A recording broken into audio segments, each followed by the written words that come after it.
这明明只是一间平平无奇的小木屋，但每个男人从里面出来后都会露出一副享受的表情，一众村民更是排队数小时，只为能进去体验2分半。你一定认为里面有着特殊的服务，但其实这只是一间拥有地暖的房子。原来这是个穷人冬天会被活活冻死的中世纪奇幻世界，而身为土木设计工程学专业的我，意外穿越到小说成了男爵的长子。然而成为贵族的我没有一点开心，因为男爵家欠了很多债，这个身体又是个不折不扣的混蛋。之前他在领地上可以说是无恶不作，领地上的村民对他早已积怨已久，所以这个身体是个初期就会死掉的废物贵族。而我只有改变整个领地人们对我的印象，才能扭转小说中必死的结局。我作为土木设计工程学专业毕业，惊奇地发现这个世界的房子连地暖都没有，大多数家庭只能靠壁炉来取暖，而只靠壁炉根本无法温暖整个房子。如果自己在这里建造出拥有地暖的房子，肯定可以大卖，搞不好不仅可以利用这个发家致富，还能还清男爵家欠的所有债务。我土木设计工程的知识终于有了用武之地，再也不用跟前世一样在工地搬砖了。此时地暖房子的平面图一点点在我脑中浮现，突然我耳边响起系统提示，看来是觉醒了金手指，恭喜您激活关系值系统，可以通过改善与主要角色的关系来获得点数，但系统没有说明这个关系值点数可以干嘛。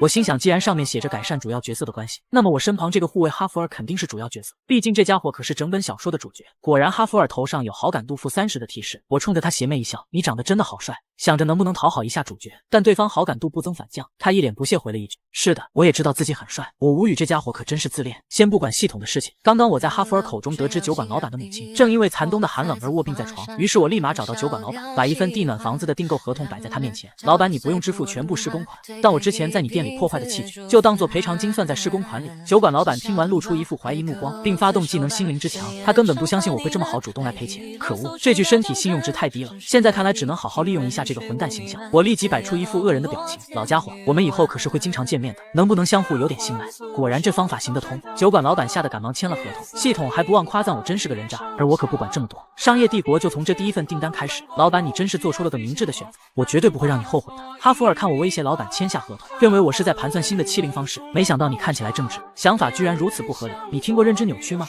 因为过去的种种，以后也会这样吧。这种在满满的偏见和消极的想法中出现的认知扭曲，哈弗尔表示这不是偏见，而是经验和统计。我拿出铁铲准备盖房子，随后告诉哈弗尔，不管是老板还是他的母亲，我一定会让他们都露出笑容，而他们的笑容会成为我赚钱的基石。我将铲出的沙土搬出去，然后压实，就这样一直重复做出地基。木材只需从男爵府邸仓库里调配来就好，用重木搭建起房子的主体结构，接着涂上从江边挖来的黄土，这样外观就完成了。干完这些活我已经累到虚脱，感叹我现在这个身体的体力可真弱。哈弗尔这家伙这么多天不仅不帮忙，还在一旁说风凉话，但他此时心中早已惊叹不已。他没想到我真的会打算遵守跟老板的合同，这还是从前那个混蛋吗？我眼看合同工期将近，没有时间继续休息，抡起斧头就要继续干。突然哈弗尔从我手中抢过斧头，接着就问我他应该做什么。看来这家伙良心发现，我跟他比划比划，让劈成这个尺寸的木板就行。哈弗尔不屑地将一堆木头抛向空中，无数道剑气将木头精准切割成需要的尺寸。我看到地上这些自己需要几个小时才能干完的工作量，我情不自禁给他竖起一个大拇哥，感叹他不愧是整本小说的主角，未来即将成为剑圣的剑士。我默默走到哈弗尔身后拍了拍他，等你做完那些活，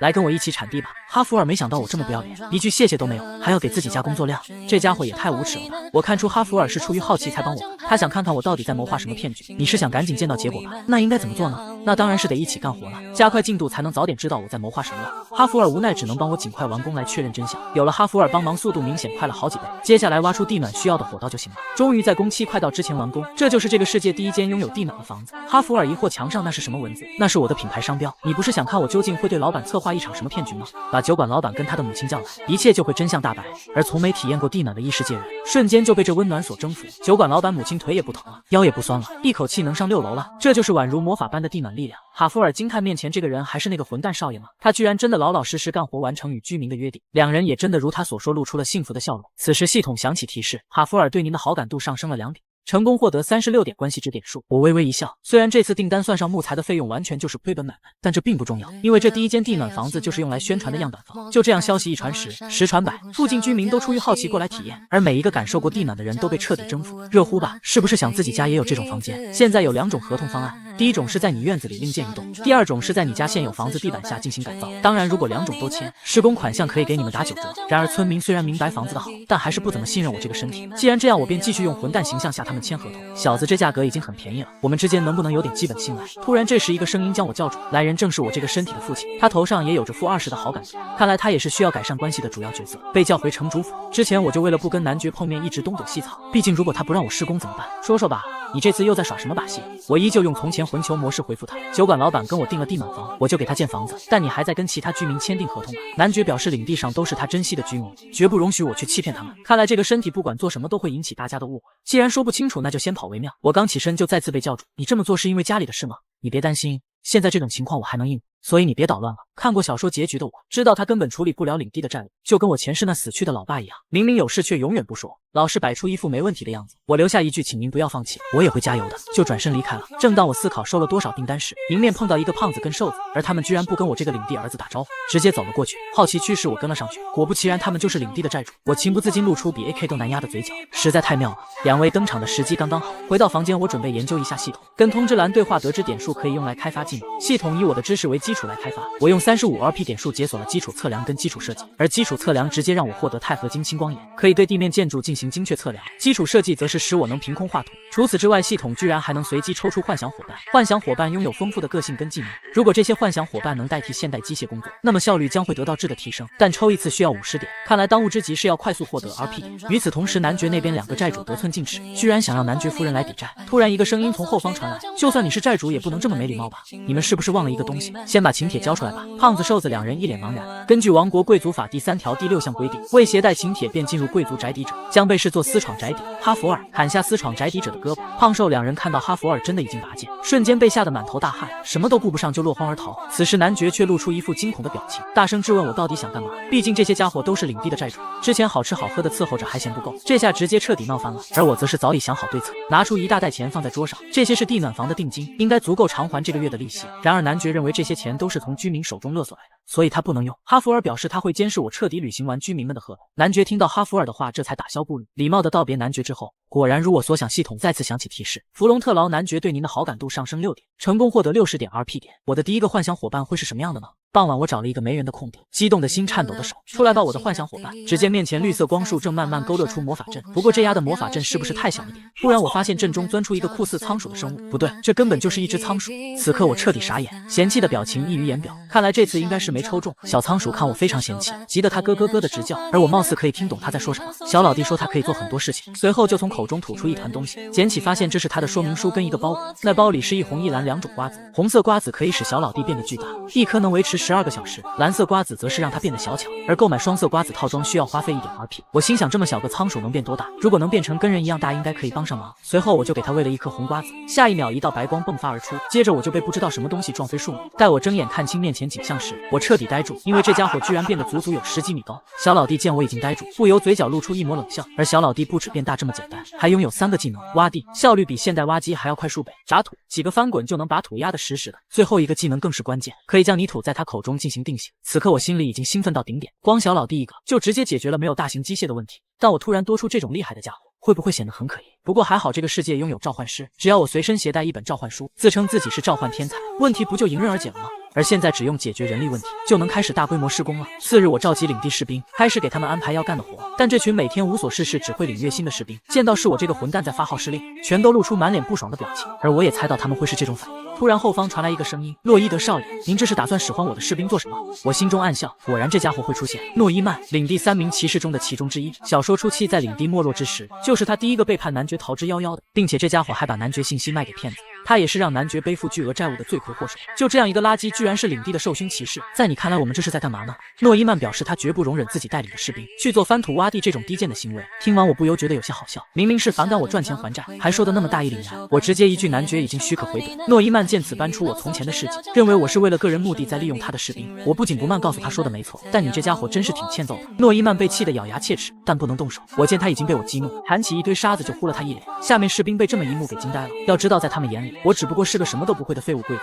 竟然敢这样挑衅领地的功勋骑士，你个混蛋在玷辱骑士的名誉吗？我装作一副没听他在说什么的样子。什么？你要摘下军衔徽章跟我打一场？多大点事啊？那就1个月后来场决斗吧。诺伊曼虽然有些疑惑，但依旧很果断接下了决斗。晚上哈弗尔好奇过来询问有没有信心获胜，我则摆出一副无所谓的样子。你是笨蛋吗？当然没信心了，对方可是会使用魔力之心的初级剑士，我是个好吃懒做的混蛋，怎么可能赢得过他？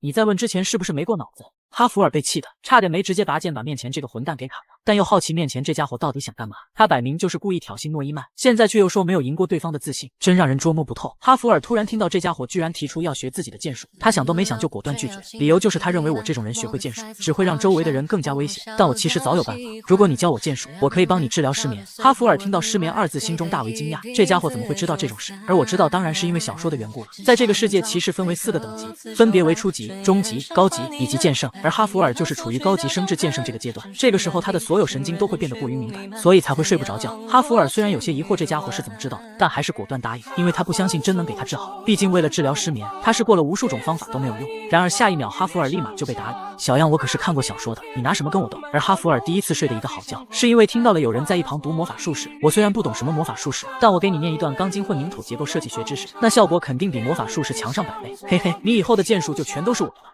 次日精神焕发的哈弗尔要求我先跑50圈，他想着我肯定会知难而退，但没料到我不仅不反抗，还乖乖的跑了起来，而且每跑1圈还过来跟他嘲讽几句。你是不是以为我会嗷嗷抵抗，然后你就找机会说我没有天赋，接着转身就不教我了？哈哈，全都被我说中了吧？这可怎么办呢？我可是会跑完的哦。此时系统都忍不住夸赞一句我真贱。然而其实我现在真的很累，跑50圈怎么可能不累？但跟以前相比已经非常好了。要知道那段时间我身边已经没了一个家人，每日住在狭窄的出租房里，日复一日只为能活下去，睁眼就在工地上下来回搬砖，为了不被饿死，为了不被房东赶走，就那样怀揣着总有一天会变好的希望，不断暗示自己再忍一忍就会变得更好，最终希望变成无尽的绝望。所以现在这种痛苦比起那种绝望根本都不算什么。此时哈弗尔心中也发生了些微妙变化，既然你这么真心诚意的想学，那就教你我的剑术吧。哈弗尔好感度也随之上升了一点。另外一边诺伊曼已经准备在决斗中下黑手，到时候即使男爵来质问，他就连同男爵夫妇一起除掉，再伪装成他们是自我了结，自己就能更早按原计划去到更大城市。1个月后，决斗按时举行。然而还没开打，诺伊曼就被气得够呛，因为我要拿着铁铲跟他决斗。我的异世界贵族父母更是没眼看，认为这就是一场恶作剧。唯独哈弗尔不这样认为，因为一个准备恶作剧的人，不可能每天不间断的训练，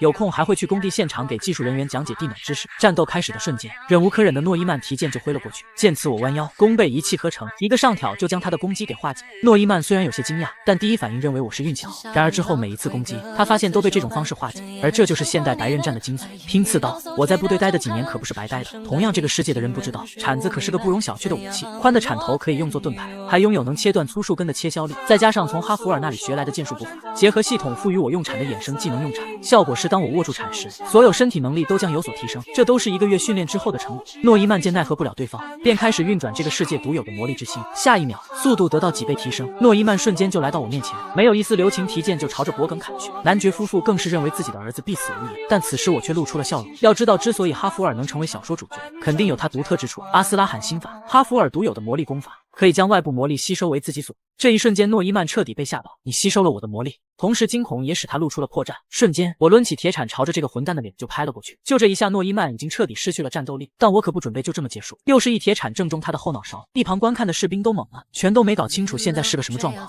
惊叹那个混蛋少爷居然赢了领地的受勋骑士，男爵也在不敢置信中宣布了胜者。但这个激动人心的报应时间，我可不会就这样停手。一顿闪电5连鞭敲得他嗷嗷求饶。男爵叫我住手，我就当没听见。下面士兵上来阻止，我则先假装自己知道，趁他们不注意，抡起铁铲又是几下。领地另一位骑士拜仁还以为少爷疯了，而只有哈弗尔觉得事情没那么简单。他感觉面前这个少爷像是知道未来的一切一样，因为决斗前15天，那家伙居然突然提出要学阿斯拉罕心法。要知道当时那还是项未完成的技术，自己又从没向任何人提过。问那家伙怎么知道的，又摆出一副死皮赖脸的样子，说什么是我说梦话他听见的，但除了梦话确实没有别的途径知道。更诡异的是，他居然说能帮助完善这套心法。接着按照那家伙所说的方法，真的将很长时间没突破的心法给当场完成了。这跟从前那个混蛋少爷完全就不是一个人。我正开心的打着诺伊曼，浑然不知哈弗尔好像察觉到什么。男爵看不下去，愤怒的让我住手，我则是淡定的让他看看桌上的信件。男爵看完大惊，而这些都是诺伊曼背叛领地跟别人勾结的信件。诺伊曼不敢置信这些东西怎么可能会被找到，他明明都藏得好好的。然而我看过小说所有内容，肯定知道藏在哪里，派小老弟去偷过来那不是轻而易举的事情。而男爵太过善良，被手下背叛还不自知，我看出男爵不知道该如何处置，于是给他提了一个建议，请在此人的头上丢上一只残暴的老鼠，如果他被老鼠所伤，就将其驱逐出领地，如果没有就降级成一般士兵，给他一个反省机会。在周围的人看来，堂堂骑士怎么可能被老鼠伤到，所以认为这是变相的饶了对方一次。诺伊曼也是认为这是对自己的从宽处理，然而他并没有半点悔意，嘴角已经不自觉的微微上扬，心中更是下决心要找机会报仇。哎呦，看你笑得这么开心真好，虽然这会是你最后一次笑了。诺伊曼听到这话冷汗一冒，看见我给肩膀的小老鼠喂了一颗红色瓜子，接着那小老鼠就跳到到空中变大无数倍，变大的小老弟一个乌鸦坐飞机，压得诺伊曼连渣都不剩了，而我压根就没准备放过那混蛋。事情了结之后，我立马就开始着手更大的计划。哈弗尔见我让小老弟在领地各种挖点，便过来询问这是在干嘛。我告诉他想致富先修路。你听过条条大路通罗马吗？古代有个叫罗马的国家，他们是名副其实的修路爱好者，而我们要修的就是被他们称作阿比亚大道的路，它是让领地荣华富贵的关键。突然，哈弗尔非常严肃地质问了一句：“你真的是洛伊德少爷吗？这些知识您都是怎么知道的？”系统随之响起警告，哈弗尔对您的存在起了疑心。我此时非常紧张，因为按小说哈弗尔的性格，如果知道我是抢了他主君儿子肉体的外来存在，说不定真会对我拔刀相向，甚至直接将我砍死。但我早就为了这一天做好了无敌准备，那就是嘴硬。我趁别人不注意偷偷学到的，不可以吗？可少爷您一直以来就只会喝酒，还有您怎么解释召唤术？即便天赋再好的魔法师，也不可能20岁就熟练操纵魔力吧？听完我直接脸不红心不跳的回怼：“你能当天才，我就不能吗？我就是作为召唤术天才出生的，我能怎么办？还有你难道一天24小时都看着我吗？你不在的时候，我都干了什么你不知道吧？”不善言辞的哈弗尔彻底无语，我见此立马就开始转移话题：“你要是没话讲，我就走了，我还有点事要处理。”哈弗尔无奈也只能就此作罢。傍晚一处房间内，一个绿发男人因为赌博输掉很多钱而发愁，而他就是骗走男爵领地不动产的骗子。他正想着去哪找下一个冤大头诈骗，突然就听到有人破门而入，他看清来人差点没吓死，随后立刻就叫身旁护卫带自己跑。黑袍刀疤男提着他就跳窗而出，但我早已安排哈弗尔在外面等候多时。刀疤男是托尔德斯花钱雇的黑魔导师，按小说剧情，哈弗尔在失去自己的主君后，就下定决心要找到骗子复仇。但当时的他第一次面对黑魔导师，面对强大的魔法，陷入了人生第一次苦战。但那些都是发生在小说中的事。现在的哈弗尔因为提前完善了阿斯拉罕心法，拥有3环魔力之心的他，面前这位黑魔导师根本和哈弗尔不在一个次元。刀疤男也看出实力之间的差距，想都没想就起飞逃走。托尔德斯见哈弗尔正慢慢逼近，吓得他连连后退。哈弗尔准备砍掉他的双腿带去审判，就在剑要砍下之时，我突然出来阻止了他：“你疯了吗？这家伙被带到法庭肯定会被斩首。”哈弗尔满脸不解，疑惑这是在同情诈骗犯吗？男人在异世界被骗100万，他找到骗子不但不杀他，还要跟他签劳动合同，给他发薪水。只不过合同中有一个小小的要求，那就是每个月会给他支付月薪，但月薪80%会被扣除，当做之前诈骗的偿还金。所以只需要在我手底下工作2年，办个7次房，就能结束劳动合同，重获自由。托尔德斯还以为对方会好心放过自己，没想到是要自己当一辈子黑奴。哈弗尔惊觉我当时救下对方，果然不是出于同情，而是怕人死了就没法榨干剩下价值。我慢慢露出资本家般的笑容，那家伙欠了我那么多钱，怎么可能那么容易就让他解脱？身为资本家，我可是要把他身上能吸的东西全部吸干净。托尔德斯还想抗议，世上哪有这么不合理的合同？我则是只留下一句法庭见，让他自己抉择。最终，托尔德斯非常开心的在合同上签了自己的名字，而从托尔德斯手中收缴到的一些钱，可以作为打造商业帝国下一步计划的启动金，那就是准备开始招人。毕竟只靠领主府的30名士兵根本不够。几天后，招聘信息一公布，没想到来的人络绎不绝。我本以为自己这混蛋形象不会有多少人过来应聘，哈弗尔开口我才得知原因，原来因为之前低价按时完成地暖合同，又在领地处决了背叛者，还能使用召唤术，所以居民把我当成值得信任的能力者。我也没想到靠这些居然能吸引来这么多人，其中一个男人更是非常郑重的感谢，因为他家孩子一吹冷风就感冒，现在有地暖情况就好多了，还说他有个亲戚是隔壁领地的，也想做这个地暖项目。听到这里，我嘴角不由再次露出卑鄙的笑容。看来打造商业帝国的第一步已经顺利完成。第一次打出名气，亏点钱造地暖没事，但别的领地可不会再做亏本买卖了。过去做地暖当然可以，只不过那边路途遥远，可能需要点辛苦费。一旁哈弗尔也明白为什么一直在亏钱做地暖，但他现在还有一个疑惑，那就是领地那条路为什么要一直修到山脚下。看出他的疑惑，我把哈弗尔带到山顶，告诉他这里过不了多久山就会变得光秃秃的，因为地暖这东西非常消耗木材，所以这里树撑不了多久。哈弗尔听完十分惊讶，少爷您明知事情会变成这样，还给他们建造地暖，而我之所以把路修到山脚下，就是因为这里有烟煤，到时候用过地暖的人们这辈子都离不开它，而这些烟煤就是地暖最好的燃料，所以他们只能来我这购买。当然自己家领地的居民可以打折，但就能打一点点哦。哈弗尔感叹真是卑鄙无耻。突然我非常严肃地看向他，你觉得我是卑鄙无耻的人吗？如果不这么做能还清领地的债务吗？哈弗尔沉默，但他提醒男爵并不是不知道这地方有烟煤，而是前几任男爵都尝试过好多次，但都因为地基不稳而发生了塌方，所以才放着没开采。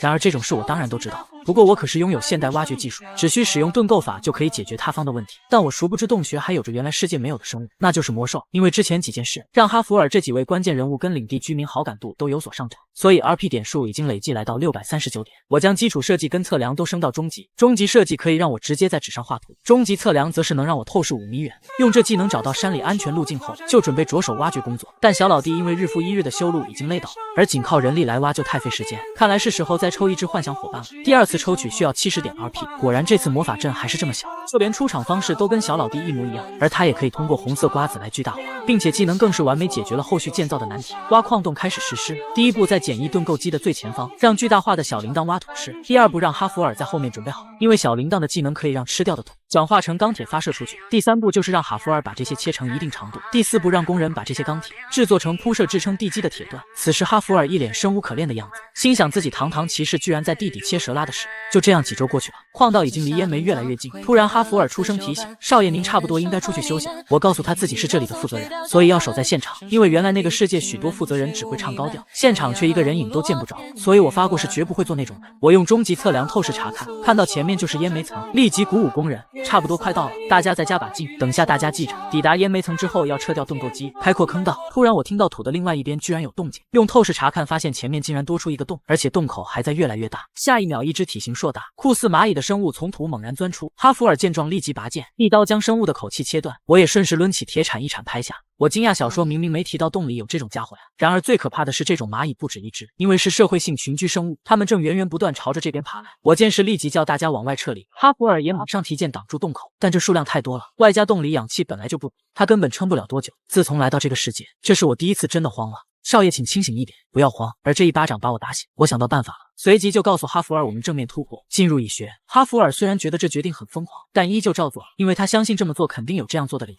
与此同时，男爵那边也接到消息，他立刻全副武装带着士兵往矿洞这边赶来，而这边因为一直向蚂蚁洞穴推进，已经被包围。我察觉哈弗尔那家伙差不多要到极限了，终于在这个时候我找到了要找的东西，那就是甲烷层。哈弗尔，我在这儿挖地，你来砍蚂蚁。随即我便立刻马力全开向下挖，突然里面传来一阵剧烈的尖叫，看过去原来是蚁穴的蚁王，不过这也太大了吧，哈弗尔你能拦住他吗？他随即便表示不能，不过这个时候即使不能，他也只能试一试。哈弗尔催动全身魔力，一剑上去与蚁皇来了一个正面碰撞，他只感觉手被震得发麻，但还是一剑将蚁皇的攻击给打开。我则是趁机不停地挖，终于在关键时刻挖到了甲烷，随即便叫哈弗尔向蚁穴入口跑，跳出入口后，接着就把火把往蚁穴里扔了进去。只听一声巨大的爆炸响后，赶来的男爵在洞外也听见了里面传来的声响。关键时刻是哈弗尔独自承担了大部分爆炸威力，灰尘散去，我看向蚁穴口，计划好像是成功了，但哈弗尔因为保护我已经陷入昏迷，就连小铃铛也因爆炸的冲击而昏倒。更要命的是出口被刚刚爆炸给堵住了，如果不尽快挖出去，大家都会因为缺氧而死。但现在要挖出去，看样子至少有5米多，而这里的氧气量已经所剩不多。此时哈弗尔隐约看到面前的少爷还没放弃，随后便彻底昏倒。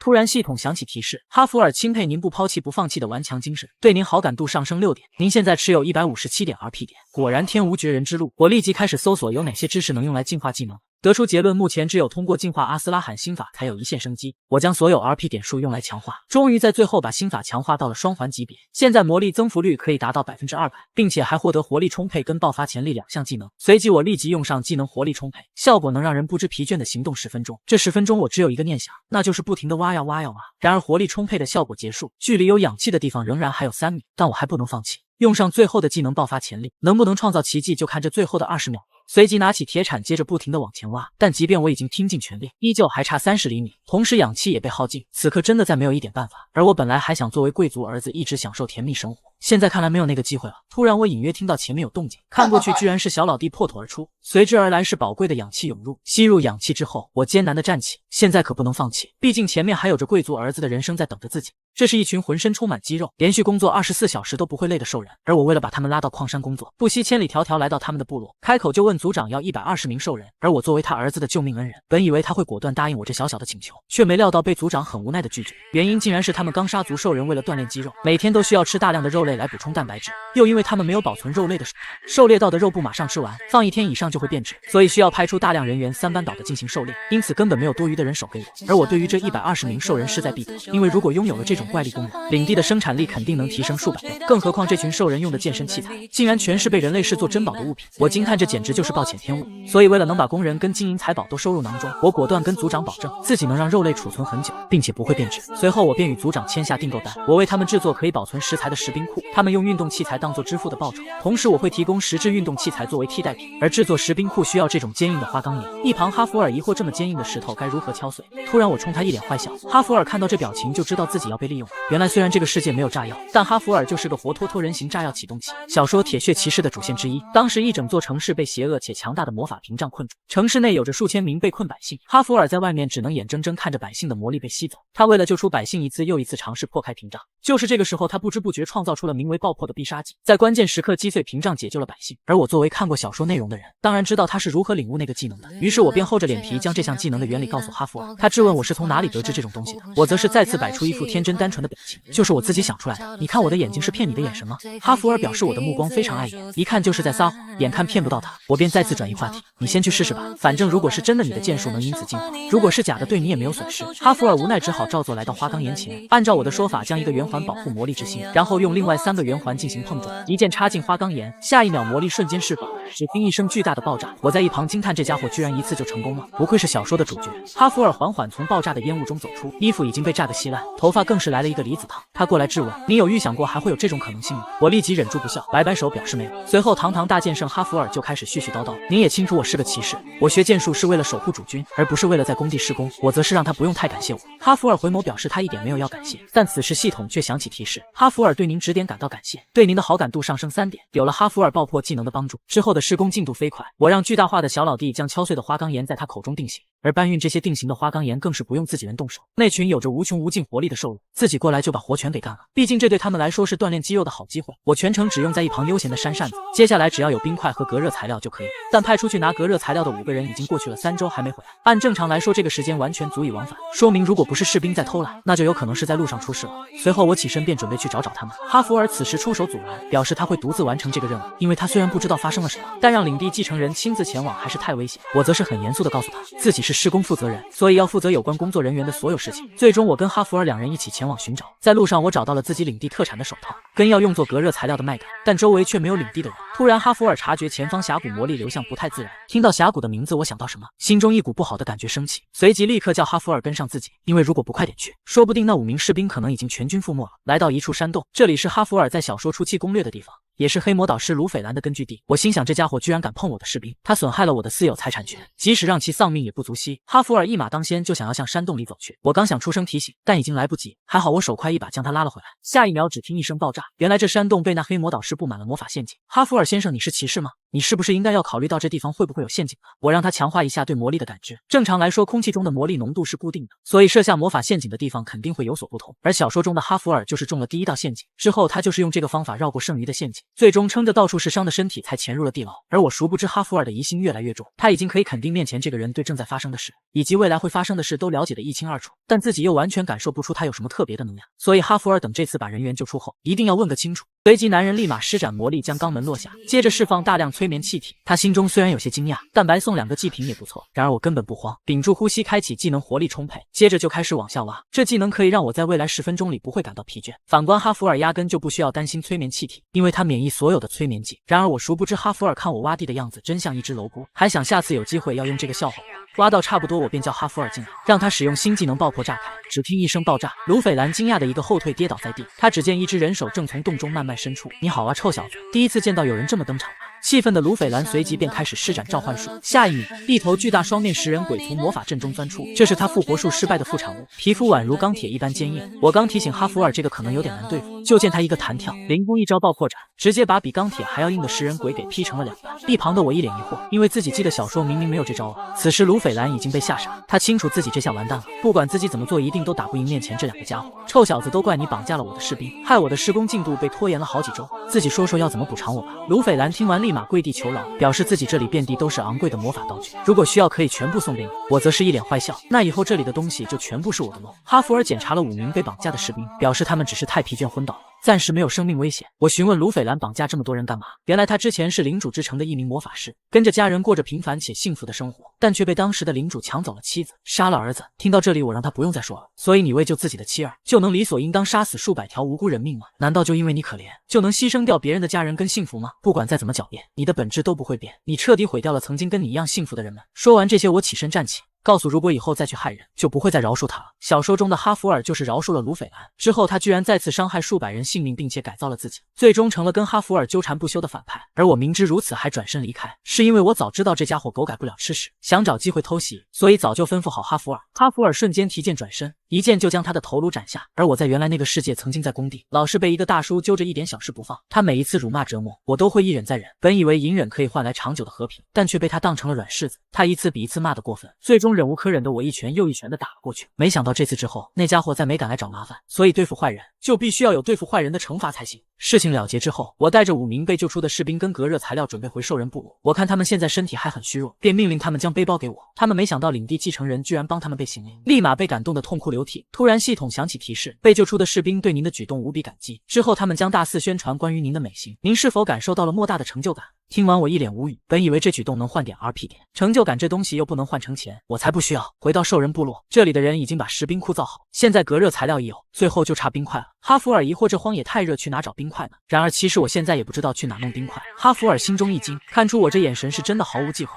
随即质问我明明还没想到解决方法，就跟他们签订了合同，是不是想诈骗？我则是问他知不知道成功人身上的特点，失败的人往往会找到一切行不通的理由，然后什么都不去尝试，而成功的人会先行动起来，然后再想办法去收场，这就是企业家的精神。但哈弗尔心中并不这么认为，因为如果这样，失败的人应该要比成功的人多1000倍。傍晚我在山上思考要怎么制造出冰块。这个世界有结冰的魔法，而自然界有着不同性质的魔力，控制火元素魔力凝结就是火魔法。突然我想到什么，次日我做好制作冰块的模具，接着让小老弟跟小铃铛将搬来的水放到模具中，然后我将手伸入水中感知，利用阿斯拉罕心法的特性，心法可以吸收外部魔力，那么只要将水中温热气息的魔力吸走，那么手中不就只剩冰冷气息的魔力了吗？而这个办法真的成功了。接下来只用在冰块外面套上隔热材料，真正可以保存食物的石冰库就完成了。阿罗什跟他父亲十分兴奋，毕竟这样一来他们就不用每天出去打猎，没吃完的肉放着也不用担心坏掉。我则是得意地看向哈弗尔，怎么样，这就是企业家精神。哈弗尔无奈地表示他认可。就这样，我按合同履行了约定，成功获得120名兽人。族长阿库什非常郑重地表示感谢。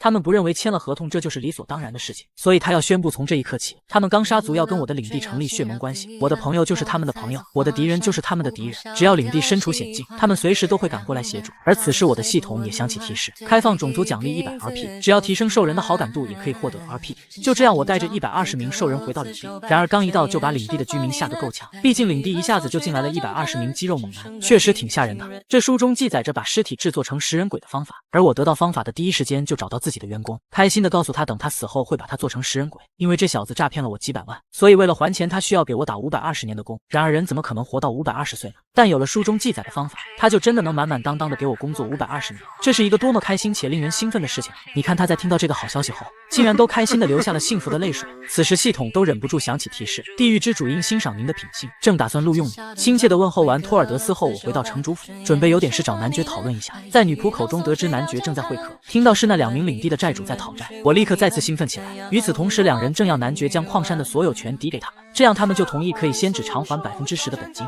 突然我此时闪亮登场，哎呦，2位真是好久不见，这段时间过得还好吗？我在外面听到你们好像给出了个很好的方案，我可以也给你们提个方案吗？胖子表示他才不想听什么狗屁方案。突然一脸凶神恶煞的兽人阿库什进到房间，从来没见过兽人的2人瞬间被吓得魂飞魄散。欺负弗隆特劳家族的人，我们钢沙兽人族会赌上所有令他灭亡。我乐呵呵跟阿库什表示没事，随即再次询问已经被吓傻的两位，不要在意我这位朋友，现在要不要考虑下我的方案呢？我们以后会一点一点偿还债务，所以请将之后的利息降低。如果拒绝，我的这位朋友可是会很伤心的哦。要是等下他做出什么不理智的行为，我可是拦不住的哦。最终2人答应方案之后落荒而逃。我告诉男爵，地暖工程正在慢慢扩张，烟煤的挖掘也在顺利进行，所以应该很快就能还清债务。但现在有一个大问题，那就是兽人的饭量是普通人的10倍。不过不用太担心，因为兽人的工作效率是普通人的100倍。而这名兽人已经连续工作了24个小时。得知情况，我立刻让人把他拖回去休息。即使这样，他还不想回去休息，一心只想锻炼，练出更多更大的肌肉。最重要的是，这群兽人居然还不要工资，只用管饱就行。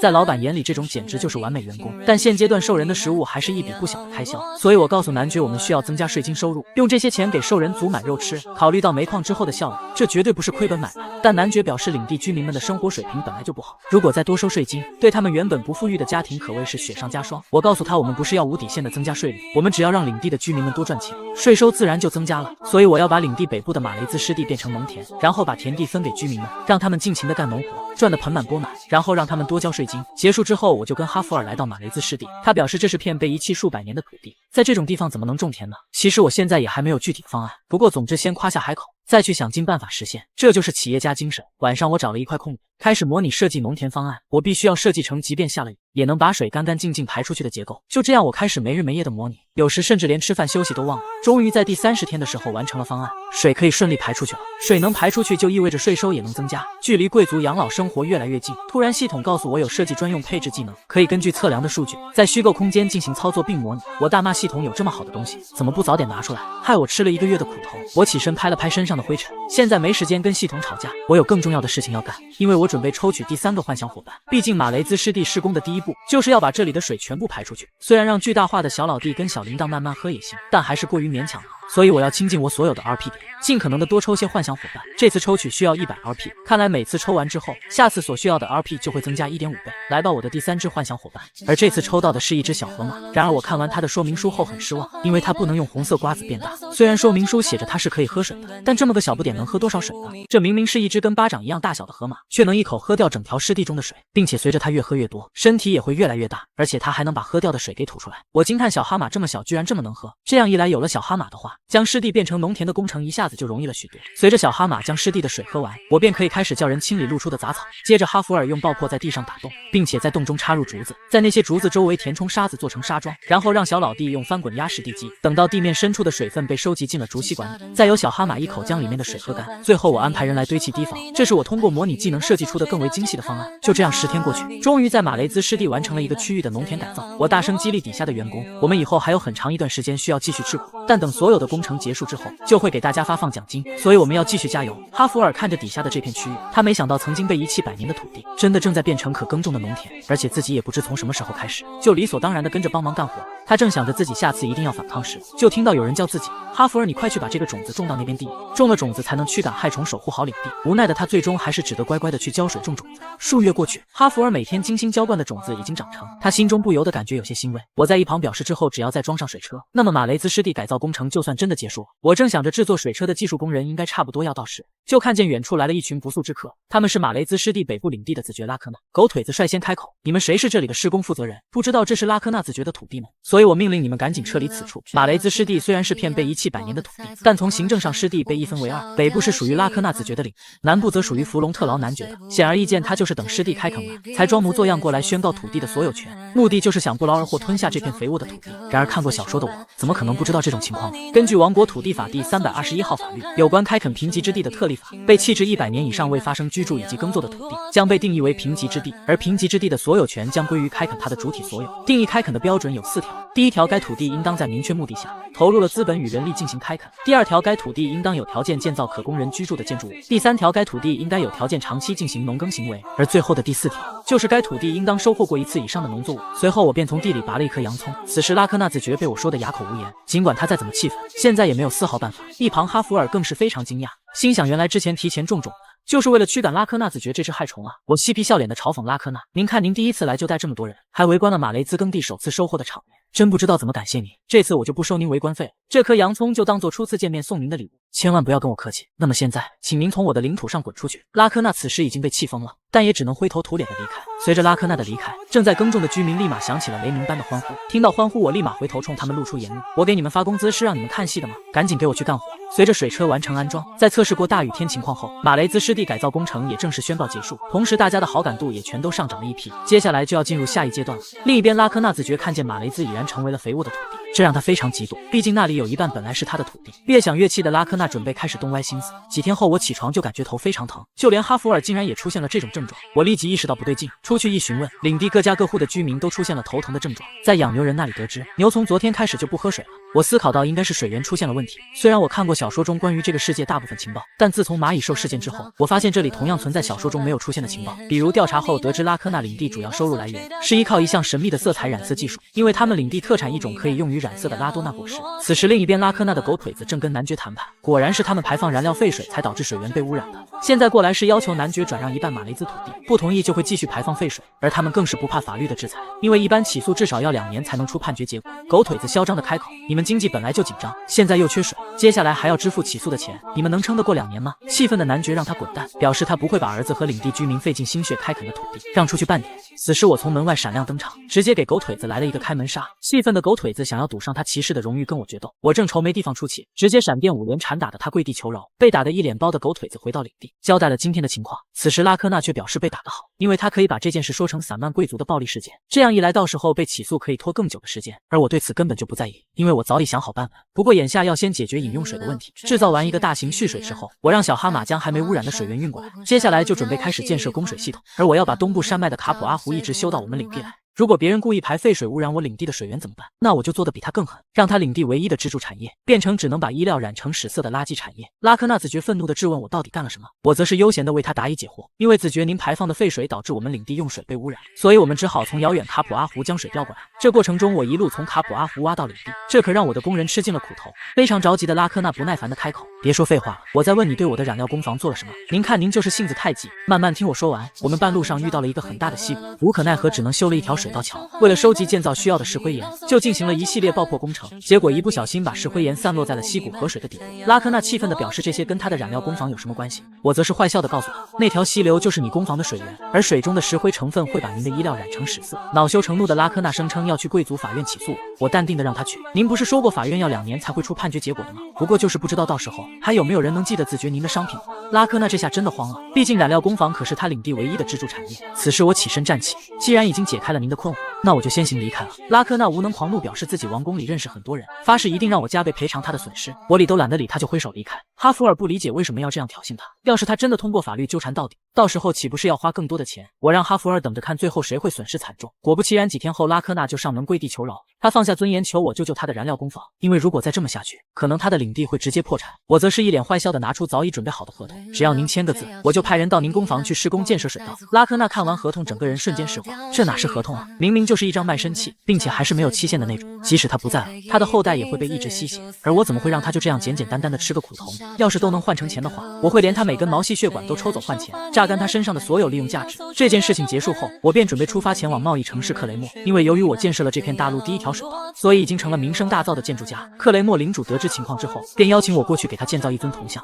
而我们耗费了一整个冬天才抵达克雷默。到达之后，克雷默伯爵非常热情地迎接我，然而见面他完全无视我，径直就朝着哈弗尔走了过去。原来他以为哈弗尔是那位建筑师，我刚出声提醒，克雷默就转头怒吼，放肆，你区区一个侍从胆敢插嘴贵族之间的对话。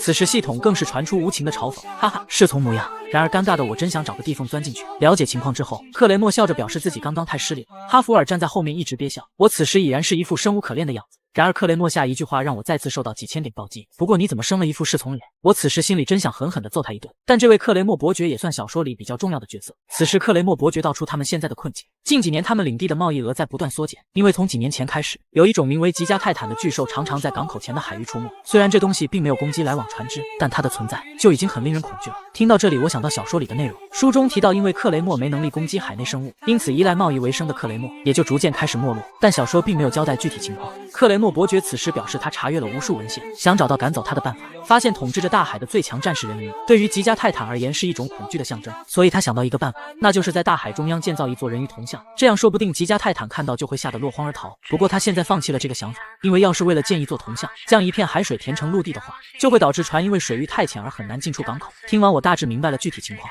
随后便表示自己可以为了克雷默领地建座铜像，而且不会影响航道的水深，因为这对于掌握现代建造知识的我来说根本不是难事，只要搭配抗滑装和沉香这2项技术就完全能做到。接下订单后，我便跟哈弗尔出海，猛吸一口气，一头扎入水中就开始对海底进行测量。但我忘了现在是冬天，差点没给我冻嗝屁了。哈弗尔看见我狼狈的样子，默默露出 AK 都压不住的嘴角。我质问他怎么一脸幸福的表情，哈弗尔表示自己也是第一次看到别人痛苦会这么开心，不过他依旧无法想象这要如何在海底打下笔直的地基，除非您打算施展魔法。我则是自信地说，或许那的确是魔法，只不过是一种名为水泥的魔法。结束完测量工作上岸后，我突然被一位金发碧眼的美女叫住，看见她我不由得小脸一红，难不成我的感情线要来了？谁能想到母胎单身30年的我，第一次有美女朝我递上情书，然而她却是送给我身旁护卫的。哈弗尔叹息一声，接过情书，随后很自然的就塞进口袋。克里斯汀见对方收下，立马害羞的大步逃离。我此时出声叫住哈弗尔，等一下，你这个混蛋，你那不当回事的态度让我极其不爽。你刚刚很熟练的收下情书塞进兜里是怎么回事？哈弗尔听完这句话后非常吃惊，惊讶的表示您难道从来都没收到过情书吗？这一刻我的眼角不自觉竟流下了泪水。然而下一秒哈弗尔来了一句，我不知道该对您说些什么，但请您加油。这一刹那我再也绷不住，哇的一下就哭了出来。我心中真想问候他全家，随即我化悲愤为力量，便开始全身心的投入工作，暗示自己一点都不羡慕，因为我要成为有钱人，我要赚非常非常多的钱。突然有人开门将我打断，我刚想发火，见到是克雷默伯爵，随即立马毕恭毕敬的上前迎接。不好意思伯爵，我刚刚工作太投入。原来克雷默是过来送材料的。伯爵表示其他需要的材料都已经准备齐全，但火山灰目前还没有。此时我陷入思考，因为火山灰可是罗马水泥的关键材料，而罗马水泥的优点也非常明确，那就是坚固。当时罗马帝国所建造的建筑物，直至2000年后的今天依然屹立不倒。克雷默伯爵表示火山灰并不是完全找不到，而是那个地方太远了，因为如果想去趟火山所在的地方，最快也需要半年时间才能把材料运回来，但他已经等不了那么长时间了。听完我让伯爵不用担心，表示自己还有其他办法。我心想，既然罗马水泥不行，那就采用硅酸盐水泥。唯一让我担心的是，我虽然清楚大概的制作方法，但还缺乏更详细的知识，所以只能一次又一次的实验。然而我尝试了几百种不同的混合比例，水泥的坚硬程度依旧不达预期。3个小伙伴见我心力交瘁的样子，便一直在我耳边吵着让我出去散散心。不耐烦的我一怒之下竟然吼了他们。突然我想到前世唯一陪在我身边的小狗，它当时是留在我身边的最后一个家人，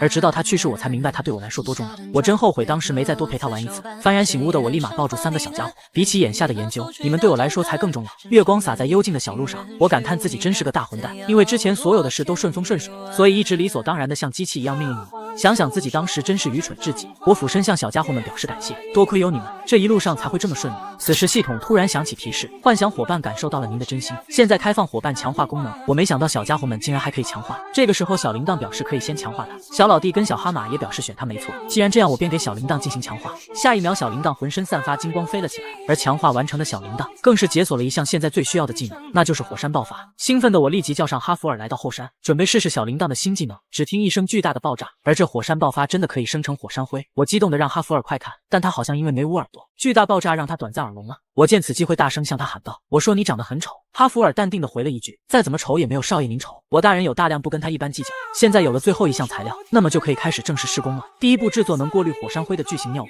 并且给小铃铛戴上，接着在尿布的尾部装上5层筛网来过滤火山灰，然后让小铃铛发动技能火山爆发。巨大的放屁声音响彻整个领地，同时也收集够了充足的火山灰。克雷默伯爵惊叹这家伙果然不是普通的建筑家，不仅用上了闻所未闻的技能，还能使用召唤术。他准备等一切结束后，要把详细的情况禀报给国王陛下，因为他认为这样一个能人埋没在一个小村落里实在太可惜了。而我随着收集完材料，便要开始制作到水泥的沉香，接着将做好的沉香放进海里，然后让小哈马负责把沉香内部的水全部喝掉。最后就是在沉香内底部打上紧凑的抗滑桩。打完木桩的哈弗尔询问下一批什么时候到，我一脸呆滞看向他，表示很疑惑，你这次怎么这么听话，既不反驳也不说自己是骑士，为什么要干苦力这种活？傲娇的哈弗尔听到这话立即表示，对啊，我是骑士，我为什么要锤木桩？随后丢下锤子就准备离开，但我已经明白如何拿捏哈弗尔，随即便表示，如果你不抡锤我就赚不到钱，那样领地就不能还完债，我也会因此受打击晕倒，而男爵也会伤心，到时候他病倒的话，男爵夫人也会跟着相思成病，所以骑士大人请守护我们家族好吗？哈弗尔听完这一大段话根本无力反驳，只能心甘情愿的干苦力。随着定期调教完哈弗尔，沉香的钢铁骨架也制作完成，最后一步就是倒上最重要的水泥，接着等待水泥固化后解开沉香，这座海上人工地基就彻底完成了。此时的克雷默伯爵还是不太相信这个地基真的撑得住人鱼铜像的重量了，但他表示如果真的成功，施工款项肯定不会亏待了我。几个月后，人鱼铜像建成，地基成功承受住了重量。高兴的伯爵邀请领地各界富人在海上进行庆祝晚宴。伯爵让大家看这边，这位青年就是协助我们建立人鱼铜像的一等功臣。然而所有人都跑去跟哈弗尔握手，我早已经想到会是这种结果，我绝对不羡慕，因为相比称赞，我更喜欢别人迅速打款。但他的表情真让我火大，一脸委屈的样子，不要看我，我才不会同情你的。然而我殊不知危险正在慢慢逼近，因为吉加泰坦面对人鱼不是惧怕，而是愤怒。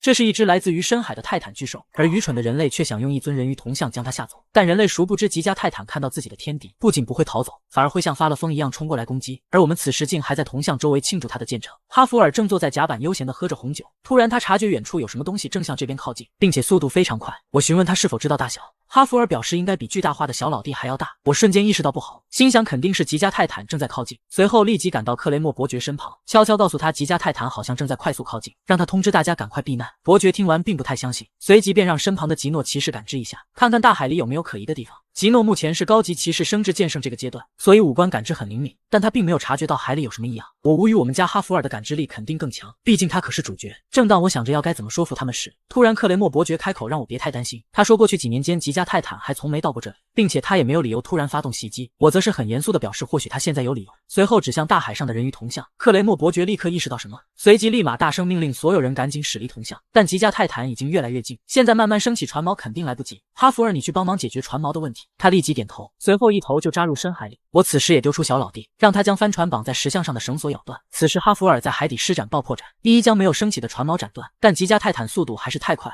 现在已然来到人鱼石像的下面，从海中钻出，一击便将刚造好的石像撞成两半，同时冲撞的余波直接将没来得及撤离的船只给整个掀翻了。这时哈弗尔利用爆破技能的反向作用力跃出海面，在空中把我稳稳地接住。另一边人鱼铜像半个身子飞到了城中，碎片也落得到处都是，同时海上还有许多人需要等待救援。随即我立即唤出小哈马，他一口连同海水跟人一起吞入肚中，然后快速地将他们运到岸上。突然哈弗尔出声提醒，少爷吉加泰坦正在冲向城里，但哈弗尔却发现我在往反方向走。少爷您要去哪？我转头急切地表示我们就是要从反方向跑啊，你个笨蛋，难道你是打算跟那种怪物打一架吗？你是不是疯了？哈弗尔听完非常震惊，您是打算对陷入危难的人们视而不见吗？我大声告诉他，我们是来这赚钱的，不是来打败怪兽守护和平。这座城市里也都有军队跟大炮，他们自己会看着办的。哈弗尔没想到此前那个在危急时刻发挥聪明才智，还展现了永不放弃的执念，并且对身边人也不会坐视不管的少爷，现在却会做出这样的选择。我表示自己的事情已经够忙了，为什么还要帮别人守护城市？赶紧逃跑才是最合理的选择。突然系统响起提示，哈弗尔对您的好感度下降了5点。随后他表示自己做不到，毕竟崇尚绝对正义的哈弗尔根本不可能对那些无辜的人见死不救。我怒吼他真是个圣母病晚期患者，你去的话搞不好会死的呀。哈弗尔并没有回答我的话，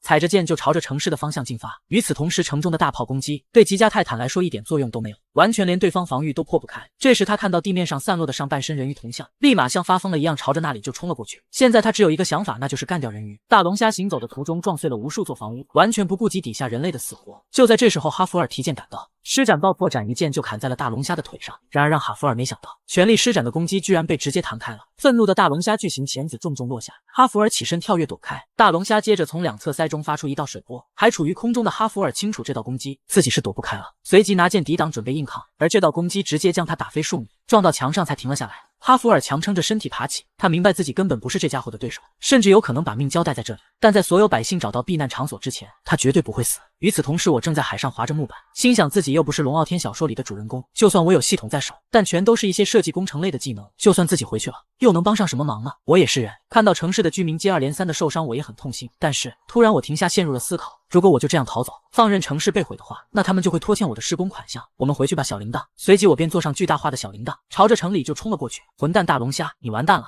此时哈弗尔还在跟大龙虾奋战，他认为既然这家伙是生物，那么眼睛就一定是他的弱点。然而哈弗尔一剑刺进去，依旧破不开对方的防御。此时大龙虾的触须已经甩了过来，还好危机时刻小哈马出现，一招小哈马重锤将他击倒，成功将哈弗尔救了下来。混蛋龙虾不准动我的财路！哈弗尔察觉这是个好机会，提剑准备给他脑袋来上一下，但即使是攻击脑袋依然不起作用。哈弗尔心想，如果找不到有办法攻击的部位，那就仍然没有胜利的可能。然而他现在心里却很放心，因为哈弗尔看见少爷既然已经回来，那就表示有办法可以赢。在大龙虾周围用终极测量对它进行了一系列扫描，发现大龙虾的外部甲壳从分子层面上来看，竟然叠加了3层蜂窝结构，而且又重新坚固的凝结在了一起，这不就是最前沿的防弹服结构吗？此时哈弗尔使用爆破对它颈部来了一下，突然我察觉大龙虾竟然将这次造成的能量转移到了脚上，我瞬间明白了是怎么回事。原来他利用空心的脚来聚集能量，再将这份能量释放出去，看来要先除掉那个脚才行。我使用模拟模式，准备看看在切掉了脚的情况下，可以用什么方法将它打败。我发现他肚子有个用来使用水刃攻击的储水袋，模拟的情况下，如果从肚子下方对准那里进行爆破攻击，就可以彻底把那家伙打得粉身碎骨。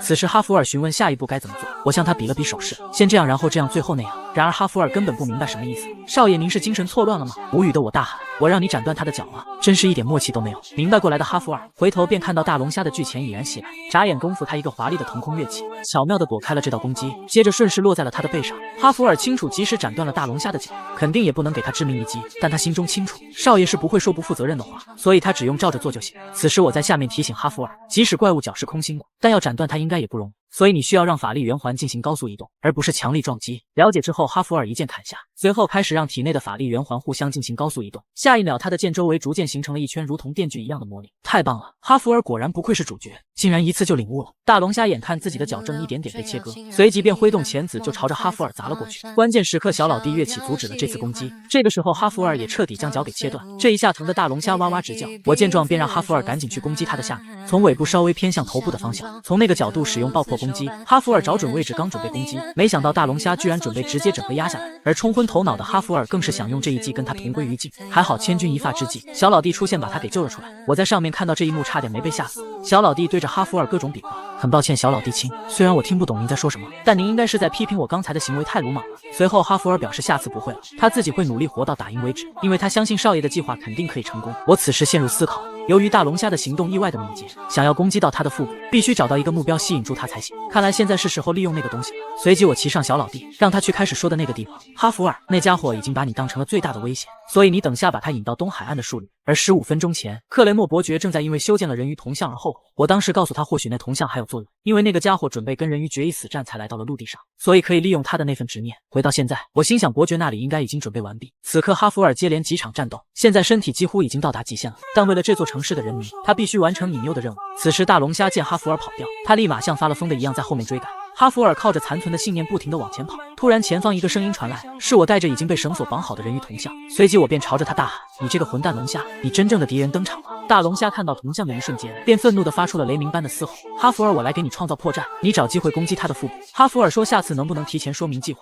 我则表示可不能让这种事再发生一次。此时大龙虾不再盯着哈弗尔，因为他心中只有一个东西，那就是人鱼。哈弗尔在后面追赶，他找准机会一个跃起，用尽全身魔力对着大龙虾的下面就是一下，巨大的爆炸响彻整座树林。然而面前的景象却让哈弗尔惊愕，因为这一击只是将外壳给击碎了，但此时哈弗尔魔力已经完全耗尽，现在别说再发动一次攻击，连意识都要开始逐渐模糊。突然我的声音传来，哈弗尔你做到了，后面就交给我吧。他听到这句话，也终于放心的闭上了眼睛。小哈马则是顺利接下坠落的哈弗尔。此时我虽然夸下了海口，但说实话我心里根本就没底，因为回来之前，我想的几种计划里是有存在需要我攻击的情况。我虽然也会哈弗尔的阿斯拉罕心法，但施展爆破技能需要达到3环魔力之星，而我现在只有双环级别，于是我将剩余的1901点 RP 全部用来强化阿斯拉罕心法。然而即使我用光 RP 点，距离3环还是差最后59点，所以目前我根本没有任何攻击手段。回到现在，我告诉小老弟，就是这个时候，我利用急停的惯性飞向大龙虾被破坏的腹部。然而我现在明明就没有攻击手段，但却依然选择挂在这里。是因为我想赌一把，看看能不能用装载法力的铁铲直接刺进去。突然，本来眼睛已经闭上的哈弗尔，这时好像是感觉到什么一样，竟鬼使神差的看了一眼，随即系统响起提示：哈弗尔对你的好感度上升5点，成功获得80点 RP 点。而就这突如其来的80点 RP， 让阿斯拉罕心法成功进化到了3环。我用一个圆环保护心脏，然后让剩余的2个圆环进行对撞，施展出阿斯拉罕心法的独有招式爆破。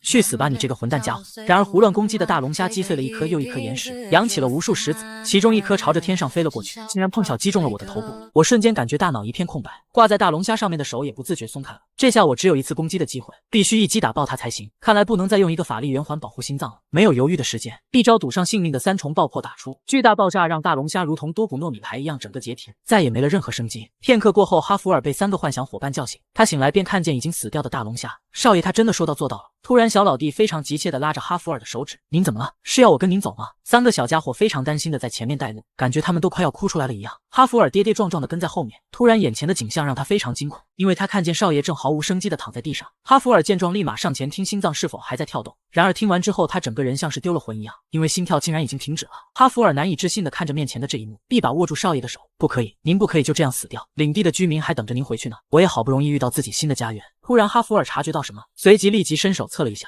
惊奇的发现居然还有脉搏，但心脏明明已经停止跳动了，怎么可能会有这种事？哈弗尔闭眼感知，他不知道少爷体内到底发生了什么，因为里面3个法力圆环正在以一种难以置信的速度旋转着。虽然他看不清心脏的状态，但可以肯定那强大的魔力旋转在代替心脏维系着少爷的性命。几日后，男爵在领地收到克雷默伯爵送来的信件，他十分惊恐地看着上面写的内容：亲爱的弗隆特劳男爵，贵公子在克雷默优秀地完成了我们的施工项目，但随后克雷默遭遇了重大危机，这时是您的儿子与他的骑士哈弗尔挺身而出，用勇气和自我牺牲拯救了无数百姓，但他也因此陷入了诡异的昏迷状态。我认为应尽快告知阁下这件事，特此送出这封信。我很好奇究竟是怎么样的父母才能培养出这样一位伟大的年轻人，所以我期待着与您的会面。男爵看完这些便立即骑马往克雷默领地赶去。臭小子，我当时明明一再嘱咐你，千万不要做危险的事情。此时男爵夫人得知情况也追了上来，你怎么能什么都不准备就直接出发呢？男爵表示你怎么来了？这一路不停地赶过去需要花费不少时间，我跟拜仁骑士2人去就可以了。你在说什么？难道你忘记了我骑马技术比你好吗？就这样3人马不停蹄地向着克雷默进发，即使途经巨大风雪也没有阻止他们停下的脚步，因为前方儿子还在等着自己。曾经那个混蛋儿子，现在却变得比谁都要诚实且值得信任。男爵回想起这段时间那小子对自己的称呼，好像一直都是叫自己男爵。不知不觉他心中一个疑问升起，他真的还是我的儿子吗？突然前方一头怪兽拦住了前进的道路，拜仁骑士立即下马挡在前面，我来给2位争取时间，你们先走。眨眼功夫怪兽已经攻了上来，拜仁提剑挡住这一击，转头大喊让他们快走。拜仁面对这头体型硕大的怪兽，他没有意思退却，但怪兽攻击之迅速，怪物一口就咬住了拜仁的肩膀。拜仁见机抽出腰间小刀，对着怪兽脸上就是一下，但这么小一把刀怎么可能杀得了他呢？此时怪兽非但没松口，反而越咬越凶了，疼痛让拜仁几近晕厥。突然男爵夫妇2人提剑出现，男爵一剑扎穿了怪兽的背部，男爵夫人则是刺瞎了他的眼睛。怪兽这个时候也终于松口，疼得在地上疯狂打滚，挣扎一段时间后便再也没了气息。然而刚一放松下来，面前的一幕就让男爵非常惊恐，因为从树林中又走出了10几头怪兽。拜仁见势一瘸一拐的站起，缓缓举剑指向前方，他已经做好了赴死的准备。10几头怪兽此刻也已经扑了上来，千钧一发之际，哈弗尔帅气登场，随手一剑便斩杀一头怪兽，接着几个顺身，每一剑都精准的让一头怪兽兽首分离。眨眼功夫他便将这群怪兽全部解决。然而此刻哈弗尔眼里却没了光，一旁拜仁心中非常惊讶，虽然他自己知道哈弗尔的剑术跟魔力远超自己，但他记得离开之前明明还没到这种境界。拜仁疑惑到底是什么让哈弗尔成长得如此之快。有了哈弗尔的护送，3人也顺利来到了克雷默。男爵看着周围被毁坏的建筑，惊叹造成这种惨案的怪兽竟然只有你们2个人打败的吗？突然哈弗尔开口，不是的，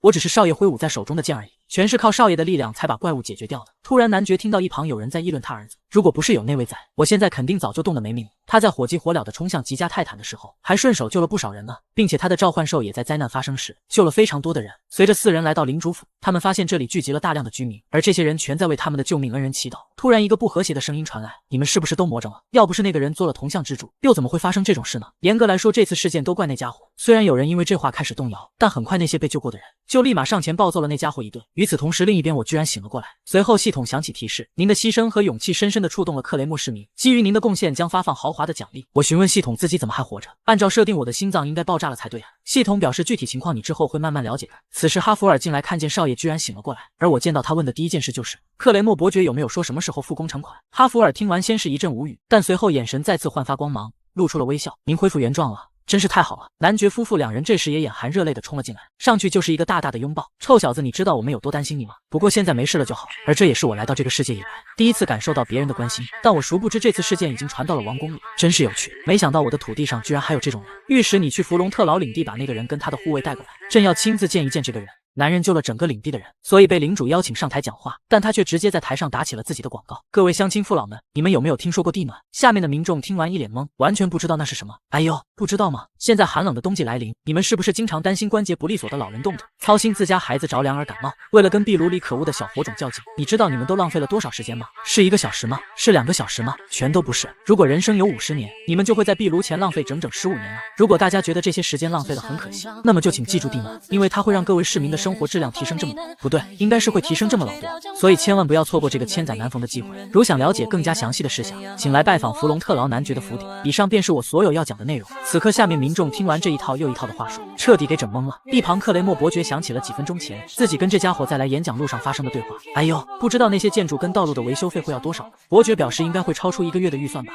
那如果没有打倒吉加泰坦，恐怕半年预算都要砸里面了吧。伯爵知道这是话里有话，你想说什么？没什么，比起半年预算，我的施工款项应该连零头都算不上吧，就突然有了这种想法。哎呀，不过谁会预料到呢？为了驱赶吉加泰坦而建造的铜像，却引发了这种惨剧。不管是谁的计划，我们都没办法去怪罪谁吧，毕竟这也是自然的选择。虽然确实有几个人因此豁出了性命，但最后能顺利解决掉就行。哈哈哈！说起来，我偶然听侍从们说，只要是为城市的公共利益做出贡献的人，不论地位高低，伯爵都一定会提供金钱上的奖励。真是好奇，到底要对公共利益做出什么贡献，才会得到奖励呢？此刻，伯爵缓缓从口中说出1.5倍，但面前那个可怕的家伙却突然静了下来。对不起，我让您误会了，我不是为了跟您多要钱才开口说的这种话，但我也确实明白了，原来对于伯爵而言，市民的性命就值施工款项的1.5倍啊！克雷默伯爵他根本找不到任何理由反缓缓再次从口中说出2倍，然而对方依旧沉默不语。伯爵继续将价格提升到3倍，此时我 AK 都压不住的笑容缓缓映射到了马车镜子上。下一秒，我面带慈祥的向他伸手，我对伯爵您的格局赞叹不已，我一定会把这笔抚恤金用在好地方。克雷默伯爵心中感觉非常奇怪，因为自己明明在被他敲诈勒索，但却并不觉得他讨人厌。之前他还搞不懂为什么不觉得这家伙讨人厌，现在终于知道理由了。他总是分毫不差的精打细算，虽然很执着，但却又很合理，同时该做的也确实都有做到。别说是讨厌了，连自己都想拉拢他成为我的人，而像他这样的人才待在乡下，真是帝国的损失。而这次事件系统一共给我奖励了1500点 RP 点，并且还让我意外获得了魔力之心。原来之所以使用爆破技能前必须保护魔力之心，是因为魔力之心相当于魔力的火药库，使用爆破则意味着需要在火药库旁边引爆。但我当时使用3重爆破时，体内并没有魔力之心，所以反倒因此活了下来。当时那3道魔力圆环维系我性命的同时，竟然还浓缩出了1颗魔力之心。我之前想的是花时间训练魔力之心，还不如去多铲几次地，没想到有时候偷懒还能救自己一命。这边一切事情结束后，我回到领地，而让我没想到的是，小说中那个憨厚正直诚实的授勋骑士拜仁，居然是这样一个人才。他在我离开领地这段时间，竟然把各种土地分配、施工场地的人员调控全都管理得井井有条。此时拜仁慢慢的把近期情况一一汇报，我让他先等等，我不在的这段时间里您处理完了这么多事吗？拜仁很疑惑为什么会这么问，因为他认为自己只是遵照了少爷您的吩咐而已。忽然有人进来汇报，授勋骑士，我有事向您报告，最后的地暖内部施工已经结束了，请您去验收。我跟着拜仁去到验收场地，然而他接下来对于下面人的一段话让我震惊，现在你们能做的一点误差都没有了，真是厉害。之前我对你们大声痛斥就是为了这一时刻，以后你们就是出差队伍中最重要的人才。这下子我彻底傻眼，心中只有一个想法，那就是大叔你生错了时代啊，你要是生在我原来的世界，高低都是大企业的高管。后来我了解到大量地暖合同的签署，还得益于男爵夫妇的对外运营，而我看着领地正在一步步向好的方向发展，心想胜利在望，看来马上就能过上吃喝玩乐的退休生活了。哈弗尔看着一旁这家伙的表情，真有一种情不自禁想揍他的冲动。突然后方传来一种特殊的喇叭声，原来这是通知民众国王陛下派出的使者到达了的喇叭声。我疑惑国王陛下的使者为什么要来这里，此时那个使者帅气下马，就连红毯都一路扑了过来。我心想搞这些花里胡哨的演出干嘛，直奔主题啊。然而我现在突然有种特别糟糕的感觉，难道是因为我在克雷默所做的那些事？果然随着使者宣读完旨意，是国王因为我跟哈弗尔击败了吉加泰坦，所以要求我们2人立即前往国都，接受国王的亲自嘉奖。男爵此时已经是泪流满面，高兴自己儿子真是太厉害了。但我此时却一点都高兴不起来，因为如果跟国王扯上关系的话，那跟蜂蜜一样甜美的乡村贵族生活就要与我挥手再见了。早知道当时建完海上地基之后就应该收手的，而这一切都怪那个该死的臭龙虾。冷艳高贵的帝国女皇要亲自奖励我，这本来应该是一件幸福的事，但我此时却是一脸憔悴，因为要是被女王看上的话，搞不好会被她使唤一辈子，而且如果表现不好，说不定随时都会没命。哈弗尔看到我这副样子表示很疑惑，因为他以为我会想着要从女皇陛下身上赚钱而开心的不得了。哈弗尔这句话提醒了我，而我看过小说，所以知道女皇马森塔诺的性格以及目前国都的现状，如果自己把这些情报都利用起来，说不定真的可以在女皇身上好好赚上一笔巨款。然而当我来到国都见到女皇的一刻，情不自禁就怂了，因为她的那股威压太强了，不愧是王国里仅有的2位剑圣中的其中之一。此时我非常恭敬地拜见女皇，但她看到我却一脸嫌弃，难道你就是那位贵族吗？从你们身上的气度来看，我还以为你身旁那位才是贵族呢。说完这些，她随后微笑地对着哈弗尔开口，你叫哈弗尔是吧？我从你身上感受到了闻所未闻的魔力流动，看来你有资格能与我比试剑法。哈弗尔表示自己只是一名无名的骑士而已。此时我在想，他只用看就能感受出哈弗尔的特别，看来想用蹩脚的口才忽悠他的战略应该是行不通的。你们的功绩克雷默伯爵已经都告诉朕了，朕对你们所展现的勇气和牺牲精神予以赞扬，但朕不会仅凭某个人的推荐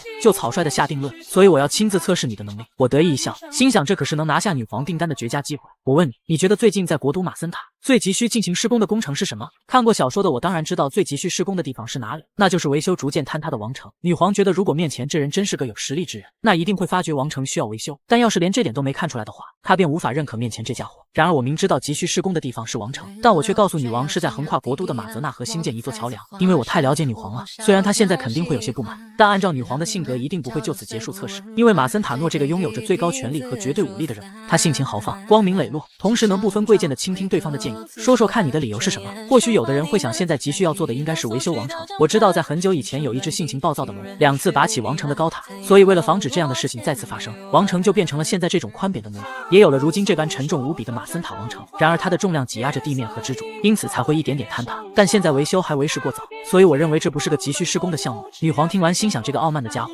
明知道朕心中的答案，却还是给出了别的回答，而我当然知道女皇知道我知道她想要的答案，同时女皇也知道朕知道她知道朕想要的答案，哈哈哈！我当然知道女皇知道我知道她想要的答案，却说出了其他答案，也知道女皇知道我知道的这个事实。2人虽然嘴上都没有说话，但心中已经较量的几百回。你这家伙是在戏弄朕吗？我当即表示怎么会呢？自己是在跟您要饭接施工项目了。陛下，马泽纳河上的桥梁已经被重建了12次，因为那座桥无法承受春季激增的水流量，才会发生周期性的坍塌，所以每年都因此投入了大量资金。但只要把这个项目交给我，我就能建造一座不会被春季洪水和伏兵所击垮的桥梁。而我要造的就是现代悬索桥。女皇心想，这家伙居然还批判朕所做的决定，怎么会有如此无理且目中无人之人呢？但越是跟他深入交流，越是深得朕的心意。你继续说明一下你想建造的桥。我此刻心中狂喜，果然马森塔诺面对卑躬屈膝、阿谀奉承的人，他越是厌恶。而这种人一般俗称舔狗，但对于光明磊落且心怀信念之人，他会不惜余力的给予信任。然而他也因此被自己看中的人给背叛了，导致他失去了一条手臂。最终马森塔诺黑化成了残忍的君主。不过这些都是3年后的剧情了，现在他还是个会倾听民众的圣君。马森塔诺询问，如果那座桥梁坍塌了怎么办？我表示那就请您将我斩首示众，但只要那座桥梁还在那里，就请陛下务必保全我们家族的地位。马森塔诺觉得有些好笑，这家伙居然还敢跟自己提要求，但他还是答应了这个请求。那就如你所愿，朕跟你约定给予你合理的报酬，并且保全你家族的地位。突然我一溜烟便爬到女皇的面前，随后拿出早已准备好的合同。这是合同，请陛下您签字。马森塔诺一阵无语，你这家伙是不相信朕的承诺吗？心想他居然提前就写好了合同，但我早已经想好说辞，并非如此，陛下，这合同里还包含了如果我没有认真进行施工，将会被千刀万剐的内容。我认为这是对无法信任的低贱之人必须要有的枷锁。无言以对的女皇只好签了合同，心想自己好像被这家伙给带偏了，但却没有让自己感到不悦。拿到签完字的合同，我撅着屁股就退了下去。女皇表示，你那屁股是怎么回事？陛下没有地方能让头比您的签名还低，所以我采取了视觉上看起来更低的姿势。出了王宫，我立马就开始向哈弗尔炫耀，看到了吗？你大哥我从国王那里讹来的。哈弗尔非常无语，您这样会因为对陛下不敬而拖出去斩首，我可挡不住剑圣挥来的剑，所以请您安分一点。另外一边，马森塔诺的护卫此时开口，陛下此人不仅聪明且精于算计，您难道不觉得有些不悦吗？当然不悦了，毕竟这家伙从一开始就断定了能牢牢吃下我，但是他那副庸俗的模样，倒还有一些可爱呢。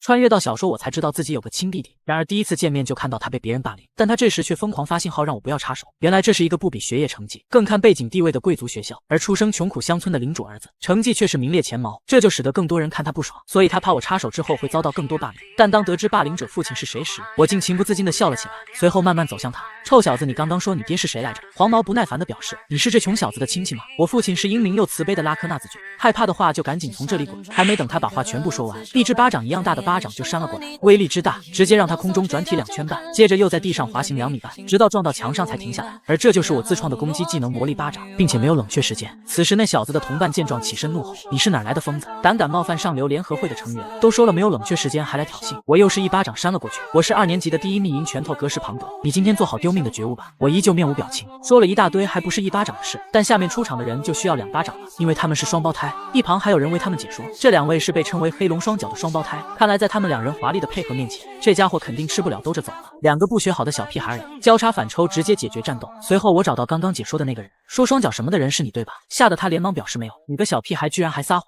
此时另一边2个同学正坐在餐桌前瑟瑟发抖，2人心想他们可什么都没说，应该不会找到自己头上吧。这时我如同恶魔一般走了过来，你们刚刚嘻嘻哈哈的笑了呀？只听2道清脆的巴掌声，又有2颗牙齿不翼而飞。突然醒来的黄毛挥拳打了过来，你完了臭小子！而这一拳正中我的面门，怎么样？我这个操控魔力的天才所挥出去的魔力重拳应该挺疼吧？然而当黄毛看到对方表情的时候，他开始后悔了，因为他觉得那家伙根本就不是人，而是一头极度可怕的恶魔。哈哈哈！在诡异的笑声中，我抓起黄毛的衣领，下一秒直接就将我的头跟他的头来了一次亲密接触。黄毛瞬间瘫软，但我并没有准备就这样放过他，接着再次将他拉起，又给他来了一次对撞。朱莉卯看到自己哥哥这样，感觉他是真的疯了，但却有一瞬间觉得哥哥才是正常人，自己才是那个傻子。我此时还没停止，你是不是不能理解现在的状况？心想为什么自己会被揍成这样，完全不明白吧？你居然说拉科纳子爵英明又慈悲，真是会胡说八道！你们父子俩真是一个德行吧？黄毛表示这样问候我家人是不是太过分？这句话让我更加愤怒。那你对同学实施暴力行为就无所谓了吗？你这个混蛋家伙，需不需要我告诉你你为什么这么没教养？那是因为你身边没有一个能好好教育你的人。你看看这东西像什么？这就是你这个不可回收的垃圾！突然朱莉卯出现将我抱住，求求你别再继续了，你是打算闹出人命吗？我此时开口，你是不是在担心之后会受到更严重的报复？我转头一脸和蔼地看向他，却说出了一句极度可怕的话，别担心，他没命了就欺负不到你头上了。朱莉卯惊恐，心想他是怎么一脸纯真却能说出那种话的。随后我便继续开始暴揍黄毛，因为上一世我见过太多这种人了，对于他们来说，处罚开导这些方法根本一点用都没有，唯独让他们受到死神的恐吓才立竿见影。突然大批士兵出现让我住手，这是由伟大的女皇陛下援助运营的神圣学院，你居然敢在此撒野！朱莉卯看见哥哥那恐怖的表情，心想他难不成还想做护卫队和院长？这样可是会被斩首的呀！但我早已经预料到这一刻，立马非常恭敬的行礼，我是阿尔库什弗隆特劳男爵的长子，也是国立学院学生朱丽卯伏龙特劳的大哥。朱丽卯惊叹他怎么突然就这么冷静了，就像是对这一刻等候多时了一样。我为我引起的骚乱再次向您道歉，我只是想为伟大的女皇陛下重新找回名誉而已。院长此时非常气愤，你在说什么混账话？你说说看是谁损坏了女皇陛下的名誉？我表示就是那位拉科纳家族的儿子，他殴打侮辱了我的弟弟朱丽卯。站在后面的那位先生，你看到了吧？我看你就没打算出手阻止，而我都不用想就知道他为什么没出手阻拦，因为这座学院的人都获得了贵族们的举荐，所以才不想得罪有权势的贵族子弟，包括这些所有在学院里工作的家伙们。他们肯定知道朱丽卯在被人欺负，但依旧选择了视而不见，就是因为朱丽卯是贫穷男爵的儿子，帮了也没有好处。院长愤怒地质问，即使都是事实，那这些跟女皇陛下又有什么关系？我伸手从胸口掏东西，因为侮辱我的弟弟就等同于侮辱我，而我是女皇陛下特别邀请过来的王室贵宾，所以你们这些人知道有什么关系了吧？底下这些人见到王室象征，立马吓得全部下跪。既然各位好像都明白了，那我就先告辞了。此时院长心想，愚蠢的家伙，王室贵宾的地位只是一时的，等一切结束再去惩罚朱丽卯，然后让挨打的学生们拥有更好的待遇。突然我像是听到了院长心声一样，露出一副非常诡异的表情看向他，吓得他立马避开我的视线。出了学院食堂，我准备带朱丽卯去办公室。他疑惑去那里干什么？我表示当然为了让你休学了。朱丽卯不理解为什么要这样，你到底还要毁掉我多少事情你才会甘心？毕竟现在这个哥哥在他心中还是一个混蛋。我告诉他不久后这里的氛围应该会变得难以让人继续学习，所以还不如趁这个时间多锻炼一下身体。你听过这句话吗？最上乘的肌肉是通过苦力练出来的肌肉。结束之后，朱丽卯把经过告诉给了哈弗尔，哈弗尔表示可以尽管相信少爷的计划，因为最后肯定会有好的结果。朱丽卯还是不能理解为什么要听那个混蛋哥哥，看来您连我说的话都无法信任了吗？之前您应该听说过在克雷默打败吉加泰坦的事情，那个所有作战的方案全是少爷的计划，并且还是他亲自挥出了最后的致命一击。随后哈弗尔将领地发生的事也全说了一遍，所以您完全可以相信少爷，他现在是我们领地的恩人。最后一句话我在门外都听到，心中还有一些小得意呢。朱丽卯不敢相信原来那个只会喝酒的混蛋居然会干这么多有意义的事。哈弗尔表示曾经的少爷确实愚蠢又无知，还是一个无药可救的人渣。我在外面把这听得一清二楚，心中一阵无语，但哈弗尔下一句话却让我震惊不已。不过我现在已经可以完全确定，那个人是顶着少爷模样的其他人。穿越到小说，第一次有人发现我不是这世界的人，而且发现我的人还是小说里的主角。此时他还将这件事告诉给了我的亲弟弟。朱丽卯一脸不敢置信，难不成自己的哥哥被人夺走了肉体吗？哈弗尔表示的确有黑魔法之类的手段，可以让灵魂在别人的体内稳定下来，但这需要强大的魔力链，所以他自己偷偷确认过，看看体内是否有外来灵魂强占所留下的魔力流动。我在门外听着越来越紧张，没想到他居然还做过这种事情，难道他真的查出什么了？不过还好，哈弗尔并没有在体内查出一丝特别的魔力气息，只能感受到身体与灵魂是非常自然的融为了一体。这一下让我松了口气，而我知道哈弗尔肯定察觉到了我在门外，看来他是故意讲给我听的，应该是在向我传递他在怀疑我的信号。不过他反正没有证据，我只要脸皮厚打死不承认就行了。突然朱丽卯开口表示自己到现在才知道家里有欠债，他还以为只有自己一个人在艰难学习呢，没想到这段时间哥哥为了还债做了那么多事，即使再怎么讨厌那个混蛋哥哥，看来现在也必须承认是他救了我们领地啊。随后系统响起提示，朱丽卯对您的好感度上升2点，成功获得26RP。我会心一笑，看来朱丽卯也是主要人物，那么他也能变成我的点数仓库。系统忍不住吐槽，这么感动的场景，你不觉得应该对弟弟敞开心扉吗？没有理会系统的吐槽，我推开门走进房间，朱丽卯你都准备好了吧？现在要开始我之前所说的体力训练了，而这体力训练就是干苦力。随后我们来到施工场地，我告诉他制作悬索桥专用钢丝绳的步骤。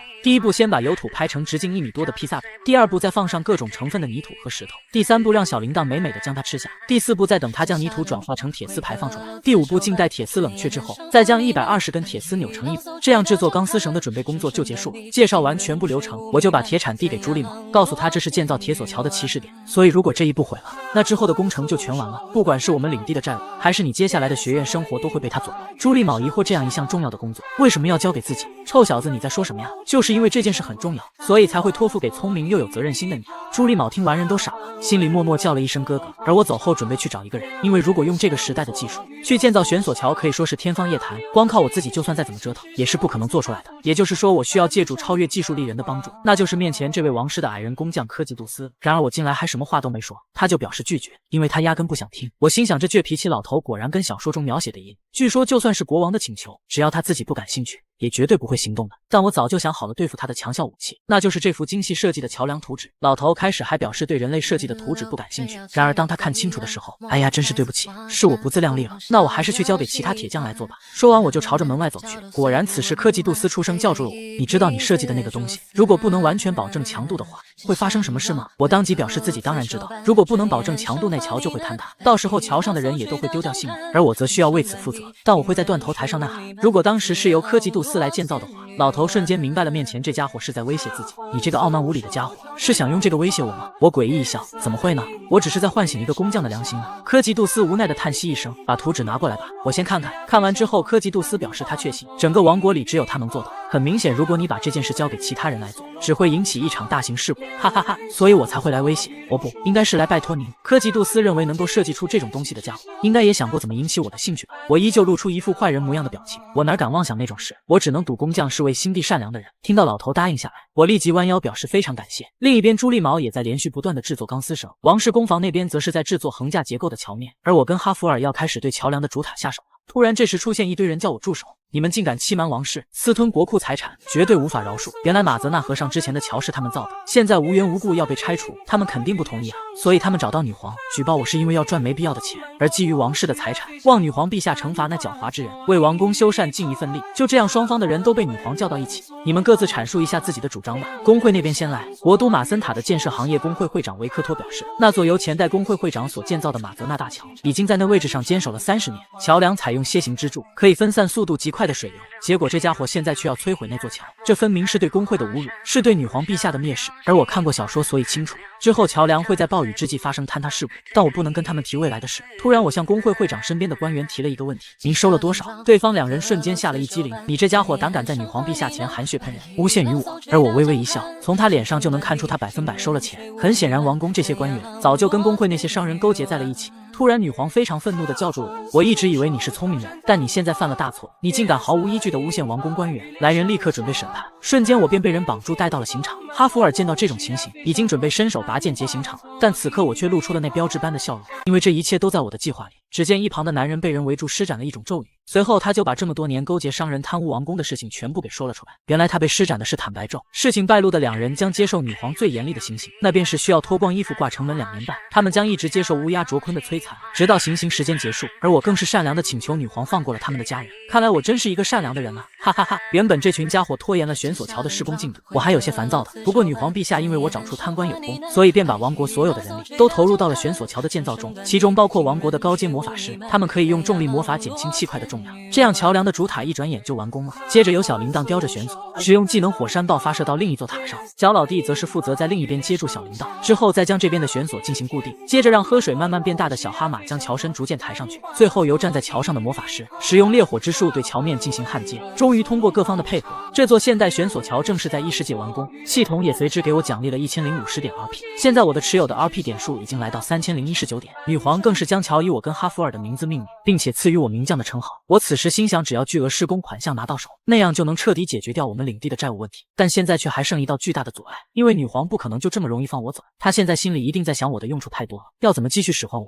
而我的梦想是当一个吃喝玩乐有钱的无业游民。突然女皇开口，朕有事要命你来做，所以即刻跟我回宫商议。果然一切都跟预想的一样，但我早就想好了一箭双雕的作战计划。这计划不仅能逃脱女皇魔爪的同时，还能解决弟弟朱利卯的学院问题。回到王宫，皇后当着所有大臣们的面赐予我跟我能力相符的封地与爵位，底下那些高官气愤一个乡下来的男爵儿子居然成了跟他们一样身居高位的官员。然而此时我却向女皇提出要更大的恩赐，那些人听完更加气愤，心想这家伙还得寸进尺了不成？女皇陛下，如果您觉得小人所求之事合情合理的话，那就请您收回封地和爵位。女皇表示自己听完会自行判断，这小子想要什么？是王国的官职，还是想要更多的施工款项？不过不管怎么样，我都决心要把这小子收入麾下。小人斗胆想请陛下对皇家学院进行整治。皇家马森塔学院里充斥着许多荒谬与不合理，甚至有着无数卑劣的行为。学生比起学习更在意派系斗争，这给那些低爵位的贵族子女带来了精神和肉体上的痛苦。而学院的管理者却只会睁一只眼闭一只眼，为满足一己私利，瞒着女皇陛下把不正当的钱收入口来。学生在本该钻研学问的时候，却痴迷上了权力；本应该对世界怀有抱负的时候，却转而建立起了阶级壁垒。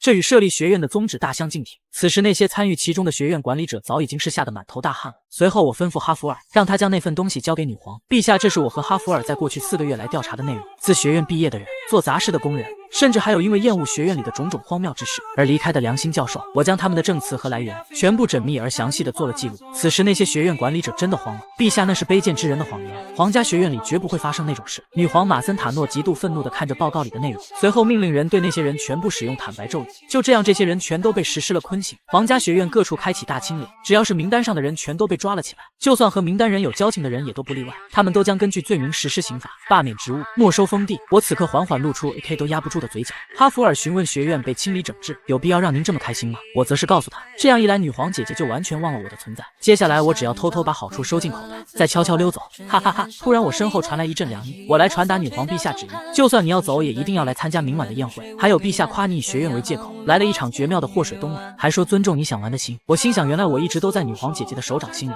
不过还真让我吓一跳。我询问哈弗尔，你有感受到那个大叔靠近我们吗？哈弗尔表示完全没有。原来那位大叔是王国第一剑圣卡尔，对于他那种水准的骑士来说，隐藏气息是件轻而易举的事情。晚上朱莉毛找到我询问，哥，你是早就预料到了这些事，才对拉科纳儿子下狠手的吗？差不多吧，臭小子。此时朱莉毛对于哥哥的心结也彻底解开。哥哥，你以后不用再特意叫我臭小子了，因为现在的哥哥对我而言是比任何人都要值得信任和骄傲的哥哥。因为心结的解开，朱莉毛对我的好感度直接上升了65点，成功获得910 RP 点，持有点数来到3929。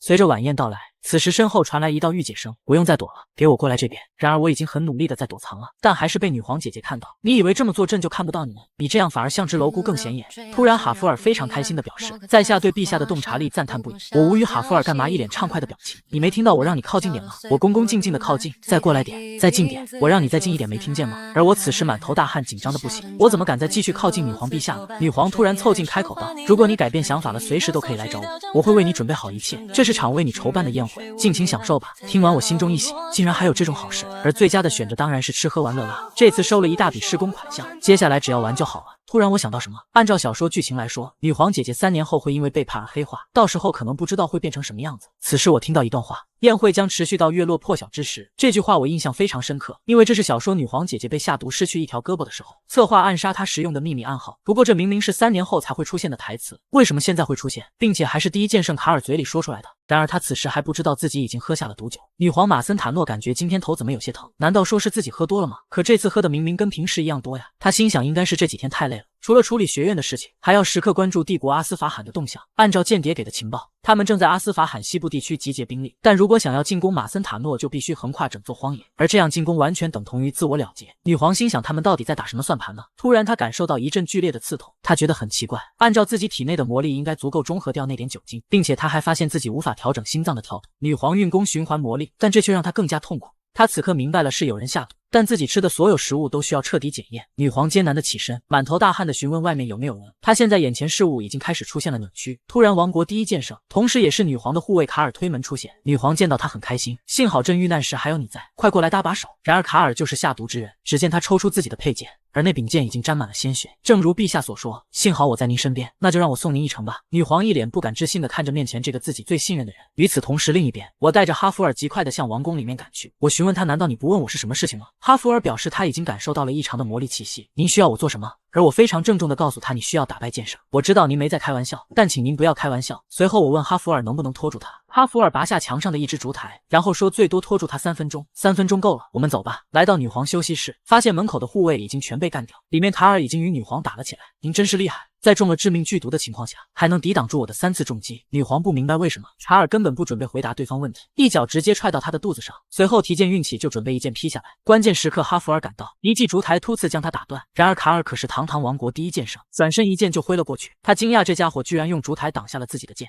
哈弗尔见机运转体内的魔力法环进行高频魔力碰撞，魔力瞬间覆盖烛台。哈弗尔提台直接将对方的剑弹开。卡尔惊叹这还是自己从未见识过的魔力用法。哈弗尔乘胜追击，他知道自己不是对手，所以一开始就要使出全部力量，不断的进攻来争取更多的时间。我此时已经趁机来到女皇这里，她也是惊讶我怎么会在这。我一把捂住她的嘴，我们待会再聊。随后我立即催动阿斯拉罕心法，开始吸收女皇的魔力。卡尔被这暴风雨般的攻击搞得很烦，他准备直接用出只有剑圣能生成的斗气剑。哈弗尔知道如果让对方使出这招就真完了，瞬间做出判断，直接将烛台向他扔了过去。卡尔为了挡下攻击，只能停止施展斗气剑。哈弗尔此刻跳跃上前接住弹飞的烛台，随后果断用出技能爆。年轻人，我认可你，你有着应用魔力的天赋和技术，但你缺乏实战经验。卡尔找准机会对着哈弗尔腹部就是一拳，然后举剑运气，不给任何机会一剑劈下。哈弗尔虽然已经拿烛台进行阻挡，但依靠烛台的硬度根本没用，胸口还是被砍中负伤。卡尔乘胜追击，小子，现在轮到我进攻了吧？然而他却发现哈弗尔居然不躲，反而正面向自己冲来。疯子，难道你不害怕吗？哈弗尔巧妙地躲开了这次攻击，随后口中大喊：“小老弟亲！”原来是小老弟把剑给他扔了过来。接住剑的哈弗尔再次不惜魔力地使出爆破，而这次爆破能像大炮一样的发射出去。卡尔躲开之后，惊讶骑士竟然能用出这样的招式。然而哈弗尔根本不给他反击的机会，又一发爆破火球打了过来。他目前面对如此密集的火力压制，只能躲。哈弗尔不断使用魔力爆破进行压制，因为他现在的任务就是拖住卡尔，其他只要相信少爷就行了。此时另一边，我正在源源不断将女皇体内有毒的魔力吸出来。他这时也发觉了我要干什么，刚想开口说些什么就被打断了。请别跟我搭话，我没法集中精力了。傲娇的女皇刚想道歉就察觉不对，你刚刚是在训斥朕吗？我立即表示不是的，刚刚是您因为毒素出现了幻听。女皇看着面前这个男人，她有些不理解，因为如果再这样继续下去，他会死掉的。难道他为了救我要拼上自己的性命吗？与此同时，哈弗尔已经一路炸到了宴会大厅，满头大汗的他站在门口，心中只有一个执念，那就是不允许任何人从这里过去。卡尔看出那疯子挡在那里是为了拖延时间，随后他心中坏笑起来。所有禁卫队都给我听好了，他们一伙人竟敢试图谋害国王陛下，所以高举你们手中的剑砍他。哈弗尔忍着伤口上带来的剧痛，坚决不让这些人靠近半步。卡尔心想，这些禁卫队的每个人都是精锐士兵，可他竟然能一下子击飞3个人。如果这家伙达到了剑圣的境界，应该会获得强大的力量，甚至能轻易消灭一个小国家吧。此刻卡尔下了必须杀死哈弗尔的决心，随后便用出了剑圣的独有招式斗气剑。只见他手握斗气剑缓缓走向哈弗尔，而他只是轻轻的一挥，巨大的剑气就将哈弗尔震飞，他根本没有任何能力阻挡。就连他的剑也在这一刻被斩断了。卡尔缓缓走向奄奄一息的哈弗尔，与此同时，我这边毒素也吸收完毕了，但这个时候我体内毒素已经堆积太多，下一秒我直接吐出来了一口黑血。女皇焦急地开口：“如果现在不想办法，你会没命的。快把你的魔力集中到一条胳膊上，朕帮你砍掉。”而我当然知道这方法可以解毒，就像小说里的女皇一样，为了解毒不惜放弃一条手臂，但我绝对不能失去手臂，因为这样会使我用铲的时候不方便。随后我便捡起一旁掉落的餐刀，接着催动体内魔力施展技能爆破，而我这次释放的是那些有毒的魔力。为了救女帝姐姐，我不惜用自己身体帮她排毒，而我的护卫骑士更是在外面独自阻挡王国叛徒。但他此刻已经是身负重伤，手上的剑也已经断掉，但他还是死守门口，不让对方靠近半步，因为他要遵守少爷的誓约。哈弗尔回想起之前来王国途中跟少爷的对话，那时他开始陷入深深的自我怀疑，他觉得自己身为少爷的护卫骑士，却把任务抛到脑后，跑去独自对付吉家泰坦，完全就没有作为骑士的资格。我告诉他不要把那种事情放在心上，这些都是小事，反正我会扣掉你6个月的薪水。哈弗尔转头看了看，随后默默说：“3个月，你觉得我会妥协吗？”哈弗尔当即表示你不会，那你问什么？突然哈弗尔发誓，声称自己作为守护少爷的一柄剑，以后再也不会疏忽这份任务了。你一边翻火堆一边说这种话，你觉得有可信度吗？哈弗尔表示您不信也没关系，但自己会死守这份誓言。我知道您的境界已经达到了3环，我必须尽快追上您，才能算得上是您的护卫骑士，所以自己需要在今年内成为剑圣。我看他这么执着，便准备把成为剑圣的关键要领告诉他。然而在我讲解的过程中，他却将我给打断。我这次打算不借助少爷的力量，而是自己突破。我不会再继续依赖少爷，因为我要用自己的力量成为剑圣。回忆时间结束，卡尔手握斗气剑冲了上来，下一秒那柄斗气剑便一剑刺进了哈弗尔胸口。你还真是让我惊喜不断了。正常来说，被斗气剑刺穿的人会4分5裂的消失掉，你是在一瞬间凝集了所有魔力，强化了身体吗？如果有机会的话，我真想再多欣赏一下你的这些花招，但你现在没机会了。忽然只听哈弗尔一声怒吼，接着他周身就开始燃起熊熊烈火。哈弗尔一把抓住卡尔的手，卡尔感觉面前这家伙是疯了，完全不知道他想干嘛。突然卡尔感受到斗气剑的魔力正通过剑流向对方的身体，他立即把剑跟人整个提起，心中大骂这个疯子，随后便将哈弗尔给直接甩开，重重的摔在地上。卡尔上前查看，发现已经感受不到了对方的呼吸以及魔力流动，他心想自己已经耽误了太多时间，必须赶快去砍下女皇的头颅才行。突然一道气息的出现让卡尔十分惊恐，因为哈弗尔居然又站了起来，原来这就是剑圣的魔力啊！下一秒哈弗尔竟直接就凝聚出了斗气剑。卡尔疑惑地看着面前的这一幕，心想那是剑圣才能生成的斗气剑吗？原来之前哈弗尔让对方刺入身体，就是为了感受剑圣的魔力。哈弗尔运起一记斗气剑打出，卡尔剑士也挥出同样的招式，然而对波他怎么可能对得过主角呢？他手臂直接被硬生生斩断。此时越来越多的禁卫队赶来，但哈弗尔如同一个战神一样守在门口，尽管放马过来吧，但前提是你们要能承受得住剑圣的剑。此刻另一边女皇正拉着我的手，焦急的让我赶快睁眼。你有吸收他人魔力的能力对吧？赶快起来吸收我的魔力啊！我不能在这里失去你这种人才，快告诉我该怎么做。突然我缓缓睁开双眼，系统也随之响起提示，你从致命的剧毒中活了下来，解锁新的专属技能万毒不侵以及快速充电。看到2个技能，我立马露出那标志般的笑容。女皇看到那表情立即就感觉到不爽，情不自禁的就给那家伙头上来了一拳，而这一下也让我彻底清醒。女皇也有些错愕，自己怎么不受控制的就动手。手吗？陛下，您为什么突然打我？女皇解释说自己看到你的脸，不知不觉就……我表示我的脸犯了什么罪吗？先不说这个了，你现在能起来吗？然而我现在根本动不了，我心想必须快点去帮哈弗尔，于是用了刚刚获得的新技能急速充电，瞬间周围魔力开始被吸收，就连女皇也不例外。她惊叹好强大的吸收能力，如果魔力继续这种速度流失的话，会被吸干的。而我此时也进入了忘我的境界，根本不知道周围发生了什么，也听不见。女皇抿了抿嘴唇，你救了我的性命，那就尽管拿走吧，然后用这份力量去帮助你的骑士。片刻过后，我猛然睁眼，发觉自己的身体好轻盈，看来刚刚有好好充电。然而一旁的女皇此刻已然被榨干，面露憔悴。我看了看周围，吓了一跳，这些难道都是自己干的吗？这完全就是给人添麻烦的技能啊！此时女皇开口，详细的情况等之后再问你，现在最重要的是抓住卡尔，你可以背我吗？我眼疾手快的立即为女皇姐姐披上衣服，然后蹲下，心想这些事只能等以后再想办法搪塞过去。我背着女皇快速朝着外面奔去。哈弗尔，你大哥，我马上就来帮你了。哈弗尔他确实展现出了天才般的魔力运用，但他还不足以独自对抗身为剑圣的卡尔。女皇心想自己必须赶快再集聚一点魔力，只要能发挥出平时的1/3实力。没等他想完，就看到了眼前惊讶的一幕，那是哈弗尔手拿斗气剑站在门口，根本没有任何人敢靠近女。我惊叹那是哈弗尔吗？难道那家伙已经成为剑圣了吗？而且看样子卡尔已经被解决掉了呀！女皇此刻出现大喊，所有禁卫队人员放下武器，今天晚上禁卫队队长卡尔试图谋害朕，是这2位不顾巨大的危险救了朕的性命，所以你们都要对他们2位英雄以礼相待。我则是心想，毕竟你是要付钱的客户，死掉的话我就1毛钱都拿不到了。女皇此时告诉众人，她要调查宴会厅里的所有人员，这是为王室的安危而实施的调查，你们务必要配合以表忠心。我很诧异的询问哈弗尔，你真的成剑圣了吗？他很淡定的表示差不多吧。我无语，他这像吃了一顿午饭一样简单的语气是怎么回事？哈弗尔表示，既然少爷经常会碰到危险事件，那么他就必须做到这种地步，才能做好护卫的任务啊。我先是一愣，行吧，你厉害，不过他安然无恙真是太好了。穿越到小说，这是我第一次感受到恐惧，因为我在未来看到了自己辛辛苦苦建造的领地被毁了，并且这个世界的父母也都倒在了血泊之中。原来几个小时前，我因为成功拯救了女帝姐姐，系统响起提示给了一大堆东西，而新激活的称号系统可以让我持有不同称号时获得额外的技能。不过这些称号的名字都怪怪的，这个马森塔诺贝贝我是什么鬼？不过总之这也算个好事，毕竟有称号就有技能嘛。随后我查看称号，考好了克雷莫产地的龙虾，这效果居然是当对方体重超过自己10倍以上时，就可以发动不屈，不屈效果能给对方造成2倍的伤害，并且自身所受的伤害还会减半。系统还出现了一种新的点数，最重要的是这个 CP 点数系统竟然可以违背这个世界的法则，使用剧透结局的功能。因为女皇现在要查清与卡尔勾结的人都有谁，所以暂时不允许任何人员出入，只能乖乖的等待最终结果。我还想着尽快处理完这边事情，赶快回家呢。不过现在的剧情发展已经完全跟小说里描写的不一样了，如果这样下去的话就难办了，毕竟那样我的未来情报就变成了无用之物。不过现在还有那个剧透结局的功能可以用，就是不知道那东西到底有没有用。哈弗尔也因为成为剑圣被女皇叫了过去。通过本次事件，我看到了你空前绝后的剑术实力。如你所见，现在禁卫队队长的位置正虚席以待，所以朕命令你从现在起，你会以禁卫队长的身份守护在朕的左右。另一边，朱莉毛很担心哈弗尔会因此离开家族，但我却根本一点都不担心，因为哈弗尔的性格我太了解了。陛下，很抱歉，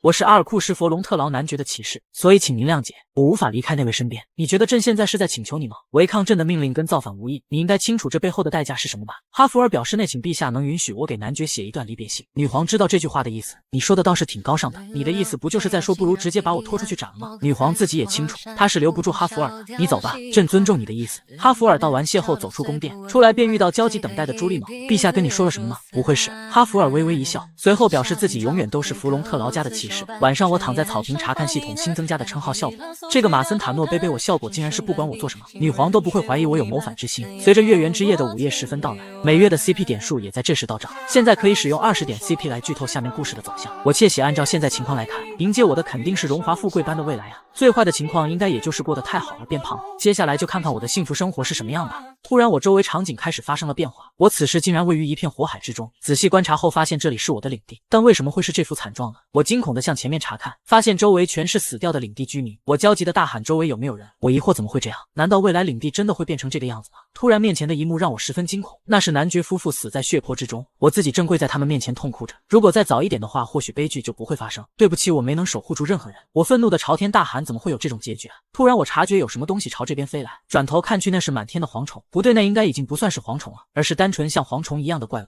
此时愤怒的哈弗尔凝聚斗气剑，对着天空就砍了过去，他像发了疯一样朝着天空不断挥砍，但即使是已经成为剑圣的哈弗尔，那些满天的蝗虫也只是被稍微打散，就再次聚集朝着这边飞了过来。此刻我从幻境中惊醒，我询问系统那种事情真的会发生吗？得到了肯定的答复后，我猛然起身，随后立即朝着王宫里冲去。刚刚的结局中我听到自己说如果来的再早一点的话，现在我虽然不知道早一点是早多久，但总之得尽快回去处理，并且我也清楚了为什么会出现蝗虫群。来到女皇寝宫，你说整个克雷默都变成了一片狼藉。是的，陛下，那里正在经历一场前所未有的祸乱，我们需要出动军队来应对。女皇疑惑为什么这么突然，你仔细说明一下到底是什么祸乱？这一切都是敌国阿斯法罕的所作所为，他们想引起怪物骨牌效应来消耗我们的战力。他们讨伐了东边荒原的怪物，抢夺了怪物们的栖息地，因此导致怪物们向西迁移，这样便会影响到另一群怪物向更西边移动，而被驱赶的那些怪物会让东部地区损失惨重。这本应该是小说中2年半之后才会发生的事情，虽然不清楚为什么，但现在不是计较这种事的时候。女皇心想，东部荒野上确实有敌国的身影，但是她是怎么会知道的？你是怎么知道他们动向有问题的？比起那个，朕反而觉得你更加可疑。我脑子滴溜溜的一转，当即就现编了一套说辞。小人机缘巧合与荒野兽人钢沙族建立了血盟，他们给送来的信鸽通知了我这件事。而我之所以能率先察觉卡尔的刺杀意图，是因为我看到卡尔和侍从长传递了微妙的信件，还非常缠绵地盯着对方，所以我就以为他们2个人在谈恋爱，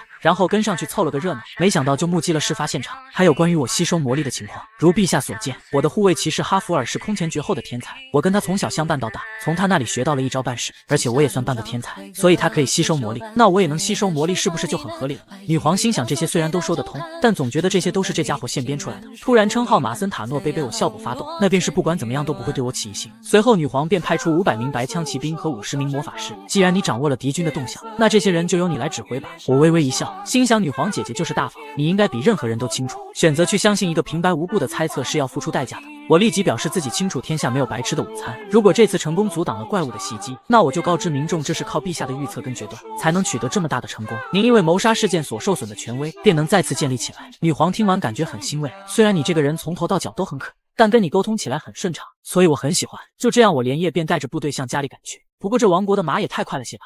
这是一群以人肉为食的蝗虫，他们所到之处寸草不生，而我却不顾危险以自己为诱饵把他们全部引走，因为他们正在袭击的是我的领地。原来这群蝗虫对于响声非常敏感，所以我跟哈弗尔一起协作，通过敲击铁锅发出响声将蝗虫引走。我发现哈弗尔这家伙好像敲得很开心，臭小子你怎么笑得这么开心？刚刚下手也太狠了吧。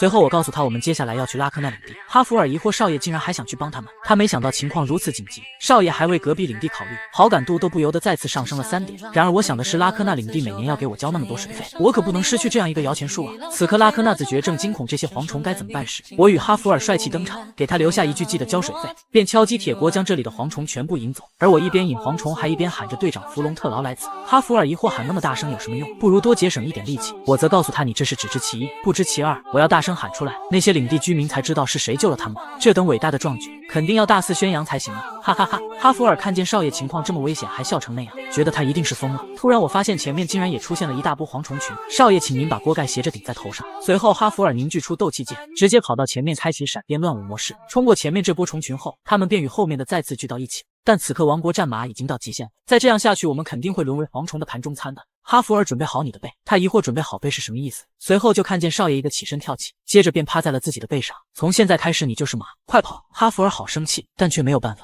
跳下马便开启了狂奔模式，但这速度依旧跟马不能比，眼看蝗虫就要追了上来。就在这时我高声大喊小哈马跟小铃铛，原来我早就提前安排好了他们在这里等着。小铃铛直接对着这一串蝗虫用出他的技能火山爆发，虽然效果很明显，但依旧还剩一大群蝗虫。不过攻击并没有完，因为还有第2轮大范围远程攻击，小哈马通过喷水将他们这群蝗虫翅膀全部打湿。接下来就是第3轮攻击，那便是用出我的3重爆破，再加上哈弗尔的斗气剑的合力攻击，这波几乎将大部分蝗虫给全部清理干净了。结束后我一下子瘫倒在地，感叹真是太累了。然而哈弗尔疑惑剩下的蝗虫该怎么办，虽然剩下的只是一小部分，但依旧还有数千只，普通居民还是对付不了啊。我则是告诉哈弗尔不用管他们，因为清洁工应该马上就到了。原来在来之前我就让小老弟去钢沙族那里搬救兵，并且王国的500名白枪骑兵跟50名魔法师我都给他们安排好了善后工作。但现在还不是松懈的时候，因为怪物骨牌效应肯定不止1轮，王国魔法师给枪兵附魔，很快便将剩余的蝗虫群给清理干净了。钢沙族兽人更是开始了炭烤蝗虫，毕竟他们觉得这全都是优质的蛋白。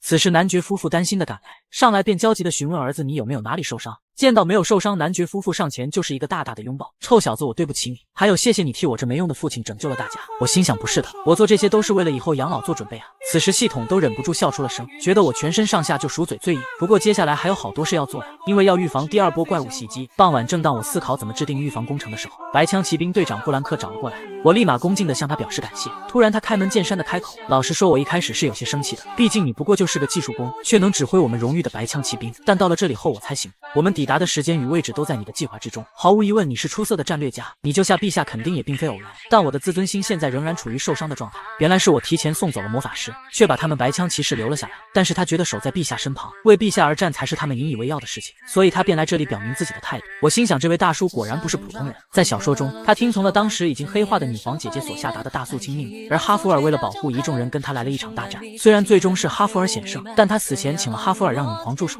所以他知道女皇下的是一道错误的命令，他依旧去执行。因此这个人心中极度忠诚，同时说话也很直。跟这种人弯弯绕绕行不通，那么适合他的方式就是与他来一场决斗。如果我赢了，白枪骑兵就是我的攻城部队；如果您赢了，就可以直接打道回府。布兰克觉得有些好笑，看来你真是对我了如指掌了。知道我不可能答应你那般不像话的要求，所以你才会直接向我发出决斗邀请吗？但你错了，我身为陛下的枪，在没有得到命令之前，怎么可能会对百姓刀剑相向？我则是告诉他是你错才对，因为现在白枪骑兵的指挥权在我手里，而刚刚的决斗邀请是命令。我心想，要是直接命令他们去产地，确实多少有损骑士的名誉，但通过堂堂正正的决斗的话，那应该就算符合骑士的原则了吧？布兰克询问我有没有武器，我告诉他自己用的武器就是这把铲子。然而这次能赢的概率为0，虽然我体内已经有3环了，但面对差点打赢了哈弗尔的实力派，我根本不够看。但我有一个很牛的武器，就是大叔的性格。既然是骑士和百姓之间的决斗，那我们改变一下规则吧。如果我因为你的攻击出现了任何动摇，就算你赢，而我等的就是这句话。我直接开局释放全部魔力，用上3重爆破。布兰克被这么大威力吓得直接就是一个前扑，看见这一招炸了一座山头，更是惊呆了。不过我也因为魔力耗尽躺下，但这500名白枪骑兵就都归我使唤了，哈哈哈！这是一支崇尚荣耀的王国白枪骑兵，每次有队员牺牲，他带血的白枪被送回到家人面前，队长都会说这是荣耀，这是名誉。但看见漫山遍野都是队员的坟墓，他的内心深处早就明白了一件事，那就是战亡后留下来的并不是荣耀，而是亲人们面临地狱般的生活。今天又有一项任务需要他们去执行，任务内容是阻止这群发了疯的乳齿象进攻村庄。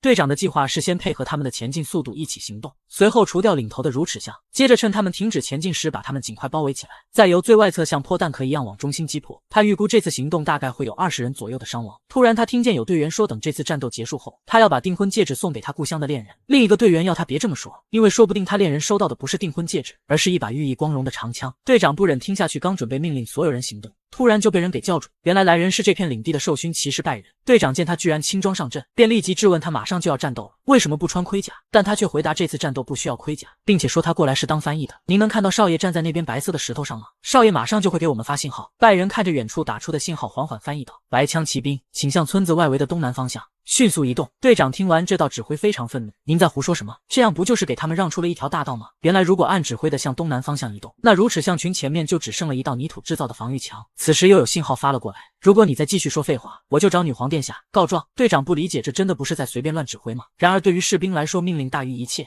即使无法理解，但他还是照做。眼看乳齿象群距离村庄越来越近，他们再次收到第2道指挥命令：白枪骑兵快速前进，要杂乱一点，用力一点，掀起沙尘，让枪和枪碰出更大的响声。队长他虽然已经在按作战计划行动，可他依旧不明白这到底是在干什么。突然乳齿象群看见泥墙上有他们的天敌古巨蜥，全都吓得停了下来。接着又听到左侧有凌乱的脚步声，便以为是有其他古巨蜥在往这边靠近。慌不择路的乳齿象群只能往右边移动。队长看到那个方向，他想起来什么，之前他们骑兵队帮忙在那里挖出了一条很长的坑道，一开始他还疑惑这是挖来干什么的，现在他终于明白了。第3道作战命令下达，等待所有乳齿象群掉到坑道中后开始放水。就这样，乳齿象群顺着河水流向下游，而下游物产丰富，他们也就没必要再回上面来了。至此，整个作战计划取得完美的胜利。队长惊叹，他们真的就这样赢了，不仅没有失去一位队员，甚至连战斗都没有就胜利了。这对于他曾经每一次发生战斗都至少会有5名队员牺牲来说，是一种何等震撼。他发现这次胜利，队员没有像以往一样个个以泪洗面，而是每个队员脸上都洋溢着笑容。他心中下定了一个决定。随后队长找到那位指挥者，你今天让我看到了什么才是真正的胜利。我也醒悟了自己一直以来是多么无能的指挥官。接着只见那位高傲的白银骑兵队长布兰克恭敬地单膝跪下，请允许我再跟随您学习一番您无上的智慧。后面那些曾经质疑自己堂堂骑兵为什么要产地的人，也全都齐刷刷的单膝跪地，而这位拥有无上智慧的人就是我了。我告诉布兰克，本来这次行动结束后，自己是准备抓着你的裤脚求你留下来的，因为接下来的作战计划是以白枪骑兵为基础来制定的。由于怪物骨牌效应的影响，不可能每一波受潮都制定一套方案来应对，所以针对怪物骨牌效应的作战会议启动。我询问男爵记不记得卡普阿湖里沉睡着传说中的魔兽斯托马王，男爵表示当然记得，而我告诉他这次计划就是要唤醒他。男爵瞬间惊恐地说他反对，男爵夫人同样也坚决反对，但布兰克却立刻表示同意。哈弗尔也无所谓地说同意，因为他认为不管怎么样自己都说不过少爷的。我感叹哈弗尔果然聪明了不少啊。随后我猛然起身，那么根据民主投票3票对2票的结果，接下来立即针对计划开始施工。只见清一色白枪骑兵都换上了铁铲，哈弗尔询问我是不是打算唤醒斯托马王，然后操控他。我无语，自己又不是魔法师，那种事怎么可能行得通呢？原来我查阅了他的传说和习性，分析得出，虽然他是宛如泰山的巨型魔兽，但却从未发生过斯托马王袭击人类的事件，而且还提到那座湖属于他的巢穴。每当巢穴遭到破坏时，他都会怒吼现身，然后自己将其修复。所以我们这次要去破坏卡普阿湖的一部分，并且要每天早晚一直破坏。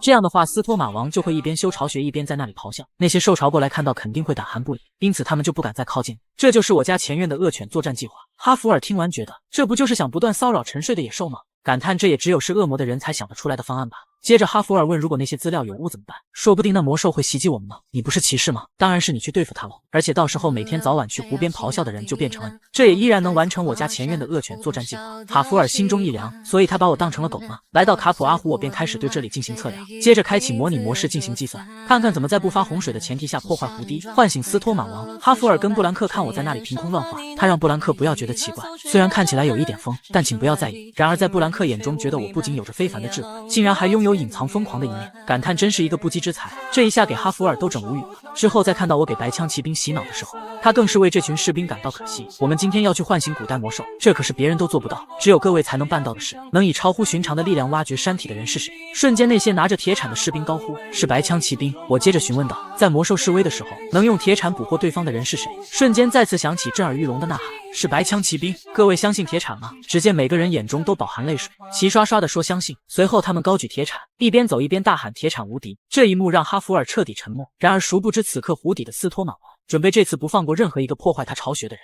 谁能想到，传说中令人闻风丧胆的远古魔兽，竟然是一只如此可爱的大河狸，并且它居然还是一个恋爱脑。原来几分钟前唤醒远古魔兽的准备工作都已完成，大家都想目睹一下这传说中魔兽的真容。随着哈弗尔将河堤给破坏，本来还平静如水的湖面，突然从湖中央钻出一个巨大身形的东西，我一时间也被如此大的动静给惊到。然而当我看清楚那家伙的样貌时，直接都给我整无语了。众人对这所谓的远古魔兽的第一反应就是感觉这也太可爱了吧。突然我发现一个问题，那就是我好像可以听懂那家伙刚才出现时说的话，就跟自己能听懂幻想伙伴们说话一样。我心想，他不会也是幻想伙伴吧？虽然不清楚这家伙到底是不是幻想伙伴，但可以肯定他本体是河狸，因为对于河狸而言，修复自己制造的堤坝是最重要的事情，所以应该不会主动攻击我们。突然斯托马王转头看向我们的方位，接着嘴上就骂骂咧咧地说着什么，虽然其他人都听不懂这是在说些什么，但我却全都能听懂。我闻到了铁的味道，你们不会以为自己躲起来我就不知道位置了吧？看来你们想通过弄回我的堤坝来达成某些目的，但你们不会以为我修完堤坝就会乖乖回去睡觉吧？信不信我会让你们再也没办法耍花招？我越听越害怕，没想到他这么聪明，看来自己之前完全想错了。布兰克此时过来询问接下来该怎么做，只要您一声令下，全体白枪骑兵就能立即开始行动。然而我现在压根不知道下一步要怎么办。突然愤怒的斯托马王将河水整个掀起，我们的人瞬间被这股水流给包裹。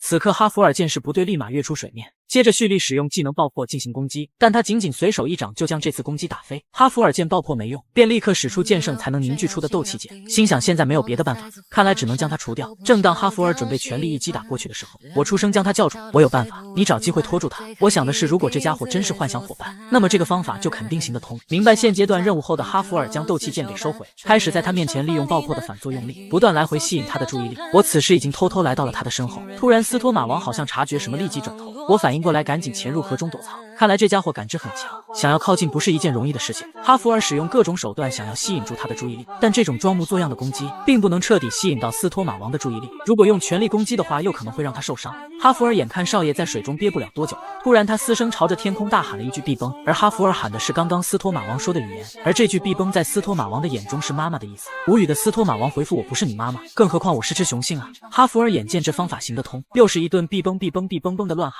斯托马王回复必崩必崩，意思是我哪里长得像鱿鱼了？必不北不崩，意思是你突然怎么了？哈弗尔开始了虚空对话，必北崩。听到这句必北崩，斯托马王非常愤怒，因为必北崩是在骂他丑。此刻我利用这段时间已经来到他的头顶，察觉过来的斯托马王想要伸手去抓，但尴尬的发现自己的胳膊太短了，根本就抓不到。突然我起身跳起，接着将一颗蓝色瓜子抛出，瓜子划出一个完美的弧线，成功进口。而这蓝色瓜子能让幻想伙伴缩小，如果这家伙真是幻想伙伴的话，那么一定也会因此变小。果不其然，此时斯托马王正不断缩小，瞬间就变成了一只小河狸。我上前一把就将他抱起，抓到你了吧小家伙。然而即使变得如此之小，但他的脾气还是一如既往的暴躁，一记甩尾直接给我狠狠的来了一巴掌，挣脱我之后几个跳跃就闪身不见。我立刻命令小老弟、小哈马以及小铃铛进行抓捕。小老弟第一个出现将其拦住，斯托马王上去就是一拳。我感受到小老弟好像非常愤怒，只见他擦了擦被打的嘴角，随后直接给对方来了一发认真一拳，瞬间两兽扭打在一团。我无语你们这样乱打一通，但谁都没有有效攻击啊！此刻小哈马从天而降，想要抓住司托马王，但身手敏捷的他一个后撤跳跃，不仅躲开了，还让小哈马撞到了小老弟身上。正当司托马王想要趁机逃跑的时候，我带着小铃铛闪亮登场。此时小铃铛从我肩膀上落下，准备阻挡司托马王。然而让所有人没想到的事情发生了，因为司托马王在看到小铃铛的那一刻，他感觉自己看到了光，那是一种恋爱的感觉。魔兽司托马王自己都不知道为何会诞生在这个世界上，500年来他几乎每天都在睡梦中度过，没想到有生之年自己还会出现这样一种感觉。此刻场面一度十分安静，看着司托马王那呆滞的眼神，直接给我都整无语了。怎么样，司托马先生，现在想跟我聊一聊吗？司托马王撩了撩他自以为很帅气的刘海，既然你都这么祈求我了，我就跟你聊一聊吧，毕竟我是一个绅士嘛。听完我顿时心中一喜，魔兽司托马王抓捕成功。我心想你这样一个恋爱脑，到时候还不是要被我狠狠的拿捏。原来这小子居然迷恋上了我的美女神秘术。司托马王严肃地询问我到底想让他做什么，我告诉他很简单，只需要你每天早晚各一次，在湖上大吼一声下退兽巢就行。司托马王不屑地表示，你这个人类怎么连谈判的基本礼仪都不懂？你在提要求的同时，还应该讲清楚你能带给我的好处。哎呦，这可怎么办嘛？其实我根本没东西可以给你的呀，不过如果你这么做的话，就能让我们这里所有人都获得幸福，你说是不是呀？小铃铛，小铃铛露出可爱的笑容，当即表示是的。司托马王瞬间被这甜美的笑容给俘获，果断就答应了刚刚的请求。我心想他这个愚蠢的家伙，你就是爱情的奴隶，你会就这样被我们一而再再而三的利用？而且小铃铛还根本对你不感兴趣，我来给你起个响亮的外号吧，你就是永远的舔狗司托马王，你等着被我利用一辈子吧！你这个母胎单身大合理。突然我好像意识到了什么，心想我自己也是母胎单身啊！我情不自禁上前一把托起司托马王，顿时我就流下了最真挚的泪水。忽然他感受到自己为何会如此温暖，瞬间也流下了只属于他们母胎单身人的泪水。这一刻我与司托马王交换了彼此最真实的想法。请问从今天开始我可以叫你小逼崩吗？他逼崩的表示随便。这时突然有人焦急的开门禀报，我发现来人是克雷格兵长。你不是被派去钢沙族了吗？怎么这么快就回来了？原来他们去钢沙族的路上遇到了正赶往我们领地的钢沙族兽人，他们部落被古巨蜥群袭击了，所以过来是为了请求增援。此刻钢沙族那边第3层防护栏已经被突破，面对突如其来的兽潮，即便强悍如斯的兽人也抵挡不住。得知情况后，我立刻叫人转告布兰克队长，让他叫所有白枪骑兵去村子入口集结。但克雷格兵长表示，现在即使以最快的速度赶去，可能也来不及了。我告诉他自己有办法，因为现在我有小逼崩，并且这可是一次千载难逢的机会。哈弗尔不懂我在说什么，少爷你在说这是一次什么机会？我告诉他一次能彻底消除怪物骨牌效应的机会。随后我就给小逼崩喂了一颗红色瓜子。你们这群混蛋兽潮，现在轮到我们反击了！巨大化的小逼崩从村庄上空跳过，冲吧小逼崩，是时候展现你的魅力，夺取你心里那个他的芳心了。如同打了鸡血一样的小逼崩，驮着全部白枪骑兵，几个跳跃便已经来到了钢沙族的地盘。小逼崩从天而降，用他那极度凶狠的眼神凝望着底下那些跟他身形相比如同蝼蚁的古巨蜥群。此刻我站在小逼崩头顶开口，用你们的双眼看清楚，然后给我牢牢记住，就算你们向西而行，也没有任何食物可以吃，因为你们现在就是盘中餐。顿时古巨蜥群被那恶魔般的面容吓愣在原地。随后小逼崩位在小铃铛面前展示自己魁梧的一面，随意的一掌就将那群古巨蜥全部打飞。变小后的小逼崩偷偷往后瞥了眼小铃铛，看见他正叮叮当当的摇着小尾巴，小逼崩瞬间小脸就红了，心跳也在扑通扑通的乱跳。这下子他算是被拿捏的死死的。此刻布兰克过来感谢我愿意带上他们，不过现在看来他们是不是太多余了？然而我怎么会浪费如此宝贵的人力呢？你们现在还有另一件重要的事情。突然这时钢沙族族长阿库什走了过来，随后表示从今往后他们跟弗隆特劳家族不再是血盟关系，因为你救了我们2次，所以我们钢沙族在此发誓，愿意永远为弗隆特劳家族献上忠诚，那就太感谢各位了。而我带白枪骑兵过来，就是来执行第3个计划，帮助钢沙族搬迁到新的家园。随着时间的推移，曾经因为阿斯法罕帝国为了达成某种目的，而在芦苇丛放了一把大火所引发的丛林怪物大迁徙，此刻他们居然停止了向西的移动。原来一群拥有智力的部落怪物，他们曾目睹了3头身为食物链顶尖捕食者的古巨蜥被揉成纸团一样从他们眼前飞过。随后这次目击事件开始大范围传播，据说西边有着如泰山般大的魔兽，它的尾巴犹如满载着神罚一样能掀起巨大台风，黑色的瞳孔宛如深渊，2颗尖锐的门牙仿佛能粉碎世间所有生物，而且魔兽头顶站着一位操控者，如果与操控魔兽的恶魔对视，甚至能感受到来自地狱的凝视，可以看出这谣传有多离谱。可爱的小河狸居然能被说成这么吓人的生物。另一边阿斯法罕王宫有人禀报，当初不断扩大势力并威胁到我们的钢沙族，已按我们的计划丢弃了定居点，转移到了马森塔诺国的丛林里。但奇怪的是他们双者之间并没发生冲突。阿斯法罕国王听完表示可惜，随后便准备让他退下。突然他说还发生了另一个问题，那就是怪物的迁徙，好像因为西边有某种存在抱有巨大的恐惧，他们又全都跑了回来，现在正在攻击我们王国边境的城墙。阿斯法罕国王感到非常疑惑，难道这次是女皇马森塔诺的计谋？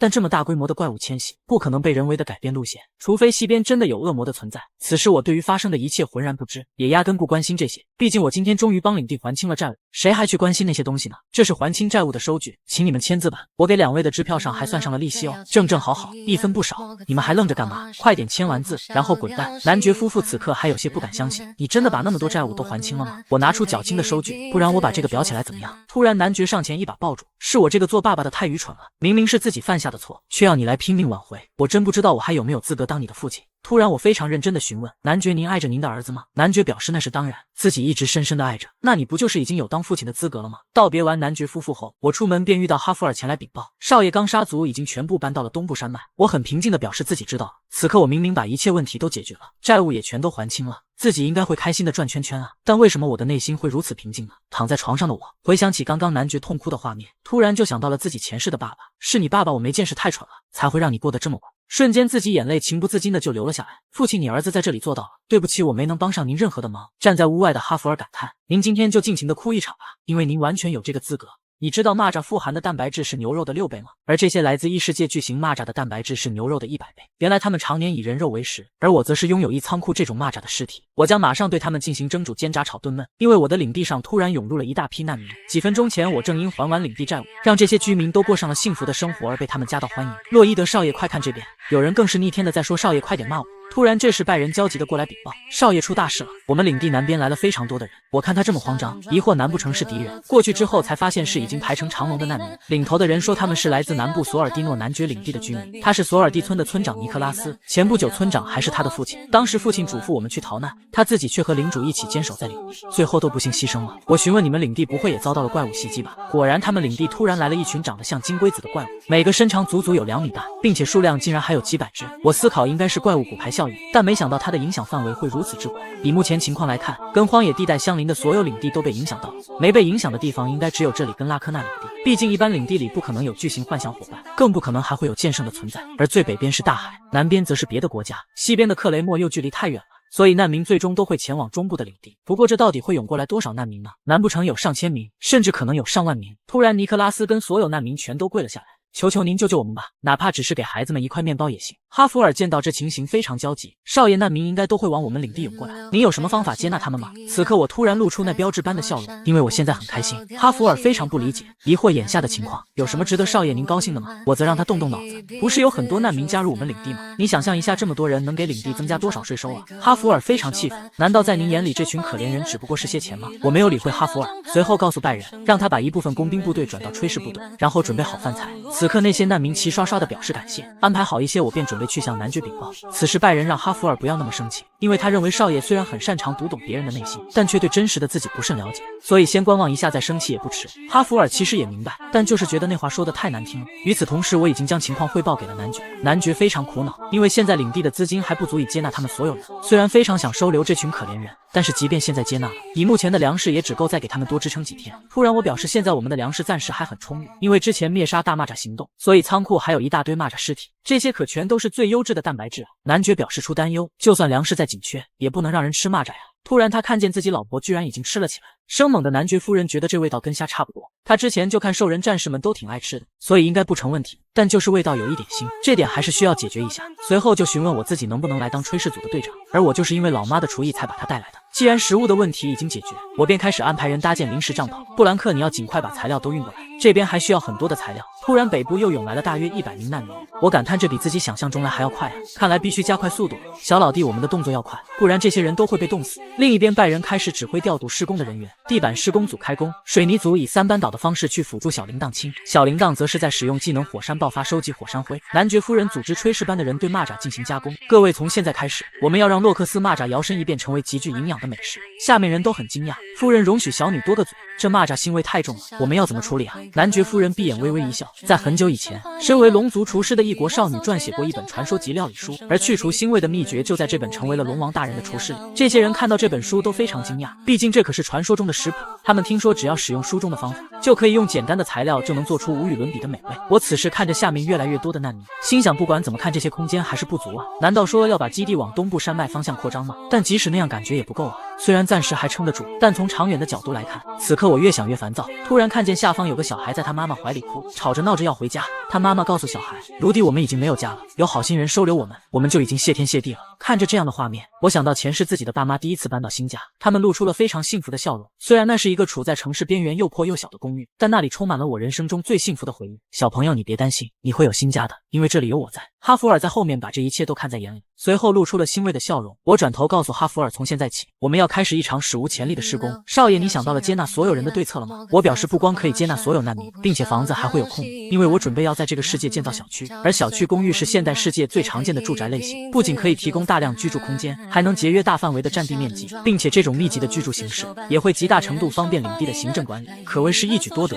这样我不仅可以在他们身上扩大税收，还能收取房租，到时候他们辛辛苦苦干活就全是为我在打工，只要干完这一票我就去吃喝玩乐，届时我便可以完成人类的终极愿望，那便是实现财务自由，成为有钱的无业游民。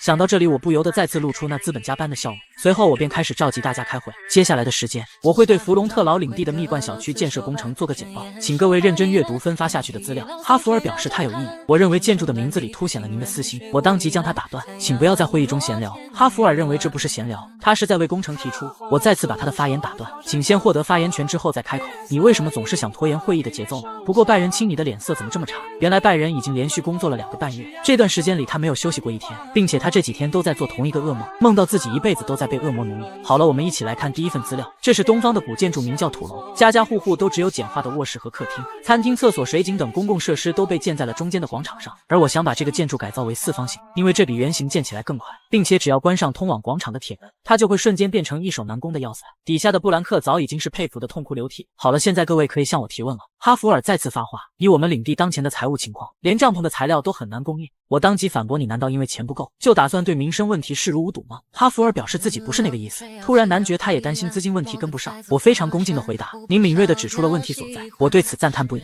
哈弗尔满头问号，区别对待是吧？各位，地暖帐篷的建设与修缮，可以长期供应的粮食，这些资金我们还是有的，而蜜罐小区这个工程就没有多余的资金了，所以我们需要进行筹款。就这样，我跟哈弗尔准备去筹钱。哎呦，你不会因为刚刚的事伤心了吧？哎呀，明明是骑士，怎么还闹脾气了呢？你听过关于领地骑士因为闹别扭都不愿意跟男爵少爷对视这件事吗？哈哈哈！看见哈弗尔还是不说话，我突然开口，其实我也很害怕自己到底能不能完成这个大工程，万一房子不能容纳那么多人，最后坍塌了怎么办？但既然我已经开始了这件事，那我就是负责人，负责人绝对不能表现出动摇或懦弱的模样。为了得到大家绝对的信任，我只能这么做，但只有在你面前，我才能暂时摘下这虚伪的面具。哈弗尔先是一愣，气愤地表示，那自己不就是情绪垃圾桶吗？我转头坏笑，那副样子就是在说没错。忍无可忍的哈弗尔直接冲过来就是狠狠的一拳，但其实这都只是在他内心中的想法，他现实并没有动手。我哼着小曲来到筹钱的目的地，那便是我的好邻居拉科纳子爵的领地。我进来就遇上了他的儿子黄毛，黄毛见到我像是见到鬼一样，毕竟上次他差点没被我活活打死。臭小子，我们难得见面，你刚刚在那里鬼叫什么？怎么样，退学的时候一切还顺利吧？臭小子，不要这么害怕，我这次来是帮你复学的，不过等下要看你爹的表现。拉科纳见到我立马就冒出冷汗，他疑惑为什么突然要提高水费。我说的话很难理解吗？我让你多付点水费。拉科纳心想，这家伙心也太黑了吧，他不仅赚走自己大额水费，还让我的儿子收到了退学处分，现在又过来要提高水费。突然此刻拉科纳竟露出了笑容，你果然还是太年轻了，我们的合同上价格都是被定死的，你没有提高水费的权利。我叹息一声，拿出放大镜，然后让他过来，你看清楚合同上有段小字哦，可依据供给者的心情调整上述所示的水费价格。瞬间拉科纳拉着这个资本家的衣领，大骂你这个骗子。哎呦，你好凶啊，子爵，请您冷静点，再怎么说我们也是邻居一场，我怎么会随意提高价格呢？我这么做也能给您带来莫大的好处啊，这可是一场利益交换哦。首先因为怪物骨牌效应，周遭17个领地全被毁掉，所以这些难民都涌到了我们这边，可是子爵您却拒绝收容任何难民，我可以当做不知道这件事，毕竟如果被女皇陛下知道，她一定会很伤心的。拉科纳吓得满头大汗，心想这算是什么好处？明明就是要放我一条生路的意思啊！我真的是为了子爵您着想，才会说这种话提醒您的呀。如果我向陛下上奏的话，说不定能让您儿子重新回到学院上学哦。拉科纳知道自己现在肯定没有别的选择，缓缓问出你还需要多少？哎呀，子爵您在说什么呀？这样会让别人误会的，我又不是来抢您钱的混混，您就自己看情况多给我一点点吧，不会因此影响我们友情就行。拉科纳想死的心都有了，感叹面前这个人简直就是恶魔，过来要钱又不说要多少钱。哈弗尔在身后目睹这一切，心想这个家伙真是一个混蛋。此刻我再次开口，您也不用有太大的压力，就随便说说能给我提高多少比例吧。这一瞬间周遭的氛围极度安静，就连心跳声都能听得一清二楚。突然，拉科纳从口中缓缓说出20%。他看见我如此难看的表情，赶忙开口说：“等一下，自己刚刚说错了，应该是30%。”然而我此刻表情比刚才还要抽象。拉科纳被吓得大气都不敢喘。突然，他看见身后的哈弗尔伸出5根手指，随后立即便说自己给你提高50%。但我的表情竟然比刚刚更加丑陋。拉科纳看向哈弗尔，心中向他发出求助：“什么情况？他怎么是这种反应？不是50%吗？难道不是你说的50%吗？”哈弗尔像是读懂这份求救一样，闭眼双手抱于胸前，缓缓摇头，接着再次比了一个5，随后口中说了一个“倍”字。拉科纳猛然起身：“你们这2个强盗，5倍也太不像话了吧！”我见状慌张的开口：“那个字诀您提的也太多了吧？其实4倍就可以了。”拉科纳听到只要4倍，开心的表示：“是真的吗？”就这样，新的水费合同诞生。拉科纳开始满面笑容，还感觉是自己赚了，但反应过来之后，他真想一头撞死在这里。出来之后，我询问哈弗尔：“你怎么这副表情？”而他认为自己刚刚像是在威胁别人一样。我坏笑的告诉他：“你想错了，这不是想，而是你刚刚确实威胁了别人啊！”哈哈哈。穿越到小说，我居然得了不治之症，请了个路名医都对病情束手无策。但当听到哈弗尔成功完成任务回来时，我竟然直接满血复活，从床上站了起来。原来半月前，我为了在异世界建造可容纳万人的公寓，没日没夜的研究设计方案，即使累到流鼻血也没有一刻停歇。但这样终究有透支的一天。终于我在听到剩下的资金只够给员工发4个月工资时，再也撑不住倒了下去。临终之前，我让哈弗尔给王国女皇带了一封信：“陛下，请您对这个愚昧无能的臣子处以凌迟之刑吧。”女皇疑惑：“一开始就这么突然吗？”心想那个狡猾的家伙肯定又在盘算着什么。哈弗尔继续朗读信里的内容：“多亏了陛下您以伟大的洞察力下达了命令，在下才得以气喘吁吁地赶回去守住了领地。可令人惋惜的是，依旧有17个领地的百姓们失去了自己的家园，并因此全部涌入了我们弗隆特劳领地。我身为伟大的女皇陛下的忠臣，愿继承陛下伟大的精神以及思想，认为自己理应接纳并照顾伟大的王国的可怜百姓。为了能带您实现伟大的意志，所以在下愿意照顾伟大的女皇陛下的所有百姓。”哈弗尔无语：“这伟大的也太多了吧！”女皇此刻感觉这完全是在讽刺她。突然，哈弗尔继续羞涩地读出下一句：“可是这一切都苦于没有钱啊！虽然我不在现场，但那文字中富含的感情，就好像我身为巨下亲临现场一样。”女皇感叹这家伙简直太无耻了。不过她确实预料到了会有这种情况。本来她是正打算给弗隆特劳领地送去援助资金跟物资的。突然，哈弗尔再次开口：“在下的资金缺口是陛下您所想的3倍。”女皇再度惊讶，心想3倍他是疯了吗？在下绝对没有疯。信中像是可以预料到一切一样，居然跟女皇心里想的开始了对话。女皇越想越生气，准备等下次见到那家伙一定要给他谈个斗气猛瓜崩。陛下，我正在计划建造马森塔诺王国前所未有的多层住宅建筑，这不仅仅是建造临时住所供他们吃住这么简单，而我是想为他们提供稳定的住所，帮助他们独当一面。想必这也是伟大的女皇陛下所期盼的事情。可是这一切依旧是苦于没有钱了。不想再听下去的女皇开口将其打断：“够了够了，我明白他想说什么了，但即便我是女皇，也没办法随心所欲地动用大笔资金，我需要先经过财务大臣和相关专家的判断，再通过老顽固元老会的同意，才能调动这么大量的资金。你继续惹朕烦心的话也没有什么用。”突然，哈弗尔放下信件，从胸口拿出一份图纸：“陛下，本次计划中的建筑，就算作为要塞来使用，也是完美无缺。如果之后怪物骨牌效应重新反噬回来，或者东部的敌军攻打过来的话，这将成为无敌的盾牌，可以一直为王国维持和平与安宁。臣认为，等这个要塞城市建造完成之后，我们还从敌军的攻打中顺利收住了东部领土，那赞成这一计划的大人们，他们的地位都会一步步升高的吧。”此时这一句话才真的说进了女皇的心坎里。女皇心想，建造一个要塞城市的确很不错，说不定还能发展成克雷默一样的商业地区，而通过支持我的意见站稳地位的那些大臣们，肯定对自己忠诚度也有所提高。如此一来，还可以强化我的王权。相比于投资的费用，那些好处确实很实在。突然，哈弗尔开口说了一句：“没错。”原来纸上写着等待10秒后说没错。女皇没想到那家伙居然连这一点都算到，随后开口让哈弗尔在这个地方等待领取资金。突然，哈弗尔又再次开口：“如果矮人工匠科吉杜斯也能来就太好了。”极其无语的女皇让他不要再说了，自己都知道了。随着时间的推移，距离给士兵发工资的日子越来越近了。此刻我感觉自己时日无多了，发薪水的那天便是我的忌日。一想到我口袋里的钱要缩水成零，我立刻就咳嗽不止，随后双眼紧闭，便准备迎接死神的到来。突然，哈弗尔推门出现，直接从口袋中拿出大批支票：“少爷，我拿到钱了，别装了，快从床上起来吧！”我瞬间垂死，并中惊坐起。原来这就是金钱的治愈。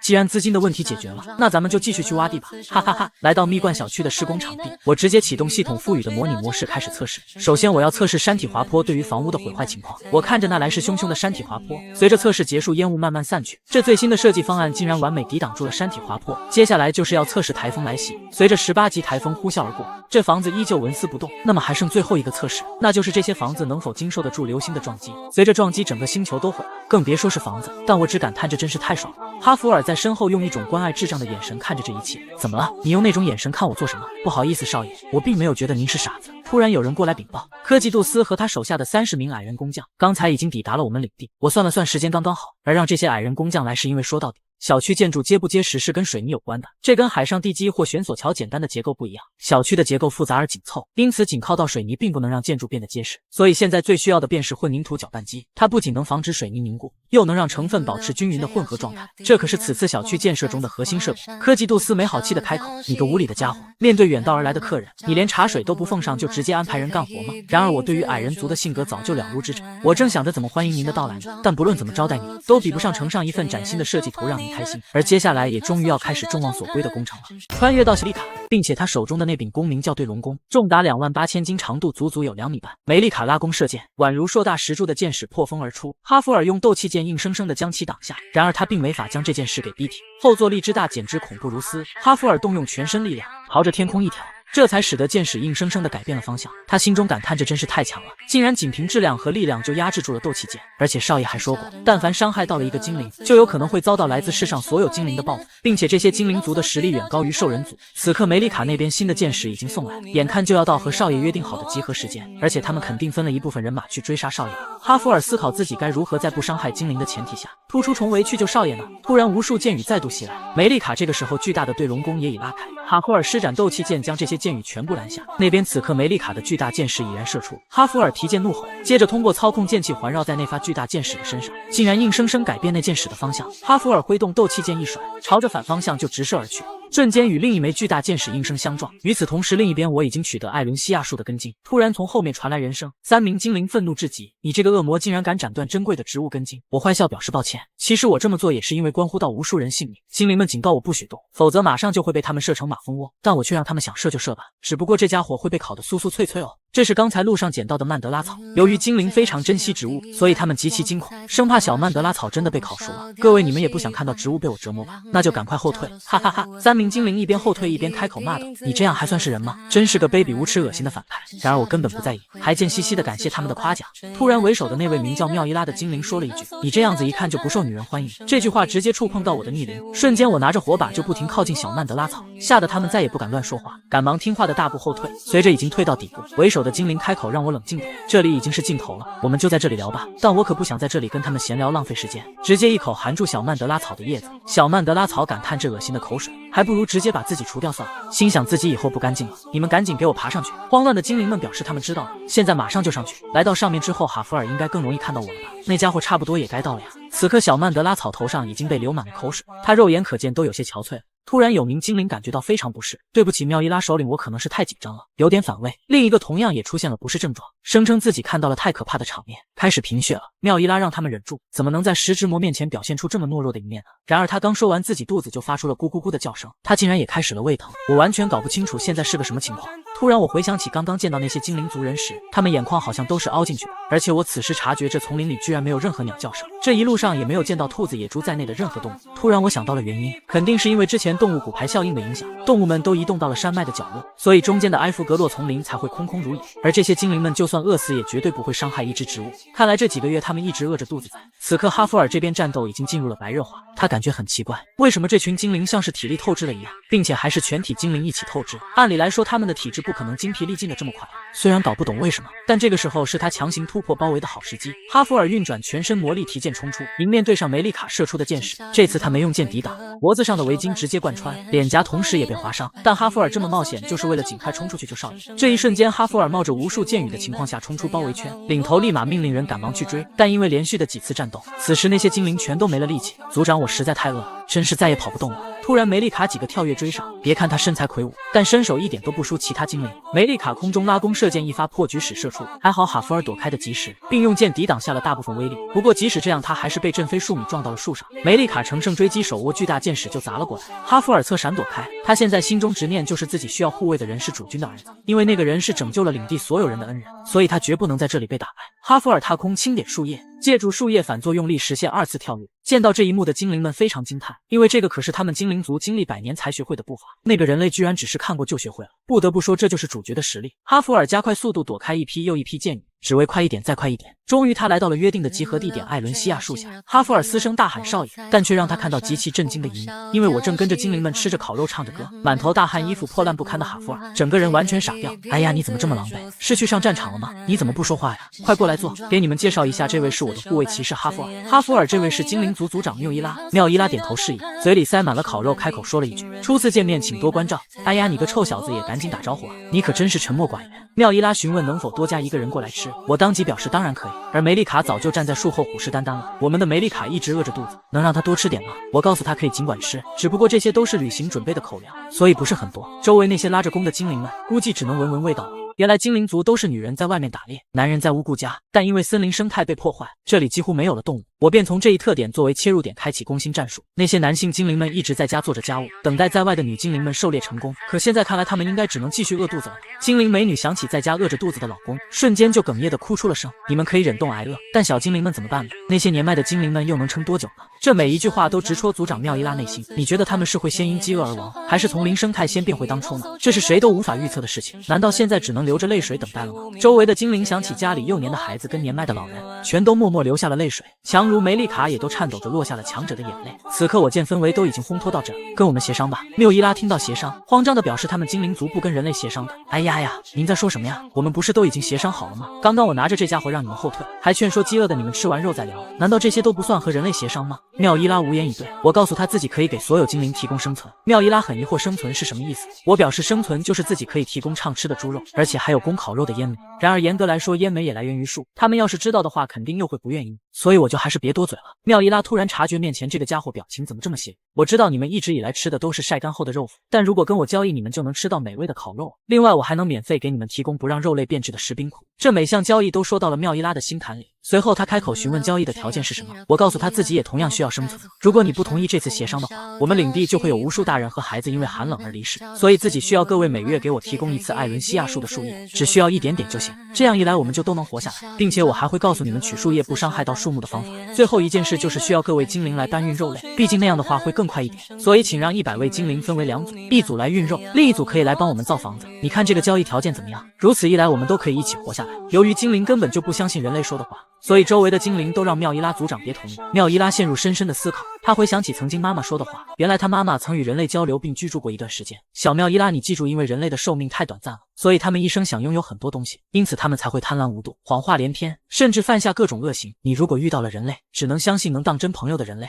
回忆结束，缪伊拉非常果断地拒绝了交易，因为他只会跟和自己是朋友的人类做交易。我心想可恶，没想到这么麻烦。随之我回想起前世，对于自己来说什么是朋友？我在那边的世界总是一个人，因为很穷，所以打扮寒酸又难看。为了能学多一点东西，去参加传统建筑研究会的时候，自己就明白了一件事，大家怎么会跟我这样的人做朋友呢？他们只会躲在背后嘲笑我，即使这样我依然咬牙撑了过来，因为我想多积累一点知识，摆脱贫困。然而有一天，我突然被一个人请去吃了一顿豪华烤肉，并且他还安慰我不要把大家说的话太放在心上。但他真的是真心把我当朋友吗？其实他也只是想嘲笑我，哈哈哈，你是不是只吃过罐头制品里的肉，没吃过别的肉？他当时那轻蔑的微笑，就像是在给肮脏的狗投喂饲料。他从行善中感到了喜悦，我当时很想哭，因为这份牛肉实在是太好吃了，所以这家伙一定是大大的好人。朋友，我能再吃个2人份的牛肉吗？他表示朋友，你再吃3人份的都没问题。他因此成为了我唯一的朋友，所以友情算多大点事啊，用牛肉就能买到。我从背包中拿出至尊无敌精品牛肉，缪伊拉一眼就看出那肉的色泽跟之前的完全不一样，它给人一种晶莹剔透的感觉。此刻我已经将那块牛肉拍到了石板上，那滋滋冒油的悦耳响声充斥整座丛林。缪伊拉一口下去，瞬间感觉好吃到飙泪，梅丽卡更是口水差点没直接喷出来。另外2位精灵觉得这世上怎么会有如此好吃的肉，要是以后再也吃不到了怎么办？突然缪伊拉表示他接受刚刚的交易，别的精灵疑惑，难道不通过元老会的同意吗？缪伊拉只留下一句，喂他们吃牛肉。就这样500年从未与其他种族接触过的精灵们，竟然跟人类的弗隆特劳领地签署了业务协议。但哈弗尔非常无语，因为明明可以用牛肉解决的事情，为什么让自己那么拼命的战斗？他越想越气。领地的居民见到精灵全都议论纷纷，心想少爷上次是带兽人回来，这次又是精灵，之后不会连龙族都能带回来吧？缪伊拉发现四周都是伤害植物制作而成的东西，感叹人类真是残忍。我告诉他每个种族有每个种族不同的价值观，有些种族还特别讨厌吃动物，所以大家只要在这方面互相让一步就行了。我认为互利的世界就是由此产生的。缪伊拉表示他明白这个道理，但内心还是无法苟同。我回头见西西的坏笑，那你就吃着牛肉慢慢想清楚吧。缪伊拉一想到牛肉，口水情不自禁地往下流，立马觉得自己能理解了。原来他们从未吃过这么好吃的炭烤牛肉。而有了精灵族的帮助，蜜罐小区建造工程的唯一顾虑也解决了，那便是如果102号楼不能在气温降到0度前完工，就有可能出现冻融现象，混凝土中的水会出现冻结。等到冬天过去之后，随着气温上升，水就会慢慢融化，因此混凝土内部就会产生杂质流，有许多水滴，之后随时都有可能发生塌方。而现在有了精灵美女们的帮助，施工速度肉眼可见的提升，毕竟他们不仅身法敏捷，还有超乎寻常的力气，而且他们只需要牛肉就能随意使唤。随着初雪将至，蜜罐小区的101栋跟102栋全部顺利完工。今年冬天先用这2栋楼进行测试，然后明年秋天以全员入住为目标进行施工，最后一步便是准备测试全新的隔热材料，这是用艾伦西亚树叶和豆油调配出来的。随着1楼到8楼的所有暖气涂完隔热材料，我就开始叫人烧锅炉排放蒸汽，果不其然，只需要一点点艾伦西亚树叶就能调配出这个世界最强的隔热材料。屋外零下10几度，但屋内温度却宛如夏天。完成这一切就可以安排人入住了。突然哈弗尔开口：“少爷，我认为入住优先权要。”没等他说完，我就将其打断：“现在下这么大雪的，我很忙，待会儿再聊。”哈弗尔好生气，每次他提意见都被打断，但随后少爷说的一番话却又让他释怀了。拜仁，你记住，难民的入住优先权要先给有孩子的家庭，然后给老人跟生病的人，最后那些人也要以健康状态重新排先后入住顺序。没能入住的难民就安排到地暖独户去居住。这个冬天不能让任何一个人受寒饿肚子，而我想的是这样就能让他们所有人都欠债，到时候安排他们干活也方便。哈哈哈！哈弗尔觉得少爷真的好可恶，可恶的让自己想揍他，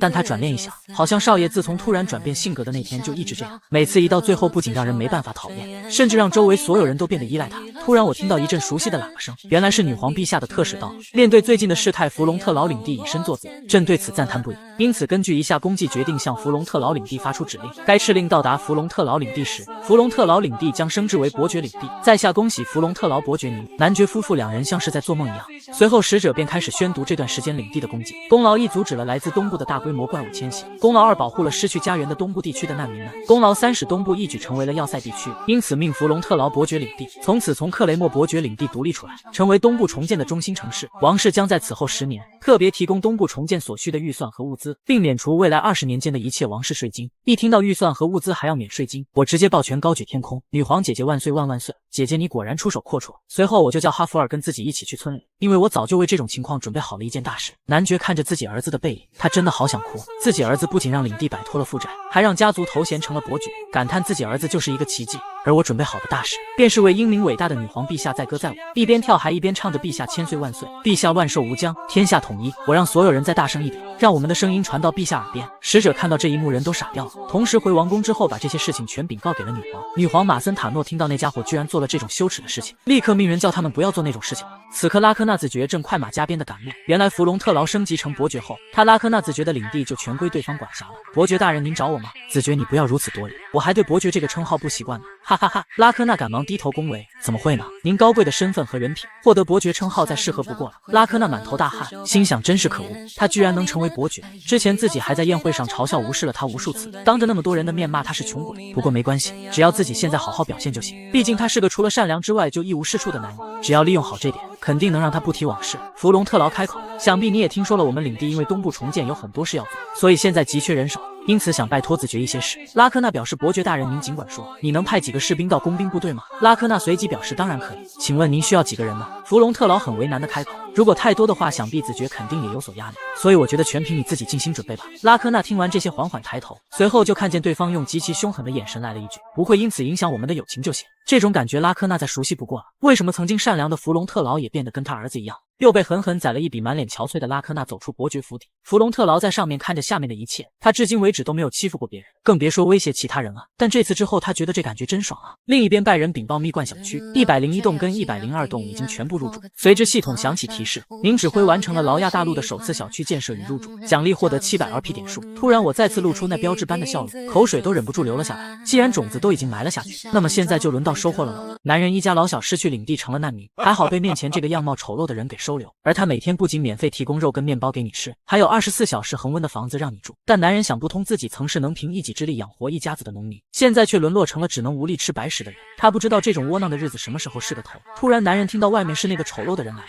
而这里收留的全是失去领地的难民。见到是救了他们的洛伊德少爷，全都高声欢呼他的到来。洛伊德少爷，谢谢您，我该怎么报答您这份恩情啊？一位老人更是老泪纵横，握着他的手，表示他这个老太婆在临死前能握一下您的手，自己也死而无憾了。然而表面上看似氛围其乐融融，但背后却是暗流涌动。哈弗尔瞬间察觉到不对劲，他有种预感，少爷肯定是想从难民身上捞点什么好处。果不其然，下一秒，一沓厚厚的纸被摔到桌面上。那么现在开始来还债吧，我给你们准备好了劳动合同。难民不知道什么意思，全都开始议论纷纷。本来刚才还面带微笑，突然脸就阴沉了下来。怎么？难道你们想吃一辈子白食吗？难民都被这突如其来的变化给吓了一跳。洛伊德少爷，我只要在这份合同上签了字，是不是就能得到工作？而这第一个过来的人就是那个不愿吃白食的男人。我露出邪恶的表情，表示那是当然，而且除了月薪之外，还有加班补贴哦。不过只要签字，收到第一份薪水的那刻起，就得用你自己的钱买食物跟木柴了。男人当即就说自己不想依附在别人的施舍上活着，所以请给我念合同里的内容吧。我笑嘻嘻地告诉合同可能会很苛刻，因为我们领地的风格蛮资本的哦。突然那男人妻子也过来询问女人可不可以参加，我当即回答这个领地可不会在意大家的性别，其他人见到女人都靠自己力量赚钱，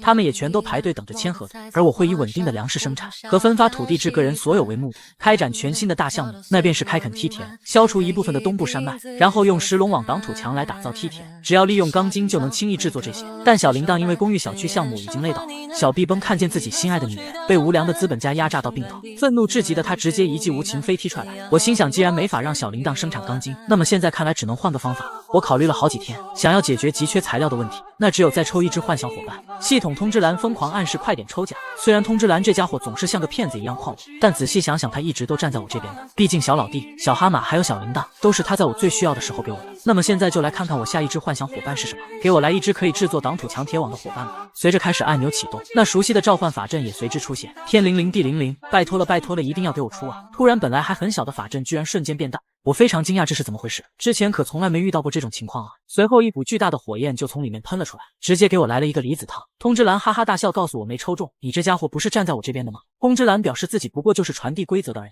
系统永远是中立的存在。我疑惑，那你为什么一直以来都能给我刚好需要的幻想伙伴？通知栏呵呵呵的大笑，你真是又可怜又愚蠢，看来你还什么都不知道。赌博本来就是这样啊，给菜鸟一点好处，他就会以为下一次也会很好。我愤怒至极的怒吼，你这家伙完全就是个骗子，你是不是不想活了？通知栏接着说出人生哲理，这个世道怎么可能如你所愿呢？你不要把人生想得太简单。我听完虽然不想承认，但这种反派逻辑自己确实很认同。通知栏摇摇晃晃的询问要不要再来一次，说不定这次能抽到好东西哦。没有办法的，我再次点击开始按钮，而这次迎接而来的是一次爆炸。我真的好想痛扁这个该死的系统一顿，但最后只能是无能狂怒。通知栏贱兮兮的询问要不要来第三次，人生不就是3局定胜负吗？我继续点击开始按钮，然而这次我学精了，召唤法阵刚一出来我就抱头卧倒，哈哈哈！我又不是傻子，怎么可能在同一个地方跌倒3次呢？等待片刻之后，我发觉这次怎么没动静。当抬头看去时，我差点没被吓死，因为从召唤阵法里钻出了一头异次元怪物。我立马站起疯狂逃跑，这要被这怪物来上一口，肯定会当场去世的。我跑到哈弗尔房间，让他赶快醒来看看我。哈弗尔不清楚什么情况，砍完怪物就继续回去睡觉了。通知栏提醒没抽中，我大骂他你个疯子，老子不抽了。突然系统响起提示，恭喜您达成了隐藏条件家破人亡，因为连续3次没抽中，身体和 RP 点数都被蹂躏的不像样了，所以基于您受到的伤害，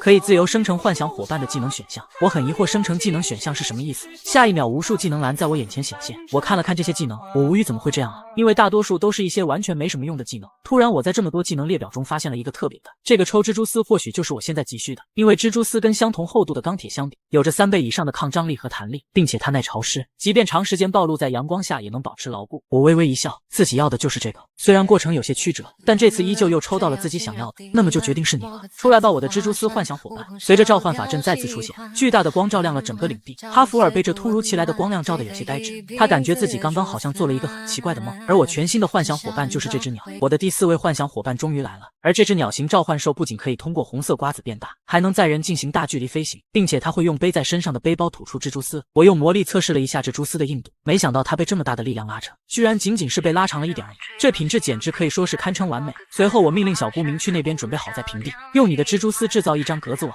小孤明听完这道命令后叹息一声，其实这家伙什么都好，但他却有一个致命的缺点。突然小孤明不听指挥，朝着丛林就俯冲而去，落地之后一个撅屁股把我从他身上打了下来，我脸不着地直接来了一个狗吃屎。愤怒至极的我转头大骂，你这个混蛋想干嘛？原来这家伙太懒了，干什么都觉得很麻烦，所以现在虽然有了能替代钢筋制作挡土墙的材料，但我该怎么让这家伙替我干活呢？昨晚刚抽到他的时候，我好声好气的让他给我看一下是什么样的蜘蛛丝，这家伙听完又是叹息一声，一屁股坐在地上就开始开摆。我不知道自己凭什么要为劳动而生，还要以劳动而活呀不？我心想这个家伙还蛮有性格的呢，当时是小老弟给他说教了一番，来，我们为建设基础设施献一份力，提升人类生活的质量，能获得相应的奖励和成就感哦。这样我们就能实现自我，成为世界的骄傲。小老弟好一顿洗脑，他才勉强答应试一试。然而今天刚工作一会，他就又摆出了这副死样子。无奈小老弟再次出来说教，我们一起努力一下吧。但小姑冥想不通，为什么总要做苦差事故？世界嘛，就算放着不管，他也会自己好好发展的。而且既然那个主人召唤我，他总归会养我的吧姑。哇，我听完这家伙说的话真的好生气。我心想，不然直接把他烤了吧，烤乳鸽的味道肯定很美味。小老弟同样也很生气，你怎么能摆出那种态度？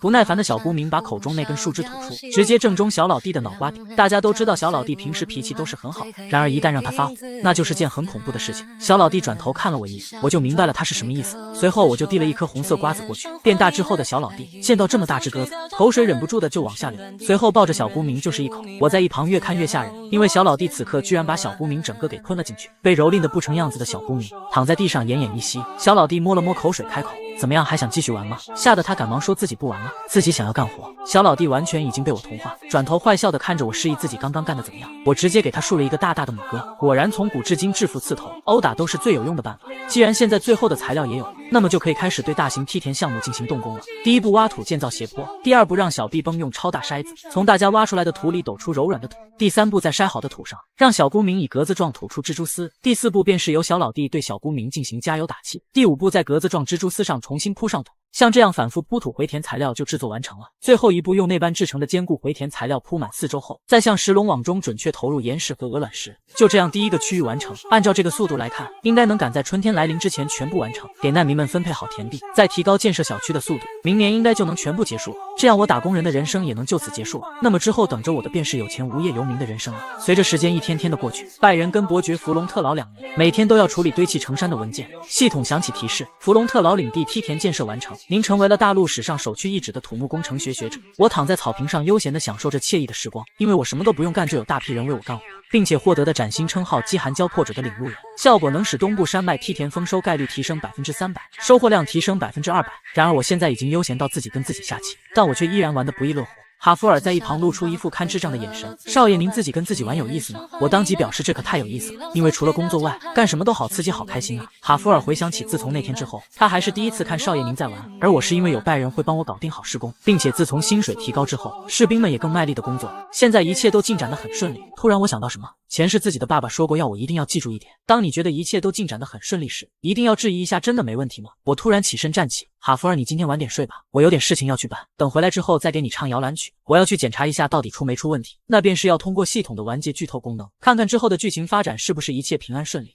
穿越到小说，我发现自己躺在床上奄奄一息，并且样貌像是衰老了40-50岁。我惊恐自己为什么会变成这副模样。哈弗尔运转全身魔力进行抢救都没用，突然我听到自己躺在床上虚弱的开口，收手吧哈弗尔，你不也知道没救了吗？只有焚化才行。哈弗尔不愿意放弃，他嚎啕大哭地说，少爷你得活下来。我站在身后非常疑惑，要焚化什么东西？哈弗尔，其实我并不是伯爵的儿子，但他此时已经不在意那些了。您是守护我第二个故乡，拯救了数千万难民的英雄，我会将这些事传遍天下的。随后我便看到自己躺在床上没了呼吸，四肢幻想伙伴也因为我的离世而慢慢消失。我看着眼前的一切，心想还好这些都是未来所发生的，只要自己不慌张，做出理性的思考和判断，就有机会改变这种死掉的结局。我发觉哈弗尔的容貌并没有什么变化，那就说明这是不久的将来。我的脚瘦骨嶙峋，估计应该是脱水导致的。哈弗尔将我的尸体裹着布抱到室外，而这大广场上居然躺满了尸体，好像除了哈弗尔，其他所有人都全部离世，并且我发现哈弗尔在往他们身上倒油。我知道了，原来焚化是指焚烧尸体啊！既然如此，领地肯定是发生了大型的传染病，但会是发生了什么病呢？自己可不是来自异世界的医生，对于疾病方面可是一窍不通啊！这是我能阻止的事情吗？突然我听到此时哈弗尔居然开口了，洛伊德少爷，不管您是谁都好，您之前留下了遗言，让我务必在尸体焚烧的时候对您说这句话，请一定要记住。我非常惊讶的听完这句话，随后完结剧透的功能结束，周围场景随之消失，我便返回到了当前的时间。我开始思考最后那句记住是什么意思，心想这算哪门子的遗言啊？我们又不是在拍谍战片的对暗号戏份。等一下，如果那个暗号就是为了说给来自过去的我听的，如果病入膏肓的我知道了这场传染病的事情，并且是在给过去的我提示解决方法呢？我开始不停转圈思考，什么是 V， 什么传染病跟 V 有关联啊？突然我停住，想到了什么，没错，我解开这道谜题了。不得不说，未来的我真是个天才。随后第二天一大早我就找到拜仁，拜仁很疑惑，少爷您说是要从克雷默借人？没错，专业的采石工人也越多越好。拜仁表示这么多人的话，估计要花费不少人力费用。我叹息一声，那能怎么办呢？到时候只能跟克雷默伯爵借点钱了，毕竟我们领地的人都忙着种地，士兵跟兽人们也都投身在小区施工上。拜仁疑惑少爷，您这是到底要开展多大规模的工程啊？我告诉他，大概跟蜜罐小区差不多，因为这个项目会横跨整个领地，到时候可能会蛮闹腾的。而这次要对付的敌人是传染病，并且还是霍乱，所以我需要造一个这样穿梭领地地下的地下水道。虽然我对医学一窍不通，但是人类战胜病魔的武器可不只有医学，因为我要从根源解决传染病问题，建造排泄物流通的通道。通俗来讲，那就是下水道。而那句记住 V 指的就是欧国的 V 市步入工业革命时代后，V 市的人口出现了井喷式的暴增，但当时城市里并没有正常的下水道设施，这也导致大量人口的排泄物全都丢入了河中。一般来说，排泄物会随着河流飘走，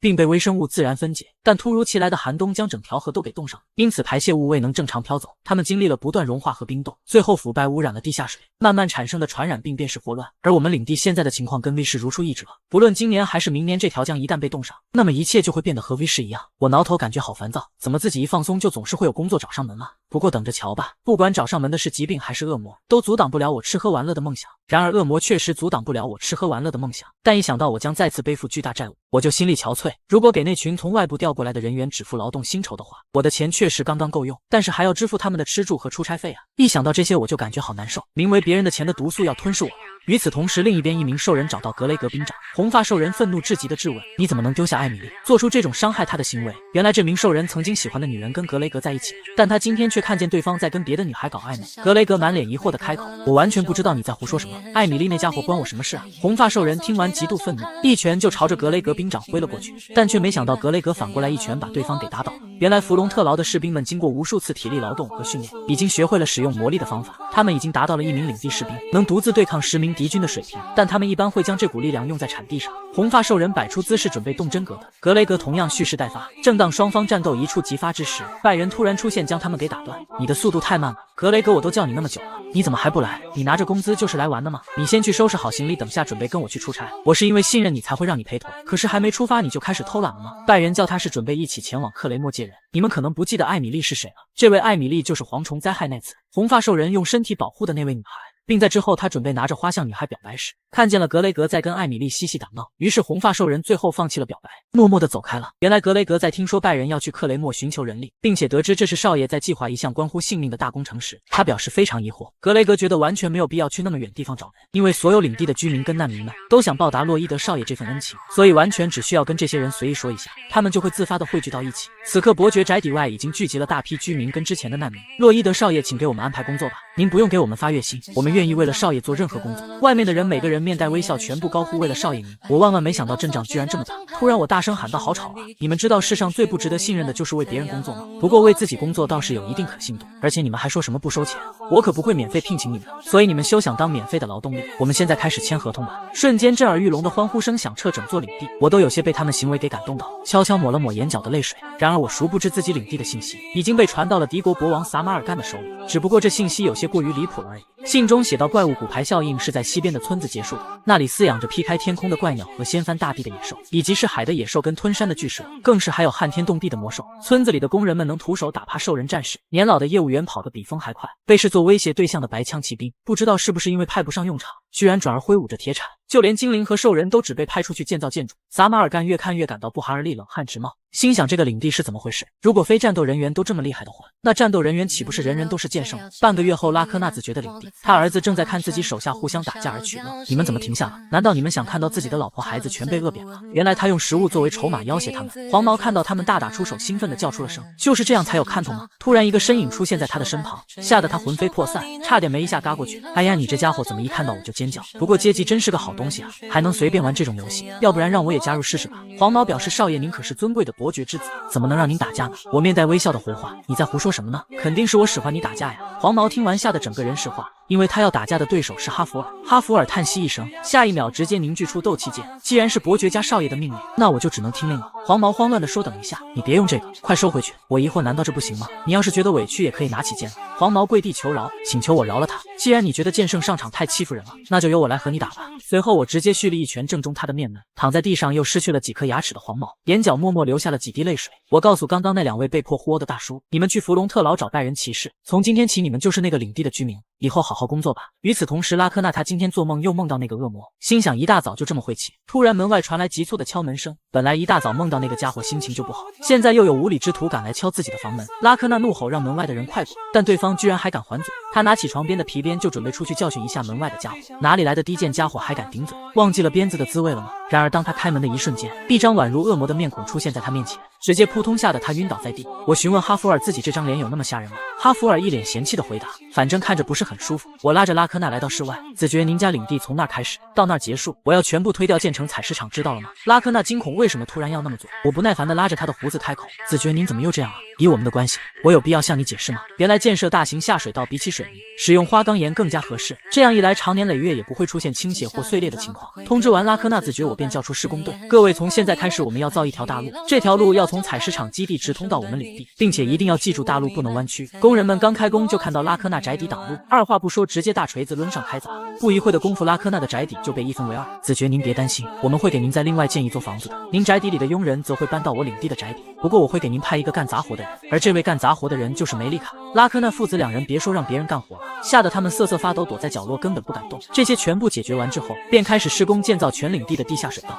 我把拜仁安排到采石场上监工，毕竟由经验丰富的指挥大师来负责，我可以很放心。为了建造采石场需要推翻大山，但这项工作根本不用担心，因为领地里全是兽人跟怪兽，大家都能出力干活。至于建造小区的工作，则是会由精灵族负责，他们有着高超的理解能力和体能，所以能完美的复刻出小区，并且只需要给他们提供牛肉就行。现在唯一的问题是如何处理污泥，肯定不能派工兵队去用铲子慢慢挖走，毕竟那数量太多了，估计没等全搬走，他们就因为毒气体全部窒息了，所以必须要像现代技术一样，用高温一次性烧掉才行。如果换哈弗尔或者小铃铛出马的话，那也不现实，我们总不能天天耗在那里吧。我思考自己要上哪去找能喷射大量火焰的东西，而且这东西还要能每天去下水道上下班当奴隶。忽然我打了一个响指，想到了什么，不是有那种奴隶吗？我再次露出资本家般的笑容，随后我便找到矮人工匠克吉杜斯，你想让我用艾伦西亚树叶做个铠甲给你？他疑惑地问道，你为什么会需要那种铠甲？难不成你要去猎龙？我回答没错，自己的确是要去猎龙，只不过去的人不是我，而是我身后的这家伙。哈弗尔站在后面满脸无奈，但却没有任何办法，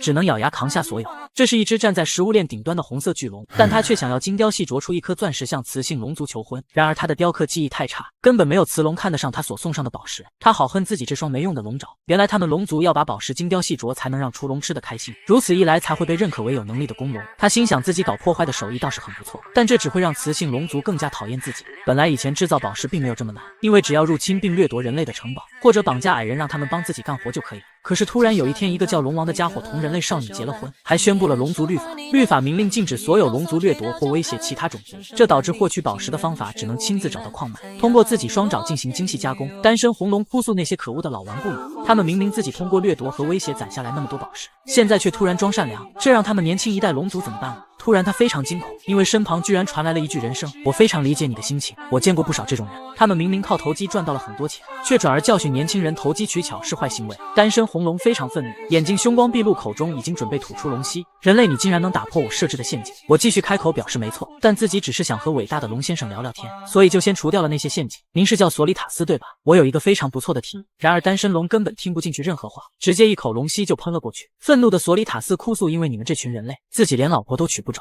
我要把你们全部除掉。此时我心想，果然如预料一样，那条龙根本没办法控制自己的愤怒。哈弗尔开口询问，所以少爷您有什么计划吗？我悠闲地在龙息中散步。计划我不是跟你说过吗？哈弗尔疑惑，什么时候说过？自己怎么不记得？来之前我不就说了让你去抓龙啊？少爷请别再开玩笑了，您说的那是结果不是计划呀，快告诉我要怎么做吧，我会相信您的计划，并且严格按照计划行事的。我不耐烦地表示自己昨天就说过了，你去跟他打，然后抓住他。随后我一把就将哈弗尔推了出去。单身龙发觉对方中了自己的龙息还能安然无恙，心想这身看起来笨重的铠甲有什么特别的力量？他感觉好生气，既然如此，我要用力量碾碎你们。我躲在石头后面给哈弗尔加油打气，他满脸无奈，瞬间斗气剑凝聚出现。此刻单身龙的爪子已经抓来，哈弗尔灵巧的侧身躲开，单身龙像发了疯一样不停的攻击。你们这群人类蝼蚁！不过他不管怎样进行猛烈的攻击，哈弗尔都能巧妙的躲开。单身龙好生气，他感觉这个人类就像一只苍蝇一样烦。突然哈弗尔觉得自己好像能打赢这条龙，我诡异一笑，没错，哈弗尔当然能打得过龙。虽然他在小说里经历了一场恶战，但胜利最终还是属于他，并且当时的哈弗尔刚觉醒成为剑圣，只是比女帝姐姐和卡尔强一点点。但现在的他已经完全超越了一般的剑圣，成为了高级剑圣，绝对能避开年轻且弱的索里塔斯的攻击。单身龙非常惊恐，刚刚那是什么？人类竟然在空中进行了跳跃！原来哈弗尔在精灵身上学到了步伐，并且通过魔力的运用，在空中创造出了魔力跳板。我心想，主角光环也太牛了吧！哈弗尔在空中来回跳跃，疯狂戏耍索里塔斯。他觉得自己面对刚刚成年的龙族也不能轻敌，毕竟龙是这片土地最强的生物。所以哈弗尔凝聚大量魔力到斗气剑上，直接全力打出一发斗气爆破。这道攻击正中单身龙的胸口，他一开始还满脸问号，觉得这攻击也没什么的嘛。但是下一秒疼痛随之传来，瞬间眼泪就飙射而出，这下子直接疼得他在地上翻来覆去的打滚，好疼啊！这太疼了吧！他眼见哈弗尔还要来，赶忙开口说等一下。我在一旁看着这一切，也许会有人觉得他堂堂一条龙怎么会害怕人类呢？但索里塔斯的恐惧就是这种情况，就好像人在房间睡觉，突然出现一只狮子挑衅你，你想着用杀虫剂制止它，但他被喷了一脸杀虫剂却还笑嘻嘻的，并且他还拿起铅笔刺了你一下。你可以想象当时那种场景对你来说是有多恐怖。哈弗尔此刻在索里塔斯眼里就是那种充满恐惧且危险的存在。单身龙看见对方正一步步逼近，他全身颤抖，眼泪止不住的往下流。你等一下，我有件重要的事情跟你讲。哈弗尔满脸问号的停了下来，然而单身龙居然想玩阴的，趁着对方放松警惕，直接一记龙爪就砸了下来。但烟雾散去之后，刚刚攻击的地方并没有人影，因为哈弗尔轻易躲开后，已然凝聚好斗气剑来到了他的身后，又是一发斗气爆破，正中单身龙的后背，疼得他只感觉自己好像见到了太奶。此刻哈弗尔不停使用斗气爆破戳他，索里塔斯疯狂求饶，我悠闲的躺在一旁，而这跟自己计划的一样，并且这单身龙接下来的行动，我不用想都知道，他马上会用出烟雾龙息。一般来说，人在面对杀虫剂都杀不死，并且还会自动进攻的昆虫时，他们肯定会直接选择逃跑。当然，即便是强大无比的龙也不例外。索里塔斯在烟雾中进化成了人形，随后冲出烟雾就准备开溜。躲在石头后面的索里塔斯认为那家伙肯定找不到自己，他当即就要发动传送魔法，但我怎么可能让他这么容易就逃走？我已经在这里设置了防止传送的陷阱，只要发动就会招来雷击。躺在地上的索里塔斯深深地陷入了自我怀疑中。以前他觉得自己可能只是个笨蛋，但现在他觉得自己可能连笨蛋都不如。此刻我缓缓走到他的面前，容我再次正式向您打招呼，伟大的巨龙索里塔斯大人，我是弗隆特劳伯爵的长子。你知道如何让一头龙心甘情愿给你打工吗？而我要一步步让这条化形成人的龙掉入我设计的陷阱里。第一步，找个人把那条龙给打服，让他安分下来。但龙毕竟是龙，所以自尊心肯定很强的嘛。而这第二步便是给他重新建立自尊心。你这家伙真是没大没小，区区一个人类你怎么能那么对待龙大人呢？而且你竟然还对龙大人刀剑相向，你这个低贱的家伙怎么能这样？哈弗尔听着自己突然莫名其妙被骂，满脸惊讶，心想不是少爷您让我打的吗？我继续开口，幸好龙大人心胸宽广，不然我们两个早就成烤乳猪了。你个臭小子！索里塔斯在后面疯狂点头表示认同。你这个低贱的家伙，赶快去那边，然后跪着高举你的双手。哈弗尔难以置信地听着这每一句话，你这家伙耳朵是聋了吗？还不赶快去那边跪着！哈弗尔依旧在震惊中无法自拔，但不知道为什么，他身体竟不自觉跑到一边，真的高举双手跪了下来。我此刻卑躬屈膝地请龙大人落座。索里塔斯大人，我有件事想问您。通过刚刚这番操作，索里塔斯的信心直接倍增。好吧，你想问什么？突然我的表情变得阴森可怕。您是想结婚对吧？单身龙瞬间小脸一红，心跳都加快了几分。你怎么会知道这件事的？我没有回答他自己是怎么知道的。您因为手艺太差，没能雕刻出像样的宝石，所以还没结婚吧？索里塔斯越听越惊恐，你怎么会知道这么多事？更重要的是，你怎么知道我的巢穴在哪呢？突然我开口告诉他，自己会让您在10年内结上婚。他一听到10年内就能结婚，瞬间开心的喜出望外，但下一秒就觉得不对。你先回答我的问题。然而我依旧没有回答他的问题。您难道不心动跟龙族美女来一场甜甜的恋爱吗？紧紧牵着对方的龙爪，在浪漫的北极滑雪，用心电感应互传甜蜜的情书，在夜空上背对着月光，用尾巴摆出漂亮的爱心。索里塔斯被这一句又一句说的彻底沦陷，心跳扑通扑通的不停乱跳。我见时机已然成熟，立马拿出一份合同就开口，只要您在这里签字就能结婚。索里塔斯已经被爱情冲昏了头脑，真的只要签了字就能让我结婚吗？我微笑的回答，没错，您在最下面签上名字就可以了。然而当索里塔斯刚一签完名字，我瞬间表情就变了，连周围的环境都变得诡异起来。下一秒我一把抢过合同，我记得龙族律法里是不是有这么一条内容，凡是与人类签下契约后擅自违约的龙，将会被处以龙王的龙息之刑。这一刻索里塔斯才感受面前这个人刚才所做的那一切竟然全部都是在演戏给自己看，为了就是让自己放松警惕签下名字。他感觉这个人类简直就是恶魔。数日后，我带着人形的索里塔斯回到了领地，周围的居民全在议论纷纷。以前少爷每次出门都会带回一些厉害的角色，还以为这次少爷能带回一条龙呢，没想到却是个无精打采的普通青年。然而领地居民不知道，这个红发青年真是一条货真价实的巨龙。我此时很兴奋，心想这下子修建下水道所产生的污泥，只用龙的一口龙息就轻而易举地解决了。随后我带着索里塔斯来到矮人科技杜斯镇，因为根据合同需要把精加工宝石的方法传授给他，而索里塔斯则需要每天焚烧一次排泄物设施里堆积的污泥。他心中很不甘心，自己明明是一条龙，却要帮人类清理排泄物，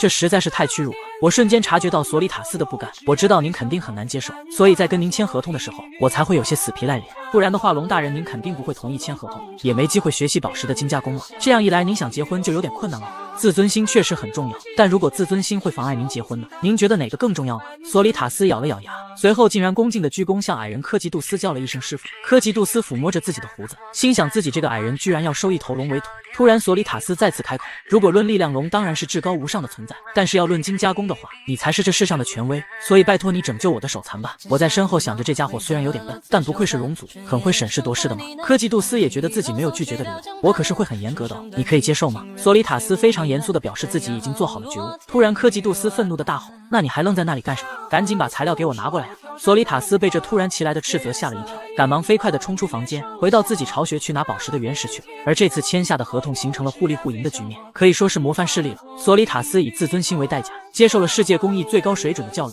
科吉杜斯也成为了史上第一个对龙族作威作福的矮人，并且还因此收获到了快乐。我回想起曾经自己经历过无数极其不合理的合同，每次都是假惺惺地说一切都由我自己决定，但其实他们内心想法是，就你这种人能有什么选择的权利？那种完全就不能叫做签合同，而应该叫胁迫。签合同就应该让大家达成共赢才对啊！当然我肯定也要在这其中捞点好处了，这些雕刻坏的宝石就归我所有的了。出来之后，突然系统响起提示，您再次改变了一位角色的悲惨命运，引领对方走向了积极的方向。原来在小说中，索里塔斯在与哈弗尔的战斗中失去了龙角，并且带着胸口的致命伤返回了巢穴，最终他在那永远不会被人发现的巢穴中孤独地了却了一生。还有，如果不是你，弗隆特劳夫妇也早就不在人世了。摆脱债务的伯爵，重新开始专注起了自己曾抛之脑后的爱好，包括朱利卯原本的命运是客死他乡，但他现在得到了学院的认可，成为了全校第一名，这些全都是您达成的成果，您拯救了数不胜数人的命运。突然我开口问系统要 RP 点数，说了这么大一堆又不给我点数有什么用？系统无奈吐槽，你这个人真是没有一点浪漫细胞啊。这是一个可以随时督促工人好好工作的技能，因为一旦有人不小心挖到了绿圈里面，就会立即变成红色发出警告，而且还会从里面升起一个我的虚拟脑袋直接开骂，这点活都干不好能不能行？都给我仔仔细细的好好挖。没错，这便是我最新获得的施工技能。原来因为我马上要开始建设全领地的下水道，可是现在我的测量技能范围有限，而这个横跨整个领地的工程需要获取一个又一个区域数据，再把它们链接起来实在是太麻烦了。所以为了效率，我直接花费1200 RP 点数将终极设计成功升至了高级。本来我是想，如果是高级设计的话，那么一次性设计的面积肯定会增加，却没想到还意外获得了一个新的专属配套技能，名叫施工指导方针。我看着新技能的名字满脸疑惑，心想这技能到底是什么意思啊？突然系统让我投射之前存储的 3D 平面图，下一秒一声元神启动，不对，应该是施工指导方针启动。刚刚那个 3D 平面图竟然直接放大了数倍，映射到了我的面前，并且这个全息图不光自己可以看见，就连所有工作人员都能看到。我惊叹这个技能能让我直接事半功倍，我要马上赶紧找人测试一下效果。随后我便找到哈弗尔，他疑惑地看着地上投影出的绿色圆圈，少爷这是什么？我告诉他这是你要挖的底，晚点再给你聊细节，你先听我的话好好干活可以吗？接下来你能试着挖下这束光的外侧偏离一点的地方吗？哈弗尔一铲子下去，瞬间我帅气的脸庞就从中升了起来。他看到这副嘴脸觉得真是讨人嫌，你这家伙是不是对别人的长相说的太过分？随后哈弗尔认为仅凭那张讨人嫌的脸，大概以后都不会出现犯错的工人了。你这家伙别再说了，我的心也会痛也会受伤的。然而哈弗尔根本就想错了，工人们看到少爷的脸，居然全都欢呼叫出了声，哇哦，是少爷发脾气的脸。随后领地周围不断开始出现我帅气的脸庞，哈哈哈，少爷刚刚骂我们了，你们是不是很羡慕？我们这边这张脸好可怕呀！我万万没想到会演变成这样，我出现大骂他们，这个功能是为了让你们按指导方针干活，怎么反倒还享受了起来？突然我听到拜仁正在给工人们讲话，从现在起我们要开始建设全领地下水道，从病魔的魔爪中解救大家的性命，大家来一起呐喊我们的座右铭是什么？随之底下那群员工像是打了鸡血一样，全部高声呐喊安全第一，不要受伤，受伤的家伙没有好下场，虚弱的家伙给我滚去参加安全的工作。我此刻越发担心这群人的精神状态，我询问哈弗尔他们为什么会变成这样，哈弗尔什么话都没说，他心想为什么变成这样，您心里没点逼数吗？不都是跟少爷您学的？随着时间的推移，领地下了几场猛烈的春雨，小下水道的施工经历3个月都很顺利的进行了下去，多亏了有施工指导方针，核心大下水道的施工进度也是1日千里。拜仁我会把核心大下水道直接打通到那边的平原，然后在那建造污泥处理设施。拜仁表示之前如齿象群被我们用水逼到了那附近，然后就定居在了那里。难道没关系吗？我觉得有小壁崩一直出入施工现场，他们应该不会轻易靠近。不过小心点肯定是没错。你告诉工作人员，如果遇到如齿象，让他们安静的撤退就行。然而我还是把事情想得太简单了。突然这天，小老弟眼含泪水的找到我，随后焦急的诉说着一切。我疑惑的看着小老弟，你是说施工场地那边发现了奇怪的东西？赶到现场之后，我表情非常凝重的看着下面的东西，那是一头早已腐烂的如齿象尸体。看样子它的腐败程度不像是挂了很久，而且出现在这么深的坑里，估计是有人故意除掉并把它埋到了这里。我回想起小说中的剧情，到底是谁呢？他又为什么要这么做呢？随后我让人继续往下挖挖看，然而随着越挖越深，我整个人都惊呆了，因为下面埋的根本不止一头如齿象，而是无数头，并且还整整齐齐的排列在一起。我清楚的记得小说里明明没出现过这种情节啊，关于如齿象的信息也只有他们几种习性，一遇到小说里没有的情况，我脑子又有些转不过来了。我试想着看看小说中有没有类似的情节，突然我想到了什么，这个跟那马兰的屏障那张比较像，当时出现过和黑魔法很像的仪式。突然那些如齿象尸体竟然散发出了紫色的光，我瞬间察觉到不对，果然是黑魔法，大家快点离远一点，这是尸体爆炸魔法。下一秒那些尸体全部爆炸，紫色火焰顿时从坑道里蔓延了出来。我发现这样跑下去不行，工人们迟早会被紫色火焰吞噬的，我绝不能让任何一名工人受伤。我当即便准备使用出三重爆破，反正不管行不行得通，先用爆破的破坏力试试看能不能抵消。突然小壁崩出现，用身体挡下了这波紫色火焰。与此同时，另一边巨龙索里塔斯也察觉到了那边的情况，看样子应该是死灵法师的死灵术。这么看，那个骗子好像陷入了危险，需要我去帮忙吗？自己有做那种事的义务吗？突然他看到一个人正快速朝那边赶去，原来是哈弗尔，他这次并没有在少爷身边。索里塔斯心想，既然那怪物般的人类都已经赶过去了，应该就不用自己了。回到这边，小壁崩因为独自承担了所有威力，现在已经昏了过去。然而更绝望的还在后面，工人们惊恐地望着紫色火焰消散的地方，那一头头如齿象尸体现在居然又站了起来，并且正像发了疯一样朝着这边冲来。完蛋了，这是亡灵如齿象群。这是一群用尸体召唤的亡灵如齿象群，而我却想用他们的孩子要挟他们，并且这群亡灵象还真的有反应。原来几分钟前施工场地意外触发了亡灵陷阱，大批如齿象尸体复活，形成了亡灵大军，他们像疯了一样朝着这边就冲了过来。我一边逃跑一边思考应对的方法，突然我想到什么，随后我便让拜仁去带一只之前养的幼年如齿象过来，接着我叫小老弟拖住亡灵象群。别看小老弟平时只是一只挖土的大仓鼠，但他的战斗力还是很强的。认真状态下的小老弟，一招老弟重击打出，直接将对方抡飞数米。战斗还没完，小老弟又是一招老弟肘击再度解决一个，转身接着一击老弟十尺飞踢踹飞两个。眼看亡灵象群就要撞来，小老弟一个侧闪后跳躲开，随后便站定摆出架势。下一秒一招老弟没拳，梅花乱舞，只见小老弟翩翩起舞，打飞一只又一只亡灵象，这画面实在是太优雅了。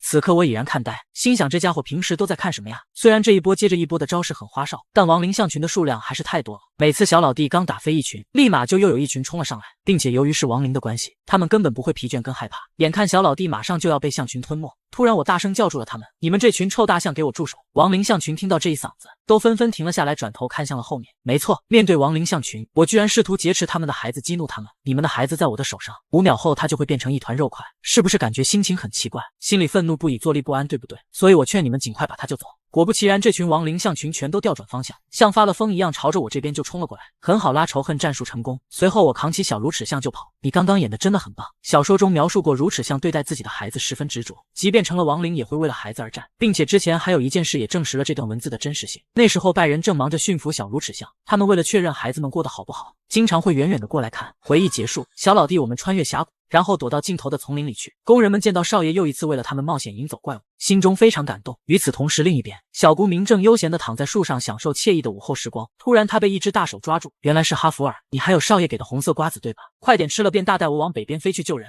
此刻这边我坐在小老弟身上不停地跑，但这样下去不行，这群亡灵象根本不知疲倦。我尝试用爆破射击进行攻击，虽然能将前面的亡灵象群打炸，可是立马后面的就追了上来。我心想如果自己用3重爆破攻击能行吗？但使用这招会进入濒死状态，万一用了之后还剩下一些家伙活着的话，那到时候就真的完蛋了。突然小老弟这个时候居然急刹停了下来，原来前面的路被挡住了。我心想可恶，难道真的就没有办法了吗？随即我开启模拟测量技能进行测试，果然凭小老弟的重量是爬不上去的。眼看后面亡灵象群马上就要冲上来了，怎么办？这下要怎么办呢？自己必须要冷静下来。随后小老弟看到我居然从他身上跳了下去，并且径直朝着象群走了过去。虽然我刚刚担心自己用完3重爆破之后会陷入濒死状态，但那同时也是突破困境的钥匙。下一秒3重爆破迸发而出，但奇怪的是我居然是朝着天上发射的。亡灵象群都被这招的威力给吓到，忽然我扑通跪地，直接进入到了濒死状态。眼见象群离我越来越近，此刻我的技能急速充电发动，瞬间无数紫色黑暗能量被我源源不断吸收。这技能可以快速吸收周遭的一切能量，但这还不算完，由于小老弟还在附近，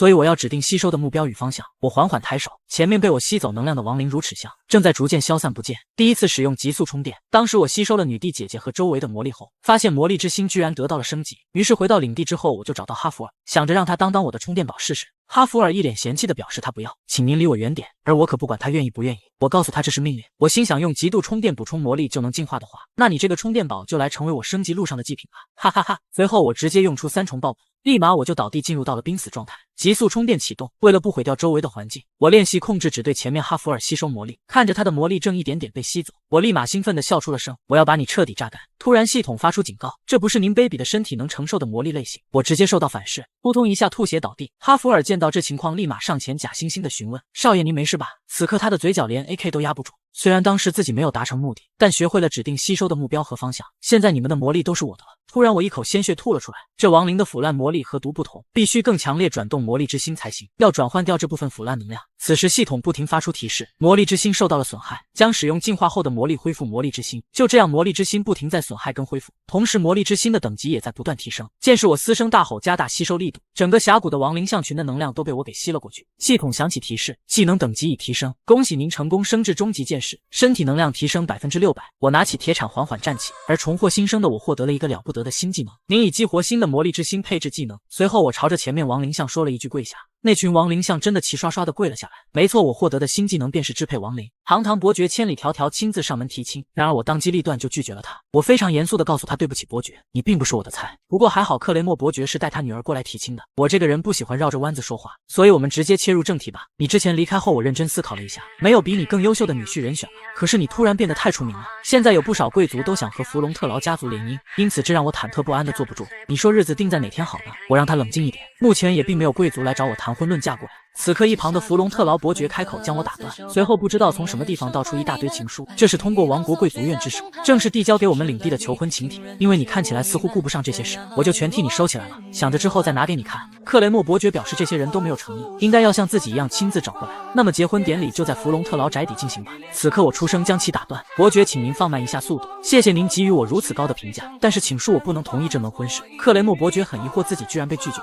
你现在已经是一个27岁的老光棍，到这个年龄都没结婚，这样下去只会让人怀疑你身体是不是有问题。听到这里，身旁的哈弗尔很想要笑出声，但这个场合他还是憋住了。克雷默伯爵继续开口，你是觉得我们家族有什么不足吗？我告诉他并不是家族的问题，而是您女儿看样子非常不情愿啊，那样子像是比杀了他还难受。此时克里斯汀艰难的开口，我是克雷默家的长女，为了家族的发展安宁，我愿意牺牲我的一生。我非常无语，因为这要是被别人看到，估计会以为她要嫁给魔王吧。一旁哈弗尔居然在发抖，你这家伙不会是在用魔力憋笑吧？弗隆特劳此刻开口，伯爵我也斗胆想说句话，为家族做考虑确实很重要，但我觉得当事人的心意也至关重要，毕竟是要相伴一生的人，爱情肯定是不可或缺的要素。为了您女儿的幸福，请您尊重他们2人的想法吧。克里斯汀泪眼婆娑，难以置信自己听到的这一切。随后克雷默一把抱住自己的女儿，对不起克里斯汀，我身为你的父亲，差点就要为了家族地位让你难过了。瞬间父女2人拥抱在了一起，这场面极度温馨幸福。他们走之前还不忘感谢弗隆特劳夫妇，感谢你们今天给了我很大的教训，所以让我们为了爱活下去吧。弗隆特劳夫妇当即牵手高举回应，没错，让我们一起为了爱活下去。然而他们全然不在乎我的感受，所以没嫁给我就等于是幸福的结局吗？就连自己的父母也觉得如此。还有哈弗尔这家伙，从刚刚开始就蹲在角落不停的颤抖，因为那家伙直到最后也没笑场。我真是应该好好感谢他，毕竟看样子他比上次和吉加泰坦战斗时还要努力。最后我拒绝了所有的政治联姻，因为我不想承受政治上的危险，也不想让一个女性变得不幸，而且这件事还传到了女皇陛下那边，所以弗隆特劳家拒绝了所有联姻，对吗？不过这也正如我的预料，毕竟就算他能同意，女方的当事人肯定也会拒绝的，因为那家伙的脸长得太像土豆了。想到这里，女皇都忍不住笑出了声。她心想，虽然现在都拒绝了，但还是要注意那家伙会和哪个家族联姻，毕竟这样他们肯定会结合成最强大的地方势力。随后女皇询问寄给阿斯法罕的信有消息了吗？底下的人回答，那边的人最后都不承认怪物骨牌效应的责任在于他们，别说是认罪了，他们反倒还振振有词的怪我。女皇心想，看来那老家伙是想等到自己先亮刀，既然这样，看来要组织一批使节团去到阿斯法罕了。突然女皇露出微笑，这个使节团的人员里看来得加一个土豆了。回到我领地这边，吃饭的时候拜仁带来一个腐败的羊头，并且头颅上还印有一个怪异的图案。少爷，这是从北边的事故现场找出来的。我看见这个图案，清楚的记得自己在小说的插图上看到过，那是后期黑化的女皇姐姐新换的王国图案。看来女皇姐姐的黑化跟纳马兰屏障事件关系很深啊。自从我来到这个世界后，就改变了很多剧情，现在姐姐并没有黑化，纳马兰屏障的触发条件已消失了。此时这图案的出现，肯定是那些家伙在计划某个小说里没出现的事件。我如果果不防备一下的话，自己甜蜜的人生一定会遭受重创吧。小说中树立了纳马兰屏障的人，是让无数人险些因此丧命的黑魔法师坎纳瓦罗，他是现在最大的嫌疑人。我心想，看来必须去一趟纳马兰调查清楚。拜仁，我们尽快重新开始赶工。施工完后，我得去出差。既然现在嫌疑人已经锁定，那我就要过去找到确切的证据。随着时间的推移，污泥处理厂终于建成。只见小老弟将上面巨大的井盖一开，那么接下来就麻烦索里塔斯大人牛了。随后他开始施法，里面无数排泄物逐渐汇聚成一坨，瞬间索里塔斯化身成庞大的红色巨龙，一口龙息便朝着井里喷射而去。总有一天，您的事迹会传遍天下的，那是关于毁灭排泄物之龙索里塔斯的传说。突然，单身龙愤怒的大骂，警告我绝对不允许将这种事情传出去。我疑惑，难道那不帅吗？灭始龙这个称号多酷炫啊！索里塔斯没好气的回应：“你这家伙是认真的吗？你起的外号也太烂了吧！”我表示那实在是太遗憾了，毕竟我是理科生嘛。突然系统响起提示：“您是劳亚大陆第一个实现污水集中处理系统，所以恭喜您获得全新的称号。给你红厕纸好呢，还是蓝厕纸好呢？称号效果可以让领地发生传染病的概率为0。”我心想，这样自己就可以放心的出门了。哈弗尔询问少爷：“您打算什么时候动身前往纳马兰？”我告诉他越快越好，只不过要是盲目的冲过去，有可能什么都没能捞到。要是有一个合适的借口就好了。突然我看到宅邸门口停满了不同的马车，一问才知道，原来是各个领地居然都亲自把女儿送过来，并且伯爵还给他们都制作了见我的号码牌。无奈之下，我只能答应。不过这也确实是件值得开心的事，毕竟贵族小姐们都排着队想跟我结婚。然而我仔细想了一下，准确的来说，不是小姐们想要促成这门婚事，而是他们的爸爸。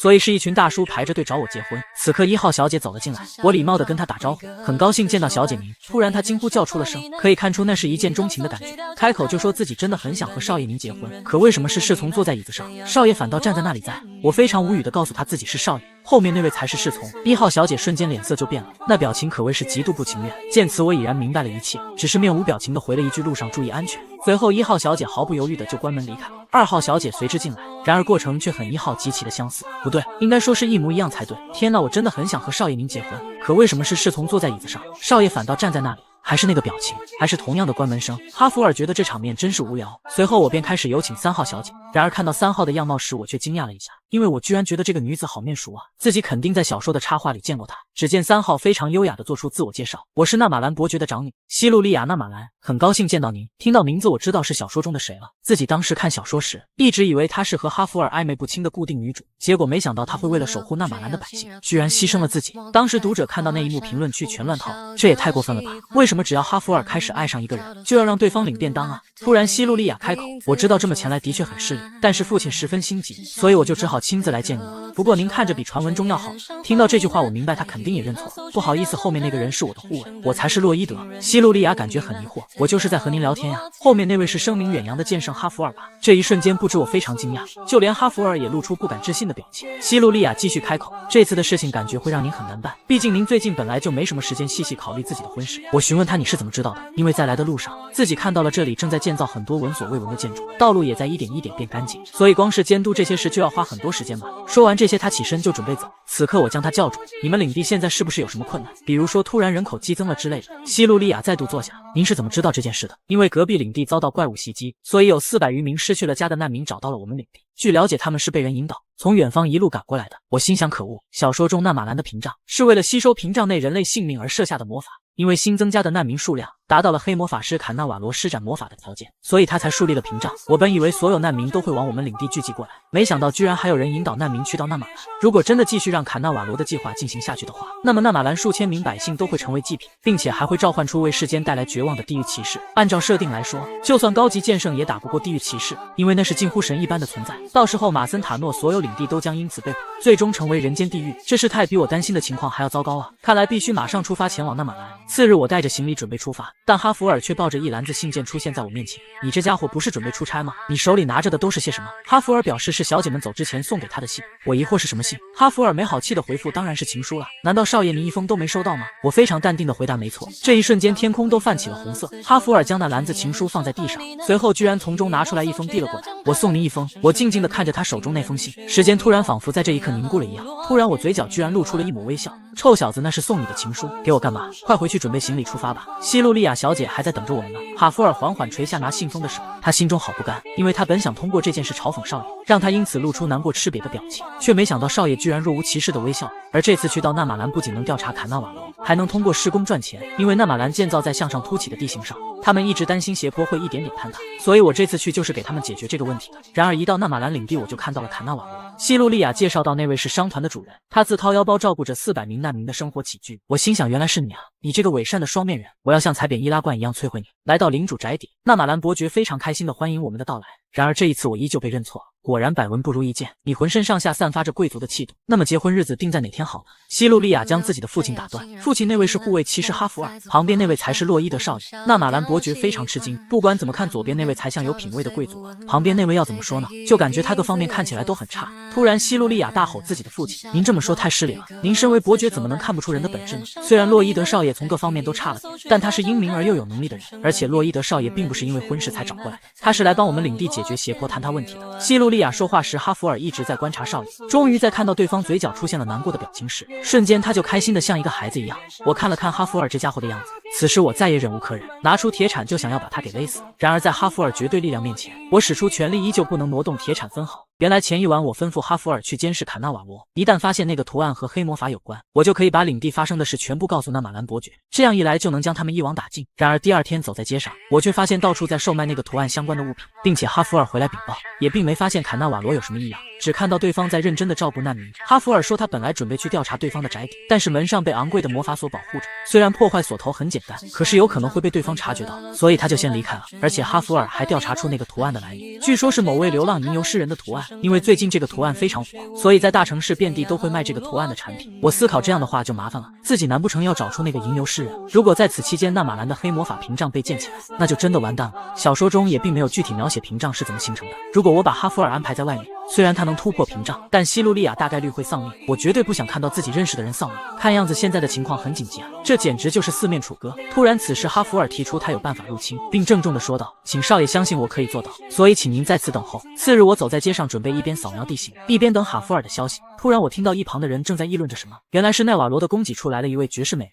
并且还夸张地形容那位美人身材非常好。我无语，干嘛要在大街上聊这种话题？我思考坎纳瓦罗的供给处有出现过绝世美人吗？自己记得小说中并没有出现这情节，难道说这也是变数之一吗？看来必须过去确定一下才行了。我从人群中慢慢挤到前面，然而当我看清那位绝世美人样貌的时候，我整个人都傻掉了。那哪里是什么绝世美人，明明就是哈弗尔假扮的呀！这群人眼睛是不是瞎呀？哈弗尔此刻也看到了对方，我瞬间给了他一个意味深长的眼神。哈弗尔没想到少爷会来，也是吓了一跳。我当即给他做出手势，你的爱好我尊重。哈弗尔同样也做出手势进行回应，全然不顾汤汁已经洒了一旁那哥们一脸。我的爱好不是这样，我在执行任务。我给了他一个自己都懂的手势，随后头也不回的就走了。哈弗尔知道自己被误会了，不过现在还在执行任务，他不能暴露。突然坎纳瓦罗小声对手下说了一句，准备的怎么样了？手下小声回复，昨晚都弄好了。哈弗尔则是在一旁将这一切都听在了耳中。与此同时，我来到领地纳马兰的山腰，准备先对这里进行扫描测量。突然我发现这下面居然埋有人类的头骨，难道是以前有人在施工途中牺牲了吗？但是看样子这骨头是刚埋下去的呀，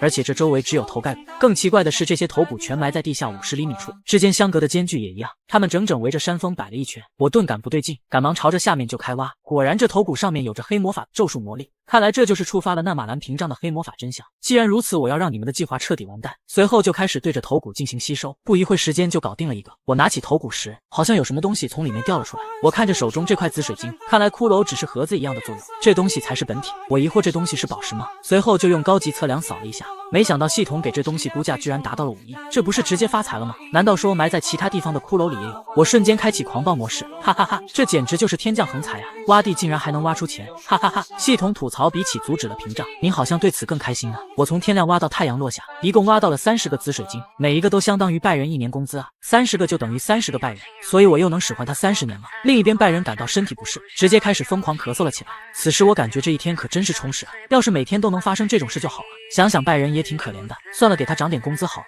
以后只再奴役他20年就行了。不过未来的20年，可能工作量就相当于30年的。突然我停了下来，蹲下看着这些骷髅头，你们为什么会被人利用成这样啊？是自然而亡的尸体，还是遭人谋害？不管怎么说，你们每个人都给了拜仁1年的薪水，所以我在此向你们表示衷心的感谢。随后我便把他们全部拿了起来，我会送你们去向阳的地方好好埋葬的。然而我殊不知这骷髅头居然流下了害怕的汗水。晚上哈弗尔执行完任务回来了，但场面却十分安静。突然哈弗尔出声开口打破这份宁静，少爷请容我向您解释白天为什么要打扮成那样。我将其打断，你不用再说了，我都明白，这世上有数不胜数的人类，他们每个人都有不一样的个性，我能理解你独特的个性。这一刻月光洒在哈弗尔的脸上，他一头撞死的心都有了。少爷这个城市里的人都知道我是来自外地的骑士，所以要想调查那群人就必须要进行变装。我让他不用解释，自己都知道。月光再次洒在哈弗尔的脸庞，他非常无语，场面再度变得死一般寂静。忽然我出声询问，你是从什么时候起意识到的？哈弗尔瞬间怒吼，都说不是那样的呀！哎呦，你发那么大的火干嘛呀？你是觉得那个爱好很烂吗？你现在是在贬低全世界拥有那个爱好的人吗？哈弗尔根本说不过我，只能先汇报今天调查出的情况。坎纳瓦罗宅邸下面有一扇通往地下的门，自己第一次观察对方时，觉得他是个比表面上看起来更加善良而诚实的人，所以当您在怀疑坎纳瓦罗时，我都不禁在想会不会是您猜错了。但既然他要用层层防护隐藏某些事，那看来少爷这次的第六感也是正确的。随后哈弗尔表示自己明天会想尽办法找出证据。听完我再次开口，所以你就尽管相信我，不要因为自己的爱好而抬不起头。都说了不是那回事啊！堂堂剑圣为了执行任务竟男扮女装，即使被好兄弟误会喜好，也要将任务执行下去，更是为了有借口进入敌人内部，居然不惜将自己浑身全部浇湿。天呐，哈弗尔拉小姐，你怎么全湿透了？你看那边的男人都色眯眯的看着你，赶快去卡纳瓦罗大人宅邸换件衣服吧。就这样，哈弗尔成功潜入了敌人内部。进到宅邸后，他第一时间就换上自己的衣服，随后开始运转全身魔力，再加以控制，这样就可以完美的隐藏住自己的气息。瞬间，哈弗尔跳窗落地，使用高超的身法躲避一个又一个眼线。不一会时间，他就来到了之前那个神秘的地下室。正当他思考要怎么打开门上的锁时，坎纳瓦罗突然来到了门前，随后就见他警惕地环顾四周，接着对着门锁就开始施法。哈弗尔把这一切都看在眼里，心想看来这里的锁头和正门不同，这里是通过排列魔力打开的。与此同时，另一边我看着地上这些价值不菲的紫水晶，心想虽然外围埋下的宝石都被自己拿走，但如果那家伙还在其他地方也埋了宝石，并且仅靠那些依旧能发动纳马兰黑魔法屏障的话，我越想越不对，自己必须再去找找有没有其他的黑魔法道具。不对，应该是再去找找有没有白给的钱才对。这边哈弗尔等待坎纳瓦罗走后，他便走到门前，准备看看能否用刚刚看到的方式将门锁成功解开。只听咔嚓一声，门锁竟真的成功解开了。哈弗尔缓缓走入这漆黑的地下室，突然他察觉前面好像有什么东西朝这边冲来，原来是一只被改造过的亡灵傀儡。哈弗尔侧闪躲过这次攻击后，直接蓄力一拳打在那怪物的腹部。然而此刻哈弗尔却非常惊愕，因为这一击好像并没有对亡灵傀儡造成什么伤害。只见对方沙包大的拳头就要抡来，哈弗尔赶忙举起自己的手肘将其挡下，心想这完全不是普通的亡灵，这和之前峡谷见到的那种完全不在一个量级，而且这种亡灵不止一只。哈弗尔深呼一口气，随后就从袖口掏出2把匕首，瞬间蓝色的魔力覆盖在武器全身。坎纳瓦罗，你的嫌疑已经被证实了。突然哈弗尔看到地下室的尽头有人，心想看来里面有一个可以沟通的家伙，那么就速战速决，赶快解决掉眼前的战斗吧。哈弗尔如同砍瓜切菜一样干掉一个又一个亡灵傀儡，不一会时间便已将他们全部解决。随后他来到了地下室尽头那个房间，他对着门直接就是一脚，铁门瞬间被踹飞，连同门后的人也一同飞出数米。小子，我有话要问你，你最好跟我老实交代。顿时就把光头吓得赶忙求饶。突然哈弗尔走过去，直接一脚就把他的腿给踩断。等下你要是敢犹豫1秒再回答，另一条腿也会变成这样。快说坎纳瓦罗在这里搞什么阴谋？光头哭着表示具体情况他也不知道，他自己只是被雇佣过来的入殓师。坎纳瓦罗让我对他带来的尸体进行药物处理，刚刚是他突然下令让我守在这里的。哈弗尔继续询问这些尸体都是从哪里来的。大人，这些是从交易所来的，他们都是病死的难民尸体。哈弗尔非常气愤，因为之前他在伪装当卧底时，就听到坎纳瓦罗跟难民解释，您父亲已经被我们转移到了交易所，他在那边正接受着最好的治疗，马上就会痊愈出来了。哈弗尔心想，这么看来，之前所谓的在交易所治疗根本就不是治疗，而是杀死。哈弗尔继续质问，你不觉得交易所一直有尸体出现很奇怪吗？所以你这个家伙也是共犯。只听一声骨头碎裂的响声，光头这辈子算是彻底废了。解决完地下室后，哈弗尔准备回去向少爷禀报，但他回来却并没在房间看到少爷。地下室的情况应该马上就会被人发现。哈弗尔心想，看来现在只能自行做出判断了。随即他便准备先去除掉坎纳瓦罗。既然和坎纳瓦罗进行不为人知对话的人都是出自交易所的人，那么交易所肯定就是他们的根据地。瞬间哈弗尔破窗而入，直接就凝聚出斗气剑，准备速战速决。但奇怪的事情发生了，交易所居然一个人都没有。之前明明每次都是人满为患了，突然哈弗尔感觉不对劲，难道他们已经开始了某种计划吗？下一秒他就感觉自己的魔力正在被吸走，哈弗尔当即就冲到了外面。然而此刻整个纳马兰领地已经被笼罩上了一层紫色屏障，哈弗尔惊恐地看着这一切，疑惑那是什么，甚至他手中斗气剑的魔力都正在被吸走，周围的平民也都开始纷纷倒地。哈弗尔见到这种情况，立即便想到少爷肯定也有危险。希路利亚此时也看到了地下民众的情况，但他并没有被吸走魔力，原来是他胸口那条项链保护了他。与此同时，纳马兰领地外面，一位黑魔法师心想马上仪式就要成功了，一旦地狱骑士降临，到时候世界就是他们的。突然一个恐怖的脸在此时出现，瞬间他就感到不寒而栗，冷汗直冒。我想问你一件事，像你这样的人，我看这附近有30多个，你们是在搞什么奇遇仪式吗？那个黑魔法师冷汗越流越多，此刻场面死一般寂静。你这家伙，我在跟你说话吗？你在无视我吗？是不是把我当成透明人了？此时他手心都汗流不止，心想那人长得好吓人啊，自己一开始还以为是地狱骑士提前降临了，而且现在自己不能动，就算只是动个嘴皮子也会搞砸一切。你这臭小子当我不存在是吧？我一边说一边走开。好，你这个混蛋无视我，那就让我看看你能无视我到什么时候。直接一铲子呼在了他那粗犷的脸上，被打得流鼻血的男人不怒反笑，心想自己浑身都被钢铁魔法保护着，就凭一个小小的铲子怎么可能影响到我？既然普通铲子不起作用，那么覆盖了爆破魔力的铲子你还能安然无恙吗？随后我便再次挥了过去，没想到铲子都打弯了，这家伙还是纹丝不动。虽然他现在表情特别自信，但你看起来很疼啊，目前看来只能换个方法试试了。我缓缓抬手，准备看看能否像上次一样将魔力给吸收掉，没想到这个方法依旧不行。我看着他一动不动贱兮兮的样子，你是不想动吗？还是没办法动呢？你不回答我也没关系，反正我实验一下就能得到答案。随后我直接开挖，不一会时间大功告成。没错，我把他脚底下的土全给挖了，只留了一个单薄的小土堆。这个时候男人是真的怕了，他浑身都在颤抖。我慢慢走向男人，随后张开自己那性感的嘴巴，接着吐了一口足以致命的仙气。只听啪嚓一声，那摇摇欲坠的小土堆再也撑不住，整个断开了。扑通一声，男人倒地，同时也代表着他的施法被打断。瞬间他胸口的宝石项链散发出紫色光芒，一眨眼的功夫他全身魔力被吸收殆尽，样貌直接跟衰老了几十岁一样。我拿起那块紫色宝石，看样子这个魔法排列非常精密，施展者一旦错位就会直接触发反噬。此刻那马兰屏障处也出现了一道裂缝，与此同时坎纳瓦罗那边也察觉到异常，心想到底是哪个家伙干的。不过虽然魔力不足，但他现在还是要开启召唤仪式。随后只听他口中念出一大段咒语，突然后方一个声音将他叫住，坎纳瓦罗，你想做什么？原来是西路利亚。坎纳瓦罗惊讶他居然能在屏障内安然无恙的走动，看到对方胸口的项链明白了一切，原来是能阻止魔法损失的魔法符咒啊。不过就算如此，那又能怎么样呢？接着就是一发火球术打了过去，然而让坎纳瓦罗万万没想到的事情发生了，西路利亚仅靠一只手就接下了火球，随后直接将那枚火球为己所用，并且注入魔力后形成了一发更大的火球。你这个家伙准备接受火焰神的刑罚吧。瞬间巨大的火球便已来到坎纳瓦罗面前，他难以置信对方年纪轻轻，居然就能使用宫廷魔法师级别的魔法。只听一声巨大的爆炸，烟雾散去后，坎纳瓦罗低头依靠在阶梯上，西路利亚慢慢走了过去。坎纳瓦罗，你自己坦白吧，你到底想在这里做什么？突然他发觉不对，因为此刻坎纳瓦罗嘴中正不停地念着咒语，突然他露出诡异的笑容，开口喊道：出来吧，地狱骑士！只见身后天使石像开始碎裂，像是有什么东西要破壳而出一样。西路利亚听到地狱骑士也是被吓了一跳，然而就是这一刻的分神，坎纳瓦罗已然掏出匕首，直接刺了上来。就在这千钧一发之际，哈弗尔手握斗气剑从天而降，一剑便将坎纳瓦罗他那肮脏的左手整个斩断，瞬间就疼得他滋哇乱叫。哈弗尔顺势再次挥动手中的斗气剑，准备直接了结对方的性命。不过这次坎纳瓦罗反应了过来，施展防御魔法挡下了大部分威力，但即便如此，他也只是保住了性命而已。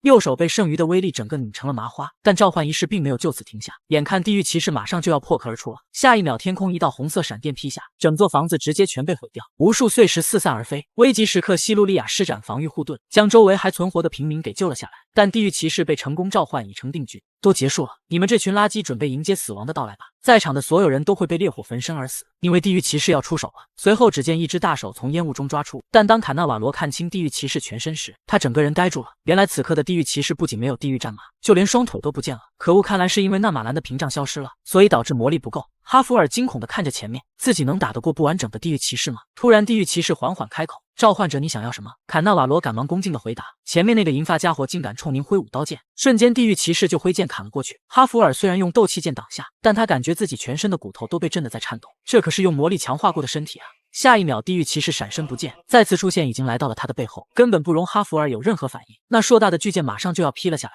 还好这时西路利亚发射出一击风之匕首，将地狱骑士的巨剑打偏移了一点，这才使哈弗尔有机会侧闪躲开。如果刚刚这一击打中，哈弗尔不死也残废了。突然地狱骑士冷冷地说了一句，你竟敢！西路利亚顿时就感觉不寒而栗，冷汗直冒，瞬间地狱骑士就朝着他冲了过去。法师被骑士近身，那便意味着死亡。不过此刻哈弗尔已经蓄力好自己的最强杀招，一发斗气爆破打出，直接正中地狱骑士的背部。这招几乎是哈弗尔能使用的最强一击。他看着地狱骑士被打得不成样子的身体，坎纳瓦罗不敢置信为什么会这样。气喘吁吁的哈弗尔一剑指向他，多亏了西路利亚小姐我才能够打赢他，详细的事情等你到了王宫再展开说说吧。然而这个时候坎纳瓦罗却冷笑了起来。哈弗尔不明白这个家伙死到临头居然还有心思笑，看来你什么都不知道呢。你不知道地狱这一存在意味着什么吗？哈弗尔瞬间察觉不对，转头看向地狱骑士倒地的方向，刚刚还溃散的身体现在居然正在慢慢复原。原来地狱骑士是不死之身，不管你砍上数百上千次都没用。我是辅佐地狱统治者的第一军团团长吉奥莱克修斯，从现在起让我们决出真正的胜负吧。这是一位来自地狱的亡灵骑士，但他却没有双腿。然而即使如此，他依旧是一个恐怖的存在，而他将凭借绝对的实力对战早已成为高级剑圣的哈弗尔。战斗瞬间打响，双方同时消失在原地。再见时，两人都以提刀挥了过来，这可能也是哈弗尔目前为止遭遇的最强大的对手。画面中只能看到一蓝一红两道残影，无数刀剑碰撞的声音响彻整座城市。但很明显，哈弗尔的速度还是逊色了一些。眼看地狱骑士硕大的红色巨剑就要劈下，还好哈弗尔千钧一发之际，掏出蓝色魔力匕首将这一次攻击挡了下来。地狱骑士低沉的声音开口：“真惊人啊，你真是让我又惊又喜。”下一秒，红色巨剑顺势劈下，这威力直接使得哈弗尔重重落地，瞬间地面整个碎裂开来，升起无数灰尘。哈弗尔从烟雾中跳出，由于挡下了大部分威力，所以他并没有受太多伤害。但地狱骑士根本不给他喘息的机会，提着红色巨剑再度攻了上来，又是重重一击。哈弗尔侧闪躲开，然而每次哈弗尔刚一闪身躲过攻击，地狱骑士立即就再次追了上来。他一旦有一丝分神跟犹豫，那么结果就是重伤倒地。哈弗尔心想，这既不是剑术也不是法术，光躲避对方毫无章法的攻击，自己就已经很吃力了，必须要想办法找到机会反击才行。下一秒，哈弗尔将蓝色魔力匕首甩出，地狱骑士当即就将那把匕首抓住。就这一眨眼的功夫，哈弗尔手提斗气剑便已经来到对方面前。如果要是他的双腿还是正常的话，我肯定还有其他选择。但他现在姿势整体向下，那么我能对付他的方法就只有一个。哈弗尔蓄力上挑重击，但地狱骑士凭借瞬移已经消失不见。那么下次他会出现在这空间的哪个地方呢？没错，就是地下。哈弗尔已经提剑摆出架势，待地狱骑士出现的一瞬间，直接就是一击打在了对方的红色巨剑上。同时这一刻，地狱骑士武器离手，拿命来吧你这家伙！华丽的绿色剑影画了一个半圈，就在即将要砍中时，地狱骑士一把抓住了哈弗尔的右脚。这一下使其瞬间整个人腾空，哈弗尔立即明白了对方想要甩飞自己，所以必须极具魔力强化全身才行。突然他察觉不对，这家伙身上流出来的魔力居然在阻碍自己的魔力流动，这突如其来的打断太致命了。哈弗尔根本没有时间做出相对应的调整，地狱骑士直接就将他重重的摔在了地上。这一击威力之大，直接让哈弗尔一口鲜血就吐了出来。然而地狱骑士并没有要停下来的意思，将他整个人直接举起，再次重重的摔下。每摔一次，地面都会碎裂一大块，这巨大的疼痛近乎使其晕厥。哈弗尔，你让我玩得很开心，我会记住你的名字，以示尊敬的。然而哈弗尔此刻已经没有力量做出任何反抗了。随后只见地狱骑士缓缓捡起红色巨剑，等你到了地狱，我们再较量一下吧。这时巨剑已经对准了哈弗尔的心脏位置，就在红色巨剑马上就要落下时，一个声音将其叫住：骷髅头，你给我住手！地狱骑士缓缓转头看向声音传来的方向，没错，来的人正是帅气逼人的我。据我了解，召唤者没命了的话，你也得回到地狱去吧。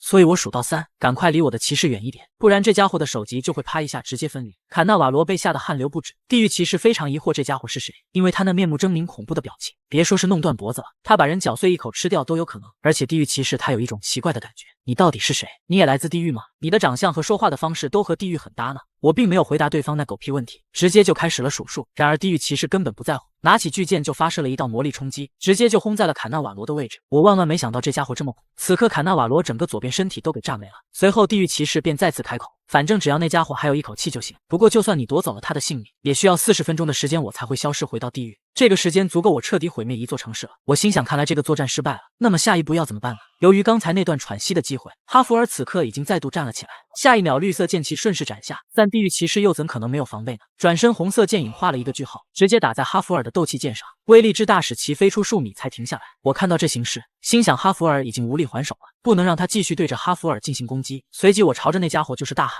你这臭小子，快过来跟我打！哈弗尔，你躺着就好，别再起来了，这是我对你的命令。然而地狱骑士跟哈弗尔都没有理会我的话，我让哈弗尔赶快逃走，你再这样下去会死掉的呀。他此刻在想，既然少爷来了，那就代表一定可以赢的，他肯定会想办法应对。瞬间我一发魔力爆破打出，我让你这个混蛋看我这里！但地狱骑士仅仅轻轻一挥就将火球打飞，下一秒提剑就朝着哈弗尔挥了过去。他此刻摇摇欲坠的身体根本不可能挡下这一击。就在红色巨剑要劈下去时，我突然来到地狱骑士的背后，直接给他来了一个大大的熊抱，随后便开始吸收他的魔力。地狱骑士发现对方居然在吸收自己的魔力，不由得感觉有些想笑。愚蠢的家伙，这些都是被黑暗侵染的魔力，它会污染你的心脏，让你没命的。我直接露出那标志般的笑容，告诉他自己净化这种黑漆漆的魔力已经干了好多次了。地狱骑士看着对方那极度恐怖的表情，惊恐地询问你到底是何方神圣。而我此刻的这招必杀技名叫情比金坚7日锁，我把这家伙牢牢锁住，使其无法摆脱我。地狱骑士愤怒至极，你这个低贱的家伙！随后他的大手就朝着我脑袋抓来，但我如同一条蛇一般，不断游走在他的身上。这招便是金蛇缠粘手，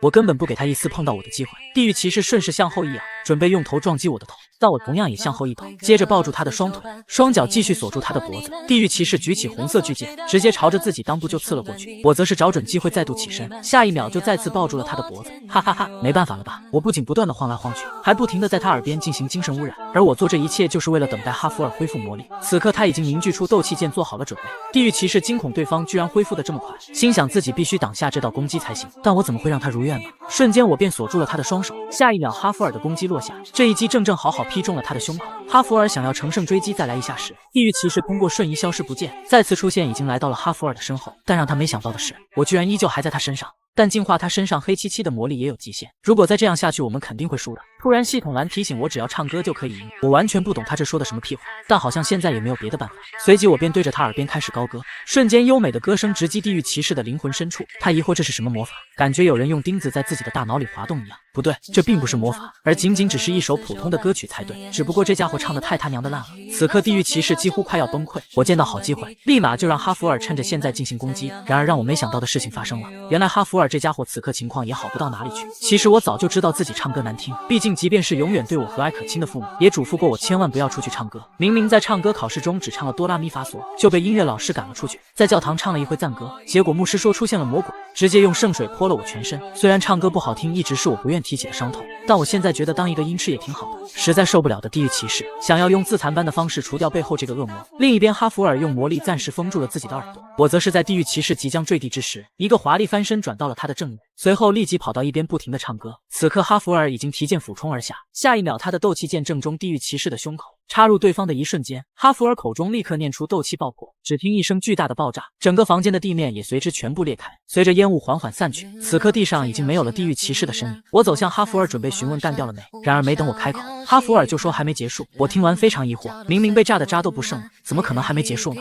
他让我仔细留意一下周围的魔力，被哈弗尔这么一说，果然我察觉到四周依旧充斥着地狱般的魔力，而不远处这些魔力正在慢慢汇聚在一起。哈弗尔立即挡在我的身前，少爷请后退。此刻我却露出笑容，随后告诉他没事，那家伙没法复活的。哈弗尔很疑惑，少爷您都看到了那一幕还说得出这种话吗？我冷笑询问哈弗尔要不要跟自己打赌，我赌那家伙已经没命了，如果那家伙能复活，我就让你当我1年的大哥，如果没复活的话，回领地的时候你要打扮成哈弗尔拉的样子。他听完表示自己知道了，不过少爷您别再靠近了。听完这些我邪魅一笑，随后拿起铲子就使用出了3重爆破，瞬间我便进入了濒死状态，而我接下来要使用的就是急速充电。下一秒无数紫色魔力被我源源不断的吸收。哈弗尔非常惊讶，难道少爷他是在吸收地狱骑士的魔力吗？这样真的能行吗？此刻地狱骑士开口嘲讽，愚蠢的家伙，你是不可能完全承受得住的，这可是我吉奥莱克修斯的强大魔力。果然刚一说完我就一口鲜血吐了出来，难道真的不行吗？这些黑暗魔力太多太强了，可是现在除此之外好像也没有别的方法了，所以就让我们来试试谁才是最后的赢家吧。地狱骑士觉得非常好笑，愚蠢的家伙，你应该已经感受到自己会失败了吧？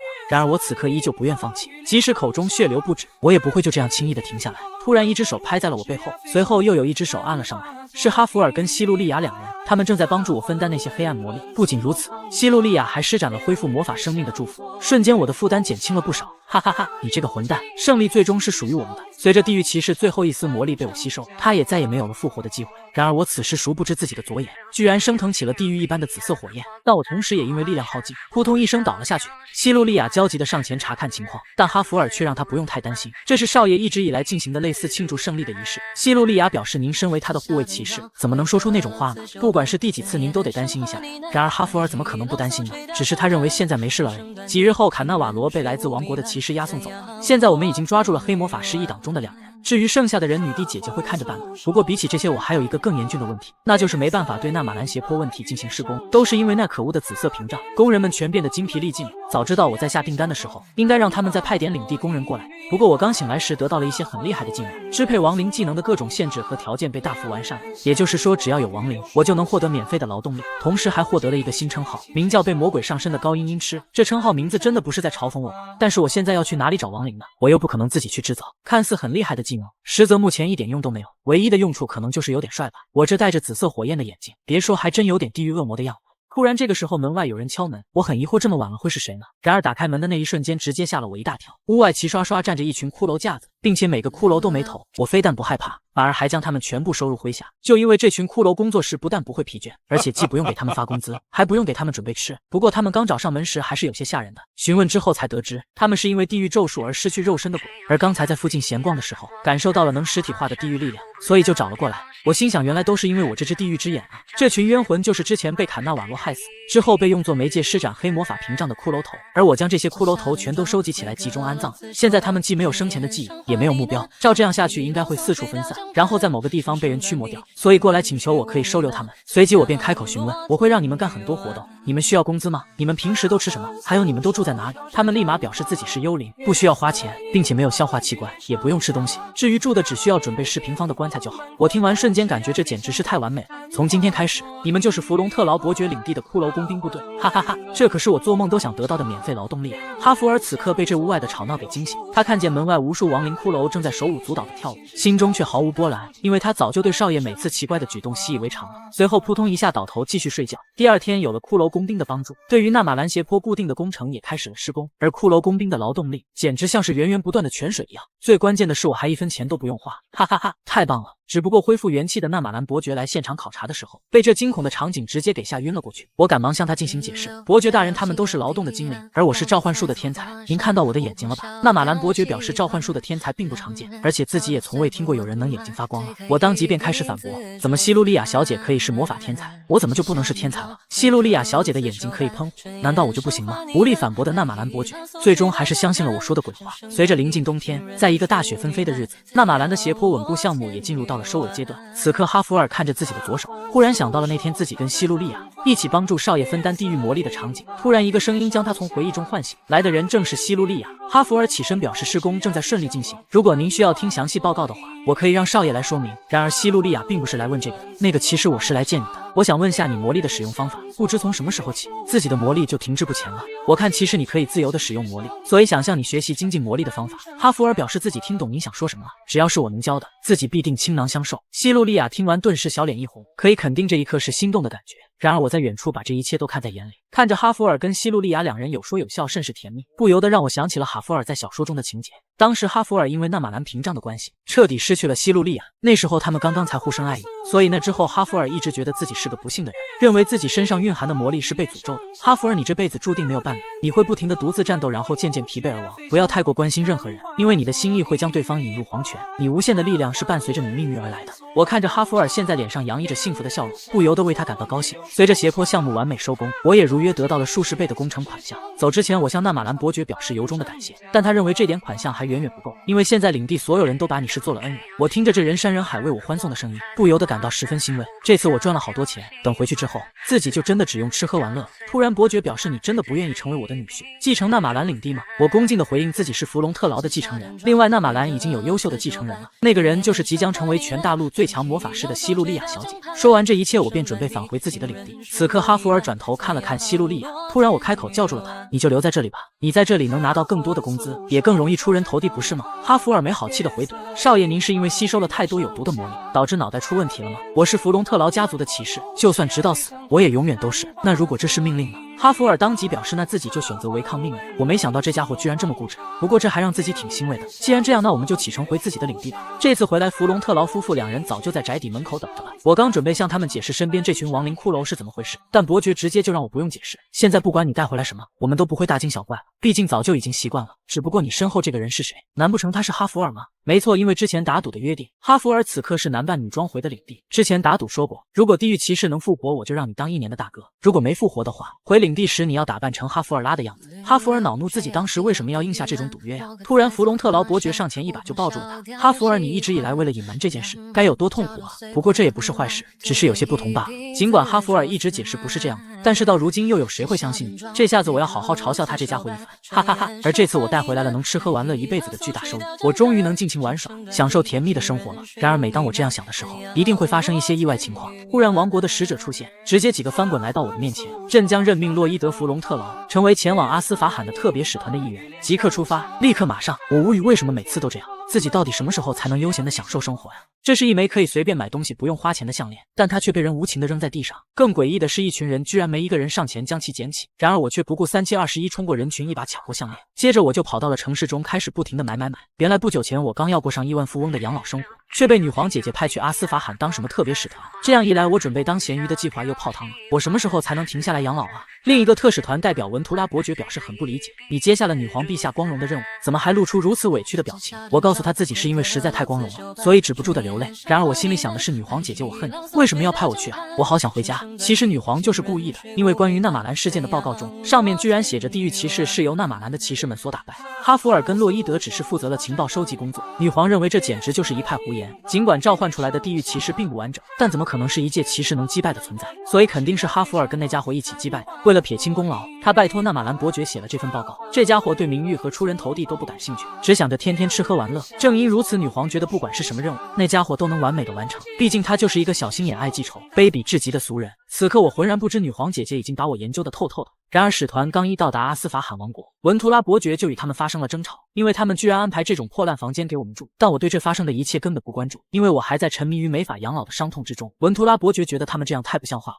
突然，对方领头的人从口袋中掏出一枚项链。如果你们对住所不满意的话，就用这个帕达沙尔换一间更好的住所吧。在我们阿斯法罕，只要有这个，就能得到全能撒马尔干国王的恩宠与恩惠。文图拉伯爵非常愤怒，你们现在是把马森塔诺王国的使团当作乞丐吗？对方表示你好像误会了我的意思，被赐予帕达沙尔是一件十分荣幸的事情。随后竟直接把项链给扔到了地上。做完这一切，他们转身就走，只留下了一脸愤怒的文图拉伯爵。同样，此刻地上的帕达沙尔也无人问津。文图拉认为侮辱我们王国也要适可而止啊，这不就等同于直接宣战了吗？随即他便准备叫人给女皇送封信，让陛下再安排一个规模更大的特使团来，并且再通知周边国家进行施压。突然有人过来汇报弗隆特劳的特使不见了，而且刚刚掉在地上的帕达沙尔也没有了。没错，我早就拿走项链，开始了肆意消费，哈哈哈！此刻我已经来到一家餐厅前，全能撒马尔干国王，我得到了他的恩赐，我要请在座的所有人吃饭，全都给我点这间餐厅最贵的菜。不对，把你们的亲朋好友、邻居家的儿子全部叫出来，今天晚上在这个城市里，任何人都不会挨饿。吃完饭，我便立即赶到这座城市最高级的绸缎店，但老板却说自己并不是，因为他们不是这座城市最高级，而是全世界最高级的绸缎。既然这样，我刚刚指的这两个不要，其他的都给我打包好，我要全部买走，因为我得到全能撒马尔干国王的恩赐。接着我来到码头，船长疑惑我是要以个人名义借船吗？然而我再度掏出帕达沙尔，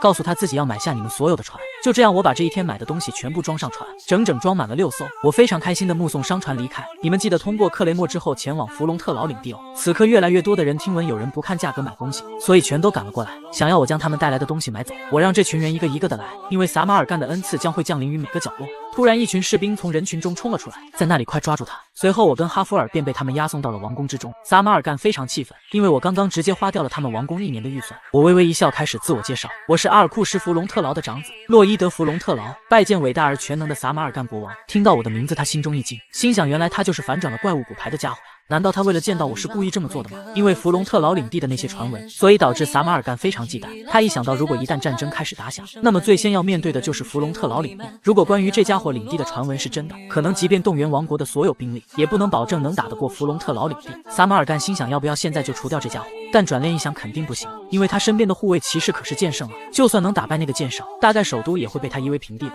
然而这一切都在我的算计之中，好好思考一下吧，伟大的撒马尔干国王，你现在除了对话之外，还有其他选项吗？撒马尔干非常愤怒，心想那卑鄙的家伙是在威胁我吗？但撒马尔干根本看不出面前这家伙的深浅，只能叹息一声，随后命令人给对方松绑。而这第一场博弈是我赢了，哈哈哈！这下可是直接赚了整个王国的1年预算啊！撒马尔干此时开口询问：“你拿着帕达沙尔肆无忌惮的花钱，是不是很开心呢？”听完我直接双手高举，接着非常恭敬的俯身趴下：“伟大的国王万岁万岁万万岁！我真的非常超级十分开心。”撒马尔干大为吃惊，心想这家伙到底是怎么回事？他居然是在真心感谢我，而我当然是真的感谢了。给钱我随便花，我能不感谢对方吗？没有顾虑的肆意消费才是最棒的。如果连钱都买不来幸福的话，那肯定是因为钱还不够。撒马尔干疑惑：难道你不怕引起马森塔诺的怀疑吗？你不仅毫不犹豫地接受了敌国首领的好意，还感激地磕头谢恩。我直接回复他自己一点都不怕。撒马尔干再度被惊了一跳，这家伙居然这么理直气壮。我随即表示，因为马森塔诺女皇给我的钱比您赏赐的稍微多一点点。撒马尔干国王眉头一皱，你的意思是如果我给的更多的话，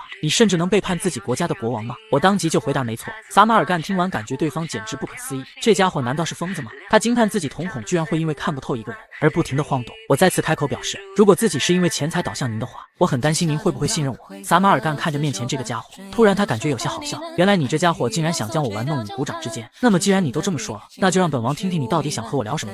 此刻撒马尔干觉得对方真是一个有胆识的人，自己一定要想办法把他收入麾下，而我做这一切就是为了让撒马尔干上钩，因为我要在他手中拿到一个天大的工程合同。伟大的国王陛下，您希望两个王国之间开战吗？撒马尔干表示非必要就不会开战。那么请问您说的必要情况，是因为干旱出现的反对势力会发动叛变，为此您想通过外部的敌人来平息他们吗？撒马尔干没想到这家伙连这种事情都知道，此时我当即表示自己可以帮忙解决干旱问题，但也请国王去约见马森塔诺的特使团，跟他们进行对话。撒马尔干一听到可以解决干旱问题，立马眼睛放光来了兴趣。就这样，我成功拿下敌国第一大订单，哈哈哈！你看到国王签合同时的表情了吗？他整个脸都在冒冷汗。哈弗尔表示，毕竟少爷您给出的价格太过离谱。您应该会成为史上第一个把王国国王当冤大头的人，怎么就冤大头了？这点钱跟战争经费比可便宜多了。原来阿斯法罕各处因为干旱变得逐渐衰败，最终因为驰援不及时，结果引发了各个地区的联合叛乱。我思考，按照现在这个情况来看，这个世界的剧情已经跟小说中的剧情顺序完全不一样。如果在发生动乱前开战，肯定会造成很大损失，所以阻止战争是现在最好的选择。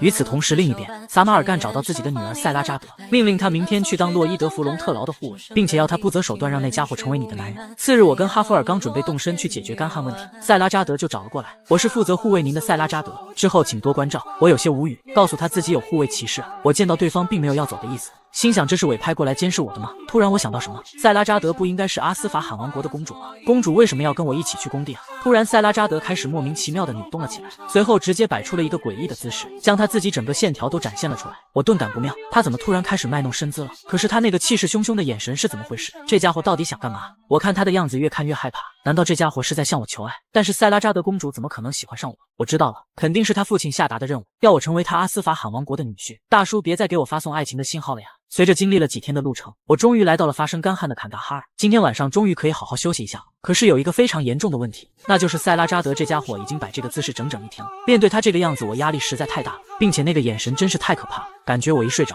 他就会拨开我的肚子，把内脏跟肠子全部掏走。这样下去不行，我缓缓从床上坐起，我们来聊聊吧。你先放轻松，别再摆那个姿势了。然而塞拉扎德依旧用他那冷冷的眼神死死盯着我。少爷，这已经是我最轻松的姿势了。我听完一阵无语，可是你这样让我感觉你下一秒就要砍了我脖子。而她是沙漠四公主当中的老幺，萨尔马干最宝贝的女儿，小小年纪便就突破至了高级剑士。因为沙漠的公主都被面纱所盖着，所以在宫外没有任何人知道她们的真实身份。既然这样，我就装作不知道她是公主，要想办法让她放弃诱惑我的计划。您晚上也要休息一下的吧？塞拉扎德表示他的任务就是护卫，所以要不分昼夜的守在您身边。然而我直接回复他自己不需要增加护卫，不管白天还是晚上都不需要。看到他满脸迷惑，我知道时机成熟了。您看到后面那个呆呆的家伙了吧？之前跟您说过他是我的护卫骑士，别看那家伙傻傻的，但他可是剑圣，而且是高级剑圣，所以就算有10位像您这样的剑士，不对，应该说就算有50位，也远远不如他一个人派得上用场。所以我根本不需要任何护卫。这一波我直接把嘲讽拉满。塞拉扎德瞬间暴怒，她堂堂一国的公主什么时候受过这种气？下一秒硕大的弯刀从腰间拔出，然而我根本不带怕的，继续疯狂嘲讽。妈呀，直接拔刀了！哎呀，我好怕怕哦！此刻塞拉扎德被气得全身发抖，怎么停下来了呀？快点朝着我这里来一刀啊！然后您就去跟撒马尔干禀报，说自己把要保护的对象给一刀砍了。接着撒马尔干就会对你这么说，这点事情都办不好，你这家伙还怎么突破成剑圣？作为奖励会给你脖子上挂一个牌子，上面写着我没办法成为剑圣，重活50次也不行。此刻哈弗尔都有些听不下去，忍无可忍的塞拉扎德更是一拳打了上来。我没想到对方还真动手，你可是要保护我的人啊！哈弗尔，你这家伙还愣着干嘛？快来帮我呀！然而哈弗尔根本没有要出手的意思，他早就在一旁哈哈大笑了起来。塞拉扎德更是被刚刚那一番话给说哭了，你真是烂透了，简直就是人渣！说完这些，直接冲出了房间。虽然挨了一顿胖揍，但好歹计划是成功了。不过哈弗尔，你这家伙怎么不保护？就知道站在一旁大笑，你还是不是我的护卫骑士了呀？之前那么做都是为了让他彻底放弃自己的任务，因为我不想跟阿斯法罕扯上关系，我可不想以后一辈子在沙漠地区当女婿。而且既然他已经是实力高超的剑士，那么比起勾引男人，他应该还有更重要的事情要去做。次日，我跟哈弗尔准备开工的时候，公主塞拉扎德又找了过来。您这个人渣要偷偷去哪里啊？我没好气的告诉他自己等下就要开工了，机动能力是施工的关键，要是旁边跟着一个新手的话，会严重影响我施工的速度。塞拉扎德表示他不会妨碍到施工速度。突然我再次出声嘲讽，你又不是剑圣，跟来了也没用。塞拉扎德听到这渣男又嘲讽自己，瞬间暴怒，抬起拳头就要打过来。然而这次我可不会再被他打到，因为我有对付高级剑士最好用的催眠术。塞拉扎德听到对方口中在念叨着一堆词语，疑惑这是魔法口令吗？然而我念的是土木工程书本里的专业知识。由于高级剑士升至剑圣的时候感官非常敏感，导致长期失眠，所以这类人都患有剑圣综合症。而我这个催眠方法就是解决他们失眠的唯一办法。不一会时间，塞拉扎德就直接原地睡着了。我刚想转头让哈弗尔把他给送回房间，没想到他这个家伙也睡着了。哈弗尔，你可真喜欢展示自己的搞笑才艺啊！现在摆脱了那个难缠的公主，终于可以开始动工了。但这个城里的人看我们目光都带有非常强烈的敌意。哈弗尔疑惑这是为什么？我告诉他，我们毕竟来自都城，而都城在他们眼里就是不管各地死活，只顾着自己享乐的地方。我思考这次的施工项目不是一般的大，所以需要这些人的帮助。以这种状态下去肯定不行。不过这种情况都是小事，因为让他们帮忙并不是一件难事。随后我便叫出我的幻想伙伴哈弗尔、小老弟还有小铃铛，你们3个在城市中心挖一个蓄水池出来。至于小公民和小蛤蟆，你们2个跟我一起前往40公里外的万年雪山那里。随着到达目的地，小蛤蟆从天而降落在河中，接着使用技能将水全部吸走。之后可能要辛苦小公民吊着装满水的小蛤蟆长途跋涉飞行40公里，最后由小蛤蟆把水吐到建好的蓄水池中，这样就得到了沙漠城市最珍贵的水资源。居民们一看到是水，全部都感动得痛哭流涕。此刻便是最好收买人心的时刻，你们是不是很开心、很幸福？这些好事全都是我做的哦，所以请你们尽情感谢我吧。没错，做好事就要全部显摆出来，把这生命之水从遥远的山脉运过来的人就是我，请你们一定要记住我的名字，洛伊德·弗隆特劳。然而民众并没有露出崇拜的眼神，反而全都拿起石头砸了过来。别给自己脸上贴金了，你们都是都城的走狗，你是想先给我们一点水，再从这里抢走更多吧？然而我当然知道长久以来积攒的不满肯定不会这么轻易消除的，所以这是一个长久战，并且之前我还发现也有些人固执的不喝水，因此我每天都会填满蓄水池，一点点的展示自己，而且每次我都会对着他们开口大喊，没错，这些水都是在下打来的，请记住我的名字，洛伊德·弗隆特劳，哈哈哈！虽然你们的石子扔得很好，但没有一个打中我。我每天用洗脑的广告台词宣传自己。一段时间过去，每当有人提到水或者用到水的时候，我都会突然出现在他们身后，告诉他们这水是我给的，说完便消失不见。就这样，有人在打水的时候，都能在水中想象出我的脸，这便是我的洗脑大法。而曾经那个放出豪言永远不用都城人打的水，现在已然抛弃了曾经发出的豪言。他现在有了水后，整个人跟重获新生了一样。我给他露出一个标志般的笑容，他立马就给我回了一个一样的。然而此刻这里的民众已经全部被我同化，只要我高声大喊一个水字，他们立马就会露出我那标志般的笑容，然后齐刷刷的回复洛伊德。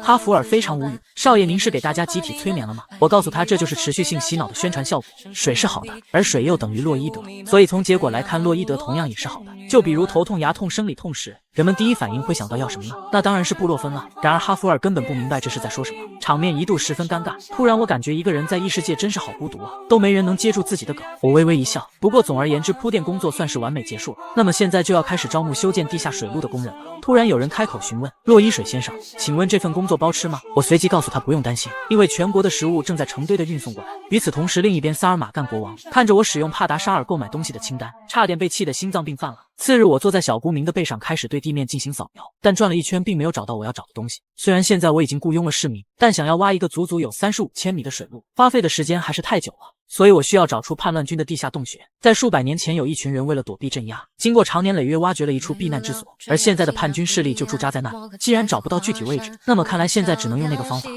男人被一群叛军给绑架，然而他非但不害怕，还露出了诡异的笑容。他的护卫骑士更是在外面阻止想要进去营救的人。原来这一切都是我快速找出叛军的计划。塞拉扎德此刻拿刀指着守在门前的哈弗尔，我再说一遍，请您赶快让开。哈弗尔表示对不起，少爷说过他今晚想自己待着，然而此时屋内有人试图绑架，所以塞拉扎德才一定要进去。不过其实哈弗尔对里面情况了如指掌，但因为他听少爷说过没关系，所以哈弗尔认为既然少爷都说没问题，那就肯定没问题。塞拉扎德表示不理解，万一有意外怎么办？你身为护卫骑士不就是要以防万一吗？哈弗尔依旧不为所动，守在屋外。少爷给的任务就是让我守在门外，少爷的决定永远都是对的。塞拉扎德见无法说通对方，瞬间开启战斗模式，下一秒消失在原地，再次出现已经一刀朝着哈弗尔砍了过去。然而哈弗尔仅仅用剑柄就轻松挡下了这道攻击，真是厉害，应该没有人能看破您刚刚的动作。塞拉扎德虽然知道对方是剑圣，但没想到自己突如其来的攻击竟然这么容易就被挡了下来，他不相信对方能这么强，随即便开始了不停的进攻。然而这暴风雨般的攻击全被轻松挡下，并且哈弗尔还很悠闲的出声教导，请不要强迫自己提升魔力，人类身体能承受的魔力是有限的，请让魔力粒子快速的震动起来，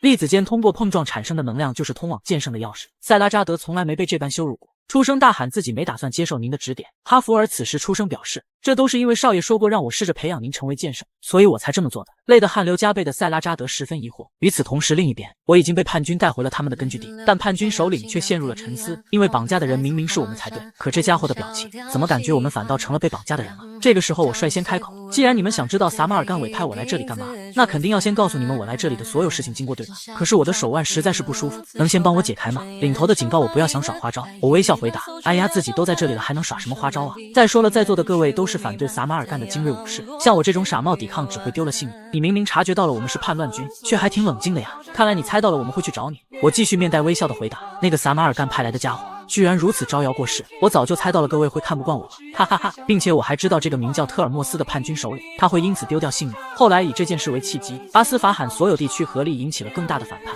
特尔莫斯看着这个一直傻笑的人，心想自己确实有很多问题要问，随后便命令人给其松绑。如果他要是有形迹可疑之处，就立刻抹除他。特尔莫斯之所以会让人给我松绑，是因为他儿子在即将饿死的时候，是我及时将水运到广场救了他儿子一命。我再警告你一遍，你要是敢耍花招的话，我就直接一刀砍过去。突然特尔莫斯看到我露出了阴险的表情，瞬间冷汗直冒，那家伙的脸已经不对劲了，大家快跟我一起砍他！但那阴险的表情只是出现了1秒，此刻特尔莫斯一众人停了下来，他们非常疑惑我到底想干嘛，而我要开始诉说自己这2年半发生的故事。我口水横飞地讲着我的事迹，特尔莫斯一众人已然被故事的精彩程度给吸引，全部都呆愣在了原地。我越讲越投入，你们知道结果怎么样了吗？我一转身就看到了一只那么大的龙虾，我用自己神乎其技般的表情跟肢体动作诉说着故事，特尔莫斯一众人直接被我带入了进去。说到感动的时候他们流泪，说到热血的时候他们呐喊。突然特尔莫斯察觉不对，自己怎么听起故事起来了？你这家伙怎么聊着聊着就跑偏了？你到底是来这里干什么的呀？底下人更是因为故事被打断而嘘声一片。特尔莫斯大骂他们这群蠢货，我们是赌上性命的叛乱军，在这里听什么童话故事啊？然而我的演绎能力还是太强，像野狗一样大的数万只蝗虫把天空遮盖的一片漆黑，瞬间特尔莫斯再度被带入进去。就这样我整整讲了1晚上的故事。次日特尔莫斯就莫名其妙坐上了我的飞鸟，这到底是怎么回事啊？我们这是要去哪里？我告诉他我们要去见女皇陛下。总而言之，我想要建造水路的话，就需要叛乱军的地下基地，但是你们让出基地之后，我还需要保护你们的安全，因此想介绍你们去马森塔诺王国。大概的事情就是这样，现在想起来了吗？反正你相信我就行，我会让你们全体反叛军和你们的家人全都拿到逃亡许可证。此刻马森塔诺王国地牢中，女皇正在审问坎纳瓦罗，让他说出其他黑魔法师的情况，最终在他的口中问出了一个名叫塔尔加的。女皇心想，看来要找出名为塔尔加的人了。突然有人上来禀报，洛伊德弗隆特劳正在外面等待见女。女皇非常疑惑，心想那个家伙不是应该在阿斯法罕吗？听完具体情况后，女皇很爽快的就答应了。很好，我会给特尔莫斯和他的同伴以及他家人制作逃亡许可证的。特尔莫斯听完整个人惊呆了，他万万没想到竟然这么简单，这家伙居然真的能直接会见国王，并且还给我们争取到了许可证。女皇一脸宠溺的看着下面，虽然你用的方法超乎了我的想象，但你确实在按照我的指示行事，这次我很满意。突然女皇露出非常诡异的笑容说道，自古以来有能力的人就应该努力干活，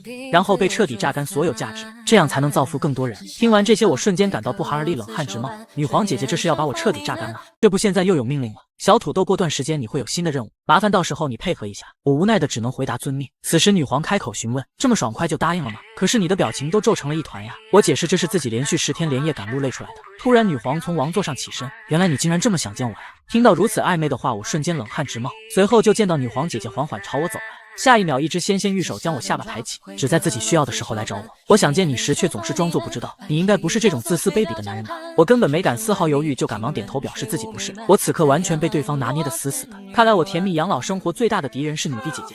与此同时，另一边哈弗尔跟塞拉扎德已经在门口打了10天10夜，打累就原地休息，休息完了就再度起身开打。我睡够了，继续开始吧。下一秒便再度传来叮咣刀剑碰撞的响声。哈弗尔心想自己还要应付他到什么时候？少爷那家伙什么时候才会回来啊？突然哈弗尔发觉不对劲，原来塞拉扎德在这段时间的高强度对抗之下，居然开始摸到了点剑圣的门槛，已经可以凝聚出一些实质性的斗气了。哈弗尔不敢继续轻敌，终于将剑从剑鞘中拔了出来，瞬间凝聚出斗气剑挡下了这次攻击。看来他已经摸到了剑圣门槛，虽然现在情况还不稳定。此刻塞拉扎德像发了疯一样攻来，突然我开门把哈弗尔撞到了一边。哈喽，你们好，我回来了。下一秒塞拉扎德的斗气剑从门上直接刺了进来，还好并没有刺中，但斗气剑的余威瞬间就把我的衣服给震碎，全身就给我留了一个裤衩子，发型都被吹乱，这下子我的造型都不帅气了。哈弗尔大骂少爷，你刚才差点就没命了。塞拉扎德看着面前这个不穿衣服的男人，很疑惑这家伙是谁啊？他左看看右看看面前这个裸男，突然想到了是谁，随即开口询问您撇开我之后都在干什么。然而塞拉扎德察觉不对，对方好像又要施展那诡异的催眠术，他赶忙捂住自己的耳朵让我闭嘴，但我怎么可能乖乖听话呢？瞬间塞拉扎德睡意袭来，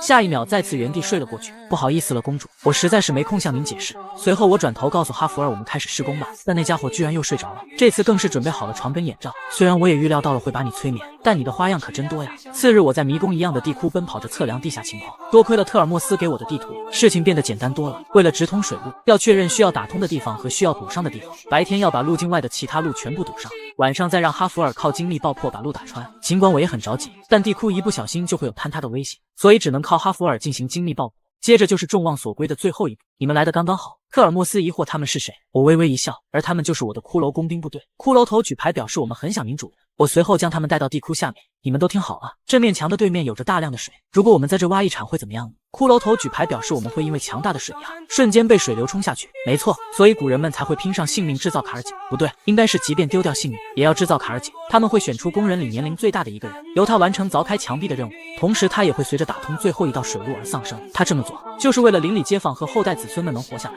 这无比壮美而崇尚的牺牲将会成为属于你的光荣。没错，就是托尔德斯你，大家可能不记得他是谁了，这个人就是欠了我几百万需要给我打520年工的人。此刻托尔德斯满头大汗，完全不明白这个什么情况。谢谢你托尔德斯，我们不会忘记的，大家都会把你侍奉为英雄。托尔德斯听完当即就开溜，不是有亡灵吗？为什么要我上啊？我大骂他这个铁血无情的家伙，你是想让那群王者再次感受失去性命吗？托尔德斯哭着说，不是还有剑圣吗？让他来，他肯定有办法逃出来的。我没好气的回答，那家伙只有一套衣服，不能让他弄湿了。在一顿纠缠过后，最终由骷髅工兵部队的队长乌龟国自告奋勇地担起了施工的最后一个环节。托尔德斯很庆幸自己得救了，但我永远鄙视他。随着最后一锄头下去，巨大的水流从中涌出，就这样这些地下水通过水路送到了千家万户。突然一个小女孩眼含热泪抱着一碗水跑过来，随后便递到了我的面前，快喝吧，这是哥哥给我们带来的水。我蹲下微笑地接过那碗水，谢谢你，我会好好喝的。此时小女孩非常好奇地询问了一个问题，哥哥你为什么总是不穿衣服啊？我微微一笑开口道，因为买衣服太浪费钱了呀。就这样城市坎达拉开通了中央水路之后，还把水路连接到了附近的小村落。正当这段征程要结束的时候，突然系统响起提示，恭喜您获得了新的称号，来自西方国家穿着贴身衣服的大佬。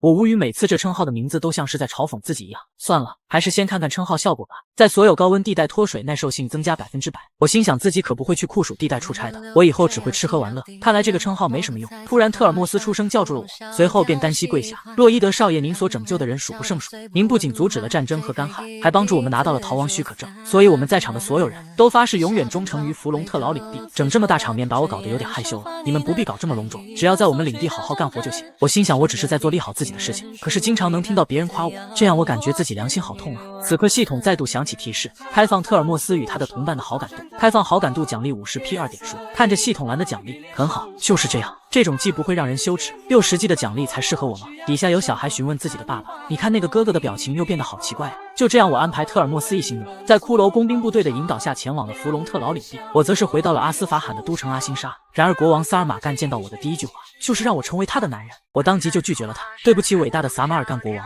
我喜欢稍微再苗条一点的人。其实撒马尔干是想要我成为他的女婿，你是听不懂我的话，还是在装作听不懂？你应该已经察觉到了塞拉扎德是我的女人吧？你难道不喜欢吗？我只穿了一条裤衩，平静的回答，我认为比起我这种低贱之人的想法，塞拉扎德公主殿下的想法更为重要。被这么一说，撒马尔干想到了女儿回来后跟自己说的话，我不要让他当我的男人，我既讨厌他的长相，也讨厌他的所作所为。父王您再让我去勾引他，不如直接把我的头给砍了。撒马尔干尴尬的开口表示先不提这件事，既然你遵守了与我的约定，那我也该兑现诺言了。我这就召见马森塔诺特使团与他们面谈。我非常恭敬地感谢国王圣恩浩荡。此刻我心想自己为了完成女皇姐姐布置的任务，我可真是煞费苦心啊。撒马尔干看着我只穿着一个裤衩走出王宫的背影，心里已经开始打起了算盘。洛伊德弗隆特劳，我撒马尔干是只要想要就一定会弄到手的统治者，所以你这个只穿一条裤衩子的家伙一定是我的。然而我怎么会不知道他的心思呢？双方最后一场博弈就此开始。次日，撒马尔干会见了马森塔诺的特使团。文图拉伯爵心想是洛伊德让他坐到了谈判桌上，他给我们创造了这么好的机会，我们一定不会让你的努力白费的。文图拉伯爵非常紧张地握紧双手，但他没想到这个时候撒马尔干居然先开口了，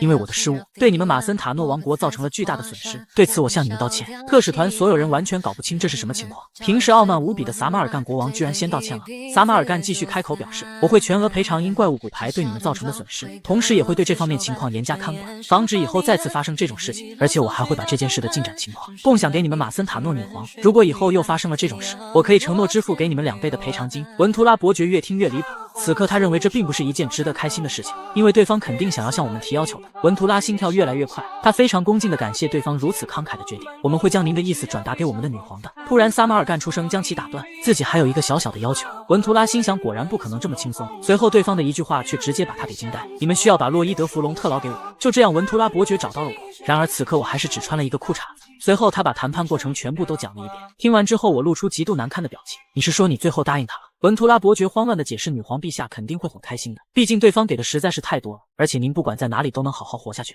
我微微一笑，表示他做得很好。文图拉伯爵被这样一说，满脸问号。突然我再度露出那标志般的资本家笑容，这样刚好我可以再宰那家伙一笔。与此同时，撒马尔干还在想要我先干什么好，得先让他修护道路，增加水路，并且我们还急需卫生设施，之后再让他扩建城市，增建都城的大型建筑。突然撒马尔干手下的人前来禀报，但他却很疑惑，我不是让你去把洛伊德带回来吗？怎么只有你一个人来？撒马尔干听完手下人的汇报，随即便露出非常惊恐的表情。什么？你说他要去除掉沙虫？没错，我就是要干掉沙漠中的捕食者沙虫。虽然他们只有指头大小，但依旧不能掉以轻心。瞬间，我拎起铁铲就朝着他攻去。随后，只听我口中怒吼一声爆破，下一秒巨大的爆炸声就响彻了整片沙漠。然而这还并没有完，小老弟，现在轮到你出场了。突然，一个眼冒红光的身影从我背后钻出，随即一记小老弟飞踢就踹到了刚刚沙虫的位置。紧接着他就开始了不停的挖呀挖呀挖。此刻我越来越兴奋，转头看向哈弗尔，开口大喊：哈弗尔，最后由你来给他最强的一击！他瞬间凝聚出超级无敌大绿光咖喱棒，一棒劈下，顿时就溅起无数沙子。但那条可怜的沙虫却还是安然无恙。怎么搞的？这难缠的家伙怎么还活着？随后我就再次对着沙地开始爆破。此刻撒马尔干把刚刚的情况都看在眼里，我则是口中喊着为了撒马尔干国王，手上不停地进行爆破攻击。这个时候我的状态近乎癫狂，哈哈哈哈哈！撒马尔干默默地望着这群疯子，溅起的沙子在他脸上胡乱地拍。突然我转头满头大汗地看了看他，瞬间表情转换成微笑，我还不忘给他竖了一个大拇哥。忍无可忍的撒马尔干当即就发出命令，让人赶快把那个疯子给我带走。傍晚，撒马尔干一个人坐在椅子上，他心想，如果把那种人留在自己身边的话，整个国家早晚会乱成一锅粥。没错，他认为自己的选择一定是正确的，并且我从未出错过。可是之前跟马森塔诺特使团协商的条件，看来现在很难收回了。还有因为帕达沙尔留下的亏空要怎么填补？那个疯子怎么花了那么多施工款项啊？突然他察觉不对，这样一来自己的钱岂不是从头到尾都被他榨干了？这一刻撒马尔干像是衰老了10岁一样。此刻有人前来禀报，一脸憔悴的撒马尔干询问什么事。出大事了，那个家伙把帕达沙尔拿走了。撒马尔干沉默了。突然又有人前来禀报，出大事了，塞拉扎德殿下离家出走，他留下一封信说要去找弗隆特劳洛伊德学习，让我们不要找他。撒马尔干再度沉默，但下一秒他就一头栽倒在了桌子上。就这样，撒马尔干这次算是赔了女儿又折钱，他一把鼻涕一把泪的哭诉我这个混蛋。清晨的太阳照常升起，弗隆特劳伯爵夫妇两人也随之醒来。起来后，女仆开心地跑过来汇报：伯爵大人，朱利卯少爷寄来了信件，信中写道他以第2名的成绩从学院毕业，毕业排名靠前的学生有机会在王城工作。在收到正式通知之前，我想先回家待着。母亲父亲，我实在是太想你们了。哥哥他过得还好吗？我也想成为像他一样值得信赖的儿子。许久没见到小儿子的伯爵夫妇，看着信中的内容，纷纷都流下了幸福的泪水。傻孩子，你在说什么呢？你已经是我们非常可靠的儿子了，你是我们的骄傲啊！此刻拜仁进来禀报，洛伊德少爷从阿斯法罕送来的东西到了。没错，这些就是我从撒马尔干那里薅来的物品，这全部东西可是相当于阿斯法罕国库1年的预算了。伯爵妻子马尔贝拉看着这一箱子的奢侈品，随后拿起一条项链，出声感叹：这宝石项链也太漂亮了吧！随即转头看向弗隆特劳，露出诡异的微笑，感觉我们可以高价卖给那群爱慕虚荣的贵族呢。这一刻，他再也压制不住自己的本性，已然也被我给同化。弗隆特劳看见自己老婆突然这样，先是一愣，随后哈哈哈的表示：我们一定要卖得贵一点。心想马尔贝拉好像变得有些奇怪，但自己依旧感觉很幸福。之后，伯爵夫妇日常跟种地的居民打招呼，他们同样热情地回应如此亲民的领主。弗隆特劳伯爵感觉好幸福，自己领地里全是好人。突然两人看到惊恐的一幕，算是一位红发兽人与格雷格兵长撞到了一起，两人瞬间爆发出十足的火药味。格雷格兵长抬起双手按在红发兽人坚硬的臂膀上，随后直接用力将对方给推开。伯爵夫妇看到这一幕，非常害怕他们下一秒是不是就要打起来，毕竟他们两人此刻头贴着头蹭来蹭去，双方谁都不服谁。突然红发兽人率先闪身不见，紧接着一脚就从格雷格兵长脖子上划过，但他并不是要打架，而是竟然跳起了街舞。摆完这个高难度动作之后，帅气的起身落地，随后红发兽人露出不屑的表情，勾手指示意对方来比较比较。格雷格兵长叹息一声，紧接着就带领手下的人跳了起来，伴随着音乐的舞动，做出了比刚刚对方更加难的动作。红发兽人不甘示弱，同样带着兽人兄弟以舞姿做出回应。这次他们直接来了一个千手观音，双方跳得汗流不止，但仍然没有一方愿意认输投降。而之所以双方水火不容，一切都是源于红发兽人的一场误会。伯爵夫妇看到刚刚那一幕，人都傻掉了。虽然他们有点奇怪，但总归都是善良的人和善良的生物。伯爵迎着阳光感叹这片领地十分和平，自己很幸福，只不过有一点点奇怪而已。突然远处有人禀告洛伊德少爷回来，瞬间夫妇两人听到是自己的儿子，立马喜出望外，但看到自己儿子的造型时，两个人的表情立马石化，因为相比领地那些奇怪的事情跟生物，自己家的儿子应该是最奇怪的一个。原来我现在下半身只穿了一个裤衩子，上半身则是就披了一条不知道哪里来的被子。伯爵我回来了。弗隆特劳伯爵上前眼含泪水的询问，你怎么不穿衣服啊？我微笑回应，因为家里有很多衣服啊。毕竟我可不会去做浪费钱的事情。此刻，王国马森塔诺、文图拉伯爵正向女皇汇报这次前往阿斯法罕的承诺。我们与他们签订了纸质协议，并且萨马尔干也盖了魔法手印。女皇开口询问文图拉伯爵：“这件事是你牵线完成的吗？”被这样一问，文图拉吞吞吐吐才说了一个是的。女皇当即就将对方给拆穿：“是洛伊德·弗隆特劳那家伙让你这么说的吧？要想国泰民安，你觉得需要哪些要素？”马森塔诺女皇这样问道。文图拉表示需要高度集中的王权以及均衡的外交关系。女皇微笑回复了2句：“只要榨干有能力的人就行，并且是要彻底榨干。”此刻文图拉伯爵心里为我表示同情，但是对不起了洛伊德少爷，看来这次只能出卖你了。女皇思考，虽然这次顺利签订了协议，但其实也并没有什么用，毕竟阿斯法罕跟马森塔诺多年以来都是敌对关系，要想让双方变为互助互利的关系，就得让彼此变得十分信赖。那么这到底要该怎么做呢？几日后，弗隆特劳领地来了一个熟悉的身影，没错，那就是离家出走的塞拉扎德公主。她看着底下这片领地，心想原来这里就是那个男人所在的地方。随后咬牙发誓自己一定要成功。与此同时，伯爵正在悠闲地修剪自己养的植物。突然，一个声音从他后方传来：“不好意思，打扰一下。”弗隆特劳看过去是一个漂亮的女子。随后，伯爵就听到对方开始自我介绍：“您好，我来自遥远的东部阿斯法罕王国，同时是国王萨马尔干的女儿塞拉扎德。”伯爵瞬间被吓了一跳，慌乱地询问：“异国公主怎么会来这里？”塞拉扎德表示她是来找洛伊德·弗隆特劳的。伯爵听完更加惊恐：“公主殿下，您找我儿子有什么事情吗？”塞拉扎德表情瞬间阴沉下来，随后面无表情的直接来了一句：“我要有他在身边才能入睡。”伯爵听完先是一愣，在想自己是不是听错了，随后立马察觉不对劲，什么叫做要有他在身边才能入睡？他当即心想：洛伊德，这是你做的那些事情中最离谱的一件了。看来伯爵是误会了，他是掌管地狱的地狱之主，但却每天有着处理不完的文件，所以他急需一个卑鄙之人来帮他处理这些事务，而他在茫茫人海中选中了我。此刻我正做着一个很诡异的梦，梦里自己来到了一片悬崖之上，悬崖之下是无边无尽的黑暗，周围也没有一丝光亮。我非常疑惑这是哪里，自己这是在做梦吗？正当我思考的时候，我突然察觉前面好像有什么东西亮了起来，然而我转头看过去，我瞬间被面前的一幕给震惊住了，那是一颗巨大无比的火球，它从地下缓缓升起，火球的光亮将周围的黑暗都照亮了。之后那火球居然慢慢变成了一个人脸，随着它继续变化，接着竟变成了一位巨大无比的火焰巨人。那巨人的火焰身形仿佛可以将周遭的一切灼烧殆尽，而他那火焰变化的人脸此刻在慢慢靠近我。随后他突然开口说话了：“很高兴见到你，洛伊德·弗隆特劳，不对，应该叫你金修豪才对吧？”我吃惊地看着面前的一切，这个东西怎么会知道我原来世界的名字？自己应该是在做梦才对啊，可是这感觉怎么这么逼真呢？毕竟那炙热的火焰我是实实在在感受得到的，莫非那火焰巨人是自己的良心？接着我便开口询问：“你是谁？”此刻火焰巨人中好像隐约能看到一个人的身影，我是洞悉灵魂本质的人，也是液化的主宰者，19炼狱的监视者，身为地狱之主的海尔克罗斯。听完我赶忙恭敬行礼：“哎呦，原来您是如此尊贵的人啊！”我心想，都怪信息弹窗那家伙，都是因为他总说地狱之主之类的话来吓唬我，这才让我会做这种梦。还有这家伙看来是地狱骑士的主人，不会是来找我算账的吧？突然地狱之主哈哈大笑起来：“你见到我居然还能如此不卑不亢，你认为自己是在做梦吗？”我则是告诉他，不管是不是梦，您都不像是来害我的，并且您都跟我自我介绍了，自己好像也没必要担惊受怕。突然面前的火焰巨人好像更加躁动了起来，伴随着对方越靠越近，我站在火焰的炙烤下岿然不动。虽然不清楚现在是个什么情况，但应该不会有生命危险，我很满意。你果然很适合地狱。我当即询问：“您这是在夸我吗？”但自己的梦想只想当一个小市民啊，而且还是非常有钱的那种。地狱之主觉得有些好笑：“你为了你那低贱的梦想付诸行动，你那张脸地狱骑士看了都会皱紧眉头，并且你的歌声比炼狱的悲鸣更加令人毛骨悚然，让我对自己作为地狱之王的生活都充满怀疑。所以我相信只要让你的歌声在地狱24小时单曲循环，你就能让那些掉入地狱的灵魂们再次恳求让他们魂飞烟灭。”我听完一阵无语，这家伙说话是不是太过分了？这不就是把自己当做地狱直播音响了吗？这要是被别人听到，估计会以为我是魔族的大魔王呢。此刻地狱之主微笑询问：“怎么样，金修豪，要不要跟我一同前往地狱之中，来尽情施展你的才能？”地狱之主雷鸣般的声音震撼了我梦中的每一寸空间，随后火焰中的他紧紧单手一挥，下一秒无数黑色藤蔓就从地上钻出，他们瞬间便将我绑住，不管我如何挣扎都无能为力，根本无法从中逃脱，并且这些黑色藤蔓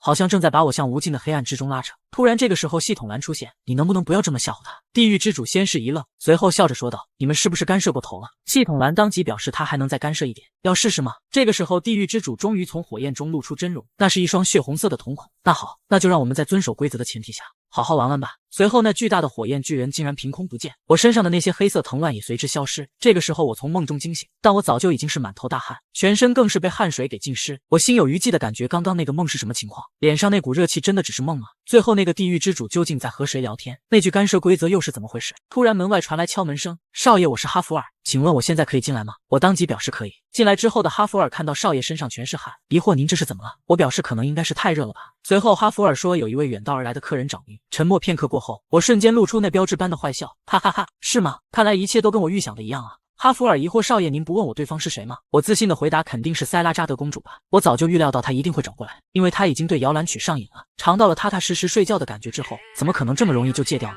哈弗尔看到少爷这么阴险的表情，心想：看来塞拉扎德公主殿下要倒霉了，而我要让她给我牵脉生气，让一国公主乖乖在我手底下好好工作。哈哈哈！这位帝国公主长期被失眠所困扰，只有我在她身边的时候才能睡着，于是她千里迢迢来到这片领地找到我。原来她只有听见我讲土木工程专业知识才能入睡，因此她想要我把这些话录进魔法水晶中，但我怎么可能让她这么轻易如愿呢？我当即开口表示：难道你想免费得到对你这么重要的摇篮曲吗？塞拉扎德面无表情地回应自己可以给钱，然而我却告诉她自己有很多钱。公主瞬间眉头紧锁，她本来就极度讨厌面前这个人，现在还这么不依不饶。忽然我将厚厚的一沓合同拍在桌面上，公主殿下，只要你在这份合同上签字，我就把您想要的东西给您。一旁的哈弗尔心想：少爷这家伙真是卑鄙，居然早就拟好了合同。塞拉扎德一条条看着合同中的内容，在弗隆特劳领地工作5年，而且还要在5年工作期结束之后才会提供摇篮曲。愤怒的公主起身表示这份合同也太离谱了，我则是一脸贱兮兮的样子开口说道：哎呦，您不愿意就算了，反正我一点也不亏，而且只要您能好好休息，努力训练，就可以成为真正的剑圣。不过这和自己又有什么关系呢？我就这种很贱的样子一句接着一句说着。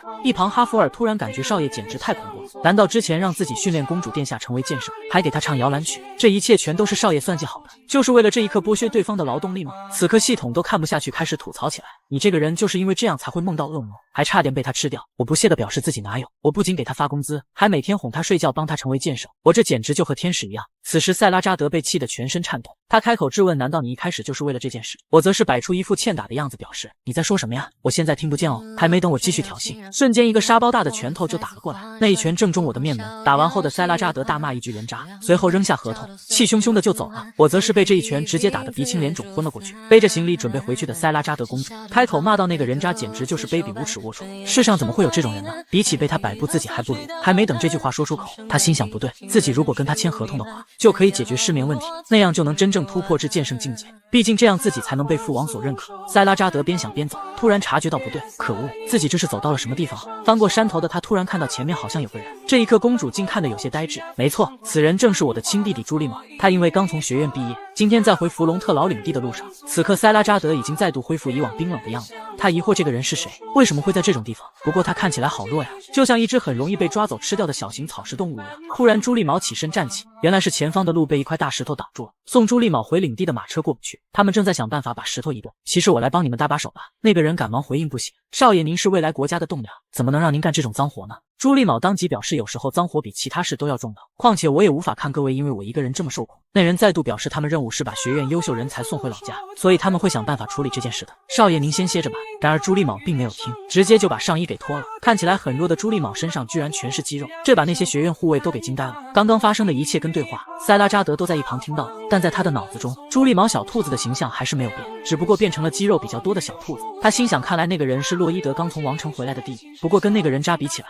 他弟弟为人截然不同呢。此刻朱利卯还在跟护卫一起试图移开大石头，发现根本推不动后，准备用铁铲从外围一点点敲碎。护卫疑惑为什么要用铁铲，朱利卯表示因为他看过别人这么操作过，并且那人说过铁铲是万能的。突然塞拉扎德上前开口说道：您的主意很好，但是会耗费一整天，所以还是由我来处理这块大石头吧。朱利卯看到面前这个女孩，竟露出了与塞拉扎德当时同样的表情。当对方从自己身边走过的时候，他瞬间小脸就红了。难道这感觉就是塞拉扎德拔出腰间的佩刀，他心想自己要是在这里帮了他们，之后跟那个人渣谈判的时候，情况就会对自己更有利。下一秒，塞拉扎德挥出无数斩击，那巨大的石头瞬间被切成一块又一块的小石子。护卫们被面前这个女人的实力给震惊。解决完之后，塞拉扎德帅气收刀，此时地面只剩下了可以随意搬动的小石块。朱利卯害羞的用衣服捂住胸前，接着上前跟对方道谢，随后开口询问您是谁。塞拉扎德简单的回头开始自我介绍，然而在朱利卯眼中，对方是那么的美丽动人。我是来自东部阿斯法罕的塞拉扎德，目前借住在弗隆特劳宅邸。瞬间朱利卯心跳加快，他知道刚刚那感觉是什么了，那是心动的感觉。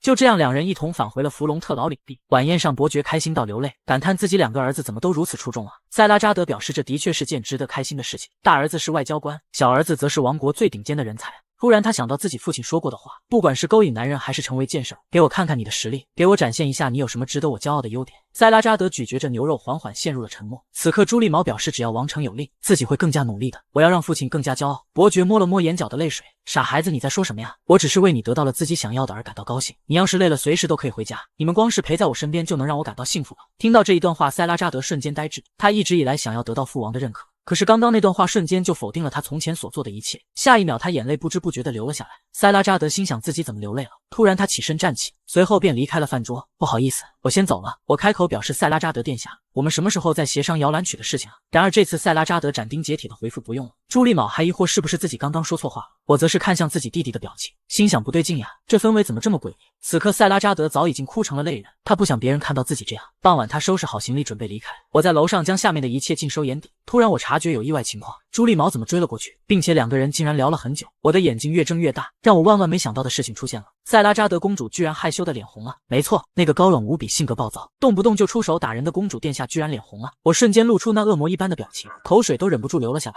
哈哈哈，自己居然钓到了意料之外的大鱼。这一切还要从朱利卯那晚追上去说起。塞拉扎德小姐，您大晚上要去哪里啊？您不会是想直接离开这里吧？她被这样一问，心跳竟不自觉地加快了起来，随后回答说自己不是要走，而是想去外面散散步。朱利卯听完这下才放心，原来如此呀。因为您背了一个特别大的背包，所以我还以为您要走了呢。塞拉扎德看了看自己背上的行李，不由得感觉有些尴尬，赶忙解释自己这是装便当的包。这一下把朱利卯给震惊了，心想这么大的背包要装多少吃的呀？随后他小心翼翼地出声提醒，您要是吃太多夜宵的话，晚上会睡不好的呀。塞拉扎德瞬间就羞红了脸，支支吾吾地解释，不是的，这里面大部分都是吃的，不对，应该是大部分都是野餐用具才对。他心想怎么搞得自己越来越窘迫了呀？突然朱利卯开口表示，您刚刚吃饭的时候就看起来不太舒服，所以我还挺担心您的呢。现在看到您没事就太好了。塞拉扎德看着面前这个一脸真诚的小男生，他感觉这好像是第一次有人这样关心自己，羞红着脸低下头开口说自己现在好多了。这一刻周遭的一切仿佛静止了一般，月光洒在两个即将坠入爱河的青年身上，两人悸动的心早就按捺不住蠢蠢欲动了起来。塞拉扎德心想要不然再多待几天吧，而我在楼上将下面的一切都看在眼里。此刻我比他们两个人还要兴奋，因为我想到了一个绝妙的计划。哈哈哈！忽然哈弗尔这家伙出现吓了我一跳。哎呦你干嘛呀？原来哈弗尔过来是因为唱摇篮曲的时候到了。少爷您一直不来唱摇篮曲，我没法入睡，所以我就来找您了。不过您为什么要看着一对坠入爱河的情侣，露出一副那么阴险的表情呢？我当即反问，你这家伙怎么知道他们坠入了爱河？我可是非常仔细观察后才发现的。哈弗尔不屑地表示，这有必要仔细观察吗？自己见识过很多人坠入爱河时的眼神，因为女人们总是会用那种表情望向我。难道您连一次这种情况都没有吗？不过也是，少爷我能理解您，自己只能祝你继续加油了。我此刻真想狠狠地揍一顿这小子，每次到这种时候他都真的很欠揍。随后哈弗尔表示，如果您是因为被嫉妒蒙蔽了双眼，想要搞砸朱利卯少爷爱情的话，我是绝对不会帮您的。我有些无语，你这家伙把我看成什么人了呀？我这次不但不会搞砸他们的爱情，反而会帮朱利卯的爱情牵线搭桥。从现在开始，我就是爱情的丘比特。前段时间见过女王姐姐之后，我就领悟到了一件事，由于我现在明面上积累了过多的功绩，因此导致女王姐姐一直在想尽办法榨干我。照这样下去，我迟早会被她榨干至生命的尽头，所以我必须想办法逃出她的魔爪，而他们两个就是那把助我逃离的钥匙。回到自己房间的朱利卯，现在脑子中全是塞拉扎德的身影，他那一头美国绸缎的秀发，如同珍珠一般的眼睛是那么美丽动人，还有隐藏在坚毅背后的伤感，这一切都让朱利卯的心情无法平复下来，心想人们是不是会把这种情况……没等朱利卯继续想下去，一个恶魔般的声音就在他耳边响了起来。没错，那种情况通常被称之为爱情。哈哈哈，说话的人正是我。哥，你从刚刚开始就在那干嘛呀？搞得好像可以看透我的内心一样。我当即一脸坏笑的表示，我看你就是这种想法呀，难道我猜错了吗？我的好弟弟。哈哈哈，朱利卯根本无力反驳，因为他也觉得那是爱情。月光洒在我帅气的脸庞，我微笑表示明天自己会给塞拉扎德大人录摇篮曲哦，这样的话他应该会回国了吧。我一边将回国了3个字拖得很长，一边挥手向他道别，然后慢慢关上房门。此刻朱利卯陷入了抉择之中，而我就是要勾起他那爱情的小火苗。我做完这一切便继续找到塞拉扎德公主，但她还没等我开口说话，那家伙就直接一拳打了过来。对不起，我情不自禁就动手打了上去。我躺在地上开口说道，我的弟弟朱利卯本身就聪明，应该很快王城的任命就回下来，说不定明天就会接到通知，那样的话他就会离开哦，记住是会离开哦。塞拉扎德瞬间露出担心的眼神，心中那团爱情的小火苗开始悸动起来。就这样，两人坐在各自的房间，他们此刻心中爱情的火越烧越旺，都在想如果自己以后见不到对方了该怎么办。两人像是感应到对方一样，同时冲出了自己的房间。不行，我要向他传达自己的心意。我则是如同教父一般坐在房间，等待有情人终成眷属的那一刻。哈哈哈！不过与此同时，还有另一对也将迎来他们的结局，那便是艾米丽与红发兽人库格。原来库格一直以来都误会了格雷格兵长与艾米丽的关系，格雷格其实是艾米丽的哥哥，并且艾米丽从那次被库格救了之后就已经爱上了他，但因为那场误会，库格一直有意疏远艾米丽。终于有一天，他鼓起勇气开口询问艾米丽，你是不是爱着格雷格兵长？他当即就表示那是当然，因为那个人是自己在这世上最珍惜的人。就这样，双方的误会更加深了，明明两人都爱着对方，却因为误会不能在一起。艾米丽回家之后，她问了自己的哥哥一个问题：哥哥，如果人类女子爱上了兽人战士，人们会觉得很奇怪吗？格雷格兵长开始以为只是一句玩笑话，于是就说要是让咱们家人知道了，肯定会被打断腿赶出家门的。忽然他察觉不对劲，他想到那次库格愤怒地找到自己，莫名其妙说什么怎么能背着艾米丽做出这种事。这一刻他明白了一切，原来如此啊！于是次日他找到库格，你这小子经过我的同意了吗？随后就给他发射了一封折成纸飞机的挑战书，今天晚上你按纸飞机的地址过来，并告诉他自己不喜欢模棱两可的结局。库格非常愤怒，心想这完完全全就是对他尊严的挑衅，当即表示他们兽人战士是绝对不会逃避约战的。然而当库格晚上到了约定的地点后，却发现在这里等待的人并不是格雷格兵长，而是自己一直心心念念的艾米丽。库格，你怎么会在这？明明是我哥哥叫我出来的呀！与此同时，朱莉毛与塞拉扎德也各自来到了门前。如果现在不告诉他我的心意的话，应该会后悔一辈子。然而开门的一瞬间，房门的另一边却是伯爵夫妇。此刻塞拉扎德已经跪在了门前，另一边格雷格跟库格的兽人朋友都串通好了，现在全都一窝蜂涌了上来。库格和艾米丽从今天起就是你们交往的第一天了。塞拉扎德那边更是狠，直接对着伯爵夫妇就开口说道：请把您的小儿子给我吧。但此刻最开心的人肯定是我了，因为这样一来，就连女王姐姐也拿我没办法了。哈哈哈！这位帝国公主刚跟小男孩认识一天一夜，她就直接跪到了男孩父母的面前，请求他们将儿子交给她。同意之后，第二天就光速举办了婚礼。此刻两人互相深情地望着对方，场面是那么的幸福。伯爵在下面早已经高兴地哭成了泪人。拜仁是看着小少爷一点点长大的，现在他能如此幸福，真是为他感到开心。只不过阿库什这家伙居然敢撩拨屠龙狙击手梅丽塔。然而不管他们现在如何开心，都没有此刻我兴奋，因为这一切没有我的助攻，他们不可能这么快修成正果。哈哈哈！哈弗尔无情吐槽：少爷您就不能直接回家待着吗？您这表情实在是太破坏今天的好氛围了。我当即表示自己现在这可是超级开心的表情哦。哈弗尔非常不理解，为什么这段婚姻能阻止女王陛下对您的压榨呢？我让他仔细想想，塞拉扎德公主跟朱莉卯结为夫妻之后，我就成了两国之间的桥梁。我不仅是马森塔诺的国民，同样也是撒马尔干的家人。哈弗尔还是有些疑惑，撒马尔干不是因为讨厌您把你赶出阿斯法罕了吗？我让他动动脑子，那个大叔可不是傻子，他现在应该察觉到了我之前装疯卖傻是假的。换句话说，他到现在也还想要得到我。所以如果女王姐姐想要继续使唤我的话，我就会装作去投靠撒马尔干。哈弗尔被我那帅气外表帅得睁不开眼，当即表示少爷我知道了，不过您现在可以回家待着去了吧。我无语你这家伙听完了我这么远大的计划，居然就这么一点感想了。我心想现在虽然还不能明面上顶撞女王姐姐，但这样一来我就有了可用于谈判的强大的牌。婚礼还在进行中，塞拉扎德幸福地亲吻了朱莉卯。阿斯法罕的婚礼摄影师记录下了这一甜蜜的时刻。另一边，撒马尔干透过魔法镜看着自己小女儿的婚礼，眼角居然不自觉流下了泪水。塞拉扎德，我亲爱的小女儿，你一定要幸福啊！那里没有残忍的继承权斗争，也没有把你逼入绝境的坏爸爸，就在那里过幸福的生活吧。此刻，所有婚礼仪式都已结束，那么就到了最后一个丢捧花的环节。艾米丽出声提醒道：好了，新娘，我们接下来丢捧花吧，记住要用力丢哦。塞拉扎德心中记住了要用力丢，所以他直接用出了全部力量。然而这可是一个即将成为剑圣的人丢出去的捧花，那种速度根本不是普通人艾米丽能接住的。捧花破风而出，直接就从他的身旁掠过，因为速度太快，捧花居然自燃了起来，宛如一颗炮弹向城中急射而去。最终一只大手将这束捧花接下，而接到的人竟然是巨龙索里塔斯。他一脸懵逼，完全搞不清楚这是什么情况，殊不知这象征着婚礼新人将幸福和爱情传递给他。我此刻看着塞拉扎德幸福地挽着朱莉卯，突然想到他小说中的结局。在小说里，塞拉扎德为了从叛乱军手中救下自己的父亲，最终不幸丢掉了自己的性命。此刻我觉得这种改变别人命运的感觉还真不错，虽然这样并不会有钱拿。突然此时系统响起提示，您再次拯救了一名角色不幸的命运。我当即表示你这系统栏说的不是废话吗？这些自己都知道啊。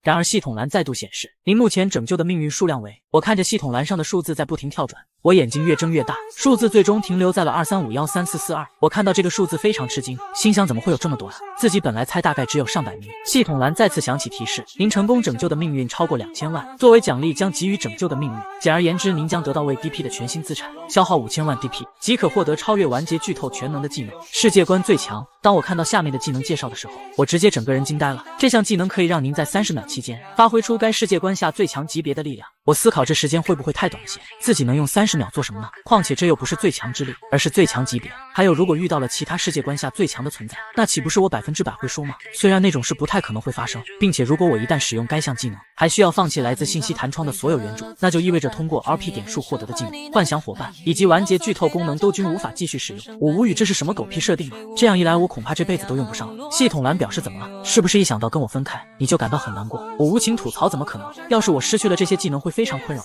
突然文图拉伯爵找到我，同时也是这场婚礼的主持人。托你的福，马森塔诺和阿斯法罕刚签订了和平协议，又超越同盟国成为了兄弟国。我当即表示自己什么都没干，协议是您谈下来的，而婚则是我弟弟结的。突然文图拉伯爵真诚地向我道歉，因为他曾经看清过我，我诚恳地祈求你的原谅，你才是真正的英雄。他这一举动直接把我吓了一跳，赶忙让他不必如此。其实您看清我也可以，自己本来就是一个俗人，而且又抠门又小气，我可不想成为引人注目的大英雄，自己只想位于中游当个咸鱼。文图拉伯爵哈哈哈的大笑，就算你想隐藏也没用，女王陛下已经都猜出来发生了什么样子的事情，并且你想必也预料到了。女王陛下派我来主持婚礼，是为了传唤你前往国都。听到这里，我瞬间警觉起来，好时机，是时候耍赖了。突然，我开始假装咳嗽起来。伯爵，其实我最近身体不太好，一直咳嗽不停，我得在阿斯法罕疗养一阵子。然而文图拉根本面不改色心不跳，直接回复陛下想见你。我无语，这家伙怎么回事？居然面对我的威胁岿然不动。突然，我想到女王姐姐曾经对我说的话，只在自己需要时来找我。我想见你时，却总是装作不知道。你应该不是这种自私卑鄙的男人吧？最终，我满脸不爽的随着文图拉伯爵前往了国都。这种被压榨的生活什么时候是个头啊？自己难道这辈子都不能过上咸鱼生活吗？在下洛伊德·弗隆特劳拜见陛下。哎呀，你愿意直接赶来见我，我很开心。如果你对我的传唤充耳不闻的话，我说不定会像失恋了一样，直接闯入你的领地。这样的话，你就会逃到阿斯法罕吧。光是想想就难过的令我心如刀割。我越听越邪乎，女王姐姐这不就是话里有话吗？突然，女王眼神变得凶狠，我们双方都不要越界，要好好相处，听懂了吗？我立即表示自己听到了陛下的传唤，马上就赶到了女王的身边。您有什么事可以尽管吩咐我。突然，女王起身站起，我有东西要给你看，你先跟我来。我很疑惑会是什么东西呢？不会又想拿出什么东西榨干我吧？然而当我看到那东西的时候，直接给我整个人震惊住了。那居然是一头巨龙的骨架，体型之大就宛如一座巨山一般。这是我们在讨伐黑魔法师团体时发现的，这个好像是他们用来举办某种仪式的材料。原来几天前，女王马森塔诺亲自带队前往了黑魔法师塔尔加的古城。女王一声令下，无数魔法箭雨倾泻而出。虽然古城有着防御魔法，但女王这边攻势还是太猛烈了，这里的黑魔法师根本无力阻挡。很快，他们大部分都被帝国的士兵所杀。突然，一头用黑魔法制作的怪物冲了出来，面对魔法部队的狂轰乱炸，他居然可以通过灵巧的走位将这些攻击全部躲开，并且那些士兵在他的面前就跟一只弱小的蚂蚁一样，可以随意踩碎。马森塔诺当即命令所有人向后撤退，大家全部跑到城堡外面去。突击部队跟魔法部队全都听从命令撤到了外面，但他们发现女王陛下居然没有跟出来。原来马森塔诺是想单独面对这头怪物。大家可不要忘记了，女王同样是一名剑圣，提剑运气，瞬间紫粉色斗气剑凝聚形成。女王使出全力朝着那头怪物一剑劈下，地面直接被紫粉色爆破炸得全部裂开。那头怪物根本来不及躲闪，就淹没在了女王施展的斗气爆破之下。但那头怪物死后，全身居然开始释放出了绿色毒气。女王立刻明白这气体有毒，但自从上次被下毒之后，女王就从未停止过对抗毒素的训练，所以这点毒素对她来说根本不算什么。女王身穿盔甲，拿剑缓缓走向最里面的房间，推开门之后，一颗巨龙的头骨映入眼帘，龙头之下还站着一个人，他便是黑魔法师的主谋塔尔加。塔尔加此刻已经是穷途末路，面对身为剑圣的女王，根本没有还手能力。你就是塔尔加对吧？我将以谋逆之罪立即审判你。随后不等对方做任何解释，一剑便斩下了他的头颅。女王帅气收剑，感叹这一切终于结束了。但她突然感觉到不对劲，自己右眼到底怎么了？此刻女王的右眼居然被侵蚀，不过她以为是之前毒素没有清除干净，所以就并没有在意。最终将巨龙的骨架带回到了王都。此刻我看着这龙骨开始坏笑起来。小说里提过能用龙骨制作各种各样的魔法道具，要是自己能弄到一点，那岂不是又可以发一笔横财？这个时候女王开口了，只要利用好这堆骨头，我们马森塔诺王国就能对外展示强大的国力。所以我要求你在王城后侧建造一个巨大的庭院，然后在中间树立龙骨和我的铜像，象征我们马森塔诺制服了龙。我瞬间感觉好机会，是时候展现我的职场生活技能，在危险边缘疯狂试探。感谢陛下能交给我如此光荣的工作，为了感谢您，这次我就不收施工费。女王当即察觉这家伙肯定没憋好皮，你肯定有别的所求对不对？我顺势非常恭敬的行礼，作为这份工作的奖励，我希望女王能给我10年的劳动免除权。女王听完瞬间眉头紧皱，下一秒周遭氛围直接降至冰点。此刻女王身后如同有一只凶狠的狮子一样，随时都有可能暴怒大开杀戒。我感觉好危险，就好像自己在走钢丝一般，一旦有一点失误掉下去，就会被底下愤怒的狮子给撕碎。女王觉得这家伙是不是有点太过分了？正当女王这样想的时候，我突然开口表示，如果您觉得我的要求过分的话，请把一根龙的尾骨直接给我吧。没错，这就是我的职场求生技能，先提一个看起来很过分的要求，知道对方不可能同意，等待时机成熟，再提出自己心里真正想要的东西。然而女王根本不按套路出牌，直接给我脆弱的脑袋来了一下，这一下直接给我打懵逼了。我顶着大包，一脸疑惑地看向女王姐姐，给了你一记暴粒子之后，我也宽容了不少，你可以拿走一根尾骨，不过相对应的，你要替换上一个像模像样的替代品。我瞬间喜出望外，感叹原来如此。要是吃一次爆栗子就可以换这么大的奖励的话，那么我愿意一直吃。随后我当即就撅着屁股俯身趴下，女王大人，我愿意吃上百上千次爆栗子，不对，即使您不断践踏我都行。女王立马出声大骂，你这家伙太恶心了，赶紧给我退下。很好，女王姐姐现在愿意奖励我一个无与伦比的大奖，这样一来至少就不是被剥削了。可是我还是不想工作呀，自己必须要想办法实现不劳而获边玩边赚钱的愿望。正当我思考的时候，一个人破门而入，你就是洛伊德吗？你好，我是庭院设计专家诺尔特子爵，我们来聊聊工作的事情吧。诺尔特看了看面前这家伙，心想他这么年轻居然是名将吗？自己是平民出身，工作了30多年才一点点积累到了如今的实力和名声。可你这种出身贵族，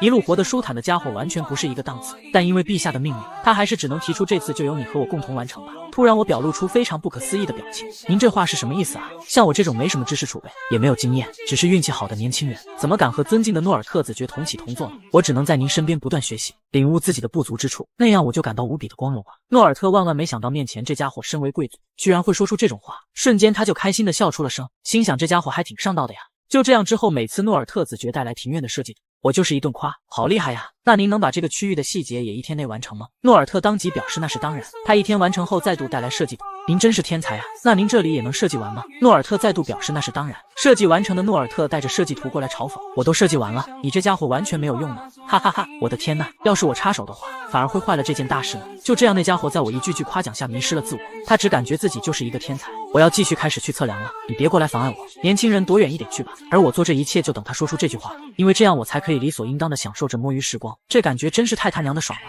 哈哈哈！人就是要随时观察身边有没有免费的事物，多亏了有像子爵一样诚实且有能力的人，我这种家伙才能吃喝玩乐，不是吗？然而我殊不知，此刻那龙骨的眼睛处居然冒出了一缕紫色的小火苗。我塔尔加还没有放弃，可恶的艾丽西卡·马森塔诺，我一定会找机会复仇除掉你的。几分钟前，我跟诺尔特站在王都后山，诺尔特指着下面开口说道：“看到王城后边这块茂密的丛林了吗？你自己想象一下，现在这里还只是茂密的自然状态，但我们即将要给这里赋予秩序，展现出其中隐藏的美丽。你觉得我们人类崇拜神的原因是什么？那是因为只有神才能进行创造由无到有的艺术。你不觉得这是最接近神的能力吗？而我会创造出美丽的庭院，体会自己近乎于神的感动。”我看着面前这位大叔，心想他是真的很热爱自己的工作呢。然而我要让这种厉害的角色发挥出更加充分的效果，然后把自己手上的工作全都交给他，那样我就能愉快的享受摸鱼时光了。哈哈哈！诺尔特子爵说完这些，转身就要走。我要去和各个项目负责人开会，你什么都不懂，就不用参加会议了。我非常恭敬地向他鞠躬，我真的很羞愧，自己以后会努力上进的，尽早成为有能力参加会议的我。我看着诺尔特子爵蹦蹦跳跳离开的背影，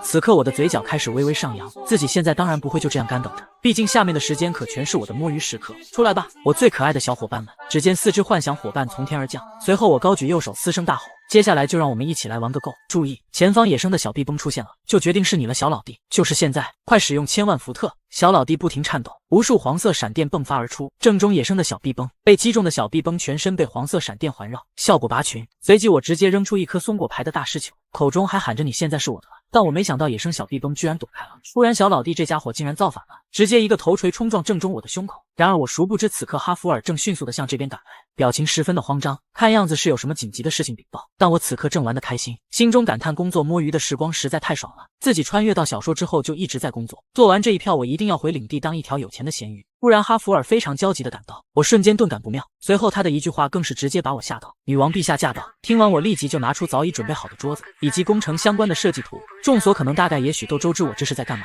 摸鱼归摸鱼，但老板来的时候一定要装作认真工作的样子。女王默默地看着面前这家伙的拙劣表演，我则是假装看到女王驾到，当即就露出一副因为工作才看到对方的表情，随即我立马俯身趴下，在下拜见这片土地合法的主人，同样也是尊贵的女王陛下。女王有些无语，你这家伙是不是自己都觉得这样有点虚伪呢？并且你之前是在玩吧？我趴在地上大气都不敢喘，难道说自己刚刚那段职场生存技能没有成功吗？女王接着说道，你当诺尔特子爵是傻子吗？他能从平民身份一路晋升至子爵，并不仅仅是因为工作能力强。我此刻汗水越流越多，莫非是那家伙在女王姐姐面前告状了？那自己这下不是惨了吗？原来诺尔特子爵是这样向女王告状的。陛下，臣有事禀报，您之前吩咐要在庭院的中央摆放向您低着头的龙骨，然后在一旁修建能欣赏这雄伟景色的观光水路。为了制造这些，我从各方面出发，深思熟虑了一番，可是起点和终点的水位高度相差太大，会导致水的流速过快。然而以我目前的能力，根本就找不出解决的方法。女王疑惑，所以你是希望我收回这个想法吗？诺尔特子爵当即表示并不是，因为那个名叫洛伊德·弗隆特劳的年轻人已经提示了我解决方法。他告诉我可以将水路的地面修建成台阶式，然后在台阶的尽头建设开合式水闸门，等船进来后就关闭后方的水闸门，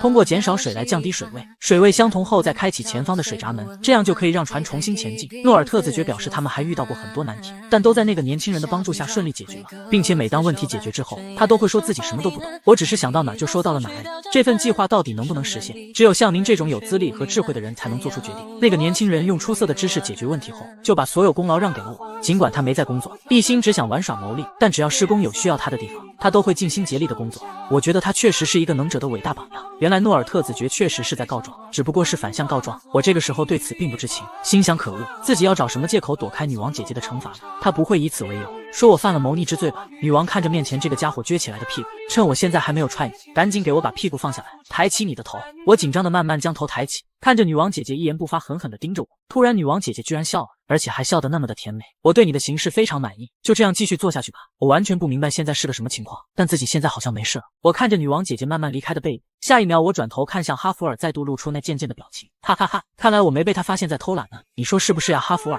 哈弗尔觉得很无语，少爷您在这方面真的没什么眼力见了。原来经过几个月时间，龙骨庭院终于建成，女王姐姐为此举办了盛大的宴会，邻国都派了各自的使团过来参加，他们都在感叹马森塔诺王国国力的强大。此时我发觉哈弗尔这家伙行为有些怪异，他光盯着手中的食物却不吃，突然他开口说我真是一个晦气的人，这莫名其妙的辱骂我哪里能忍？抓起他的衣领就怒吼道，你这小子干嘛没头没尾的突然找茬？怎么你对我是有什么感到不满意吗？哈弗尔非常嚣张地表示他不是这个意思，只是自己觉得每当少爷您建造好建筑，并且还举办了宴会后，就一定会发生大型事故。之前不管是克雷莫那次还是悬索桥那次都是如此，所以他认为如果这次又发生了什么事，那就可以确定少爷您真的是晦气的人。然而哈弗尔的话刚一说完，龙骨方向就传来了一声巨响，那竖立在女王铜像面前的龙骨头颅竟然整个掉了下来。身为剑圣的女王瞬间察觉到不对劲，她感觉有一股诡异的能量在涌动。不明白情况的诺尔特子爵觉得这下完蛋了，自己负责的工程居然坍塌了。我难以置信地看着面前的一幕，心想这怎么可能呢？自己用模拟技能做过各种测试，这些建筑绝对不可能崩塌呀。突然哈弗尔开口让我赶快准备跑，这一下让我非常吃惊，因为他这家伙竟然先提出了要逃跑，并且他还露出了那种胆怯的表情，这可不像哈弗尔以往的样子。此刻头骨方向无数紫色能量开始源源不断的汇聚，这种能量我再熟悉不过了，一看便知道这是黑魔法的能量。慢慢的那早就死去的巨龙骸骨居然再度站了起来，而且他还开口说话了，马森塔诺，我在被你砍断脖子之前，早就将自己的灵魂转移到了骨头之上，而现在我总算彻底稳定了下来。原来此刻巨龙骸骨里面是塔尔加的灵魂，艾利西卡·马森塔诺，接下来你就准备迎接你的死亡吧。随后他一爪便将女王的铜像给砸碎。做完这些，亡灵巨龙转头看向后方，而那个方向正是女王所在的地方。此刻护卫全部挡在他的身前，誓死要保护陛下的安全。然而亡灵巨龙仅仅一声吼叫的威压，就让底下的人吓得不敢动弹。他们与其之间的差距实在太过巨大。女王明白这些人上去只会白白丢掉性命，你们所有人不想死的话，就赶紧给我让开。这家伙的魔力多到能够铺天盖地，除非是剑圣，不然谁都拦不住他。瞬间，女王凝聚出紫粉色斗气剑，朝着巨龙就要砍去，但亡灵巨龙紧紧一挥，掀起的巨大风压就将女王给吹飞。由于塔尔加现在还不熟悉这具身体，所以没法精准的控制好攻击目标。不过这对于现在的他来说根本没关系，因为底下那些人现在在他眼中就如同蝼蚁一般。女王看着面前这庞然大物，清楚这根本不是用蛮力能打败的对象，所以她第一时间想到了我。女王转头刚想询问我有没有解决的办法，却发现我早就跑得老远了。对不起了，女王姐姐，现在保命要紧啊！看到不管自己只顾着逃跑的我，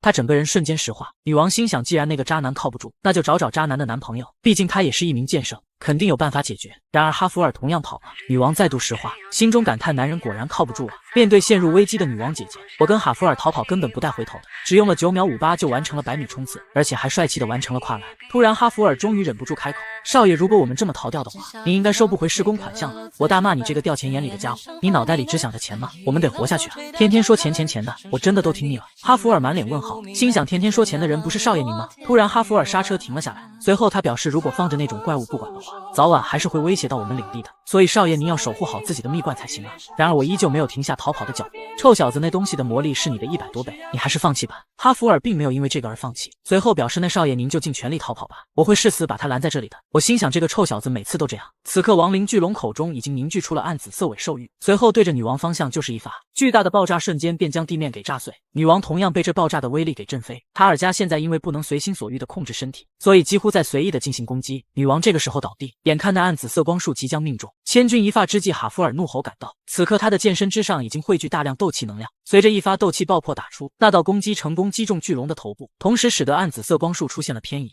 直接从女王身旁滑了过去。塔尔加被这样一搞非常生气，你这个讨人厌的臭苍蝇！随后无数暗紫色能量球就朝着他吐了过去。哈弗尔依靠灵活的身法躲开一道又一道攻击，他心想尽管对方的准头不太好，但是只要被击中了一次，那么自己肯定就会没命的。哈弗尔找准机会，再次一发斗气爆破打了过去。然而这次攻击打在对方身上，就好像被蚊子叮了一下一样。原来是塔尔加越来越熟悉了自己这具身体。突然亡灵巨龙趴下，直接张开了他那巨大的双翼，仅仅这小小的一个动作就宛如地震了一般。下一秒他居然飞了起来，随后直接开始了对地面无差别的轰炸。亡灵巨龙飞过之处可以说是寸草不生，哈弗尔跟女王两人只有逃跑的份，再这样继续下去他们只有死路一条。就在这危机时刻，我闪亮登场，我堂堂主角怎么可能真的逃跑呢？我手中正拿着准备吃下红色瓜子的小壁崩，骑着小孤明赶来的我直接将小壁崩朝着亡灵巨龙扔了过去。在空中小壁崩吃下红色瓜子，瞬间它就开始逐渐变大，下一秒小壁崩垂直下落，直接一屁股坐到了巨龙的身上，同时巨龙也因为承受不住重量摔了下去。我则是趁机救下了女王姐姐跟哈弗尔。小壁崩做完这一切之后迅速变小，找机会就跑了。塔尔加还在疑惑刚刚那是什么情况，与此同时小孤明已经飞到了巨龙的上空，随即我大喊小孤明就是现在，快使用你的噗噗暴击！但小孤明此刻却脸红了，表示大家都看着呢，这样真的好吗？然而所谓的噗噗暴击原来就是拉屎攻击，这是一条被黑魔法师附身的巨龙骸骨，但他竟然惧怕我这帅气逼人的外表，而且他此刻还被我的小鸟淋了一脸鸟屎。亡灵巨龙塔尔加很疑惑自己脸上这是什么，随后他闻了闻，顿时明白了这黏糊糊的白色液体是何物。随即塔尔加张开自己那双巨大的亡灵双翼，气愤的怒吼：你们这群混蛋，我一定要除掉你们！那恐怖的威压瞬间将四周的树木全部震碎。此刻女王在小孤明上开口询问：洛伊德，你是不是有什么作战计划？我当即表示很抱歉，自己也不知道那个方法能不能行。这个时候小孤明已经带着我们飞出了云层之外，下一秒塔尔加便追了上来，而我能想到的作战计划就是将他引到更加强大的家伙那里去。如果要说比这条亡灵巨龙还要强的家伙，那恐怕只有龙王了，所以我要把这家伙带到龙王的面前。我记得小说中很详细的提到过龙王，书中描写到是他建立了龙族的秩序，并且还非常热爱人类，形容龙王是一个慈爱且宽容的龙，所以要是龙王看到后面这条丧尸蜥蜴这样胡闹，肯定不会坐视不管的。我记得他生活在名叫加菲尔的地方。想到这里，我开口询问女王姐姐：陛下，您知道从这里去到加菲尔要多久吗？女王表现得非常疑惑，加菲尔那个地方即便用现在这种速度移动，也要2天半才能到达那里，你要去那里干什么？听完我心想这下完蛋了。此刻塔尔加已经追了上来，那巨大的骨嘴即将咬下，下一秒就听到一声牙齿咬合的清脆响声传来。不过还好小孤明一个帅气的360度旋转位移，躲开了这次的致命攻击。我看着后面这条穷追不舍的骨头龙，心想这家伙明明个头那么大，速度却还是这么快，难道自己真的要带着这东西飞上2天半吗？此刻哈弗尔开口询问：少爷是不是去到加菲尔就会有办法？被这样一问我心中也没底，毕竟我又没有去过，但此刻也没有别的办法。随即我告诉哈弗尔先别管那么多，反正我们现在要过去就对。哈弗尔听完之后瞬间在剑上凝聚出斗气能量，随后便一发斗气爆破打出。塔尔加觉得他们真是愚蠢，你们那种东西对我的身体是无法造成任何伤害的。然而他刚一说完，哈弗尔的斗气爆破就贯穿了那用黑魔法能量形成的古翼。塔尔加非常吃惊，由于一边翅膀被打破，导致他身形变得不稳，塔尔加晃动几下才稳定下来。我见这招行得通，立马让哈弗尔继续这样牵制住他。然而塔尔加有了上次的教训之后，哈弗尔的3发斗气爆破都没命中，并且之前被毁坏的翅膀正在被逐渐修复。见势不对，我转头开口道：女王姐姐，请把您的剑借给我。女王听到这家伙居然叫自己姐姐，直接给她吓了一跳。我随即让女王姐姐别纠结了，现在情况紧急啊！欲言又止的女王最终还是没说什么，只是来了一句：你这个家伙。就这样，女王只好乖乖把自己的佩剑递了过去。拿到剑的我告诉哈弗尔，我们等下从那家伙躲避不开的角度同时攻击他。随后我立马将魔力汇聚到剑身，接着用我标志般的表情喊出了技能爆破。塔尔加被我那帅气的表情给惊到，而就是这一瞬间的分神被女王给捕捉。他心想刚刚那是被吓到的样子吗？此刻我跟哈弗尔的2道攻击同时打出，交叉环绕朝着塔尔加就飞了过去。这下子他可就没有空间继续躲闪。然而这次攻击并没像上次一样贯穿翅膀，反而都被弹开了。我非常吃惊，难道说这家伙正在不断变强吗？突然我感觉自己好像被什么东西拉过去了一样，原来是女王姐姐抱住了我的腰部。随后她便让哈弗尔赶快提起我的上半身。虽然哈弗尔不明白什么情况，但还是照做了。此刻他们2个家伙把我横着举了起来，难道这是要把我投掷出去喂给那头古龙吗？现在是个什么情况啊？你们到底想干什么？我看着自己面前巨龙的深渊巨口，直接把我吓出了眼影。这个时候女王开口说话了，并且手上开始凝聚微量斗气。洛伊德听从朕的指令，用你刚刚那丑陋的表情，赶快大喊爆破。随后他就用附加着斗气能量的一巴掌，直接呼在了我那可怜俏皮的屁股上，瞬间就疼得我哇哇大叫，同时我也失去了自己的帅气，只剩下了能让人闻风丧胆的表情。就这样我不停喊着爆破，而塔尔加是非常近距离看到了我的表情，他竟真的被吓了一激灵，直接害怕的退后了几百米。他心中感叹世上怎么会有这么丑陋的东西啊！女王见到这个方法居然真的有效，立马大喜过望，开口道：洛伊德，你做到了，没想到你的脸会这么有用。然而他们2个全然不顾我的感受，不知道这对一个幼小的心灵是多么大的打击吗？那伤心的眼泪就是我心灰意冷的证明。此刻塔尔加明白了那个丑陋的家伙是谁了，毕竟就是那个人治疗了马森塔诺的毒，击退了自己的如齿象部队，还打败了地狱骑士。不过真的很难想象有人会有那种令人无法适应的长相，但是这样也好，那就让我一次性报复你们2个人吧。女王眼见对方又追了上来，所以正继续不停地拍打着我的屁股，我则是依旧不停地喊着报复。塔尔加开口说这招已经对我没用了，原来他居然给自己制造了一个魔力眼罩。女王很是无奈，心想洛伊德的长相居然如此遭人嫌吗？我非常无语。陛下，您为什么总是攻击我的长相啊？突然，哈弗尔出声，让女王用魔力封住自己的耳朵。少爷，你快点发射地狱的悲鸣吧！我开口大骂：哈弗尔，你个臭小子，那只是我在唱歌而已。没等我继续说些什么，哈弗尔就直接捏住了我的下巴。下一秒，我优美的歌声直接响彻整座天空。但塔尔加又给自己制作了一副魔力耳罩，我无语，不至于这么夸张吧？你这家伙也太狠了呀！捂住眼睛和耳朵都要追我们了。女王跟哈弗尔眼见这个方法已经没用了，直接就把我无情抛下，就宛如一个没有任何利用价值的垃圾一般。然而此时并不是在意这个的时候，我心想，看来自己判断错了。目前这种情况，龙王计划要彻底失败了。那么接下来我们只能击败他了，而要想干掉这家伙，必须先找到他的弱点。可是这怪物真的有弱点吗？突然我想到了什么，对了，之前女王不是答应过让我拿走一根尾骨吗？所以现在那古龙有一根骨头是我做的替代品啊，这不就是我要找的弱点吗？塔尔加瞬间使用氮气加速就追了上来，眼看他就要将我们3人一秒全部吞下，我当即让小孤明赶快使用蛛网背包吐丝，下一秒无数蛛丝从小孤明的背包中喷射而出，蛛丝立马将巨龙全身包裹，小孤明则是趁着机会往上面飞去。然而这种东西对于塔尔加根本造不成一点伤害，你们这群蝼蚁怎么总做一些烦人的事情？但当他将蛛丝甩掉之后，却发现周围没了人影。正当塔尔加疑惑他们去哪之时，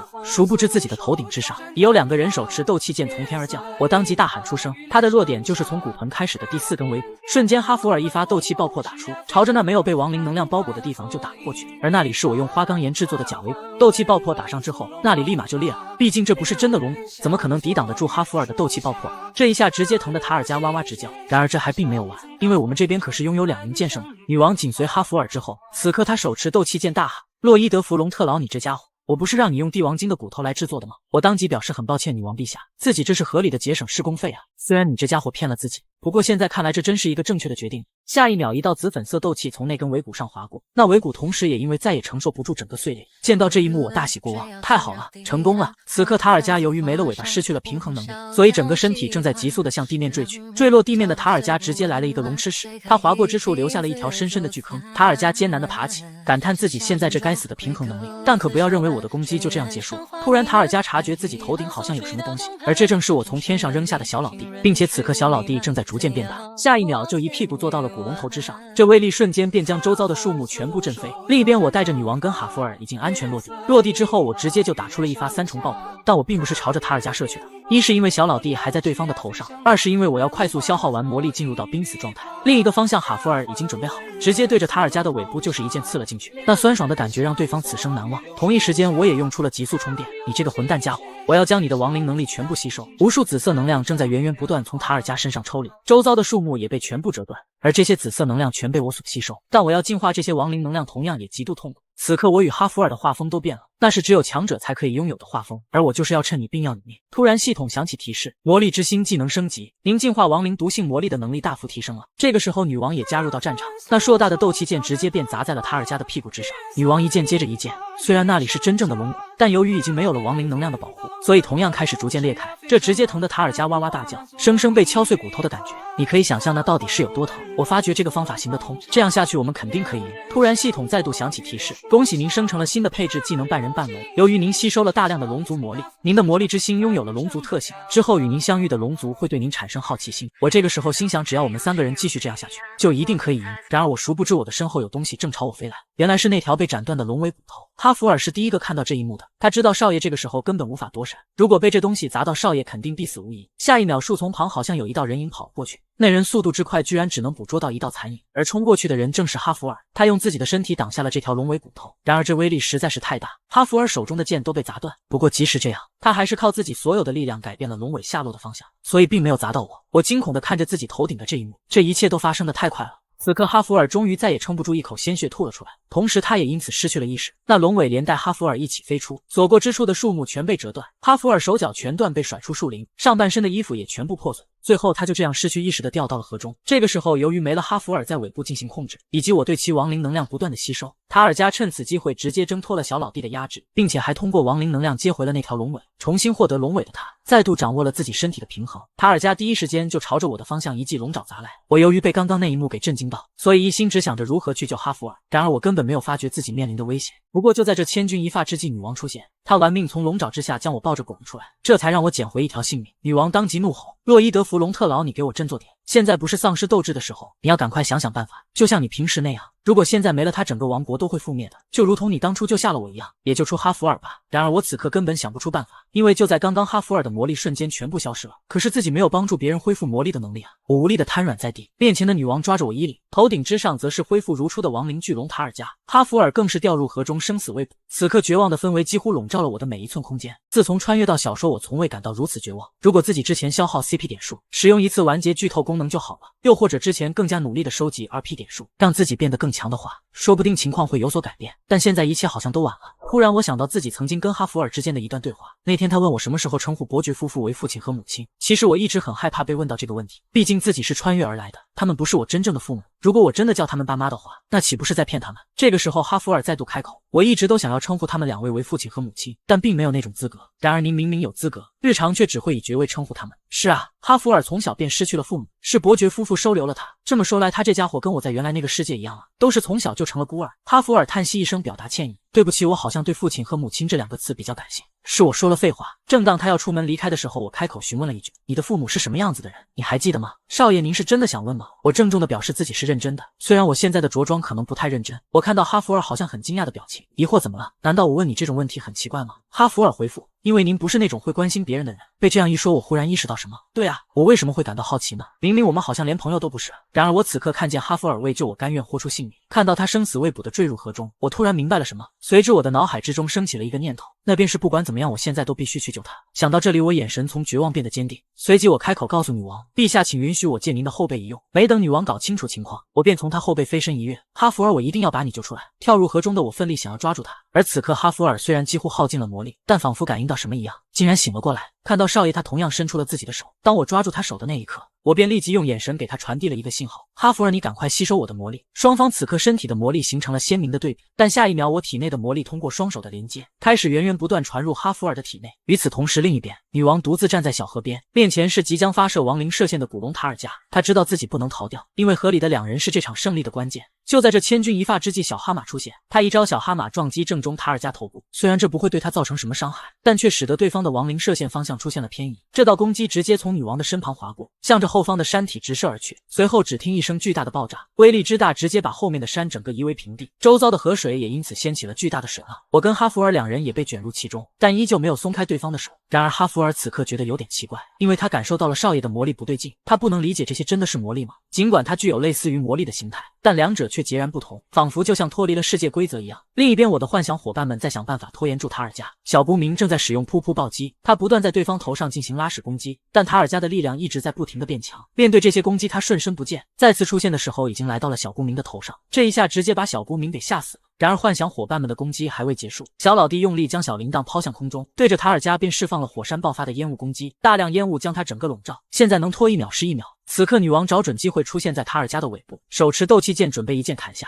而这里是之前砸裂开的地方。然而这个关键时刻，女王右眼却突然传来了一阵刺痛。自从那次讨伐完古堡后，就时常会发作。女王很不甘心，为什么偏偏在这种时候啊？就这一刻的分神，塔尔加挥动翅膀，直接就将他整个人给吹飞。同时，他也因为疼痛连剑都握不住了。另一边，哈弗尔无法理解不属于这个世界的魔力，所以他没办法进而加以使用，逐渐因为魔力的枯竭而陷入沉睡。哈弗尔在心中表达歉意：“对不起，以洛伊德少爷模样示人的您，我实在没办法理解您的魔力，很抱歉自己不能一直守护在您的身边了。”突然，哈弗尔看到了他此生难忘的一幕，那是一副极度丑陋的面孔。没错，那就是我的脸，毕竟我在水里憋气太久了呀，丑一点能理解的吧。下一秒，哈弗尔直接吓得大叫出声，而那本来即将完全枯竭的魔力，居然接二连三的出现了一个又一个的魔力漩涡。随之系统响起提示，哈弗尔看到了您令人震撼的比世界长相后，理解了因果律之外。同一时间，女王痛苦地捂着自己的右眼，她因为疼痛没法运转身体的魔力，正向着地面坠落而去。不过还好被小公民接下。此刻4位幻想伙伴依旧挡在河水之前，虽然他们知道现在已经没了任何办法，但还是坚决守在这里。眼看塔尔加已经蓄力好了了亡灵射线，只要发射出来，那么幻想伙伴跟女王肯定必死无疑。我在河中看着系统栏上面显示的文字，哈弗尔控制住了从您身上吸收过来的高阶世界魔力，哈弗尔的身体能够无视部分因果律，哈弗尔的所有细胞都运转为魔力之心。下一秒，哈弗尔背后居然长出了一对绚丽的翅膀，那场面就宛如天使降临了一般。突然，塔尔加非常诧异地看着自己的面前，因为哈弗尔不知道什么时候已经闪身出现。四位幻想伙伴看到这一幕，一时间又惊又喜。虽然他们还没搞清楚现在是个什么情况，哈弗尔背生双翼紧闭着双眼，周遭的环境都闪烁了起来。只是他此刻公主抱的这个人多少有些煞风景，毕竟那模样实在太过丑陋。塔尔加心中很是疑惑，因为他完全没看到对方是怎么过来的。难道这家伙会瞬间移动吗？忽然只听扑通一下，那是我被无情扔下的声音。同一时间，哈弗尔也终于睁开了眼睛，并且拿起了自己的那把断剑。不同的是，那断剑之上形成了一道魔力，将断剑填充成了一把真正的剑。塔尔加一脸问号地看着面前这个人，完全不知道他在干什么。然而下一秒，无数斩击划过他的身体，但在塔尔加眼中，对方根本就没有动。就这样，他被瞬间无数道斩击切成了一块又一块的方块。原来此时的哈弗尔已经成为了小说中提到过的最强存在，那便是超凡大师。突然我叫住了他，因为我升起了一个绝妙的想法。哈弗尔，你这么能砍，那以后要是遇到需要砍的东西就全都交给你了。但我心里想的是，谢谢你活了下来。哈弗尔听完瞬间眉头紧锁，但随后他微笑地叹息一声，心想是我反倒要谢谢您才对。就这样危机解除，我的4只幻想伙伴外加小壁崩全都向我扑了上来，他们个个都哭得稀里哗啦，而我拯救的命运数量也从23513442增长到了3114572。我惊叹，如果让塔尔加那家伙活下来的话，竟然会有1000万人丧生。系统对话框解释不是那样的，直接受害的命运数量并没有到1000万，这1000万包括间接导致死亡的人，例如一名医生在这次灾害中牺牲了，但他能够发明出很厉害的药物，而这药可以拯救很多的人，所以这1000万是加上了所有的连锁反应最终得出来的数量。此刻我微微一笑，其实如果一个 DP 能够换算成1000金币的话，我会更加开心的，哈哈哈。突然哈弗尔将我叫住，少爷，听说古龙具有不死特性，感觉我们得想办法处理掉这些才行吧。果然哈弗尔刚一说完，那些被砍成方块的古龙碎块就动了起来。少爷，他已经开始动了，需要我将它切得更小一点吗？然而我根本不以为然，并且告诉哈弗尔，你什么都不用做，等着让它慢慢复活就好，因为我现在可以支配的对象增加了一个，那便是古龙。马上那不可一世的古龙就要成为我的打工龙了。此刻那些骨块开始逐渐复原，不一会时间大半个身体便已汇聚完成，随后我就准备开始对它进行支配，但系统栏弹出提示，寄生在古龙头骨里的灵魂在抗拒支配亡灵，请问是否要驱除寄生在古龙里的灵魂？我眼冒紫色火焰，微微一笑，这还需要问吗？那当然要啊。下一秒我便感觉自己来到了另一个空间，这里四周都被亡灵气息所包裹，原来是系统将我的精神移动到了龙的头骨中，只要在这里除掉黑魔法师之王塔尔加的灵魂，便可以完成支配古龙。看来那家伙就是在女王姐姐击败之前，用什么方法把自己转移到了这里。突然我察觉后面有人，转头一看是塔尔加那家伙跪在那里，我看着他好像很痛苦的样子，而且系统栏还细心的把对方的信息都显示了出来，性别男，年龄47岁，职业黑魔法师，身高170厘米，体力78公斤，患有低血压、神经性消化障碍，喜欢淋上酱汁吃东西，口味偏咸，目前未婚，是母胎单身，清理鼻屎时会堵住一个鼻孔，用另一个鼻孔喷出来。我无语，系统栏这家伙是不是太无聊了？自己根本不好奇这些东西啊。不过这家伙居然47岁还是母胎单身，比我29岁母胎单身还要狠。突然塔尔加开口说话了。自己从出生时起就拥有这种被诅咒的魔力，村里的人会对我的家人区别对待，还欺负他们，就连我的母亲都说我是恶魔，说我把她的人生都毁了，这辈子让她最后悔的事情就是生下我。可是即便如此，我依然爱着我的母亲。我听着她一段接着一段的话，感觉非常的疑惑。突然我出声将其打断，塔尔加，你的苦衷关我屁事了，你不会以为我会因此可怜你吧？然后圣母心爆棚把你放了，你真是可笑至极啊！说完我瞬间一拳就打在了他的脸上，那一拳倾尽了我毕生的怨念。我最看不惯的就是你这种犯了该死的罪却还在这卖惨的家伙，而我这一拳直接就把他的灵魂给打散了。恭喜您已成功驱除了寄生在古龙上的灵魂。另一边我因为没了灵魂，所以现在的模样显得有些呆滞，但女王却非常惊恐地看着前面。原来此刻古龙由于清除了紫粉色的黑魔法能量，已然变成了更加纯净的碧蓝色亡灵能量。随着我的灵魂重回本体，系统再度响起提示，请和获得全新人格的古龙打招呼，您的一句话将确立您和古龙的关系。听完系统响起的提示，我直接对着面前的古龙就来了一句，我是你爸爸。瞬间那获得全新人格的古龙竟然开始凝聚出能量射线，见此哈弗尔立刻凝聚斗气剑，展开双翼挡在前面，同样后面的女王也做出随时准备战斗的姿态。我疑惑自己难道 PU 失败了吗？下一秒那头古龙直接把能量射线朝着天上打过去，能量爆炸开来，居然形成了一个爱心。古龙在这个场景之下用自己的翅膀也摆出了一个爱心，随后居然直接叫了一声爸爸。一旁的女王跟哈弗尔直接被这一幕给整无语，心想这也太不要脸了吧，第一次见面就要别人叫自己爸爸。我伸手抚摸着古龙的头骨，乖儿子，我给你起个名字吧，你不是像丧尸那种受到诅咒的存在，你是高傲的龙族里数一数二的龙，所以我就给你取名小龙龙吧，这个名字是不是很霸气？一旁的哈弗尔跟女王再度无语，随即跟系统栏异口同声说出好土了。我抱着自己的大宝贝蹭来蹭去，我的幻想伙伴也都很喜欢小龙龙，以后有了它想要铲平一座山就只需要1秒了。我们家小龙龙是最强重型设备，简直是大宝贝啊！然而我殊不知，此刻女王正在后面很凝重地看着我。随后她又看了看站在一旁没穿衣服的哈弗尔，他应该到了超凡大师境界了吧？那可是传闻中可以是神的存在。还有那个名字很土的小龙龙，仅凭他一个人的力量，应该就足以让一个大陆灰飞烟灭。而这所有的一切好像都听命于一个男人。女王看着那个男人的背影，洛伊德·弗隆特劳，你拥有着能够顷刻间毁灭全世界的力量，而你已经脱离我的手掌心了呀！想到这里，女王不由得陷入沉思。此刻开始，女王的心境发生了巨大变化。毕竟曾经一直高高在上的女王，现在却有一个人只需要说一句话，便可以毁灭她整个王国。而且女王一直未能清除之前中的不知名毒素。这位帝国女王想要当众宣布我是整个帝国的英雄，但我却卑躬屈膝的示意女王不要这样做。毕竟我的梦想是成为乡村富豪，然后荒度人生。然而女王姐姐非但没有听从我的任何祈求，还直接当众将化解这次危机的功劳全部给了我。就这样，我一瞬间便成为了拯救整个帝国的英雄。更加可怕的是，她居然朝我吐出了自己的小粉舌头。我从未想过，一直高高在上的女王姐姐竟然还有如此俏皮的一面。虽然被女王姐姐摆了一道，但她和我约好了，只要完成修复王城的工作，就会奖励我20亿金币。貌似每次和龙族打一架都挺赚钱的呢，哈哈哈。此时哈弗尔没好气的开口：“少爷，您怎么就不想想我们这次差点就没命了呢？”我出声回怼：“你这家伙不都说是差点了吗？所谓的差点就是没有，因此不用在意这种没意义的事。反正我们都活下来了呀，这样就足够了。”突然，哈弗尔问出一个问题，让我心中一惊：“请问少爷，您是像神一样的存在吗？”然而哈弗尔刚一问完，就接着说：“不对，您应该不是神。毕竟如果您是神的话，就不会把自己的脸捏成现在这个样子。臭小子，你是在挑衅我吗？每次动不动就攻击我的长相。”哈弗尔再度开口：“真正的洛伊德·弗隆特劳去哪里了？是已经不在这个世界了吗？”这一下把我问沉默了。我看得出来，哈弗尔早就察觉我不是这个世界的人了。之前水中给他传输魔力的时候，应该进一步证实了一切。现在继续死皮赖脸不承认也没有任何意义了。于是我就将实情说了出来。其实我也不知道，醒过来发现自己就成这样了。看样子您不是故意抢走洛伊德·弗隆特劳身体的呀。哈弗尔听完自己想要的答案后，直接躺下就准备睡觉。好了，少爷，请给我唱摇篮曲吧。我很疑惑，你这家伙这样就问完了吗？你相信我说的话吗？哈弗尔开口表示，少爷您说谎的时候会特别不要脸，而说真话的时候气势上就会弱一点。我没想到哈弗尔反应竟然这么平静，不过这样也好，以后就不用再被哈弗尔问这种事情。次日，王城修复工作正在紧锣密鼓的进行中，士兵们都很卖力的搬运着被折断的树木。施工方面有诺尔特子爵盯着，我则是只用悠闲的喝着椰汁，享受着幸福的偷懒时光。然而我浑然不知危险正在悄悄逼近，因为女王姐姐不知道什么时候已经来到我的身后，她此刻正在用冷漠的表情看着我极度欠抽的样子。当我反应过来时，已经晚了。没错，我被金主发现在偷懒了。我顿时转头就开始斥责哈弗尔：“你这家伙不是在放哨吗？你一个超凡大师只顾着喝饮料，居然都没察觉到有人过来，你是不是有些违反人设了呀？”女王看见我这么慌张，觉得有些好笑，看来这家伙还是老样子。我则是训斥完哈弗尔之后，立刻撅着屁股俯身趴下。你是监督官，直接搬运树木不是你的活，所以你不必那么紧张。我赶忙表示没错，解释当时自己是在整理思绪。此刻女王将一旁的护卫支走。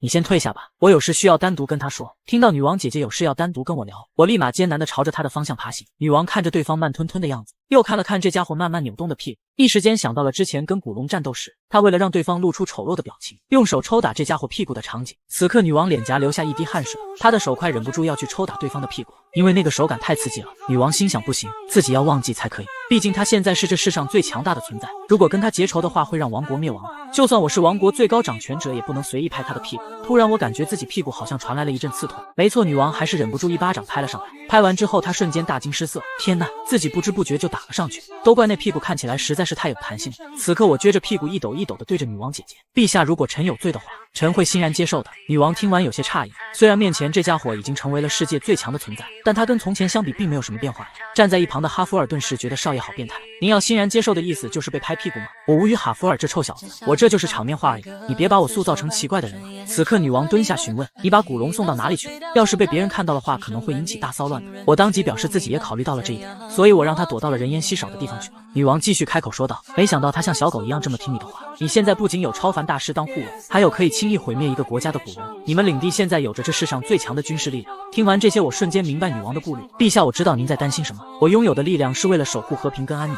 我认为滥用力量的是小肚鸡肠的狂人，所以我会成为在陛下麾下的人。我永远是您的国民，您的臣子。而我在说这些的时候，从未放下自己撅着的屁股，因为这样才能显示出我的决心。同样，女王也未能将她的视线从我的屁股上移开。听完之后，女王沉默了一会，随后露出了前所未有的微笑。谢谢你，洛伊德·弗隆特劳。我则是撅着自己的屁股谢主隆恩。回去的女王心想：洛伊德，原来你比外表看起来要强得多呀。突然，女王感觉不对劲，是之前的毒又发作了，而且这次好像更加剧烈了。下一秒，女王扑通倒地，痛苦至极的女王捂着自己的左眼。我在塔尔加的城里中的毒，看来是解不掉了呀。与此同时，另一边我正看着自己系统栏快速跳动的数字，怎么回事？拯救的命运数量怎么突然掉了这么多？最终那个数字停留在了1812439，我非常吃惊，难道说我改写的命运又一次被改写了吗？这次会有1000万以上的人丢失性命吗？这到底是怎么回事啊？看来会一直出现我始料未及的危险啊！可是这次我连什么事都不知道，我又如何前去阻止呢？这是一位寿命即将走到尽头的龙族老头，但他的灵魂本体却被地狱之王给带走了。然而他并不想就此离去，于是他找过来想要寻求我的帮助。小子你好，我是龙族恩提库斯，准确来说我是恩提库斯留下的信息，就是你们打败的那头古龙原本的灵魂。听完之后我淡定地表示原来如此，请问你找我们有什么事情吗？恩提库斯有些疑惑，这小子听到自己是高高在上的龙族，居然这么淡定吗？你怎么是这种表情？难道没有被吓到吗？我无语，这有什么好吓到的？突然恩提库斯非常郑重地开口道，人类洛伊德·弗隆特劳，现在伟大的龙族命令你立刻前往地狱找回我真正的灵魂。听完我当即倒头就睡，对不起我拒绝。哈弗尔关门送客，这一下可把恩提库斯给急哭了，你别这么冷漠呀，就帮帮我这个忙吗？不对，应该是求求您帮帮我吧。我无语，大叔你怎么还赖上我了呀？我都说了不要。此刻恩提库斯哭得更加猛烈了，只要您救下我的灵魂，我就让您成为龙王会的会员。我突然缓缓从床上爬起，随后开口道，你这个龙老头也真是，做交易就做交易吗？开始摆出一副高高在上的死处干嘛呢？那就让我听一听您能给我什么好处吧，哈哈哈。然而此时我还不知道危险正在逼近，因为此刻女王姐姐正痛苦地趴在床上，她的脑中开始升起一个可怕的想法，洛伊德会对我造成威胁，我必须赶紧去除掉他，那家伙现在肯定在想办法除掉我。女王恢复一点理智后又说洛伊德不是那种男人，但最终那可怕的想法还是战胜了理智。随后女王直接一把抓起床边的佩剑，面露凶光就朝着我的房间走了过去。女王这个时候只有一个想法，那就是除掉洛伊德·弗隆特劳。另一边龙老头也开始了诉说自己的情况，我的灵魂本体被地狱之主给抓走了，而您有着和龙族相似的心脏，所以我就想了想，此时我出声将其打断，等下龙大叔，我对你的故事完全不感兴趣，我只想知道你能给我什么福利。龙老头很是吃惊，身为龙族的他没想到有人会这么功利。首先您会成为龙王会的会员，可以分得无限多的金银财宝，并且您还会获得一个特别的福利，那便是您将得到一次额外的生命，就算丢掉性命您也能原地复活。听到这里终于让我提起了兴趣，可以非常好，我现在正好需要这个。不过大叔，你怎么保证自己会兑现这些承诺呢？龙大叔表示他是龙族，是不会骗人的。此刻哈弗尔并没有听少爷跟对方的谈话，而是一直在感知屋外的情况，因为他隐约察觉有一股杀意向着这边走来。没错，女王这个时候已经手持斗气剑来到了门前，哈弗尔感觉到的瞬间便已拔出腰间的佩剑，但他并没有着急出手，因为他知道屋外的人是女王陛下。此刻女王满眼血丝地盯着前面，完全就像变了一副面孔。哈弗尔时刻观察屋外的一举一动，突然他一把将门给推开，他警惕地环顾四周，但走廊上却空无一人，女王竟然不见了。我见到哈弗尔这家伙诡异的举动，于是出声询问怎么了。哈弗尔收起佩剑，解释自己可能感应错了。随即我吐槽超凡大师可真烂。与此同时，女王正瘫软地趴在一处角落，原来她在最后一刻找回了理智。此刻女王满头大汗，心中非常后怕，心想自己刚刚到底是怎么了呀？我这时则是跟龙大叔继续做着谈判，这样怎么样？你给我一个能保证逃离地狱的魔法，然后用灵魂誓约起誓，如果不遵守约定，就让你的灵魂彻底烟消云散。龙大叔听完非常吃惊，您怎么会知道灵魂誓约的？那可是只有龙族才拥有的秘法呀。然而我看过小说，当然知道了，这是重点吗？我现在就问你答不答应？你要是敢拖延时间的话，我就直接睡觉去了。龙大叔见对方如此强势，赶忙表示愿意，自己这就起誓。随即只见他开始闭眼感受，我看着对方这个阵仗，看样子这仪式很隆重啊。此刻周遭的氛围都开始严肃了起来，但下一秒龙大叔突然举手说道，我发誓，如果我不遵守约定，我的灵魂就会烟消云散。咚咚咚盖章。我无语，这就完事了吗？龙大叔表示很抱歉，这仪式并没有什么能令您满意的视觉效果。我无情吐槽，从刚才你进来我就开始觉得很碍眼了，你的胡须头发是触须吗？屋里明明没有风，怎么一直在飘扬？而且你底下还在发光。龙大叔淡定地表示他是龙族。我无语，这两者有什么因果关系吗？突然他在我手掌心画了一个逃生标识，这是用来逃脱的魔法，您到时候握紧拳头，然后大喊时间和空间的律法呀，打破禁忌指引我要去的地方吧，接着逃亡这个世界的门就会向您开启。我再次吐槽，你画的图案跟咒语相比更烂。龙大叔继续提醒道，您在念咒语的时候请想一下认识的人，门就会连接到那个人的附近。听完这一大段话后，我突然握紧拳头，嘴角也随之露出了一抹微笑。那么接下来就去地狱攒一条命吧，哈弗尔，我们现在立马出发。一旁龙大叔也准备好了前往地狱的传送门，但哈弗尔却好像有些不情愿。少爷，不管怎么说那可是地狱啊，您不应该至少问问我的意见吗？我满脸问号的看向哈弗尔，你这家伙在说什么呢？不管是地狱还是哪里，直接去就是了。没等哈弗尔做出任何回应，我就直接跳到了传送门之中，只留下一句哈弗尔快走。哈弗尔心中又委屈又无奈，感叹自己的月薪好像拿少了，随后背着行李就随着少爷跳了进去。就在我们进入到地狱的那一刻，所有恶魔的地狱牌手机都收到了一条通知，紧急消息，地狱有2名人类闯入，因为恶魔们知道这个人类和地狱骑士之间发生的事，所以大家对此想法都一致，那便是地狱的著名歌手来地狱开演唱会了。牛角恶魔看到我大摇大摆向他走来，刚想出声怒斥，就感觉不妙。没错，我的铁铲此刻已然袭来，他完全没有做出任何防备，因为他根本没想到对方一句话不说就打了过来。就这样，牛角恶魔躺下的姿势很安详，一旁他的同伴立刻上前怒斥：“你这家伙怎么能问都没问就开始动手呢？我朋友的下巴都被你打歪了，赶快给我道歉！”突然，哈弗尔走到了那位恶魔身后：“您是在担心朋友吗？看样子您真是心地善良啊！”三角恶魔听到此话，立马整个人呆住，因为他们地狱恶魔一直以来都以作恶为荣，绝不能容忍别人说自己善良。他当即出声反驳：“你知道我是谁吗？我可是恶魔，你怎么敢如此随意的评价我？我明明很冷漠，而且非常坏。”此刻的哈弗尔不再是从前的哈弗尔，嘴遁实力已然有了质的飞跃。不是的，您是温暖人心的恶魔，您肯定是在母亲满满的爱意中长大的。此话一出，三角恶魔脑海嗡的一下，就宛如火山爆发在他心里炸开一般。然而哈弗尔嘴遁攻击还未结束，让我来猜一猜吧。令堂应该嘱咐过您，要您成为照顾好身边人的好恶魔。他曾每日拥抱你，对您说你是可爱的孩子，你是懂得爱他人的孩子。三角恶魔越听越气愤，眼泪已经开始在眼角打转，最终竟然大声哭了起来。但哈弗尔嘴遁还未结束，您生气时令堂对您说了什么呢？他告诉你那些也是你的情绪，要懂得珍惜它，所以希望您能好好孝顺自己的母亲。此刻我在一旁越听越惊讶，心想哈弗尔这家伙怎么变得这么会说了？这时那位恶魔再也忍无可忍，一把鼻涕一把泪，抡起拳头就朝着哈弗尔打了过去。你这个混蛋，赶紧给我收回你刚刚说的那些话，我不许你这么说。然而三角恶魔这一击看似好像很凶，但其实根本就没用力。你这个坏蛋，大坏蛋，人家拿小拳拳捶你胸口。我在一旁已然看呆，哈弗尔你这家伙说的也太过分了吧？怎么能说那种话呢？我只是在肉体上折磨他们，而你却直接从心灵上折磨。没想到你这家伙对于折磨恶魔这么有天赋啊。这时那个被我打昏的牛角恶魔醒了过来，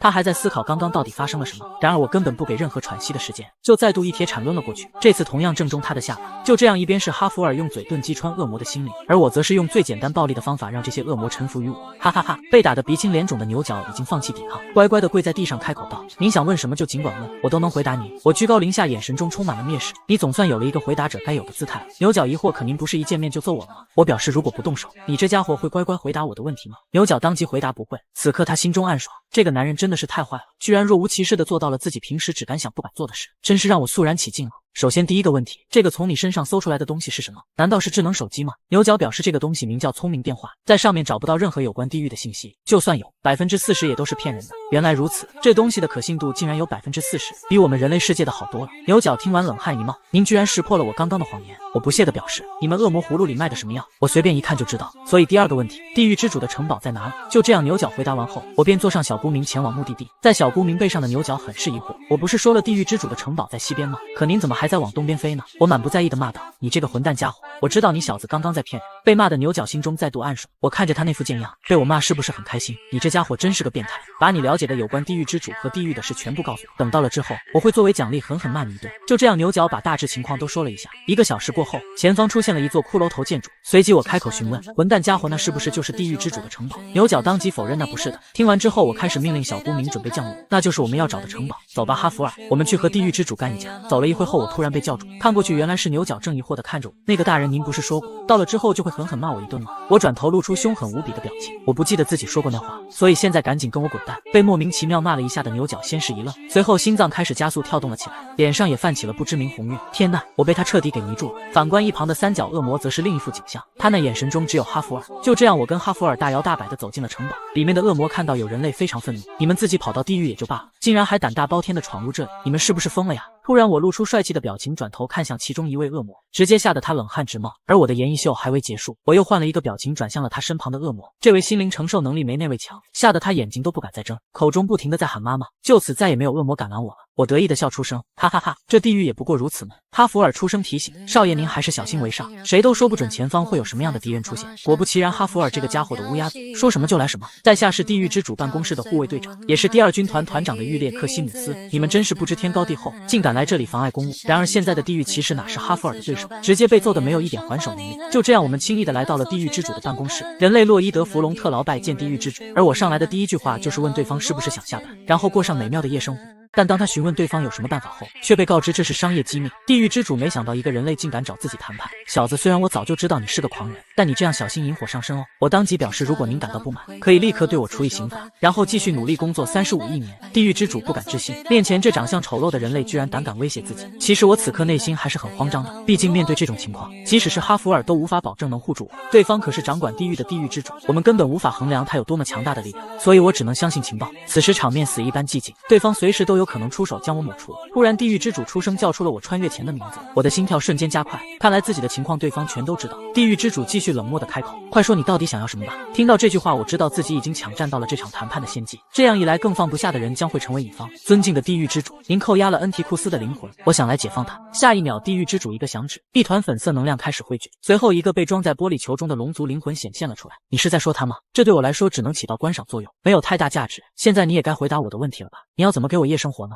我随即表示自己的方法就是建铁路。原来所有接受了地狱之主审判的灵魂会被送到转世之门，这些灵魂一般是由恶魔通过推车一点点运过去，但是地狱地形特征混乱，所以需要一直改变路线。可愚蠢的恶魔根本没有能力找出新路线，最终这所有的决策都需要地狱之主来指定，这就是他迟迟不能下班的核心原因。因此，只要建设一条用来运输灵魂的铁路，就能改革他的工作模式，从而减少大量的工作量。这样一来，您就能享受到甜蜜的下班时光了。听完这些，地狱之主缓缓摘下眼镜，我会给你写一份合同，你自己去执行吧。刚刚和你对话已经消耗了我1分钟，如果耽搁了微生物和细菌的转世，很有可能爆发物种大灭绝的危险，所以我没有时间给你安排人力和材料。愿意干活的恶魔也都已经去运输灵魂了，剩下的那些蠢货你自己看着办吧。听到这里，我知道这件事已经成功了一大半，完成这件事我就可以成为龙王会的会员，没人帮我干活也不是什么大问题，毕竟我可是使唤人的专家。随后我告诉地狱之主，只要您在聪明电话里发布一条公告，剩下的事就全部交给自己吧。做完这一些，地狱之主抬手便将我传送了出来。我心中感叹，不愧是地狱的主宰，力量真是强大，只是动动手指就把我们传送走了。而现在我们处于的地方便是转世之门，这门看着就像一个黑洞一样，要是不小心靠近，搞不好会当场没命。突然哈弗尔出声询问，您的名字是叫金修豪对吧？不管您是谁，请把您的计划给我分享一下吧。我清楚这家伙已经知道我不是洛伊德弗隆特劳，但自己还是感觉摸不透他。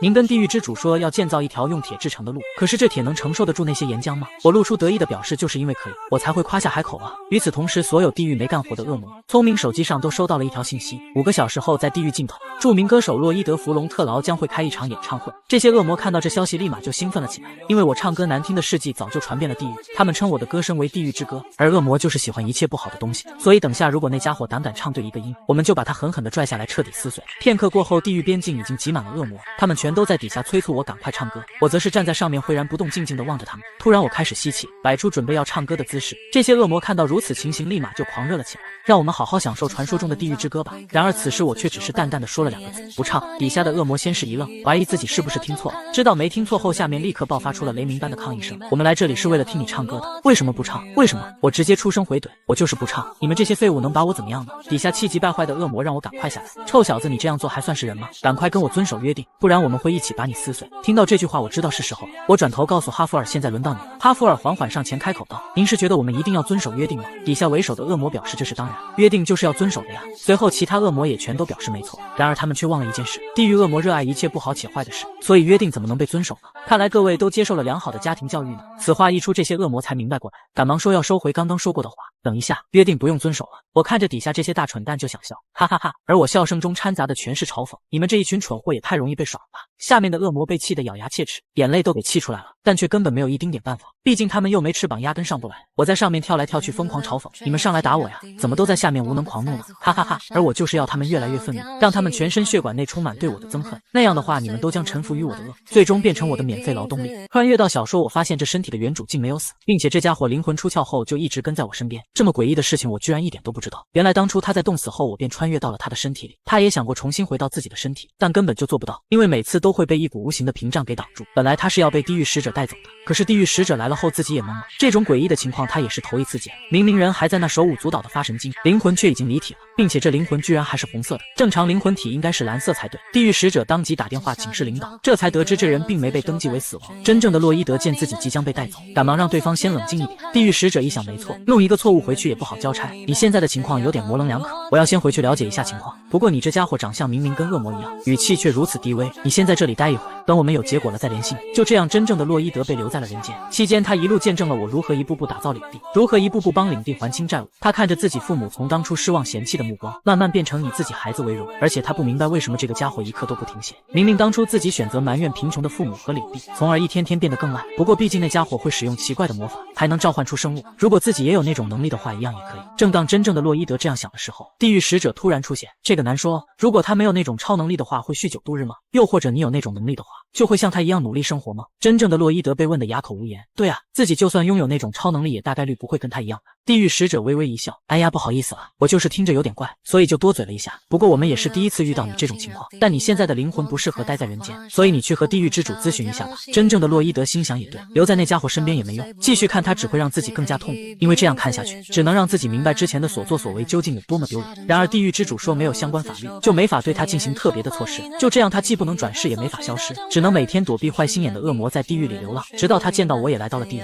此时我正在地狱开展史诗级铁路工程，突然我只感觉自己右边有一股脚气袭来，接着我就被踹飞了，而飞踢之人正是真正的小洛伊德。我被这突如其来的一击搞得十分愤怒，刚想要起身看清楚是谁袭击了我，就再次被双脚迎面戳中了眼珠子，那酸爽的感觉真是上头，而这一下也疼得我在地上直打滚。小洛伊德乘胜追击，对着我腹部就是一顿死亡践踏。混蛋，你这个该死的混蛋！突然护主心切的小老弟出现拉住了他，正当小洛伊德一脸疑惑的时候，小老弟一记直拳就打了过去，接着拎着他的头发就给拖走。然而洛伊德面对小老弟根本毫无招架之力，并且此刻他还被扔到了小壁崩面前。我被莫名其妙打了一顿，非常不爽，冲到那家伙面前就想问问他到底是谁，为什么无缘无故要袭击我。洛伊德从未见过如此丑陋的表情，一时间都有些失神，但此刻我却察觉不对劲，因为我发现这家伙居然跟自己长得一模一样。这不是洛伊德·弗隆特劳吗？没错，我就是真正的洛伊德·弗隆特劳。你这个冒牌货抢走了我的身体，我现在非常吃惊，我万万没想到这家伙居然在地狱，你怎么这么快就挂了下地狱了？既然抢走了我的身体，就要负责到底啊，混蛋！这个时候小洛伊德越说越激烈，说着说着竟然哭了。母亲和父亲，他们好不容易因为我变成了个正常人而开心不已，但你现在没命了，那他们该有多难过呀！你赶快给我回去，快回去啊！我让他先冷静一下，但小洛伊德根本冷静不下来。冷静个屁！你要我现在怎么冷静啊？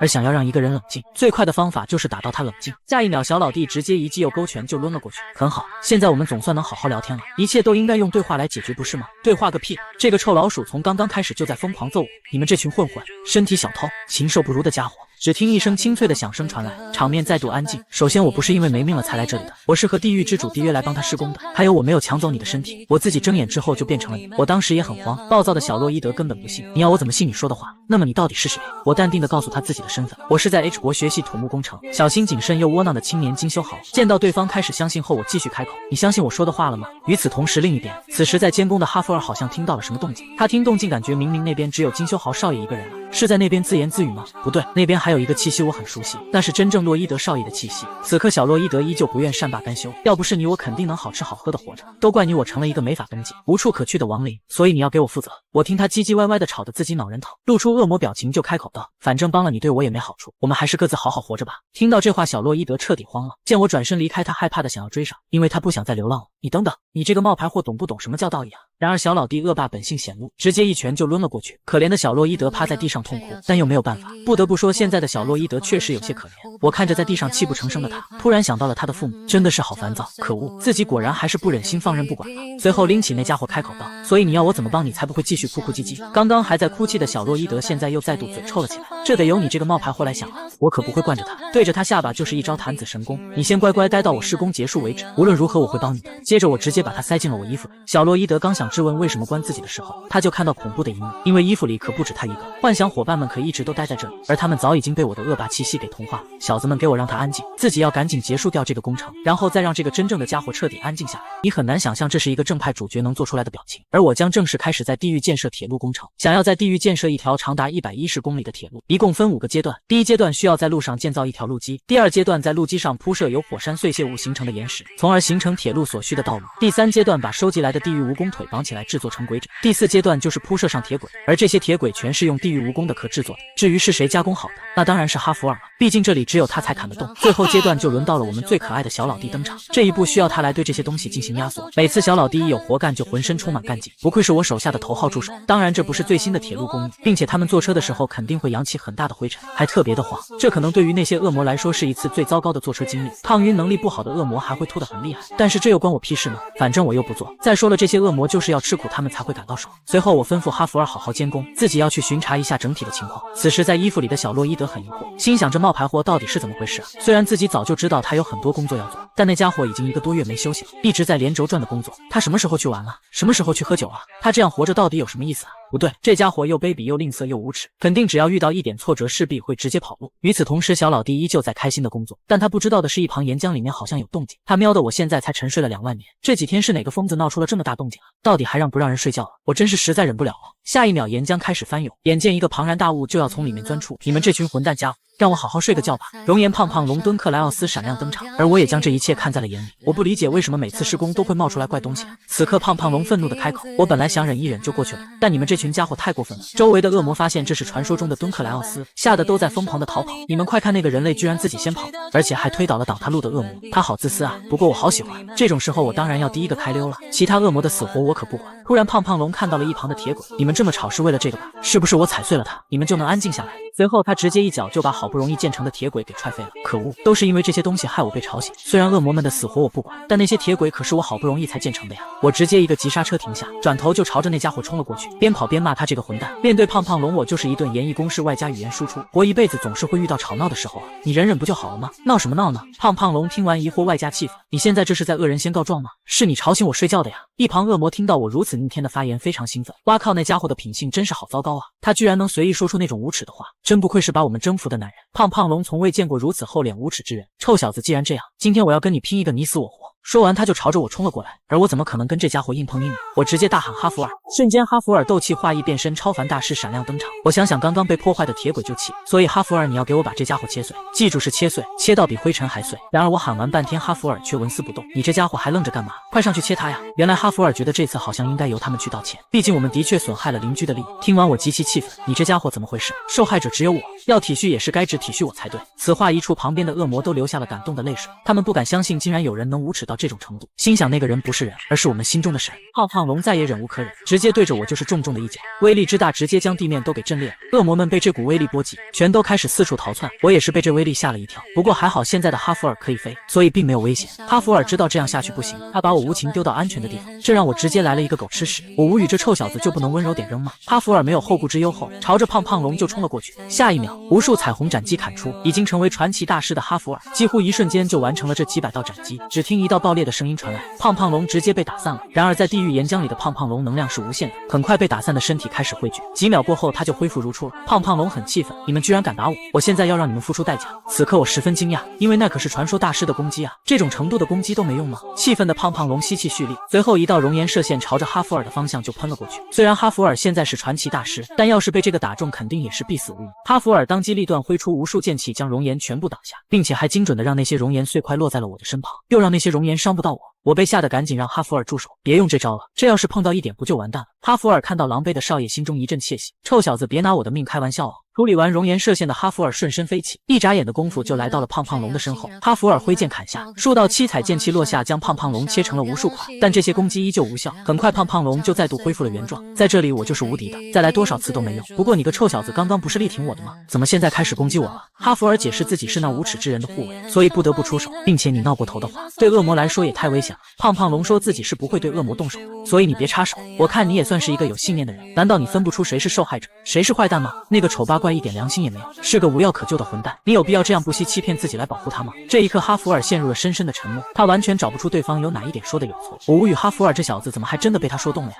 此刻小洛伊德也急了，你这个混蛋快跑啊，你们除不掉他了，你要活下来才能帮我离开这里啊。我直接把叽叽喳喳的小洛伊德给塞了回去，随后我告诉他只有到了穷途末路之时才能考虑逃跑这一选项。小洛伊德听完很是吃惊，因为刚才最先逃跑的人不就是这家伙吗？现在搁这里装啥装？你个酒鬼给我睁大眼睛看好了，我一刻不停歇拼搏并积攒的实力，他究竟能发挥出多大的威力？大家不要忘记了，我可是拥有一条真正的龙。突然小龙龙发现自己头顶出现了一道传送门，从中他闻到了熟悉的味道，那是爸爸的味道。没错，我正在地狱施展召唤仪式，时间和空间的律法呀，打破禁忌，指引我要去的地方吧，前往小龙龙所在之处。下一秒，我手中安全通道的图标光芒大放，不过这效果是不是太低端了呀？此时小龙龙处于北边最冷的地方，所以从传送门里开始源源不断传来寒风，而胖胖龙身体构造全是熔岩，所以他最怕的就是冷气。胖胖龙被这股寒气给冻得直发抖，妈呀，这是什么东西，怎么这么冷啊？从未出过地狱的胖胖龙第一次体验寒冷，逐渐他的皮肤开始结冰开裂，见势不妙的胖胖龙转身就跑。可恶的家伙，我今天就先放过你，下回你给我等着瞧。但我怎么可能放他就这样逃跑呢？不好意思，我是不会和同一个敌人打第二回的。哈哈哈！随后我朝着传送门就大喊：小龙龙快过来，爸爸在这里！小龙龙听到呼喊，立马就兴奋地飞了过来，嘴上还不停地喊着爸爸。见到小龙龙已经飞来，我出声询问：是不是很冷啊，小龙龙？随后我往胖胖龙逃跑的方向一指，你看那边有个热乎的暖宝宝要逃跑，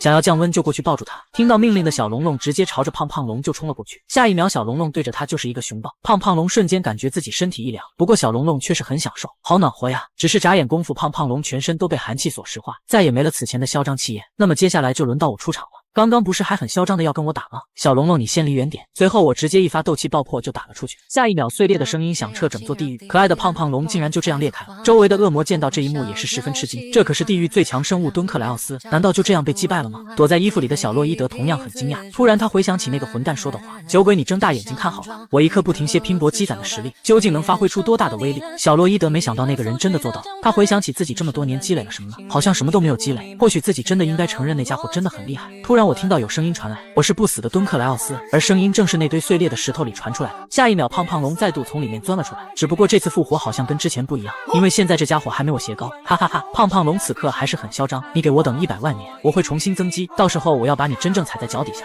听完我不由得觉得有些好笑，100万年后自己怕不是连渣都不剩了。我当即使出至今为止最强的炎翼攻击，到时候我都已经没了，你又能拿我怎么办呢？我吐着舌头疯狂嘲讽，小小的胖胖龙直接被气得爆哭，你好可恶啊，你真是个大坏蛋！哎呦，你生气就继续来打我呀，小花生，矮冬瓜，略略略！就这样，可爱的胖胖龙被我无比帅气的颜值给气跑了。小洛伊德在衣服里看着面前这家伙诡异的舌头，心中终于想通了一件事，那就是他这家伙一点都不厉害，而他的厉害其实都源于他就是一个没有人性的人渣。忽然系统响起提示，恭喜您获得全新的称号，手冰冰，脚冰冰。称号效果是不管处于多么严寒的环境中都不会出现失温症状。称号覆盖范围，整个地狱0摄氏度以下的所有区域。此刻地狱里的恶魔竟然全都齐刷刷的跪了下来，我不明白他们这是干嘛。其中领头的恶魔率先开口，你是天底下最混账的人类，这里的所有恶魔都崇拜你的这一点，所以才会来这里工作。可是现在我们很尊敬您，因为您是打败了敦克莱奥斯的地狱著名歌手，所以我们现在甘愿听命于您。听完我微微一笑，直接开口骂道，你们真是他喵的让人无语，居然有蠢货会主动做别人奴隶。恶魔们听完心中全都开心至极，心想居然从尊敬之人口中听到了这种话，真是太开心了。突然领头的恶魔开口说，现在有一个问题需要解决下，著名的歌手大人，我们眼下有一个问题，您看上面那个是您开启的传送门，那东西一直从里面吹来寒风，这会让很多地狱生物感到不适，甚至影响到附近的生态系统，所以需要您去维修一下。听完我摆出满脸疑问的表情，哪里有传送门？传送门在哪里？你说有寒风，我怎么一点都感觉不到了？领头的恶魔直接懵了，传送门跟寒风不是明摆着就在那里吗？而且这东西明明就是他给弄出来的呀。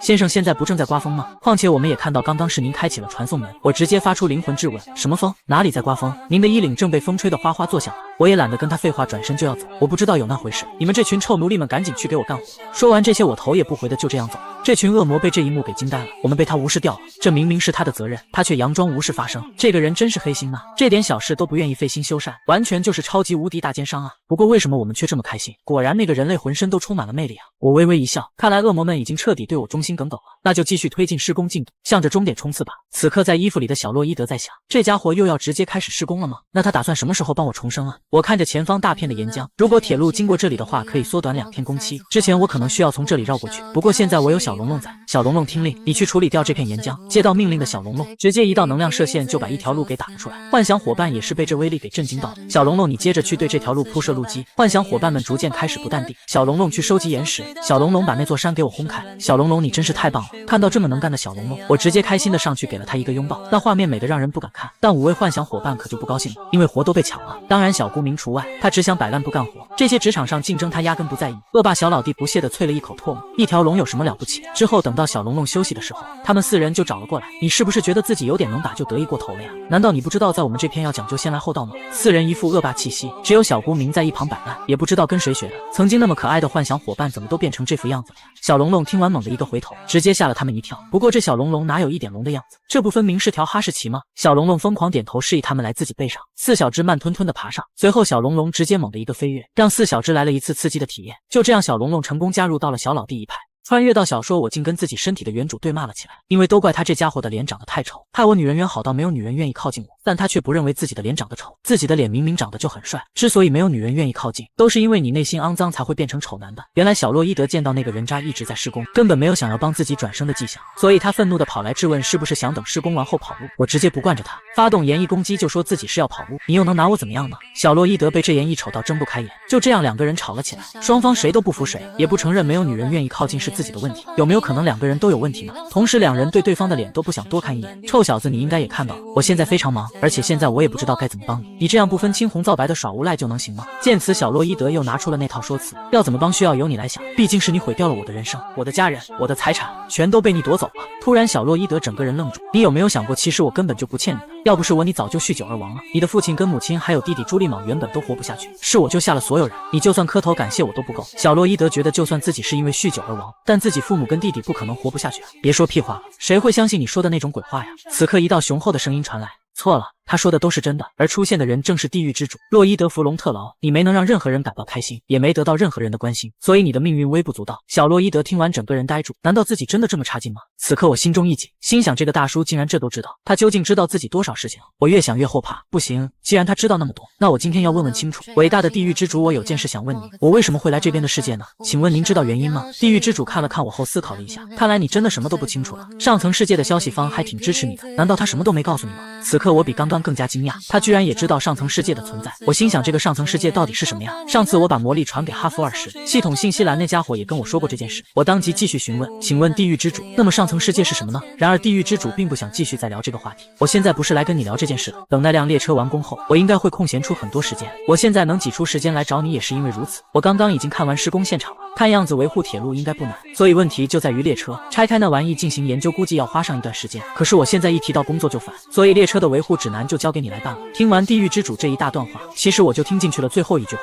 我邪魅一笑，而自己要的就是这个。既然有委托的任务，那么肯定要有报酬了。随后我非常恭敬的鞠躬，列车的维护指南完全没问题，我会尽心竭力的制作整套维护指南。地狱之主清楚这小子在想什么，所以你想要什么？伟大的地狱之主大人，我想要转世之门的使用权。为了防止意外，我又加了一句，需要是能够转让的使用权。地狱之主出声打断，使用权没有那种限制，要怎么使用它是当事人的自由，当然你也可以把它送给那红色的小家伙。此话一出，小洛伊德先是一愣，不敢相信自己听到的一切，随后眼泪就开始源源不断的涌出。原来那家伙一直没有忘记要帮我转世重生，自己先前还错怪他了，这下行了吧，你这个烦人的家伙。与此同时，恶魔们正在体验全新的列车，然而这列车既不是电动也不是油动，而全是人力催动的。其中一个恶魔表示好累，自己快要撑不住了，我好想休息一下呀，真的快不行了。突然我满脸担心的出现在他的面前，你脸色怎么这么差呀？你别继续干了吧。恶魔听完非常开心，以为自己可以休息了，然而下一秒我直接一脚就把他踹了下去。你这种性能低下的臭齿轮，不配在列车上干活。一旁的恶魔被这一幕吓傻，就这样水灵灵的把人踢下车了吗？他真不愧是所有恶魔都崇拜的人类啊！所以还有觉得累的恶魔吗？有的话可以举个手给我看看哦，我能让他好好放松放松。恶魔们见到刚刚那幕，再也没人敢偷懒，个个都卯足了劲干活。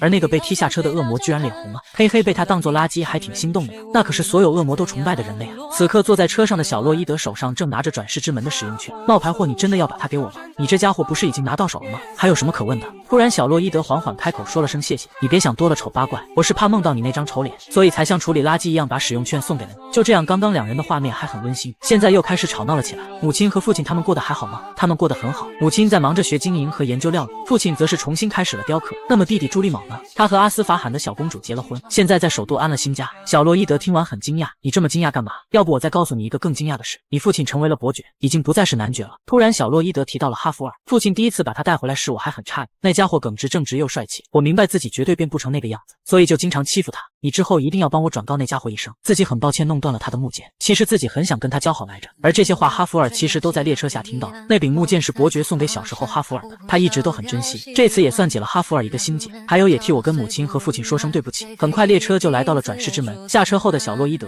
回头看了看那个活出不一样人生的洛伊德·弗隆特劳，随后低下头开口，如果自己走运转生成了人类。然而还没等他把话给说完，我直接就一脚踹了上去，我可不想再听他墨迹了，你个混蛋冒牌货踢我干嘛？我刚刚话还没说完呢，真够啰嗦的，我不想听你说那些煽情的话，赶紧滚吧你个臭无赖，你等着瞧，等我转生了一定会努力活下去的，我会彻底碾压你，到时候我会比你努力好几倍，我会转生成为一个能让全世界都开心的人类。哭成泪人的小洛伊德随着他最后一点灵魂进到了转世之门，就这样他这不太好的仪式也算彻底的结束了。我微微一笑，想要让全世界都开心吗？那可不是一件很容易的事情哦，不过你可以试试，既然现在任务都完成了，那么是时候去拿报酬了，而报酬就是解放恩提库斯的灵魂，这样我就可以被邀请进入到龙王会，哈哈哈。随后我来到了地狱之王镇，只见他响指一打，那团蓝色能量慢慢显现，接着就消失不见了。地狱之主随即开口，按照约定，恩提库斯的灵魂已经被解放了，但此刻我却是很疑惑，他的灵魂就那样走了吗？那到时候我怎么找他拿到龙王会的邀请啊？地狱之主解释，地狱的时间流速跟人间不同，那边估计现在才过去5个小时，所以你回去之后应该还能找到他。既然交易已经结束，那么善待就到此为止了。我很期待我们的下次会面。我不明白地狱之主这话是什么意思。我刚说完自己不想再见，地狱之主一个响指，直接就把我们2人给传了回去。我疑惑那家伙干嘛要不吉利的说下次再见了？我可不想再去一次地狱。哈弗尔表示不理解，少爷您为什么不想去？我看您在地狱比在这里舒坦得多呀。我转头没好气的说，你这家伙也差不多，你对恶魔们说粗话是不是很刺激？我看你也挺享受的呀。然而哈弗尔认为他只是说了好话，我无语，这家伙是认真的吗？他难道不知道恶魔最不能听的就是好话吗？我也懒得跟他争，先不跟你瞎扯了。那个龙大叔人呢？那家伙不会是想赖账吧？突然哈弗尔出声提醒，少爷，我想那人应该在这里。此刻一团黑色迷雾正盘踞在屋外，我很疑惑这又是什么鬼东西啊？难道说这就是所谓的龙王吗？哈弗尔此刻开口表示有可能，毕竟龙族可以随意切换外形。然而我还是认为这个东西有点奇怪，因为倘若这真的是龙王的话，那他为什么要把自己的模样设计成这样？这对于世间最强的身份来说也太掉价了吧。突然我看到了惊人的一幕，让我确信这家伙一定不是龙王，那就是他的肚子上竟然有斑秃。看来这孩子压力很大呀。这个时候小老弟出现，想要上去与他进行沟通，随即就开始手舞足蹈的与对方进行交流，对方也立马发出咕隆咕隆的声音进行回应。就这样2人貌似沟通的很顺畅。我见此赶忙询问小老弟，你们俩是在对话吗？他刚刚跟你说了什么？那他又是为什么来到这里的呢？然而小老弟双手一摊，表示自己也没听懂，因为那家伙说的是外语。此刻我是真无语，搞半天你也听不懂了，那你干嘛笑容灿烂的像是跟他对上了暗号一样？突然我察觉到那家伙发出了动静，看他样子，我想自己应该大概了解了他的意图，因为那头狮子模样的生物正在摇晃着自己的尾巴。你是想让我们骑到你的背上吗？请问你是龙王派来的吗？小狮子随即发出咕隆隆的叫声，同时疯狂点头。见此我邪魅一笑，看来那个上门推销的龙大叔没有骗我，他真的认识龙王。坐上小狮子的我感觉这速度好快啊，速度这么快，这斑秃的狮子好像也没费多少力气，不愧是龙王的手下，只不过速度这么快，那我现在肯定会变得奇丑无比。突然我想到什么，哈弗尔现在的处境不是跟我一样吗？那岂不是说明那臭小子帅了这么长时间了，这次总归要丑一下吧。想到这里我当即扭头看向哈弗尔，然而当看到哈弗尔时我却十分不理解，因为那家伙居然没有受到一点影响，并且比平时还要帅。为什么你这种时候还是帅的呀？你那张脸到底是怎么回事？哈弗尔淡定的表示很疑惑，您不知道这叫底子好法则吗？你这哪是底子好，你这分明是开挂呀。就这样我们被带到了龙王的宫殿，其实此刻我心中还是有点害怕的，毕竟他是小说中这世间最强的存在。然而进来后我整个人都惊呆了，因为面前这地方铺满了数不清的金银财宝。此刻哈弗尔有些疑惑，少爷您就不觉得地下有这种空间很诧异吗？我压根不关心地下为什么有这么大的空间，我当即回复自己没有感到诧异啊，这地方明明很正常。突然我发觉前方好像有什么东西，当我看过去，那里有一个人正坐在金银财宝中间，看到对方的一瞬间我心中升起了一丝忌惮，看来这个人就是传说中的龙王吧。然而我刚想要上前去打招呼，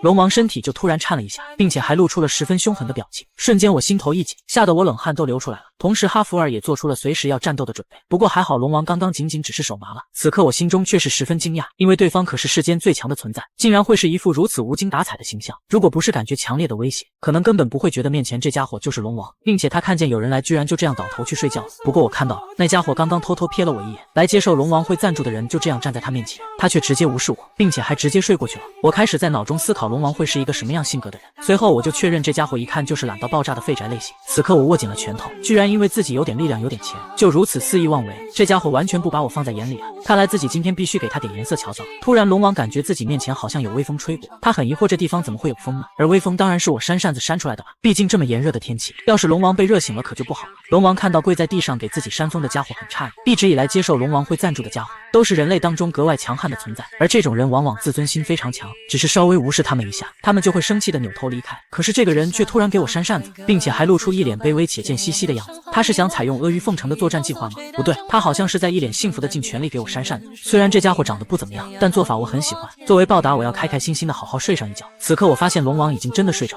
看来第一阶段的作战成功了，那么就开始进入下一个阶段吧。此刻哈弗尔出声提醒，少爷我劝您不要着急行动，我觉得龙王的力量堪比地狱之主，到时候他要是生气起来我也挡不住。我根本没有理会哈弗尔的话，自顾自的用杯子在水池边装水。哈弗尔很疑惑，少爷您到底在做什么呀？我无语，他这家伙脑子转得真慢，这还用问吗？我盛了一杯水放在他边上，而龙王大人睡醒后肯定会口渴，那么他一醒就能看到我给他倒的水。像他这种手握金钱和权力，特别瞧不起人，又懒得动一根手指头的存在，我当然要拼命跟他搞好关系了。这么浅显易懂的事情你都看不明白吗？哈弗尔此刻确信少爷是认真的，并且不带一丝作假成分。既然现在龙王大人已经休息，那么现在这座宫殿就是我的了。我当即开始体验自己成为富豪的感觉。你这家伙竟然没认出我这个富豪大人，还敢在我面前随意呼吸，并且还让这里充满了你这个穷鬼的二氧化碳，真是万分抱歉，小人一穷二白，实在是没认出您，请您随意教训小人，直到您消气为止。富豪的我直接抓起一把金银财宝，吃我这一记变成富豪吧！你这卑贱的家伙！哎呦，好痛啊！不经历一番痛苦，哪能成为富豪？你这注定要发大财的家伙！哎呦，小人甘愿受苦，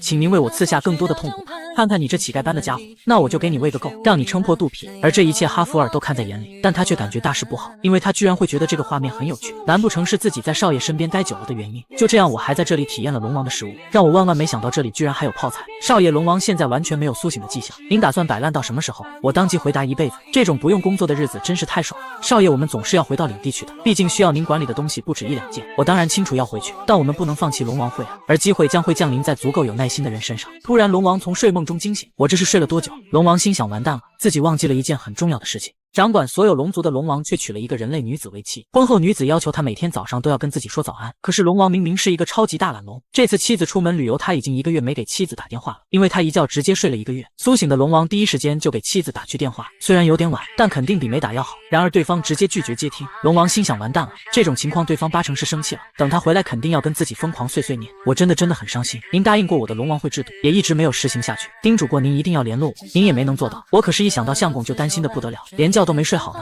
龙王想到妻子教训自己的画面，不由得脸红了起来。小不点那声音就犹如黄莺出谷般悦耳，叽叽喳喳的，自己听再多也不嫌烦。突然龙王觉得不对，小不点现在生气了，我得想办法哄好他才行。自己现在就用瞬移魔法去到小不点身边给他道歉。此刻龙王又咬牙面露难色，等等，这不行，原来龙王觉得太麻烦了，他根本就不想动一下。从醒来到现在已经过去了1天，唯一动的一下还是抬手打了1次电话。突然龙王耳边传来一句话：龙王大人，您是有什么烦心事吗？而开口讲话之人当然是我了。身为龙王的狗腿子，自己必须第一时间为他排忧解难。然而龙王见到这副脸，直接被吓了一跳。我靠，这是什么地狱之脸？条件反射下，龙王双眼瞬间射出2道射线，我根本就没反应过来，这2道射线就从我耳边划过，射线击中之处，顿时就升起一朵巨大的蘑菇云。我心中那个后怕呀，这东西刚刚要是打中我的话，自己可能连渣都不剩了。龙王大人，您看起来有什么烦恼之处吗？无论是何事，小人都可以帮您，所以还请您给我一次机会吧。你这家伙可真够淡定的，你知道你刚刚差点就死了吗？见此我当即回复：小人胆敢惊扰龙王大人睡觉，让您浪费了没必要的卡路里，就算小人刚刚死在龙王大人的眼下，自己也是活该。龙王此刻心想，这家伙真合自己胃口，不过这小子怎么能这么了解我的心思呢？而这就是我隐藏的销售秘诀。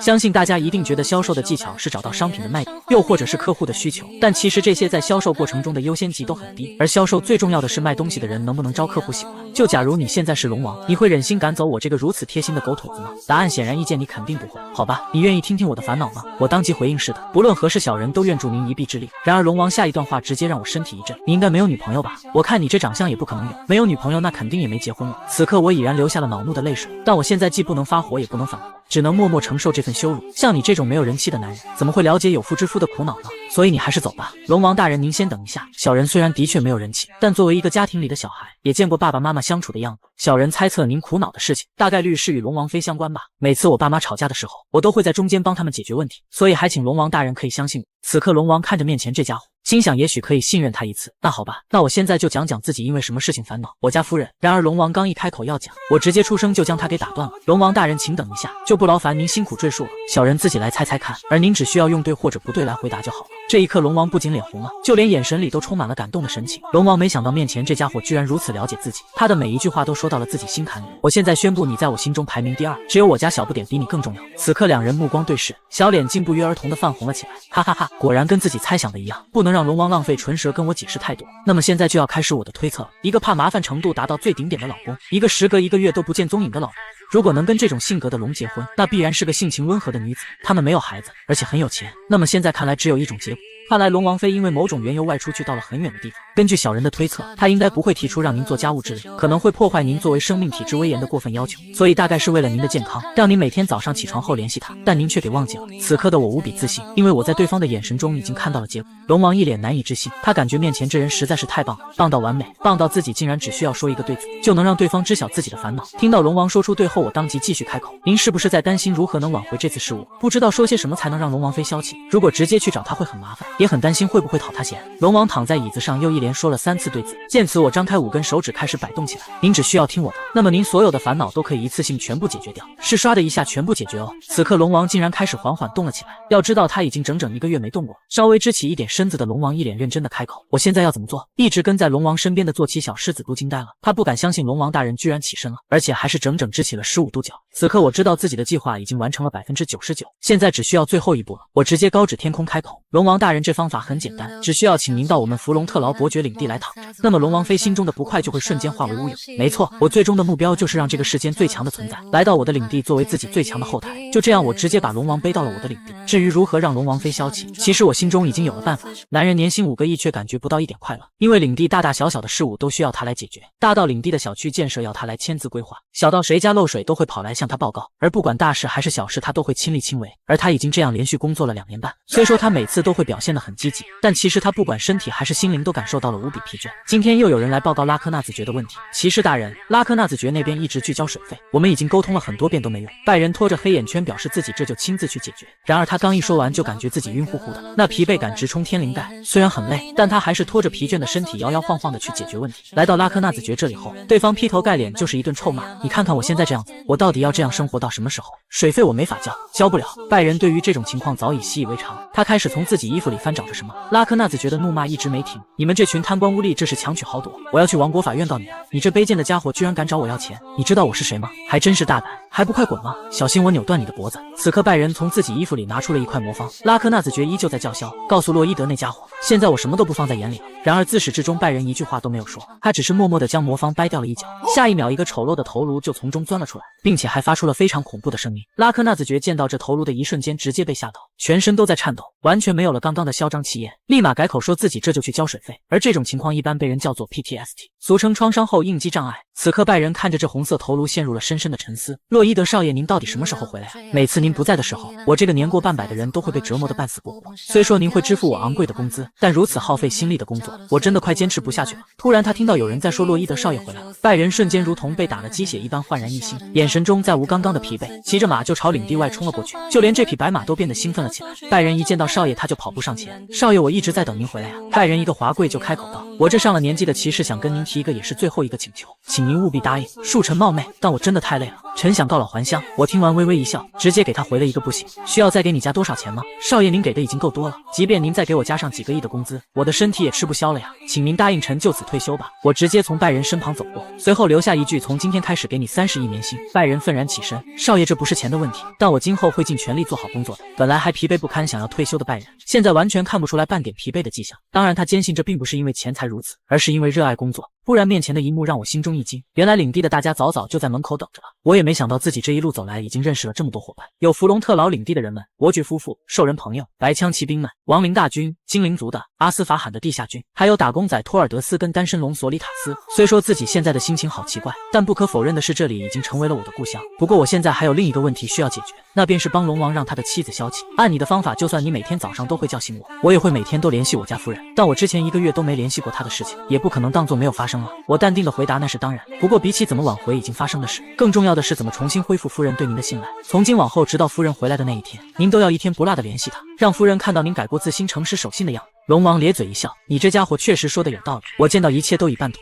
当即开口提了一下龙王会的事情：“臭小子，你真是麻烦，把你的后脖梗伸过来吧。”随后龙王就在脖子上画了一个心，居然画歪了，不过你就凑合着用吧。龙王大人，这是什么？这就是额外的生命，你现在已经成为了龙王会的会员。我要睡觉了，晚安。我万万没想到加一条生命的过程居然这么草率，不过这也符合龙王的性格。退出龙王房间后，我压抑不住开始笑了起来。完了，自己这下无敌了。哈弗尔疑惑为什么？首先，我是劳亚大陆最有钱的富豪，而我目前在开展的事情，拜仁骑士都会为我收尾。至于我的护卫骑士，甚至是个超凡大师，后台更是有世间最强存在的龙王坐镇，并且我还拥有2条性命，这不就天下无敌了吗？从今天开始，我简直无法想象，如此开挂的人生里还有什么会威胁到我。突然，哈弗尔莫名其妙说了一声谢谢你，我搞不懂他突然谢我什么。少爷，我刚才在村庄里听说了很多事情，听说拜仁大人的2个孩子到王都去留学了。以前大家为了能吃上一口饭，根本没有时间考虑学习的事情，但现在不同了，有些人在学画画，有些人在学音乐，大家都有了各自的梦想。曾经在领地贫穷的时候，大家的梦想都是一样的，那就是不被饿死。是金修豪少爷您让大家拥有了不同的梦想。此刻我开口询问，那你对我是什么想法？毕竟我可是抢了你主君儿子身体的人，你不会对我抱有戒心吗？傍晚的月光洒在哈弗尔的面庞，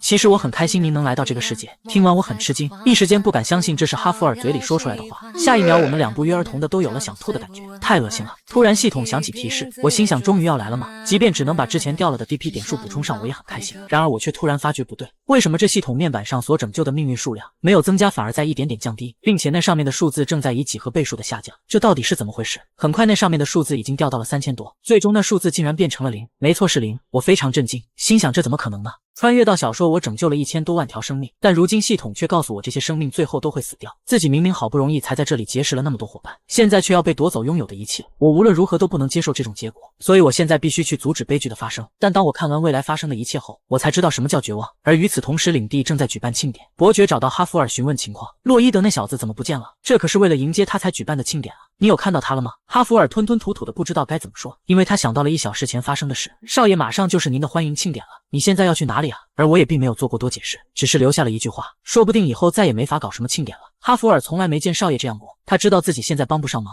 最终哈弗尔在伯爵面前沉默良久后才开口，少爷大概去做他该做的事情去了，毕竟庆典要有未来才能一直办下去。伯爵根本听不懂这话是什么意思，而我这边正疯狂朝着山上跑，因为我要在这里使用完结剧透功能，自己必须要找出为什么突然拯救的命运数量会归0。您可消耗 CP 点数查看故事结局的部分场景，3个章节所需80 CP 点，确认使用完结剧透吗？我大喊这不是废话吗？自己当然要使用。随后我直接点击确认键，下一秒我周围的环境瞬间就变黑了，接着我被带到了一个房间中，突然一个熟悉的声音从我背后传来，金修豪，你现在应该正在看剧透吧？别担心，这不是会实际发生的未来，而是当你傻傻的坚持没有看剧透时会产生的概率分支罢了。当然如果你什么都不做，那么一切的悲剧都会照常发生。在我看到拯救的命运数量变为0之后，我也同样寻找过解决的方法，但从那以后每一天都过得很祥和，完全没有任何事发生。大概就那样过了3年左右，不幸的事情开始接二连三的出现，突然我周遭的环境又开始变化了起来，房间里的场景也在慢慢消散，下一秒我就被瞬间传送到了森林之中，并且伯爵夫妇2人居然出现在了我的面前。我很疑惑，难不成突然未来的我再次开口，你想的没错，伯爵出事了，他们只是像往常一样骑马散步而已。谁知偏偏在这个时候，一只突然出现的松鼠钻到了伯爵马前，就这样伯爵骑的马被惊到了，他完全控制不住这突然发疯的马。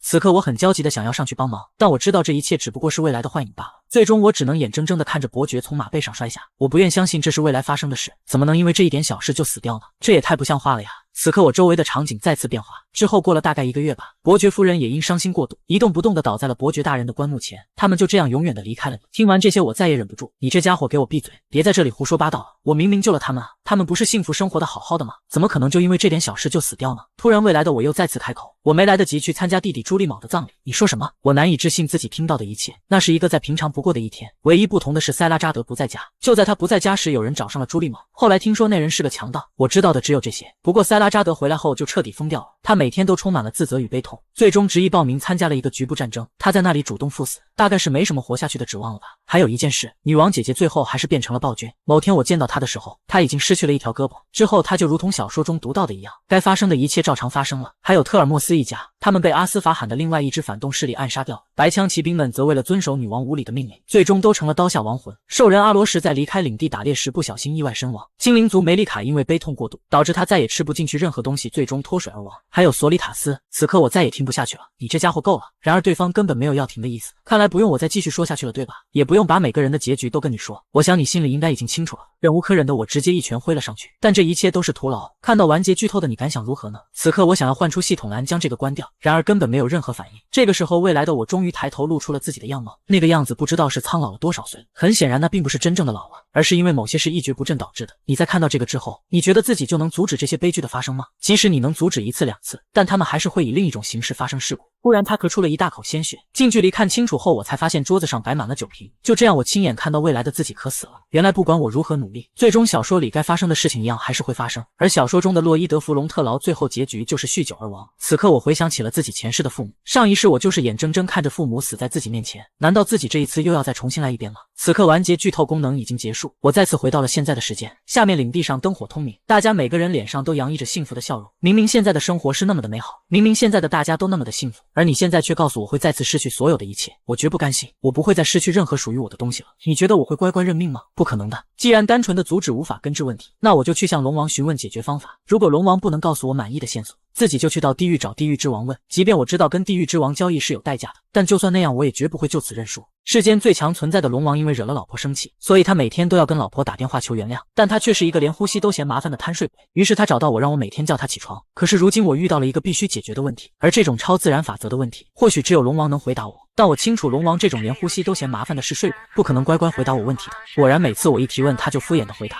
然后就秒睡。不过我心中已经有了办法，虽然这个办法很危险，但我金修豪可是个将龙王驯养在家的男人啊。之后一段时间里，我每天如往常一样叫醒龙王，同时每次都向他提问。龙王大人，其实我是从其他次元来到这里的人，我逆转了周围人悲惨的命运，但如今有人告诉我，那些人还是会按照原本的命运死掉。当然每次龙王的回答还是敷衍了事，直到有一天，这天正在熟睡中的龙王感觉很奇怪，为什么这个时间了，那个像是来回扇了自己108掌的声音应该早就出现了才对。龙王缓缓睁眼，他发现那个家伙就坐在自己的面前。你这臭小子在干嘛？今天为什么不叫醒我？我缓缓抬头，露出地狱般的笑容。不好意思，龙王大人，我一不小心有10天左右忘记叫醒您了。龙王听完直接整个人呆住，随后开始冷汗直冒。那可是10天没有联系自己老婆呀，你这家伙是疯了吗？想死是不是？你知不知道我只是随手就能把你的领地夷为平地？此刻我邪魅一笑，龙王大人你别担心，其实我刚刚是开玩笑的。龙王再次呆住，他不明白这家伙到底想干嘛。龙王大人，虽然刚刚是开玩笑的，但这也有可能会实际发生哦，毕竟您一直不回答我的问题。龙王没想到区区一个人类居然敢威胁自己，我的耐心也是有限度的，一招覆灭你和你的族人，对我来说是件很容易的事，我想这你应该是知道的吧。此刻我缓缓跪下，我知道威胁您所需要承受的风险很大，那种风险确实是无法想象的，但您有没有想过您要承担的风险又是什么呢？砍断我的手脚，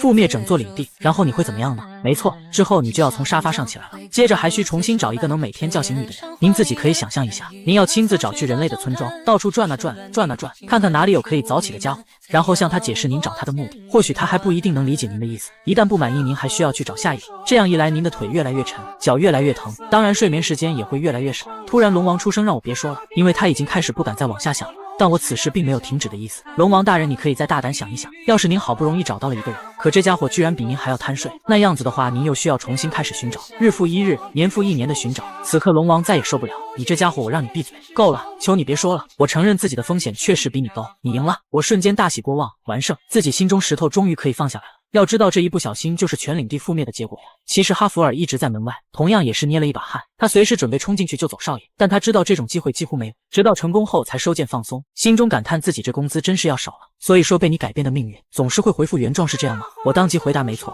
其实命运这东西原本就是那样的，它就像一把弓一样，越是用力想改变原来的形状，就越会引起更加强烈的反弹，最后只会恢复到原本的形状。这种现象也被叫做命运复原现象，这是绝对不会被打破的法则。我继续焦急询问，那就没什么办法能阻止它的发生吗？你不懂绝对是什么意思吗？即便是我也无法左右，同样地狱之主和大天使也不行。你应该玩过游戏吧？不管多自由的游戏，它都有一套自己的运行法则，这个世界终究也是个游戏吧，游戏中的游戏，而一个又一个仿真世界，那就是所谓的次元。突然我想到什么，接着提问，那如果说有隐藏选项呢？我不能把那个找出来吗？龙王很费解，自己明明都这样说了，为什么这家伙还这么执着？不管是你还是你的家人，都有可能只不过是程序里的碎片，难道你都不在意吗？我当即非常坚定地表示，我能感受到自己还活着，自己现在是活着的就足够了，所以不管是程序还是什么，我都一定要救他们。此刻门外的哈弗尔将这一切都听到了，虽说目前他不能帮上什么忙，但他知道自己任务就是保护好少爷。同样龙王也很惊喜，这家伙的生命力好旺盛啊。随后他说出了一个物品的名字，真实的宝玉。我很疑惑这是个什么东西，那是一块传奇的宝玉，据说会回答提问者的任何问题，问问他说不定就能得到答案，问一些像是对抗命运复原方法之类的问题。当然即便你找到宝玉，他或许也不一定能帮你解决问题，我能说的也就这么多了，之后怎么办就看你自己的了。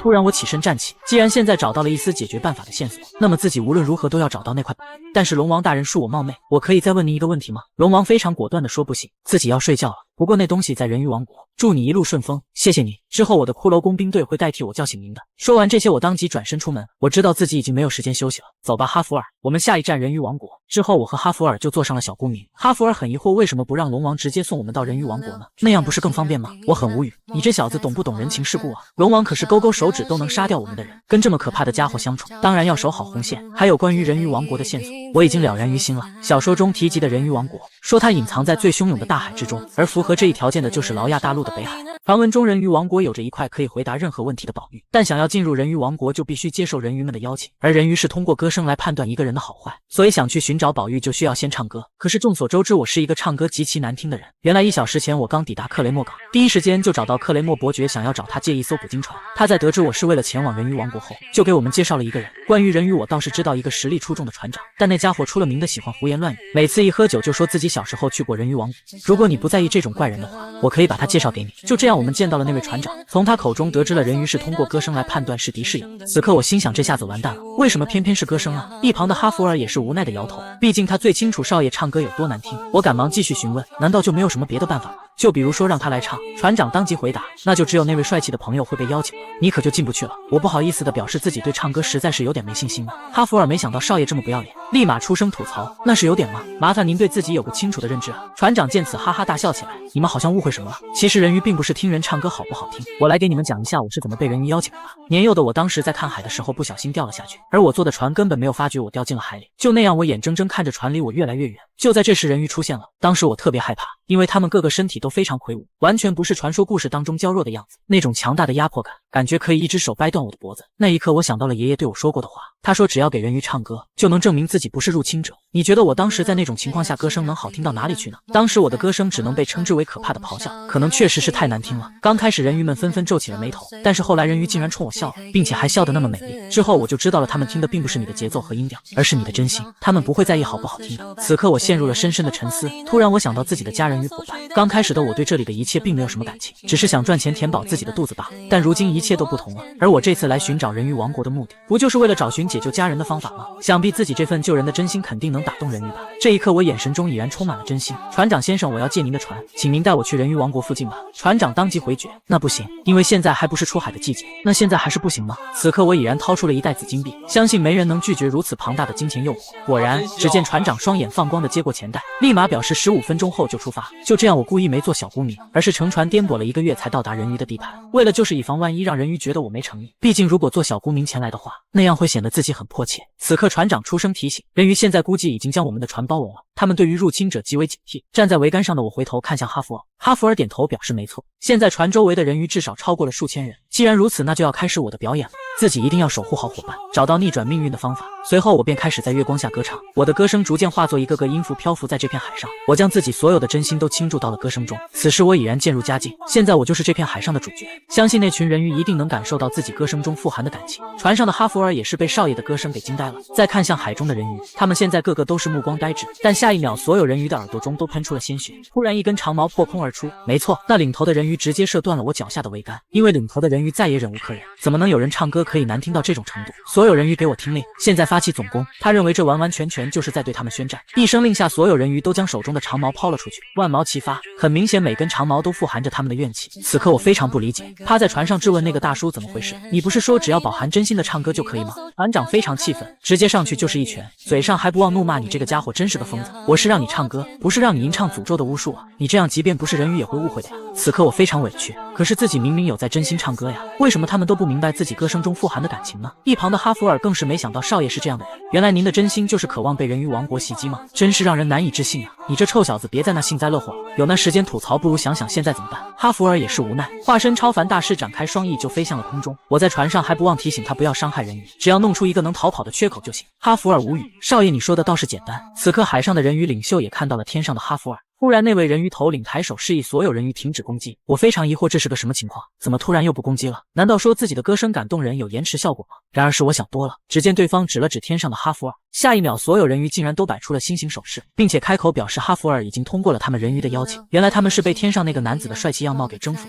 哈弗尔非常淡定，因为他早已经习以为常，不过他很想知道少爷现在是什么心情。随后他就歪头看了看底下的少爷，此刻我已然是泪流满面，说真的我真想就此了结自己，为什么人与人之间的差距会这么大？这个该死的世界毁灭吧！哈弗尔见状开口询问，我听说人鱼都是通过歌声来判断对方的真心，那是能被歌声感动的情况，你的长相已经足以让人感动，所以歌声什么的就不重要了。哈弗尔非常淡定，也对，自己的颜值的确就该如此。听完哈弗尔的话，我非常无语，这小子这么不要脸，居然还是小说中的主角，真是讨厌。然而哈弗尔对我的暴击还没完，少爷刚刚由您歌声所带来的暴力局面，现在已经被我用颜值挡住了，我都看到了，不需要你小子再重复一遍，你给我快下来吧。之后我开始非常恭敬向人鱼首领做自我介绍，您好，我是这位骑士的雇主，名叫洛伊德·弗隆特劳。对方听完瞬间黑脸，我无语，这翻脸比翻书还快啊！都什么年代了，还搞外貌歧视，他自己都不觉得丢人吗？不过我还是别计较这些了，毕竟如今最重要的事情是获得人鱼的好感。首领大人，我在这里向人鱼王国的邀请献上无上的敬意。红发人鱼当即出声反驳：你错了，我们并没有邀请你，我就知道会是这样，但我认准的事就一定会做到，我一定要掌握挖掘对方的弱点，并与之协商，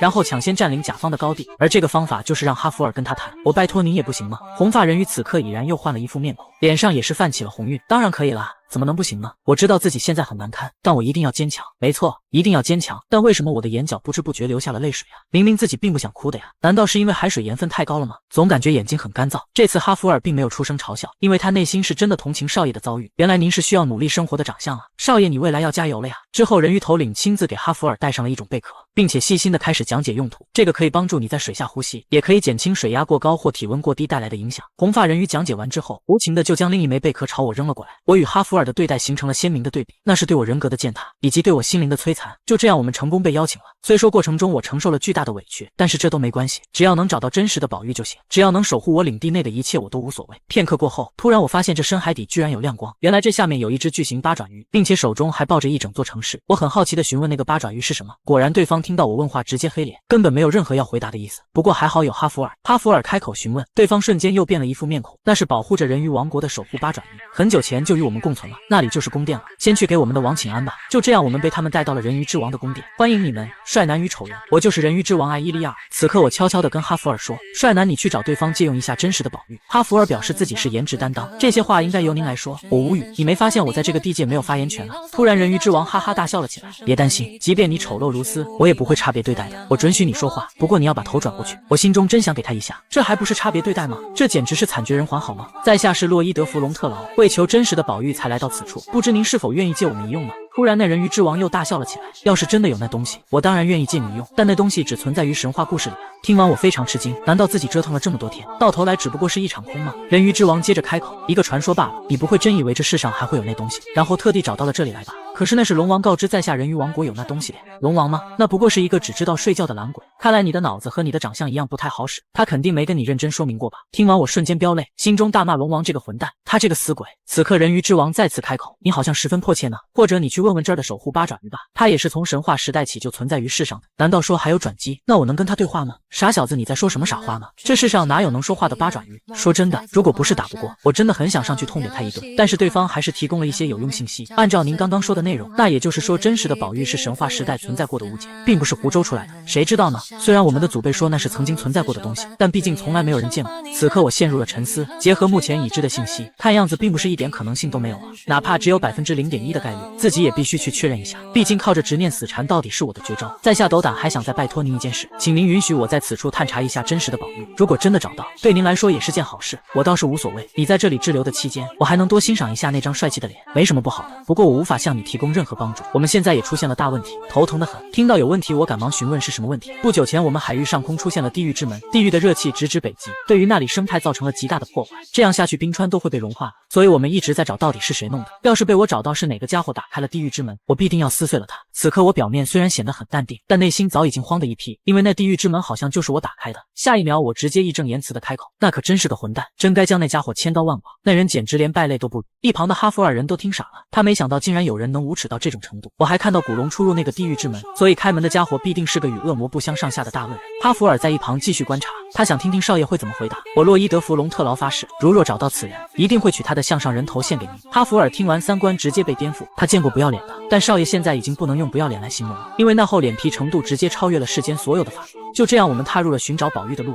走吧，哈弗尔，让我们开始寻找真实的宝玉吧。少爷，您究竟是怎么打算的？我当即回答，自己会一点一点收集情报，一寸一寸的去找。有时候看起来最蠢的方法，往往是最快的办法。然而哈弗尔根本不是问这个，他问的是地狱之门该怎么办。我眼神坚定开口，你小子只要知道这件事就好。为了伯爵和伯爵夫人以及领地的所有人，我们必须要找到真实的宝玉。曾经英姿飒爽的女王陛下，如今却变成了这副模样。原来自从那次过后，她就一直被病毒所折磨，病毒一直在侵蚀她的理智，每次只有拼尽全力才能将毒压制下去。可是病毒发作一次比一次剧烈，这次她拼尽全力将毒转移到了左臂，或许现在自己把它斩断就行了。作为一国之主，即便做出此等牺牲，也要保持清醒，绝对不能疯掉。可是好奇怪，为什么我会在这种时候想念那个土豆呢？没错，女王姐姐想念的人就是我，但我对女王此刻的遭遇并不知情。现在我必须尽快找到宝玉，才能解决一切问题。哎呀，您这精气神可真好，请问您相相信有宝玉的存在吗？被问话的人鱼看到这张脸，直接被吓了一跳。我靠，我还以为海参在说话呢，我就知道会是这种结果，看来只能派出哈弗尔出场了。您这精气神可真好，请问您相信有宝玉的存在吗？哎呦帅哥，因为是很久前的传说了，所以我都不太相信。但我认识一个在寻找宝玉的疯子，当然那个疯子并不是在说你。果然这群人鱼一看到哈弗尔就会犯花痴，不过已经没关系了，反正我早已经习惯了。很抱歉少爷，我让您感到自卑了。你这臭小子胡说什么呢？我才没有。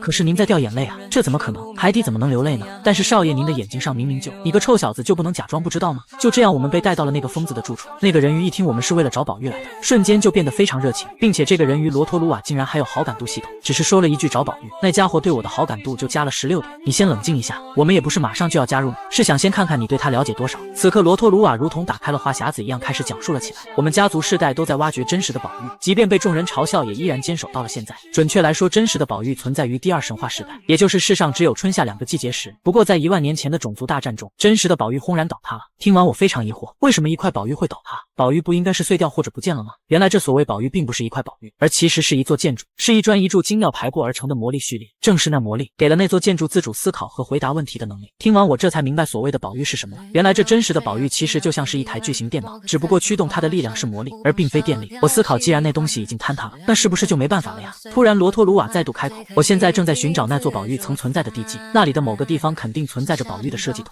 听到设计图3个字，我瞬间明白了该怎么做了。随即我就向罗托鲁瓦询问挖掘现场在哪，我们必须马上行动。就这样我们3人出发前往挖掘现场。不过路上遇到了一个大爷，你这家伙简直跟你爷爷一模一样，每天也不练游泳，天天就只知道去挖土，所以你这臭小子才瘦得像根麻杆一样。罗托鲁瓦听完当即就回怼了过去，天天说什么肌肉肌肉的，你知道人鱼为什么过了40就会得关节炎吗？就是因为每天疯狂游泳，导致只有肌肉变大了，身体的关节负担不起，从而过早出现了损伤。罗托鲁瓦对完上去就是一顿按摩，你都活这么久了，别老啰嗦，趁早永登极乐吧。这套按摩手法直接让那老头爽到不行。听完那个老头说的话，我有些疑惑，那人说从你的祖辈开始就一直在挖掘宝玉，可是为什么到现在都没找到呢？原来北海实在是太大了，你看看那边的洞都是我挖的，而这是勘探的地图，类似的地图自己还有数百张。罗托鲁瓦说完还很得意，但我却一点都高兴不起来，因为按他这种方法挖下去，即便人鱼进化到长出翅膀，估计也找不到。难道除了一寸一寸去挖掘之外，就没有其他办法了吗？之后我开始用探测技能进行探查，发现这是经历1万年的堆积层，测量技能根本没什么用。如果利用哈弗尔的力量对这片进行扫荡呢？不行，万一不小心弄丢或者弄坏了设计图就完蛋了。现在是在水下，幻想伙伴们也帮不上忙，召唤小龙龙也不可能，毕竟那样人鱼之王就会发现地狱之门是我开的。看来只有动用大量人鱼来帮忙才行，毕竟他们的肌肉那么大，理所应当的力量肯定也是巨大的。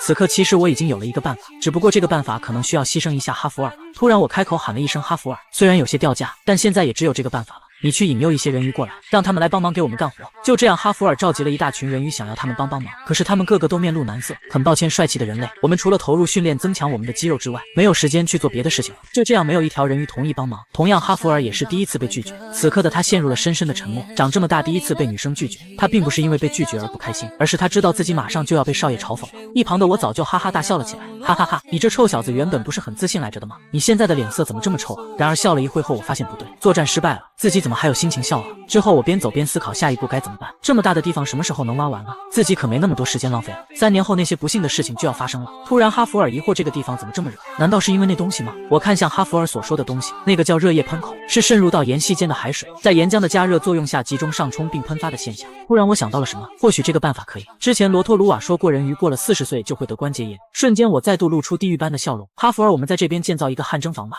我要让这群人鱼好好体验一下肌肉放松的感觉，最后成为给我打工的奴隶。突然我回想起自己前世在工地干活的日子，虽说工地上的活赚的钱多，但总有那么几天会因为各种理由干不了活，就比如下雨，而一到下雨天，自己因为过度劳累的肩膀就会越加疼痛。这个时候我所谓的朋友经常会找上我，怎么一个人那么凄凉的站着呀？你要是没事做，不如和我一起去汗蒸房怎么样？今天下雨，你又成天跑工地，肯定腰酸背痛的吧？不得去热疗一下呀？我看得出他眼神和语气中的亲密。我这个所谓的朋友，他跟我交朋友只不过是为了凸显自己有钱的优越感吧。不过我对此并不在乎，反正每次又不用我出钱。我随即表示自己没钱去汗蒸。黄毛轻蔑一笑，小子，我还能不知道你没钱吗？我正要去那边干活呢，所以免费让你过去待1天吧。我假装询问，你家不是很有钱吗？为什么还要去打工呢？黄毛再度露出那个轻蔑的笑容。那家汗蒸房是我妈的产业之一，我今天打算过去帮忙。别说废话了，快跟我来吧。你肩膀都湿了，再往我这边来点。你怎么不带个伞啊？该不会连买雨伞的钱都没有吧？等会你把我这把伞拿走吧。哈哈哈！我看着这家伙装腔作势的样子，我心中感觉这家伙真是个天使。毕竟汗蒸房对于现在的我来说简直就是天堂，不仅有免费的卤鸡蛋跟饮料，还能想怎么蒸就怎么蒸。一进来，我僵硬的肌肉、紧张的韧带都得到了放松，淤堵的血液也重新开始流动，那感觉就好像我跟宇宙神秘的循环法法则都成为了一体，自由自在的翱翔于宇宙，真的是太爽了。因此，这些成天在水压庞大的海底里疯狂练习游泳的家伙，肌肉从未得到放松的人鱼们，一定会被汗蒸房所征服，最终一步步成为给我干活的奴隶。而我将这个项目名为人鱼王国丰收计划。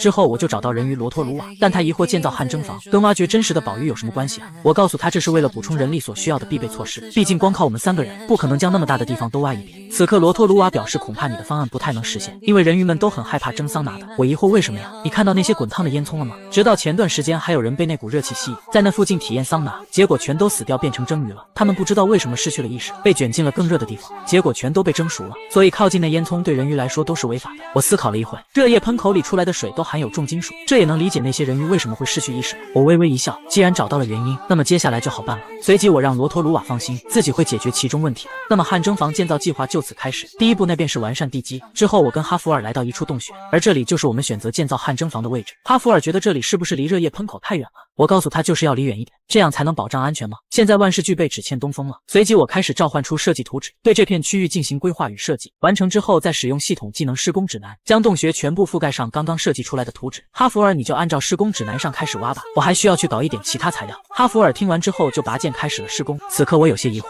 哈弗尔他这次怎么这么听话？你小子有点奇怪呀，你怎么这么听话？正常来说，这时候你不应该开始问这问那了吗？哈弗尔也有些疑惑，自己应该问什么？譬如为什么要找真实的宝玉？如果不找的话会怎么样？又或是你是怎么知道会发生那些事情的？诸如此类问题。哈弗尔听完先是沉默了一会，接着继续施工，开口道：少爷，您还是快去把材料找到吧，我想如果不抓紧的话，领地就会有危险吧。听完我没有再继续多说些什么，只是留下了一句谢了，并解释自己这次是真心的，然后头也不回的就准备去找材料。哈弗尔看了看少爷离去的背影，我则是露出一副很帅气的表情。下一秒我俩再次感到了一阵恶心，心有灵犀的都为自己刚刚的行为给恶心吐了。之后我来到热液喷口处，因为热液喷口会为我们解决所有问题，我纵身一跃跳了下去，在这附近栖息的生物会为我们提供这次工程所需要的一切材料，而那东西就是管虫。管虫见到有东西靠近，立刻就喷射出了一种粘稠的液体。没错，这就是我要收集的东西。这种管虫分泌物可以在收尾以及粘贴时使用，虽然收集起来有些狼狈。第二步，我将收集这些管虫躯壳用作于汗蒸房的管道。第三步就是把这些管虫躯壳组装成大型管道，然后安装至热液喷口中。第四步，使这些管道通向弄好的各个房间，并且涂上收尾的材料。接着调整输送管的大小，这样可以调节各个房间的温度。最后就要到了最重要的环节了。对于汗蒸房来说，你知道最吸引人的东西是什么吗？没错，那就是每个房间不同的装修风格。既然是人鱼，那么蔚蓝大海房一定不能少。接着就是珊瑚房，最后就是这种恶趣味房。不过该说不说，这恶趣味房是真恶心。就这样，海底汗蒸房就此完成。我将这里命名为奇幻世界的汗蒸1号店，而第一位体验的客户就是罗托鲁瓦。我本想问问他第一次使用汗蒸房感觉怎么样，不过看他欲仙欲死的样子，就完全没有问的必要。此刻哈弗尔开口询问少爷，所以我们要用这个汗蒸房开始做生意吗？目前有什么需要我们赚更多钱的事吗？听完我当即露出非常阴森的表情。这次我们不收钱哦，并且是只有钱不收，哈哈哈。哈弗尔看到少爷这种表情，他就知道不好了，心中只能为那群人鱼默哀了。没错，调不了多久，这些强壮的人鱼都将成为给我干活的奴隶。这位人鱼，你别看着他好像已经70、80岁了，但其实他今年才刚过40岁生日。原来他们人鱼从出生开始就要不停地锻炼肌肉，外加长时间生活在高压下的海底，这导致他们的关节负担不起，所以无时无刻都被关节炎所折磨，从而才会变得如此憔悴。每次疼痛发作时，洛蒂塔只有击打自己身上痛点才能得到一丝缓解。然而即使这样，他还是每天都要出门锻炼3次，因为只要一休息下来，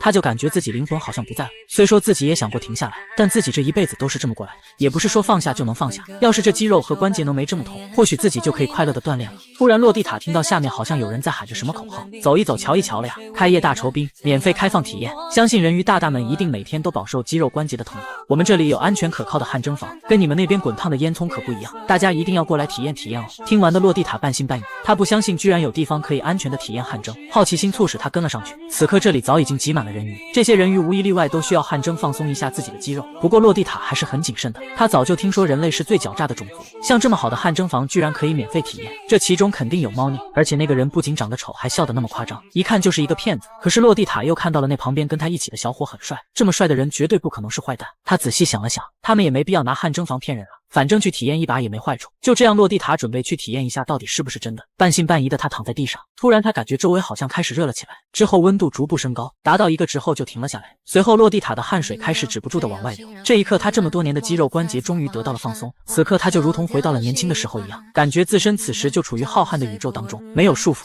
自由自在，那种疲惫感直接一扫而空。体验完后他回家就把这件事告诉了自己的老伴，老头，我们一起去蒸桑拿吧，那边的桑拿房整整1周都是免费的，而且更让洛蒂塔感觉到开心的是，每当自己过去体验，那个人类表现出的样子都非常的热情。今天老爷爷也一起来了呀，您一定要好好的体验完再走哦。落地塔的老伴体验完后，同样感觉自己回到了年轻时一样，那感觉真是太爽了。就这样，他们连续光顾了5天。哎呀，感谢二位这么捧场，一连光顾了小子的店5天，现在2位简直容光焕发了。落地塔表示他们最近还一起做运动了呢，那精力可别提多旺盛了，简直就如同年轻了20岁一样。哎呀，这可真是一个值得庆祝的消息。那么是什么让你们变得如此充满活力呢？这群人鱼当即异口同声地开口道：“那当然是汗蒸房了。”此刻每个人鱼脸上都洋溢着前所未有的笑容。真是谢谢大家了，大家的快乐就是我的快乐，那就让我们明天后天也在汗蒸房相见。就这样，很快时间来到了第2天，落地塔如同往常一样，一大早就来到汗蒸房。不过今天让他感觉到有些不同，因为那个人类如同变了一个人一样，再也没有了之前的热情，反而摆出一副神情凝重的表情，这让落地塔不明白为什么。明明昨天还是笑脸相迎，现在怎么成这个样子了？并且汗蒸房也是大门紧锁，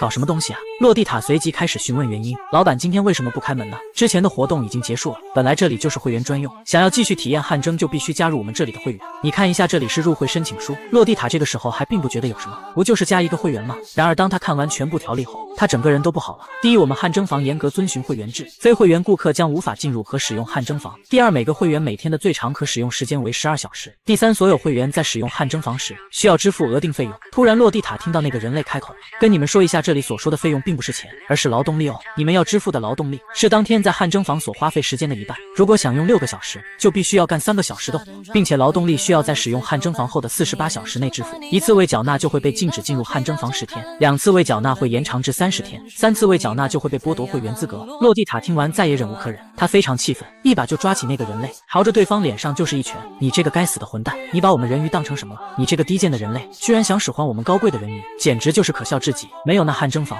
我们之前不也活得好好的吗？大不了我们从此以后就不来了。”后面的人鱼全都义愤填膺地说：“没错，而那个被打的人类正是我，但我被打了并没有生气。”之后我嘴角流着血开口道：“我并没有强迫大家做出选择，加不加入都是你们的自由。”之后气愤的人鱼们全都走了，没有一个人鱼留下来签约加入会员。这个时候哈弗尔询问作战是不是失败了，我并没有正面回答他的问题，反而问了他一句话：“哈弗尔，你之前一直被失眠所困扰，是我为你唱了摇篮曲才让你睡了一个好觉，那么当你没有摇篮曲之后，你觉得自己还会活得很好吗？”这一刻哈弗尔被问住。此刻落地塔那边因为关节酸痛，正在不停地通过击打缓解痛苦。那个该死的人类，我就知道人类没有一个好东西，真把我们人鱼当冤大头了是吧？而我现在正不慌不忙地整理会员合同，根本一点都不着急，因为我对于人性太过了解。人类即便没有烟也活得很好，刷不了网上的那些短视频，之前的人类不也活得好好的？即便不玩游戏，人类照样活得很洒脱。但这一切都有一个前提条件，那就是这都是在体验过它的甘甜之前。一旦你已经体验过，那么再想要舍弃，那可是比登天还难啊！果不其然，没过几天，落地塔他们就再也受不了，全都跑了过来，再看向他的眼角，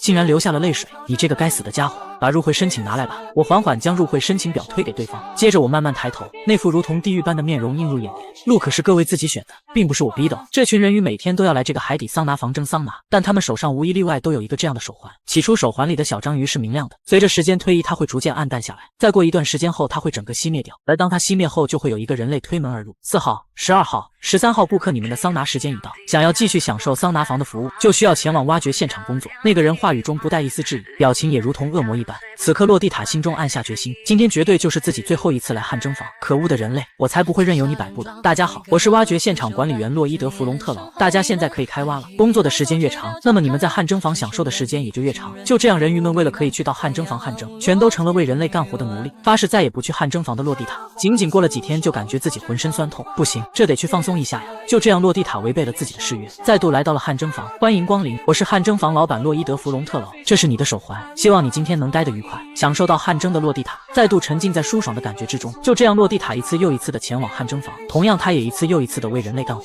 就如同进入到了一个死循环。突然他感觉不对劲，一阵毛骨悚然的恐惧感觉油然而生，自己现在不就如同傀儡一般，被那个人操控，没有一丝丝自由，自己完全被那个人类玩弄于股掌之间了呀！不行，这样下去绝对不行，我必须要戒掉，没错，一定要戒掉，戒掉这种该死的恶性循环。然而当人沉迷上一个东西后，又怎么可能那么容易戒掉呢？此刻我看着底下这群心甘情愿为我干活的人鱼，心中不由得就笑了起来，看来用不了多久就能挖到真实宝玉的遗址，哈哈哈！一旁的人鱼罗托鲁瓦露出惊恐的表情，直直的看着身旁的这个人类，他觉得这个人绝对不是人，而是一个超级大恶魔，他居然让我们人鱼全都成了他的奴隶，并且自己现在好像还成了出卖同胞的帮凶。忽然罗托鲁瓦一惊，因为那个人好像听到了自己的心声，你是不是觉得自己成了恶魔的的帮凶。罗托鲁瓦觉得不可思议，刚刚那些明明都是自己心里所想的东西啊！他再度看向那个人类，此刻对方已然换了一副面孔。你有没有想过，我们可从来没有强迫他们？罗托鲁瓦先是沉默，接着他就感觉那个人类说的没错。对啊，我们又没有强迫他们。很明显，罗托鲁瓦已经被洗脑。此刻我想了想，人鱼们用强健的体格工作了1个月，现在地已经变得很薄了，应该差不多能用探测技能观察到。果然，我发现那边有个奇怪的东西，我立马命令所有人鱼停止作业，随后纵身一跃就跳了下去。刚刚我看到了一个四四方方的砖块，大概率就是真实宝玉的遗址。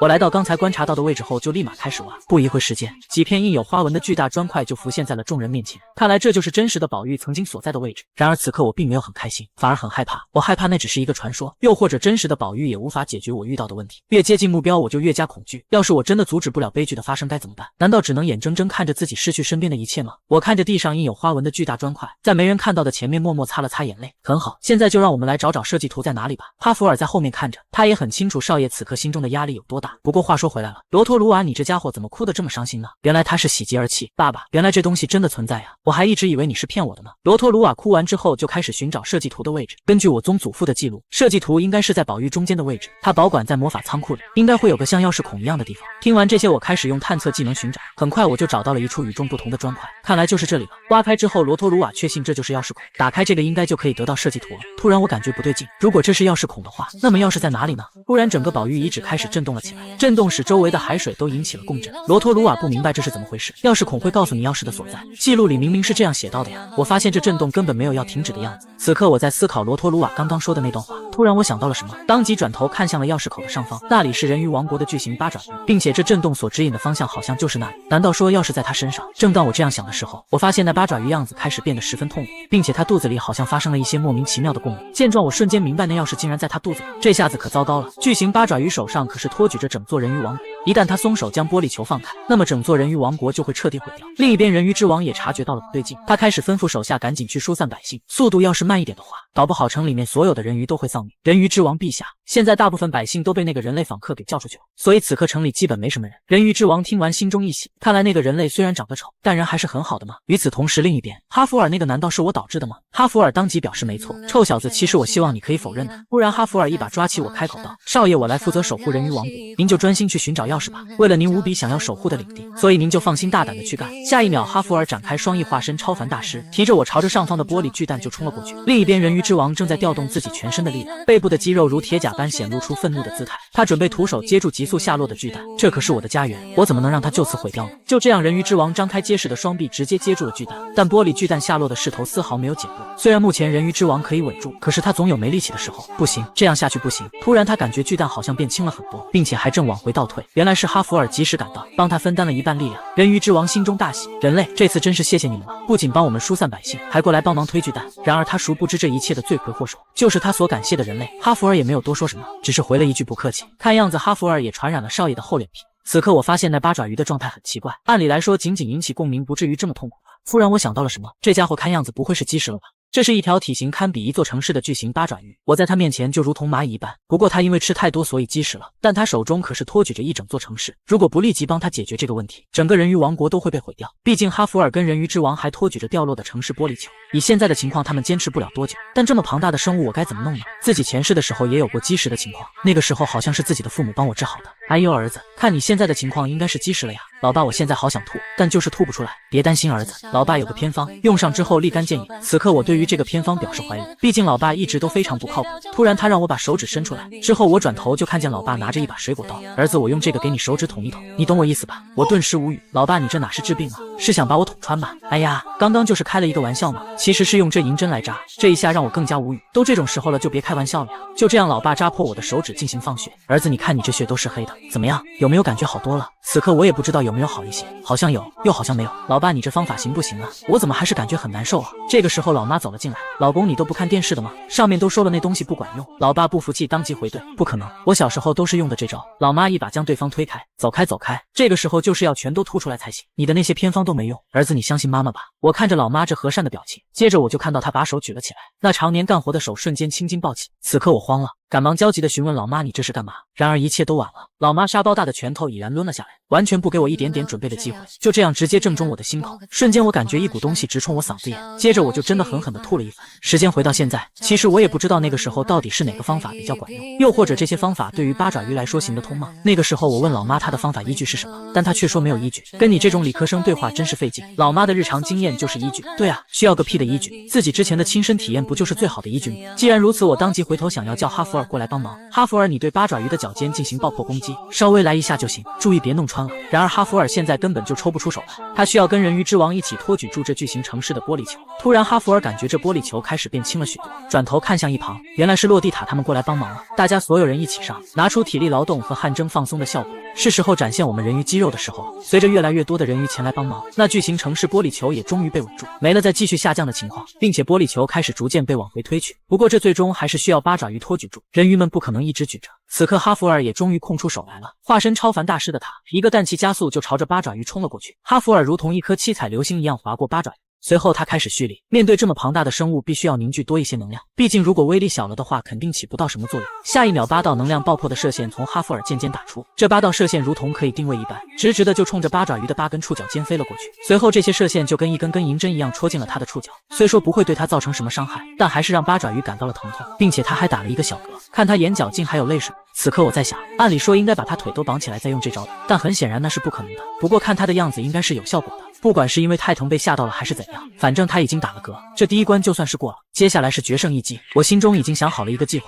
孩子们出来吧。下一秒，变大后的小老弟、小铃铛、小哈马瞬间出现。孩子们，你们离开了我的怀里，所以现在没法受到项链的庇护，因此我们必须要速战速决。小哈马不停地吸入海水，肚子逐渐鼓起。完成之后，小老弟跟小铃铛直接上去抱住了小哈马的肚子，接着由小哈马喷出刚刚吸入的海水，形成一股推力。就这样，小老弟、小铃铛、小哈马3人组成的肉弹冲击，直直的就朝着八爪鱼的肚子上冲去。虽说3人组成的肉球很大，但在巨型八爪鱼面前还是显得很渺小。刚刚通过计算，我知道仅靠小哈马吐水的推力肯定是不够的，所以这最后一步就需要靠我来。此刻我已然拿出铁铲，等到差不多时，我直接喊出爆破2字，瞬间一道爆破攻击打出，强大的反作用力将我们推向八爪鱼的肚子上。现在我已经用尽了自己所有方法，接下来就看着一击了。很好，肉弹冲击不偏不倚的正中他的心口。就在肉球命中八爪鱼的那一刻，他瞬间感觉一股气体直冲天灵盖，接着八爪鱼就打了一个超长的嗝，这个嗝大到海水都翻腾了起来。此刻八爪鱼感觉这嗝打得太爽了，之前的不适感也随之消失，同时他肚子里的宝玉钥匙也被他给吐了出来。哈弗尔见状立刻冲上去抓住了钥匙，这时我心中大喜，太好了，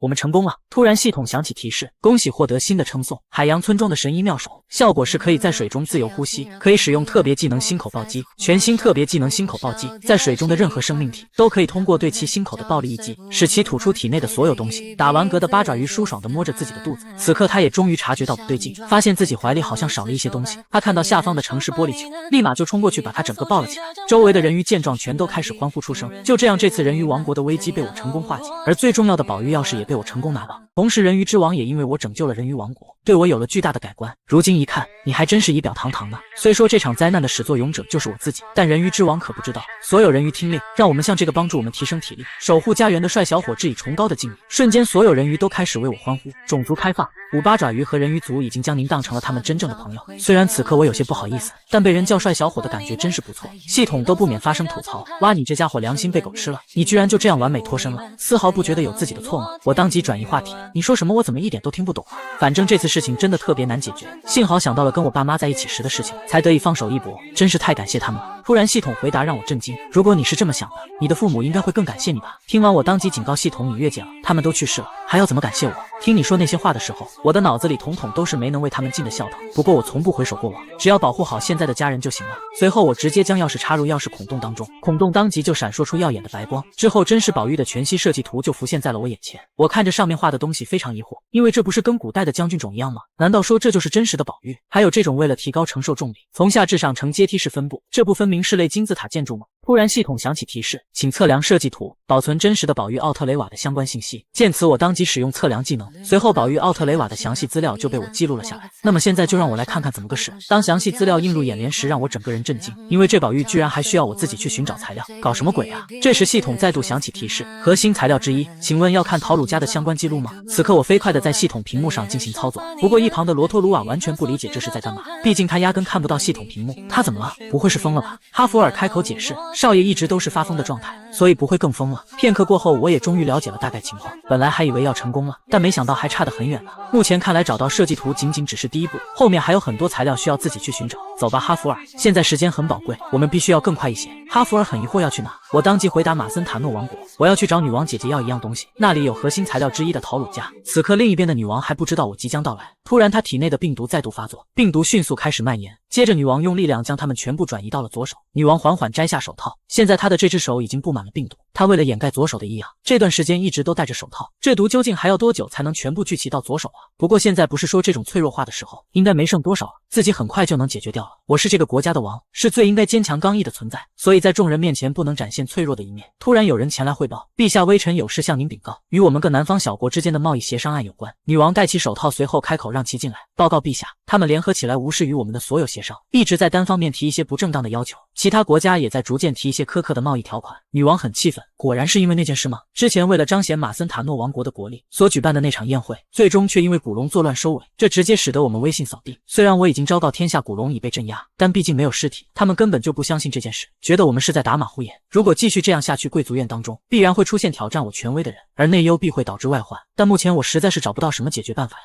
我真的能度过这场危机吗？就在女王心里有一丝动摇后，她左手上的病毒再度发作。不行，我现在不能变得脆弱，我是王，王必须要坚强。突然一声洛伊德弗隆特劳求见传来，女王眼神瞬间变得坚定，下一秒她直接就朝外面冲了过去。这段时间以来，女王不仅无时无刻要压制病毒，还需要防止内部大臣的谋反，几乎没有一刻能松懈，城中也没有一个有能力的人可以信任。但唯独那个一次又一次摆脱自己掌控的人不同，他是自己唯一可以100%信任的人。那个人现在就如同自己心中的一道曙光，我现在真的很需要有人来帮帮自己。洛伊德弗隆特劳，这个讨厌的人，脱离我掌握的人，随心所欲的人。就这样，女王竟然不顾场合，直接上去抱住了那个人。我瞬间整个人惊呆了。然而其实这一切都是女王想象出来的，她当然不可能在这种场合做出那种行为，毕竟王权的威严是神圣不可侵犯的。有些失神的女王看向跪在地上的哈弗尔跟洛伊德，你刚刚说什么？没什么，就是在向您请安，但看您没有反应，我就又叫了您。此刻我有些疑惑，女王姐姐那么着急干嘛？是有什么急事准备跑去哪里吗？总不能这个急事是来接我的吧？女王回想起刚刚那个画面有些尴尬，赶忙摇摇头，想要自己清醒一点。但女王这一系列表现哈弗尔都看在眼里，她此刻心中有一个大胆的想法，大到她都有些不敢想了。哈弗尔转头看了看少爷，想要从中发现些什么，接着又抬头看了看面前的女王。这时候女王已经完全没有了以往高冷霸气的样子，现在明明就是一个害羞的小女生嘛。突然哈弗尔在心中确信了一件事，不得不承认，现在出现了比少爷成为大天使还让人无语的情况，那便是女王陛下居然喜欢少爷。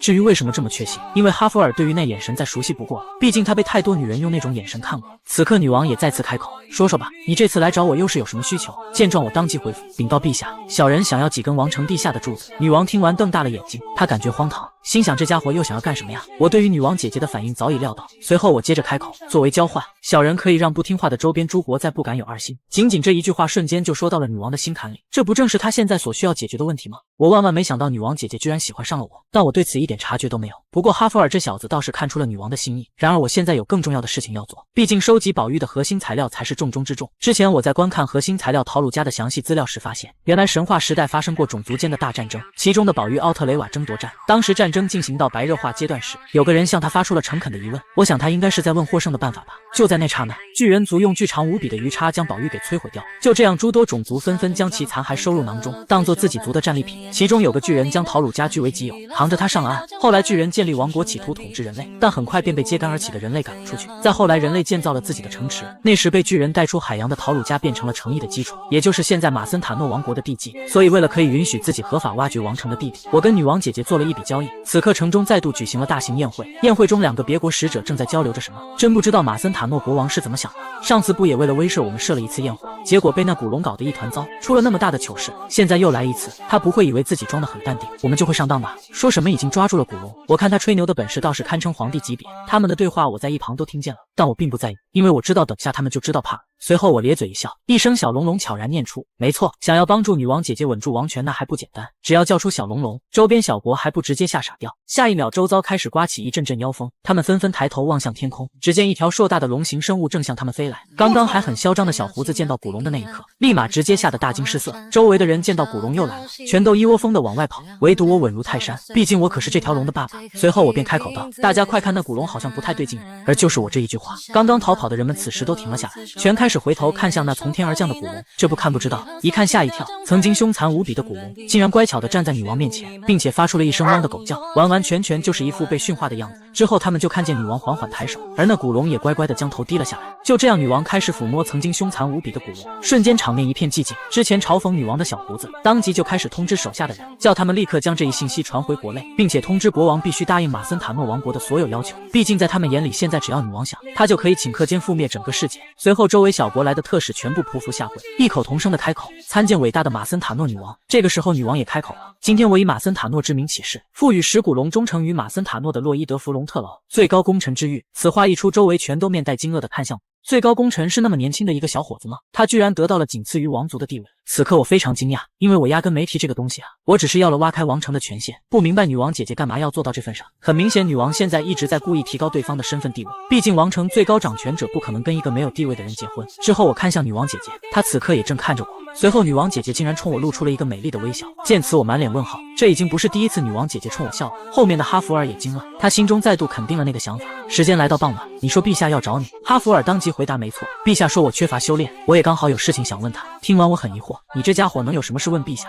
随后哈弗尔露出意味深长的眼神开口道，少爷您没从陛下身上感觉到什么吗？听完我心想这是个什么问题啊？我当然有感受到，毕竟陛下作为王的气场那么强。哈弗尔顿感无语，也没再继续问下去。对了，你刚好去帮我看看女王姐姐的左手臂有没有问题。哈弗尔答应后，他看少爷的样子也准备出门，便问了问是要去哪里，而我是准备去看看我那个弟弟，毕竟来都来了，怎么也要去见见嘛。与此同时，另一边朱利卯正在跟塞拉扎德练习剑术，老公挺起腰板来，你用那种姿势是无法抵御敌人偷袭的。瞬间塞拉扎德一个闪身来到朱利卯的背后，此时朱利卯也反应过来准备回击，然而意想不到的一幕发生了，塞拉扎德这波偷袭竟然是为了吻对方。老公你又被我骗了。朱利卯瞬间脸红，害羞地说老婆你太坏了。接着他直接牵起塞拉扎德的手吻了上去，嘿嘿，偷袭成功。这两人哪是在练剑啊，这不分明是在秀恩爱。而最可恨的是，我在一旁的墙边将刚刚发生的一切都看在了眼里。大庭广众在那边卿卿我我的成何体统，我好气，这是我一生都无法触及的世界，这臭小子居然过得这么幸福，而我这个丑的惨绝人寰注定孤独的哥哥还是不去打扰你们二人世界了。夫人，今天你去教授剑术累不累啊？很累，但一想到老公的脸，我就感觉充满了力量。我看着他们两人那温馨的画面，一时间又想到他们之后可能会发生的结局，突然我心中暗下决心，你们肯定会幸福下去的，我保证一定会让你们幸福。就这样我转头离开，并没有去打扰他们。我一个人走在回城的巷子中，突然一个人影一瘸一拐的出现在了我的身后，我对此并没察觉。此刻那人嘴上正嘟囔着什么，就是因为那个家伙，要不是那家伙在学院做了那种事，我也不会变成如今这副人不人鬼不鬼的样子。他这个混蛋，我一定要杀了他。这时我也终于察觉到了不对劲，因为一股寒意从我背后袭来。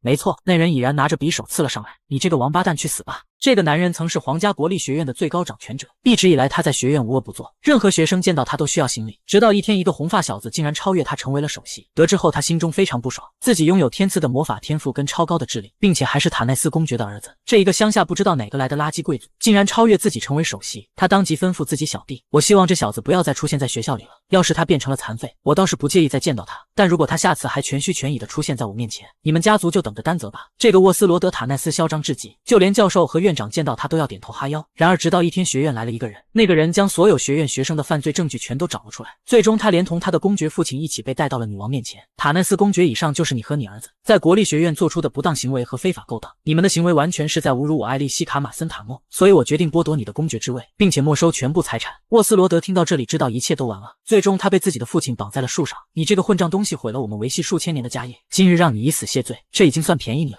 就这样，他被自己亲生父亲一刀捅入胸口。然而他并没有就此死掉，或许是因为他天赐的魔法资质，他竟然在此刻参悟到了来自地狱的魔法。雨中低头行走的他心中暗下了一个决心，我成了家族当中的耻辱，我现在什么都不剩了，但我胸中还有一颗猛烈燃烧的复仇之心。那个人的名字我也永远不会忘记，洛伊德弗隆特劳，狗东西，我一定要杀了你。这天他终于等到了这个机会，而他要杀的人就是我，但我压根搞不清楚他是谁。我一个侧闪轻松躲开这次攻击，接着一把抓住了他的手。搞什么鬼啊你个臭小子！沃斯罗德没想到这么精妙的偷袭竟然会被躲开，抓住他手的我旋转手臂开始蓄力，随后狠狠的一拳就直接抡了上去。这一拳的威力之大，顿时就将他抡飞了数米。臭小子，你是什么人啊？哎呀，被打的说不出来话了吗？算了，那你不用说了，反正我也不是很好奇。不过你不说我也大概知道你是干嘛的，你是不是在学院里干了坏事，然后被赶出来了吧？这个街区像你这么大的人想除掉我，简直不用问就知道是什么人了。突然那人用血凝聚出数把血匕首朝我扔了过来，我不慌不忙从胸口掏出铁铲，随后就用旋转铁铲将这些匕首全部挡了下来。接着我又是一拳抡了上去，直接打得他没了任何反抗能力。吓到了吧？别看我长这样，但我也是终极剑士，很厉害的哦。不过我也被你吓到了，刚才那是什么东西啊？难道是用血驱动的魔法吗？此刻我想到好像小说中也有过这种魔法。突然那人开始出声咆哮，你这种人还算英雄，还算功臣，真是可笑。我知道你是什么人，你就是个下贱的坏蛋，卑鄙肮脏的败类，你这种才是随时会反叛的逆贼。毕竟只要对你有利的事情，你就会不择手段。与此同时，另一边哈弗尔开口向女王询问，陛下，你觉得洛伊德少爷是一个怎么样的人？女王当即回答，当然是个有能力的人才了，他强到让我想把他留在我身边。陛下，您想把他留在身边只是因为这个吗？女王觉得哈弗尔有些奇怪，不然还需要什么别的理由吗？你今天怎么总说这些莫名其妙的话呀？真搞不懂你到底是什么意思。陛下，您身边有什么人吗？哈弗尔，你又开始胡说了。这时哈弗尔继续开口，我认为不管多强的战士或猎人，都需要有个家，让疲惫的身体有所依靠，还有家中还需要有个等待之人可以抱着入眠。女王听完有些失神，她好像听懂了一些哈弗尔这番话的意思。此刻我已经彻底被那家伙的话给激怒了，坐到他身上就是一顿乱拳。你这疯小子胡说什么呢？混蛋家伙，再挨我30下就送你去蹲监狱。臭小子，知道我最近为什么这么累吗？本来我是不容易被激怒的，但你这次真的惹到我了。此刻沃斯罗德悄悄在地上画了一些符文，我对此并没有察觉。突然我发现不对劲，因为那个家伙居然笑了，被打成这样居然还笑得出来。下一秒，无数血雾从地上源源不断的升起，这些血雾开始在我头顶聚集，接着我就看到了令我震惊的一幕，这到底是什么鬼东西啊？这东西居然比我还要丑，它居然在中间凝聚出了一张脸，太恶心了。突然那东西伸出了一条长长的触手向我袭来，速度之快我根本做不出任何动作进行躲避。与此同时，另一边哈弗尔凭借超凡大师的感知力也察觉到不对，女王看到对方分心，于是开口，我们在对练呢，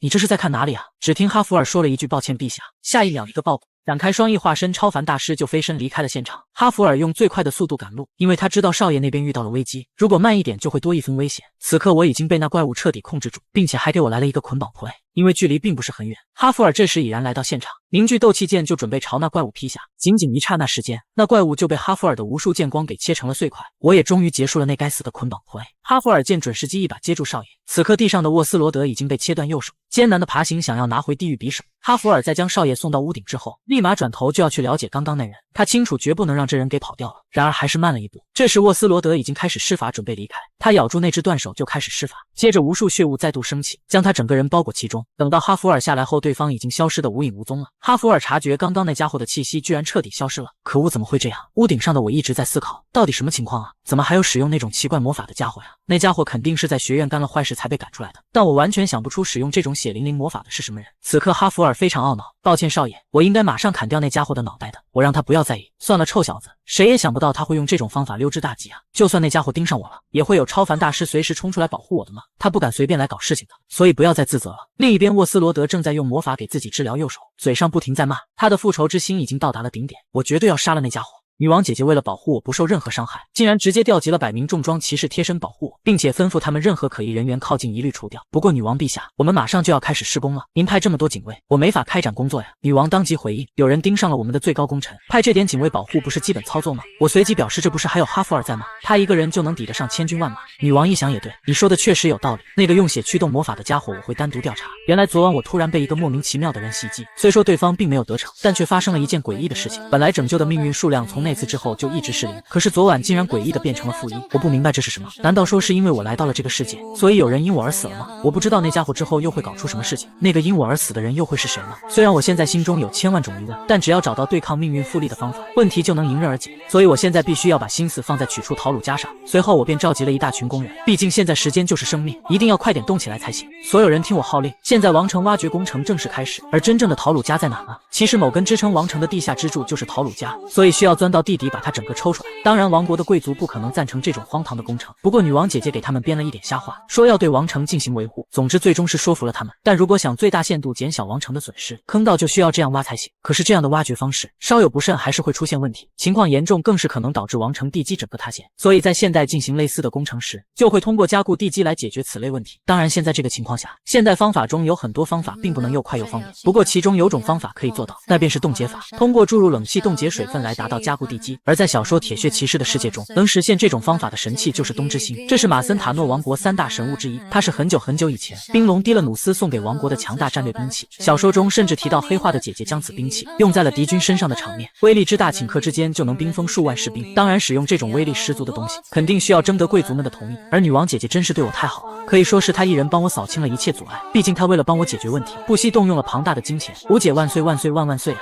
所以在有了冬之星之后，就能利用这个神物的冷气将地基冻得邦邦硬，这样便可以安全的抽出陶鲁加了。当然我还得制作替代他的支柱。不过这次护送东之心的魔法师中还有一位老熟人，并且哈弗尔好像与他有着特殊的情感。只见那人缓缓摘下兜帽，一张面带笑意的熟悉样貌映入眼帘，而这人不正是小说中哈弗尔的官配希路利亚吗？哈弗尔见到对方也是眼前一亮，他也是有些惊讶，居然会在这里遇见对方。这次他们并没有做过多交流，只是简单的打了一下招呼。此刻我在一旁开始调侃哈弗尔，他不是非常厉害的魔法天才吗？在王国负责利用神物也没什么好奇怪，赶紧追上去跟人家搭句话呀！你不是很想见他吗？哈弗尔淡定的回复，少爷我不懂您在说什么，你小子不知道我的眼很尖吗？我只要打眼一看就知道谁喜欢谁，我的恋爱探知能力可是满级的，看错的概率为0。哈弗尔听完瞬间无语，露出一副看智障的眼神，心想看来少爷他这个探知能力不对自己开放，女王陛下那么明显他都没看出来。哈弗尔无奈叹气，现在都有人盯上你了，我怎么能到处乱跑呢？我当即不屑地表示，你说那个血淋淋的家伙呀，其实我自己也能暴打他的，只要小心一下他召唤的怪东西就行了。小插曲过后，我便正式开始施工。第一步，垂直挖掘坑道，铺设钢筋支柱，然后注入混凝土，而这个重任当然是由小老弟来完成。第二步就是在地下设置制冷剂注入室。第三步，让王国的最高魔法师们控制东之心，毕竟东之心这种神物，它需要10几名高阶魔法师才能稳定催动。之后将连接东之心的管子埋进地里，使得土地冻结。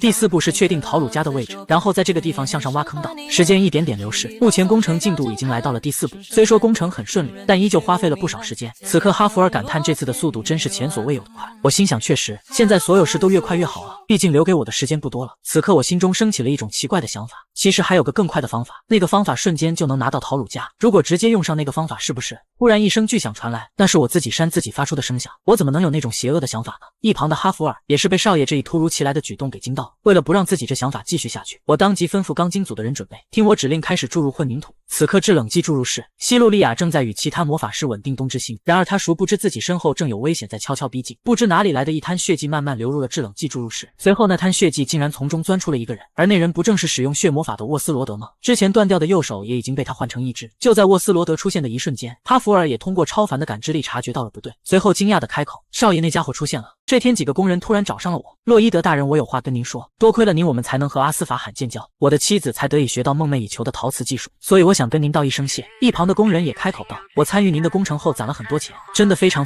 感谢您，我的儿子也开始学习土木工程了，他现在立志想要成为像您这样的人。我被他们的话都说得有些小感动了，不过你们真想感谢我的话，就一人给我1000金币呗。当然我并不是真想要，只是想让他们明白我可是万恶的资本家，所以不要对我太好。然而我万万没想到他们真的给了我1000金币。哈弗尔此刻出声吐槽，少爷您刚才勒索钱财了，按照律法你会被判刑的。住嘴你个臭小子，我到时候会还回去的。像我这样的大富翁怎么会在乎这点小钱呢？与此同时，一名制冷剂注入室的守卫正鬼鬼祟祟地拿出了一瓶红色液体，接着他将那瓶液体直接倒到了地上，之后那液体竟然自己动了起来，并且从中还出现了一只眼睛，随后从那团红色液体中直接钻出了一个人，而这人正是操控血魔法的沃斯罗德。原来他跟王城内部的一位公爵勾结到了一起，马森塔诺贵族院的院长托斯卡诺公爵，他不服一个乡下领主的儿子竟然能成为最高功臣，所以他找人来一起商量对策，不能再放任那家伙这么招摇了，毕竟被那人逼退的贵族可不止1、2个。你说的确实没错，但现在因为女王的大力支持，我们才不得不赞成，而且那人现在都敢动用王国的神物，你想到什么办法处置那家伙吗？托斯卡诺思考了一会，他其实也暂时没有想到方法，不管怎么样我们都要抓住他的把柄，把他拉下台，必要的时候就连包庇的女王艾丽西卡也可以一同处理掉。对方走后，托斯卡诺一个人在想如何除掉这个眼中钉，那人身边有个护卫骑士，想要刺杀他简直难如登天。正当托斯卡诺思考的时候，一个人影悄无声息地出现在了他的身后，之后一个诡异的声音传来，托斯卡诺立刻惊恐地回头，什么人在那里？而来的人正是沃斯罗德。近来您过得还好吗？托斯卡诺伯爵，不对，现在应该叫你公爵大人了。托斯卡诺也没想到对方竟然还活着，沃斯罗德也并没有跟他过多废话，看您似乎有诸多忧虑，如果让您烦心的罪魁祸首是洛伊德·弗隆特劳，那我倒是可以帮您除掉对方，而只要您将这瓶我的血倒入施工现场，那我就能让世人知道那个家伙才是真正的恶魔，并且他就不该降生于这个世界上。就这样，沃斯罗德成功出现在了戒备森严的王城。在对方出现的同一时间，哈弗尔也凭借超凡的感知力察觉到了不对劲，我在一旁也是被他突然转头给吓了一跳，你小子突然这是怎么了？得知是那家伙又再次出现后，我当即让哈弗尔赶快去保护东之心。另一边，制冷剂注入室内的魔法师也看到了突然出现的家伙，全都开始对其发动了攻击。然而这些魔法在会驱使血魔法的沃斯罗德面前根本不够看，他如同一条血蛇一般，几个扭动就躲过了这些火焰魔法。而这次他的目标就是面前的东之心。下一秒，沃斯罗德用血化作无数触手，朝着东之心的方向就扑了过去。这时希路利亚出现挡在了面前，并且使用了高阶魔法铁臂之盾，但是这所谓的铁臂之盾竟然1秒都没抵挡住，瞬间就被沃斯罗德的血触手击碎。希路利亚也是十分惊愕，就这样血触手直接将东之心外层的防护给摧毁掉。此刻哈弗尔直接砸门闯入，但他还是来晚了一步。东之心没有了外层防护后，顿时寒气就弥漫开来了。周围的魔法师一时间也对此束手无策，并且他们再多停留一会，全都会被冻死。哈弗尔本想瞬间解决掉那家伙，但他没想到那人再度利用血魔法逃掉。更让他震惊的是，希路利亚用魔法正在拼死压制冬之星，毕竟这东西一旦彻底失控就真的完了。但如果再这样继续下去，可能用不了多久他就会被冻成一座冰雕。哈弗尔此刻进入了两难抉择，少爷那边无人保护，那个用血的家伙很有可能会在这时出手，但这边如果自己不出手的话，希路利亚跟那些魔法师肯定必死无疑。突然从外面传来一句话，哈弗尔，你在那边拦住冬之星爆发的寒气，我这里不用你担心，你现在的首要任务是抵挡住寒气。哈弗尔依旧还是不放心，可是少爷，不要再废话了，没时间了，相信我的判断。最终哈弗尔还是听从了少爷的命令，展开双翼化身超凡大师直接就冲了进去。此刻希路利亚身上各处都有不同程度的冻伤，见到哈弗尔来了他才松了一口气。哈弗尔进来之后，他当即用双翼包裹住冬之星，接着用斗气剑抵挡住大部分能量。然而他察觉这股能量居然是来自上层的龙之力，即便是现在的他也坚持不了多久。另一边我之所以让哈弗尔先去拦住寒气，是因为我有系统解锁的手冰冰脚冰冰称颂，效果能让我不管处于多么严寒的环境中都不会出现失温症状。我虽然没事，但里面的施工人员可撑不住。当然我不是什么正义勇士，我不会为了救人而拼上自己的性命，可是我还得把1000金币还给他们啊。然而就在我准备前去救人的时候，殊不知危险正在悄然逼近。此刻沃斯罗德已经利用血魔法来到了我的身后，当我反应过来的时候，一切都晚了。他用手上那柄断剑直接就刺了上来，并且嘴上还说了一句：混蛋家伙，你准备面对自己的本性吧。我刚准备出手回击，突然一股异样的感觉就传遍了全身，此时我感觉自己完全动不了了，一股股邪恶的想法源源不断的涌出，而我现在的样子就跟女王发病时一模一样，不过要比女王严重的多。当我在有意识的时候，发现自己现在正处于一个未知的地方，并且自己好像变回了原来世界的金修豪。突然一个声音从我背后传来：金修豪，时间不多了，你怎么还在这里磨蹭呢？直接把那里毁掉，然后拿出材料的话，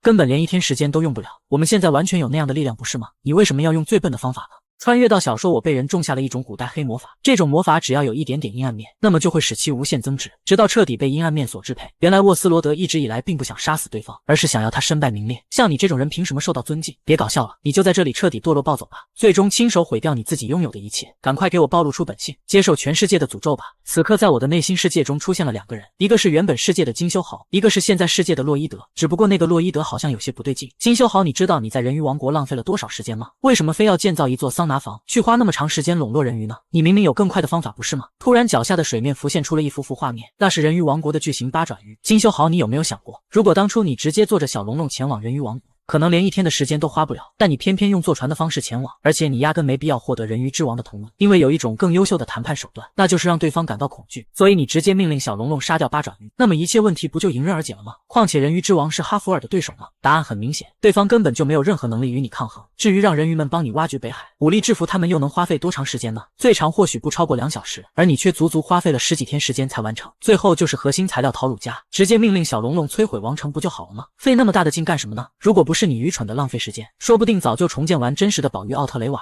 金修豪听完这一切非常惊愕，你在胡说什么呀？怎么能做那样的事呢？那样会有很多人受伤，他们会伤心的呀。此刻阴暗洛伊德放声大笑了起来，真是可笑，他们跟我们又有什么关系呢？他们又不是我们的家人，跟我们真实的人没有半毛钱的关系，很明显他们的价值是不一样的。难道你又想失去自己最重要的人吗？说着说着，阴暗洛伊德竟然流泪了。金修豪呆呆地看着水面上映射出的场景，前世令他最悲痛的事情一点点浮现，那是原来世界父母的遗照。金修豪现在的样子显得有些失神，再次失去家人他是万万不能接受的。突然这方世界开始出现了剧烈的抖动，脚下的水面逐渐变得血红，周遭的天空也慢慢被黑魔法一步步侵蚀。再看向金修豪，此刻他的眼神中变得异常坚定，就如同心中下定了某种决心。这时阴暗洛伊德流着泪伸出了手，走吧，让我们一起去拯救我们爱的人吧。就这样金修豪开始缓缓向他走去，边走周围的环境也被黑魔法侵蚀得更严重。正当2人的手要握在一起时，金修豪直接上前抱住了阴暗洛伊德。你很害怕吧？没关系的，臭小子，就算不干那种事，问题同样也能迎刃而解的。别忘了，我们的本事可大着呢，所以不要再担心了。就在金修豪说完的那一刻，这方空间瞬间一扫此前的血红色，再看去已然变成了一片蔚蓝。洛伊德缓缓抬头看向天空，刺眼的阳光照射在他的脸颊，这一刻他释怀了，同样也露出了以往的微笑。没错，这点屁大的事怎么可能难倒我们呢？场景回到现实，这时我已经彻底恢复正常。沃斯罗德看到眼前一幕非常惊愕，他不敢相信自己眼前的一切是真的，这怎么可能啊？原来他发现我已经没有了任何黑魔法侵蚀的迹象。阴暗面吗？你这家伙可真他娘的能放屁啊！熟悉的演绎表情再度回归，下一秒我直接一把抓起对方，我要他知道什么才叫阴暗面。臭小子，我可一直是个表里如一的正人君子，所以现在这一拳我让你看看我的阴暗面到底是什么样子的。这一拳倾注了我所有的愤怒，自己好不容易弄的工程被他搞成这个样子，真是气死我了。而这一拳就连画风都给抡变了。另一边哈弗尔仍然在艰难地抵抗冬之心的寒气，随着时间推移他越来越吃力，而大部分魔法师已经被冻成了冰雕。希路利亚感觉这样下去不行，他当即单手掐诀大喊火焰，瞬间一股火龙卷出现包包裹住了东之心。哈弗尔心想，这次多亏了希路利亚在这里，不然可能早就撑不住了。然而单纯压制这股力量根本解决不了现状，并且保护少爷的事怎么办啊？与此同时，女王也接到报告，赶到了现场。她当即开始询问现场的具体情况。报告陛下，东之心爆发的冷气已经差不多持续了5分钟，并且冷气正在不断变强，现在光是接近就会被冻伤。就在他刚一汇报完的时候，冷气再度爆发，气流使得一般剑士根本无法靠近。而女王在大致了解情况后，直接纵身一跃就跳了下去。她清楚自己绝不能失去那个人，那人可是以一敌万的得力干将，所以不管如何都要将对方救出来。女王先是来到东之心爆发的地方，此时她发现这里仅靠哈弗尔跟希路利亚在苦苦支撑，其他的高阶魔法师基本都冻成了冰雕。她并没有看到洛伊德在这里。哈弗尔看到陛下来了，他当即开口：“陛下，您赶快去救洛伊德大人，他在通道的里面。”女王得知情况后，开始一步步前去寻找。突然，她发现面前有座人形冰雕，这家伙不就是塔奈斯前公爵的儿子沃斯罗德吗？看来这一切就是他干的好事。接着，他走了一段路后，看到前面有一个人影。然而，当他走近看清楚那人时，女王整个人都震惊了，因为冻在那里一动不动的人正是洛伊德。此刻，他身上背着2个人，并且将身上的衣服都披到了工人身上，自己仅仅穿了一件单薄的 T 恤。很显然，我现在的身体已经完全冻僵了。迷离之中，我回想起了前世工地里的一位大叔。金修豪同学，你又来了呀？还没有放弃吗？我非常疑惑，为什么这么问？我当然要来呀，毕竟我的条件也不允许我放弃啊。大叔憨厚的大笑了起来。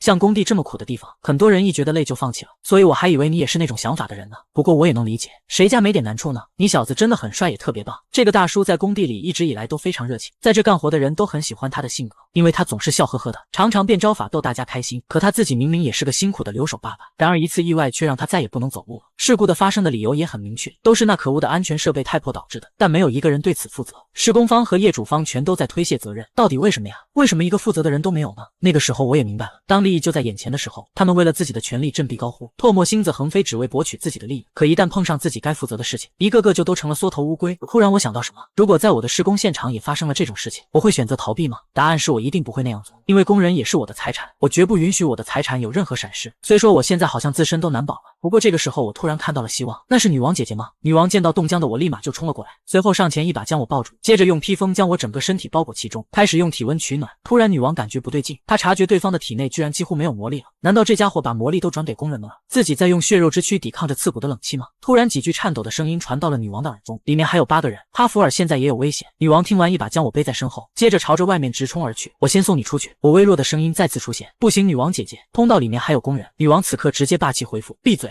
相信我。随后女王几个飞身跳跃就来到了洞口，紧接着帅气落地。她成功安置好洛伊德后，女王不带犹豫的瞬间回头，一个飞跃再次纵身跳入了寒冷刺骨的坑洞之中。周围的护卫本想上前阻止，但根本没来得及，他们只好先救刚刚被带上来的人。先救洛伊德大人吧，快点再多拿一些毯子过来。他们看到我的样子，心中升起了一个疑惑，洛伊德大人他是怎么在那里坚持下来的呀？此刻我心想，真该死，我相信系统的称颂才豁出去救人的，但没想到那鬼东西只对室温症状免疫，要是身体被彻底冻僵了，还是一样会被冻在原地无法行动。此时温暖的阳光洒在我身体上，我感觉好温暖，现在我是不是可以休息了？另一边，女王终于来到了通道的最里面，看过去，原来其余的工人一直被小老弟保护着，小老弟用自己毛茸茸的身体抵挡了所有冷气，就这样女王不停地来回救人，上面现在已经乱成了一锅粥，谁能去阻止一下陛下呀？他又救出来了2人，我心想不愧是女王姐姐，她真的好酷啊！哈弗尔那边在阻拦冷气，她那么强，感觉无论如何都能成功的吧？陛下您不能再进去了，您何必为了一些贱民亲自上阵呢？女王听到这话非常生气，都给我闭嘴！如果被困的是你们，你还会说出那种话吗？另一边我感觉女王姐姐真的好霸气啊，不过我现在真的好累，好想要休息一下，说不定睡醒后那些烦人的事情就都被解决掉了，到时候我就能在领地过上快活的日子，悠闲的管理事务，和哈弗尔那家伙互相开玩笑。突然我猛然睁眼，自己现在怎么能睡觉呢？哈弗尔那边明明还有危险啊！此刻女王已经将工人们都救了出来，陛下您已经救出了最后一个人，所以别再下去了。然而女王清楚这并不是最后一个，因为制冷剂注入室里还有几个人。正当她准备再下去的时候，突然一股巨大的能量冲天而起，威力之大将地面整个掀开。女王一脸震惊，她不明白这到底是怎么了。原来是哈弗尔那边抵挡不住了东之心的能量爆发，她用自己的身体护住希路利亚，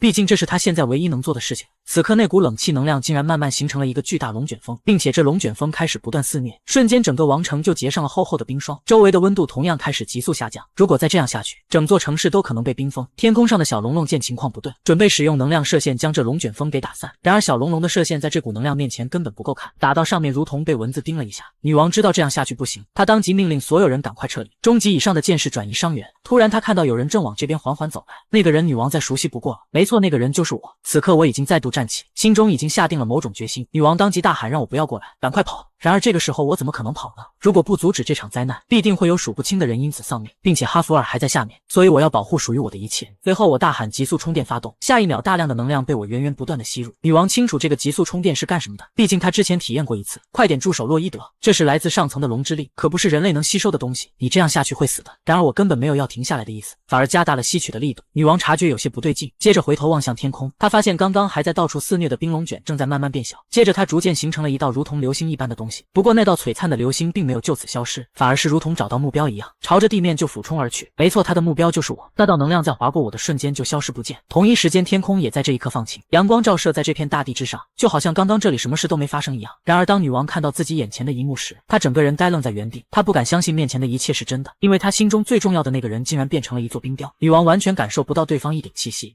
原来我在被冰封后，我的意识就来到了一片未知的地方。最可恨的是，我还被莫名其妙给绑了起来，捆绑的姿势还那么的羞耻。突然，一个声音传来，解答了我的疑惑：这是你内心场景的具象化。现在你的身体中能动的只有心脏了，多亏了本大侠你才能活下来，所以还不快给我叩首谢恩！然而我看到对方的第一反应就出声吐槽：你这不就是个屁屁怪吗？被说成屁屁怪的生物非常生气，我是心不是屁屁怪，而且我就是三大神物之一的东之心。你看我这样倒过来是不是就是一颗心了？我看完后一时间有些语塞。你刚刚不转过来还好，现在这样一转，看起来更像屁屁了呀。先不跟你扯屁屁的事情了，所以你这个东屁屁为什么会在我的身体里啊？你这家伙真是死心眼，别人的话你是一点也听不进去啊！你忘记了你在现实世界最后做的事了吗？是你吸收了我，我才能在这里的呀。不过用你吸收了我来表达不太准确，准确来说是本大侠允许你吸收了我。毕竟我可是伟大冰龙迪勒努斯花费了100天凝集力量制作而成的东之心，所以就算你的身体被撑爆，我的魔力也不会减少1/1000。不过我从你身上嗅到了特殊力量的味道，因为你的心脏竟然和龙心差不多。听完我很惊愕，难道说自己还有龙族的血统吗？不过转念一想不对，自己好像有个名为半龙半人的技能，看来他跟那个找上门做生意的龙爷爷一样，从我身上感受到了善意啊。东屁屁此刻继续解释，当然仅靠这一点并不能让我心甘情愿被吸收，我是看你为了别人竟甘愿牺牲自己，而且还没有丝毫犹豫，这让我大为震惊，所以我就想看看你到底能坚持到什么地步。最终没想到你居然真的愿意牺牲自己保护周围的所有人，这才让本大爷愿意被你吸收的。听完这家伙的话我都觉得有些恶心，竟然把我说的这么伟岸，说什么牺牲啊，我只是不想以后被人骂罢了，我才没那么高尚呢。突然东屁屁又开口了，既然事情的原委你都已了解，那么就开始我们的融合仪式吧。只见东屁屁化成一道绚丽的流星，朝着我的心脏位置直射而去，接触的瞬间迸发出一道绚丽的蓝色光芒，接着系统就响起了提示：龙的神物东之心已和你融为一体，受到冻结一切的强大力量影响，成功解锁新的特殊技能时间冻结。此刻现实世界的哈弗尔不敢置信地看着眼前的少爷，他无论如何都无法接受这种结果。女王同样也呆愣在原地，目光中满是惊恐，她不愿意相信这是真的。女王缓缓走向那已被冻成冰雕的人，接着伸出颤抖的手，她想要感受一下对方是否还留有一丝生还的希望。或许在女王心中自己也觉得这是不可能的事，但恰恰就是这不可能的事竟然真的变成了可能，因为女王此刻竟然感受到了对方的心跳，一道道心跳发出的震动从那张冰冷的手传入她的手中。女王当即转头呼叫哈弗尔快过来，洛伊德的心脏还在跳动，你能用你的魔力将这冰融化掉吗？就这样不知过去了多少天，我终于醒了过来。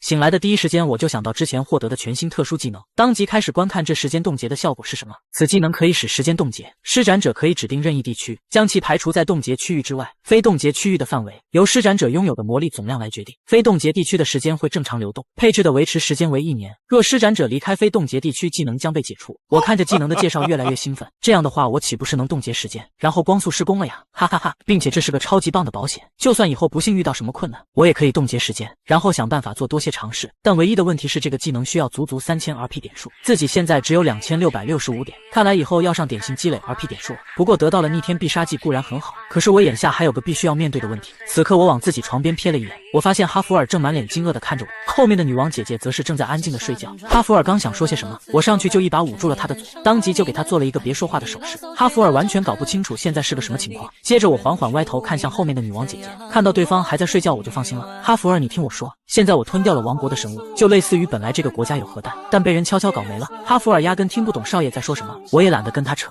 总之你只要知道我现在犯了要被杀头的大罪，所以我们趁着女王姐姐还没醒赶快逃吧。哈弗尔有些无语，少爷逃有用吗？那样可是无异于跟王国作对啊，到时候你怎么收场？我当即告诉哈弗尔自己自有安排，你什么时候见我失败过？然而对方根本不信，少爷可是你现在这眼神已经注定失败了呀。下一秒一道清冷的声音传来，你来不及逃跑了吧？没错，是女王醒了。见到女王姐姐醒了，我直接吓出眼翳，赶忙撅起屁股跪了下来，参见伟大帝女王陛下，吞掉东之心并非小人故意为之，小人这就为陛下讲述事情的来龙去脉。女王这时开口将我打断，你该不会以为撅着屁股求饶就万事大吉了吧？事情的经过本王也略知一二。问题是，就算案件的诱发者另有其人，但借用并管理东之心的负责人也是你啊！此刻我眼泪止不住的往外流，我现在真想千刀万剐那个血淋淋的臭小子，都怪他才让我背负如此重罪啊！既然想到了那臭小子，于是我便开口询问，那家伙怎么样了？女王回答，那小子叫沃斯罗德，是前公爵的儿子，他身上的冷气也被你吸收，最终活了下来。不过我立刻将他带走处理了火刑，虽然那家伙很难杀，但我看着他在我面前被烧成灰了。突然我发现女王姐姐再次冲我露出了微笑，随后女王竟说了一句这样的话，其实眼下最庆幸的事情是你平安无事。这一瞬间我感觉自己心跳竟加快了一些，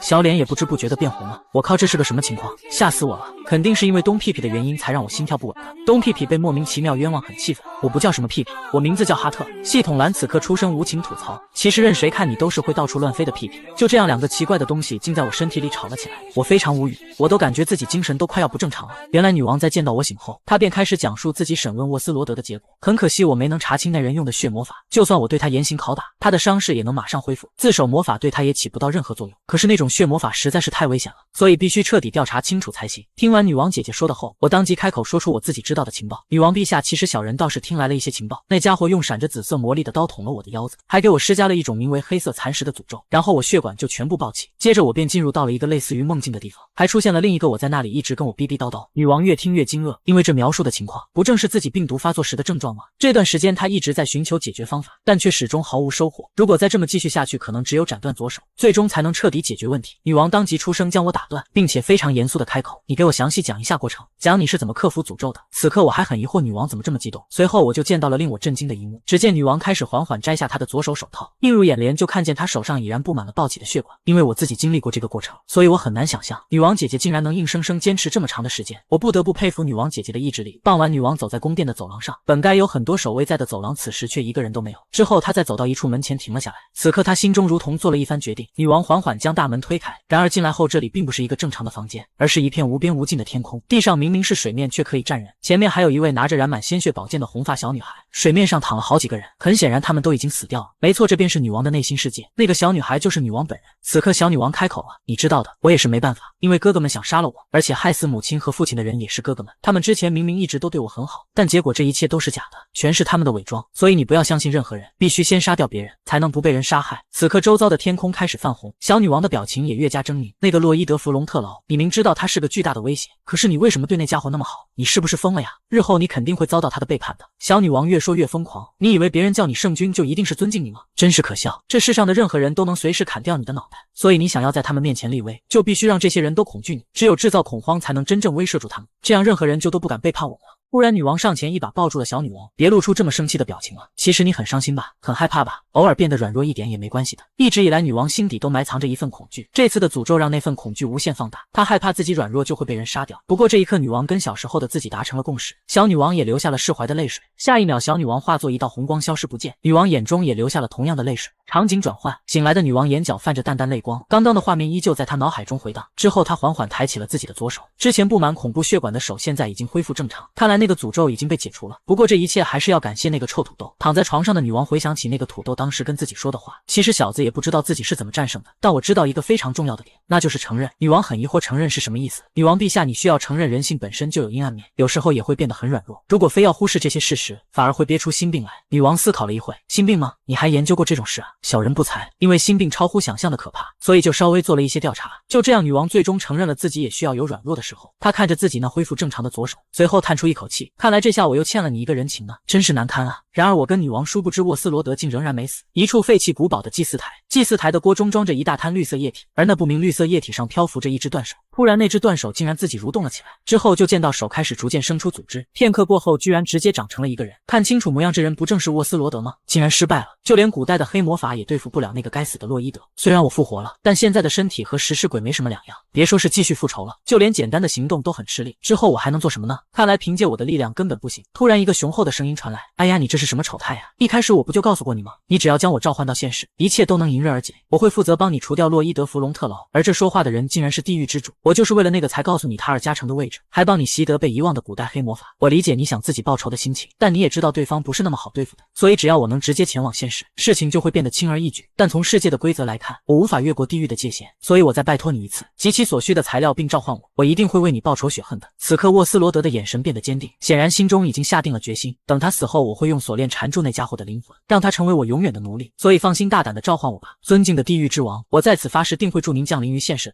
原来我因为遗失神物犯了亡国重罪，这次就连女王姐姐都保不住我，抱歉了小土豆，就算是我也不能随便无视王国律法，但我会尽量让你免受极刑的。然而更可恶的是，这次审判我的人竟是贵族院的人，他们无一例外都非常讨厌我，其中托斯卡诺公爵更是恨不得我马上被关进监狱，毕竟我毁了他们敛财的机会，早就成了他们的眼中钉肉中刺，这次一定要那家伙分清大小王，至少也得剥夺他的家族地位。外面的西路利亚在得知情况后，觉得这样太不公平了，明明让东之星抱走的罪魁祸首另有其人，洛伊德先生应该是守护城市的英雄啊，此时哈弗尔竟然显得很淡定，当初确实是洛伊德少爷将东之星带了出来，而且没能阻拦犯人，也有他的责任，不过您不用太担心，少爷他会没事的。西路利亚很不理解，但是贵族院的人都很讨厌洛伊德先生，怎么可能没事呢？突然哈弗尔转头露出很自信的表情，因为少爷他本人说了不会有事，那么就一定没事。与此同时，审判正式开始，被告洛伊德弗隆特劳听着，你当初申请使用王国的神物，是国王陛下和我们贵族院对你施予信任和极高的恩惠，最终才答应了你的请求。突然托斯卡诺看见对方把手伸进了衣服里，你这家伙在神圣的审判庭上翻找什么呢？而我之所以一直不说话，是因为我早就找到了对方的把柄。没错，这个小瓶子就是我绝地翻盘的利器。起初托斯卡诺公爵看到这东西时还很疑惑，正当他在想这是个什么的时候，我已然露出了那标志般的笑容，手上拿的小瓶子也已经高高举起。托斯卡诺瞬间一股恐惧直冲天灵盖，因为这小瓶子他再熟悉不过，原来就是他将这个带血的瓶子给的那个士兵。你将这个撒在存放东之心的房门前，事成之后我就给你这下等士兵发放高额赏金。托斯卡诺越来越恐惧，浑身开始冒汗，身体也在不停的颤抖。当时现场那么混乱，他是怎么找到那个的呀？我拿着那小瓶子朝他炫耀，仿佛就在说有种就审判我呀。至于我怎么找到这个的，当然是靠我聪明无比的小脑瓜了。当时施工场地的安保犹如铜墙铁壁，那个叫沃斯罗德的家伙肯定不能直接走进来，但他能通过自己的血瞬移进来，所以跟他狼狈为奸的家伙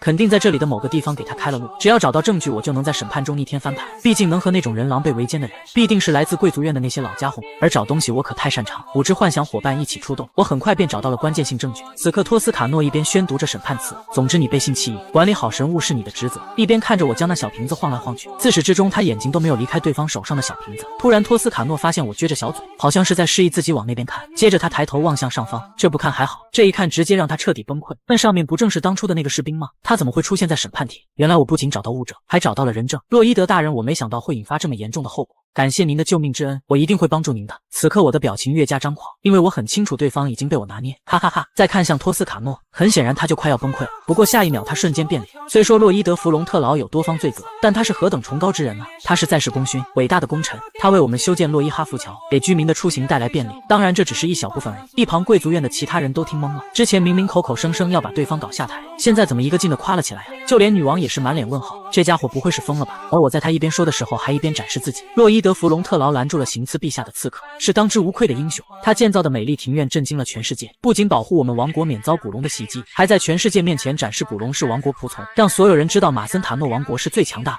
突然我抬手指向他，这一刻仿佛我在对他说，这次就放过你了，再妨碍我的后果你懂吧？最终托斯卡诺开始最后的宣判，因此我觉得洛伊德弗隆特劳不仅无罪，还是绝世大英雄。没错，托斯卡诺是哭着说出最后一句话，就这样身为王国英雄的我免遭了刑罚，但也不能完全当作无事发生，毕竟其中也有我管理不力的过错，所以最终只要女王姐姐召唤，我就要随时跑来帮她施工一次。事情以这样的方式解决了，而我也最终获得到了奥特雷瓦的核心材料陶鲁加。在我获得材料瞬间，我的系统便响起了提示，你挖掘出传说中的宝玉材料，达成史诗级成就，现为您发放奖励，一共2000 RP 点数。我万万没想到一次性奖励这么多，真是太爽了，这下子可以随时在危急时刻使用时间冻结了。这次我帮女王姐姐解开了诅咒，还阻止了一场大事故，本以为会改变很多人的命运的，但系统显示的拯救命运数量还是-1，看来事情果然没有那么简单啊。不过没关系，反正本大爷在朝着未来的答案进发。之后我再次向女王姐姐汇报自己即将离开，你真是个令人讨厌的男人，只要因为自己的事情做完了，就一下子抽身离开，请原谅小人的不忠，小人着实有要紧事得速速去办，耽搁不得。女王先是沉默，随后说了一段这样的话，你的事比暂时休息一段时间，并待在本王身边还重要吗？听完我当即回答没错。女王也没想到对方回答的这么果断，我好心痛啊。不过我知道你的事应该非常重要。女王无奈叹气，那你就快去吧，我会等你回来的。这已经是女王第3次露出这样的笑容，见此我瞬间小脸就红了，心跳比上次跳得更快了一些。什么情况啊？刚才我的心脏怎么又突然变得好奇怪？东屁屁都怪你，我的心脏才会变得如此奇怪的。东屁屁很无语，心想这人是个傻子吧？这么明显的事情他是真的不明白吗？一切结束后，我跟哈弗尔再度出发。臭小子，你和西路利亚大人好好打招呼了吗？当然打了呀，你没说别的吗？哈弗尔很疑惑，说别的干什么？你好像迫不及待的想让我们有什么深入交流啊？听完我露出坏笑，还装没兴趣呢。都说了我是恋爱大师，一眼就能发现不对劲，就没有我不懂的事情。此刻东屁屁都惊呆了，心想你懂个屁，你是最不懂的那个人，你就是个纯大傻瓜。哈弗尔回想起临别之前西路利亚跟自己说的话，等某一天您做完了自己的事情，我也成为了体面的大魔法师，到时候我会告诉您我爱您的。回味过后的哈弗尔竟然脸红了，没错是脸红，这么长时间这可是他第一次脸红。我发现那臭小子脸红，当即怒斥，你怎么脸红了？你们肯定说什么甜言蜜语了，真的好气啊。少爷，我听您刚才还有为我加油的意思，现在怎么这样啊？我看到你这副样子又嫉妒了不行吗？哈弗尔无奈叹气，好了，我们就别吵了，说说下一个目的地是哪里吧。我们接下来要去南部草原，因为那边有一个重要的材料。哈弗尔听到南部草原有些惊讶，难道说我们要去那个部族？没错，就是草原的暴走族半人马族。这是一群生活在草原的半人马族，但他们却无一例外全是杀马特飞机头。原来半人马族崇尚暴走文化，他们以速度快为最高追求，任何人类在他们面前都是极力驱赶的对象，因为他们认为人类速度实在是太慢了。你们是什么人，竟敢闯入我们的领地？知不知道这是什么地方啊？此刻我已经呆滞，心想这都是些什么妖魔鬼怪，这哪有一个正常人啊？并且他们嘴上还在不停的巴拉巴拉蹦。突然我出声将其打断，那个在我们正式交谈之前，能不能先介绍一下你们的出场 BGM 是什么呀？飞机头很疑惑，什么东西是出场 BGM？ 你是说我们刚刚的喊声吗？你们人类不也经常发出那种悠悠切克闹的声音吗？我这一瞬间只感觉这种设定可真烂，算了，我还是先办正事要紧。我想找你们半人马族最具智慧的老大，并向他咨询一点事。飞机头听完满脸不屑，什么？臭小子，就你也想见我们部族的族长？你这两脚兽还真是胆大包天啊！此刻我咧嘴一笑，其实我早就想好了如何去见对方的族长，你管我是2只脚还是4只脚呢？反正我比你快，所以我有充分的资格去见你们的族长。飞机头听到这话瞬间怒了，一生追求速度的半人马怎么能容忍这种挑衅？小人类竟敢给我这个警卫队长下战书，真是可笑至极。气愤的飞机头直接将自己的头撞了上去，臭小子，那我就告诉你规则，被挑战之人决定终点的位置，赢了的人想干什么就干什么。我当即表示完全没问题，我很了解你们的传统。哈弗尔开口询问是我来参加吗？但我却告诉他不用，我自己来就行。要是又跟人鱼王国时一样限制我就麻烦了，但如果我这个雇主赢了，你就能直接跟着我了。然而哈弗尔表示怀疑，少爷，我听说半人马的跑步速度非常快，甚至可以跟剑圣相媲美。我当然知道半人马的速度很快，论跑步我肯定比不过他们，但是我又不跑。此刻我那地狱般的笑容再度升起，很显然我对于这次比赛已然是势在必得。一旁飞机头开始讲这次的终点在哪里，终点是那边200米处的岩石，我这就让你深切体会一下你们人类的身体有多虚。同样飞机头也不认为自己会输给一个人类，就这样一人一马的跑步比赛就此开始，两边的半人马踏动马蹄扬起灰尘，嘴上还在不停的说唱，这也是他们的仪式。随着一声跑的发号施令响起，瞬间飞机头如同一颗炮弹一样冲了出去，速度之快根本不是一般生物能比拟的。反观我却还在起点发愣，一旁的哈弗尔也是感叹，少爷这可不是靠一张嘴就能赢下的比赛啊。然而我说过自己不跑那就是不跑。此刻我从衣服中拿出铁铲，哈弗尔见到这一幕心中大概猜到了些什么，下一秒我的一声爆破喊出，没错，我要用科学的力量来赢得这场比赛。巨大的爆炸在我脚下炸响，同时我利用爆炸的反作用力直接起飞，仅仅一瞬间我就成功超越飞机头。虽说这个方法速度很快，但停下来可能需要受点罪。只听哐当一声，终点的巨石直接被我砸出了一个大坑，随后我慢慢从巨石上滑下，扑通一声我就摔在了地上。飞机头在这一刻也彻底懵了，起点的其他半人马同样懵了，这个人类小子完全不按套路出牌呀。随后我缓缓从地上爬起，一阵阵诡异的笑声传来，哈哈哈，是我更快一些吧？好了，比赛是我赢了，快点带我去见你们的族长吧。我一边说，嘴角还在一边流着血。然而飞机头直接出声拒绝，原来他认为这是在作弊，你犯规了，臭小子，得用赛跑取胜才行，你懂不懂什么叫做赛跑啊？听完对方的话，我直接怒了，你个混蛋，你们的传统不是越快越了不起吗？你可真会为自己找借口啊，你个面目狰狞的慢蜗牛。飞机头第一次被骂得如此之糟，而且他也是第一次见到如此恐怖的面容，瞬间他就软了下来，心中只想找妈妈。突然一个声音从后方传来，警卫队长，你差不多就行了，你难道还不嫌丢人吗？飞机头看到对方如同看到救星一般，彩罗尼大姐头你来了呀。臭小子，我们的传统是速度更快的人拥有一切，有说过一定要赛跑吗？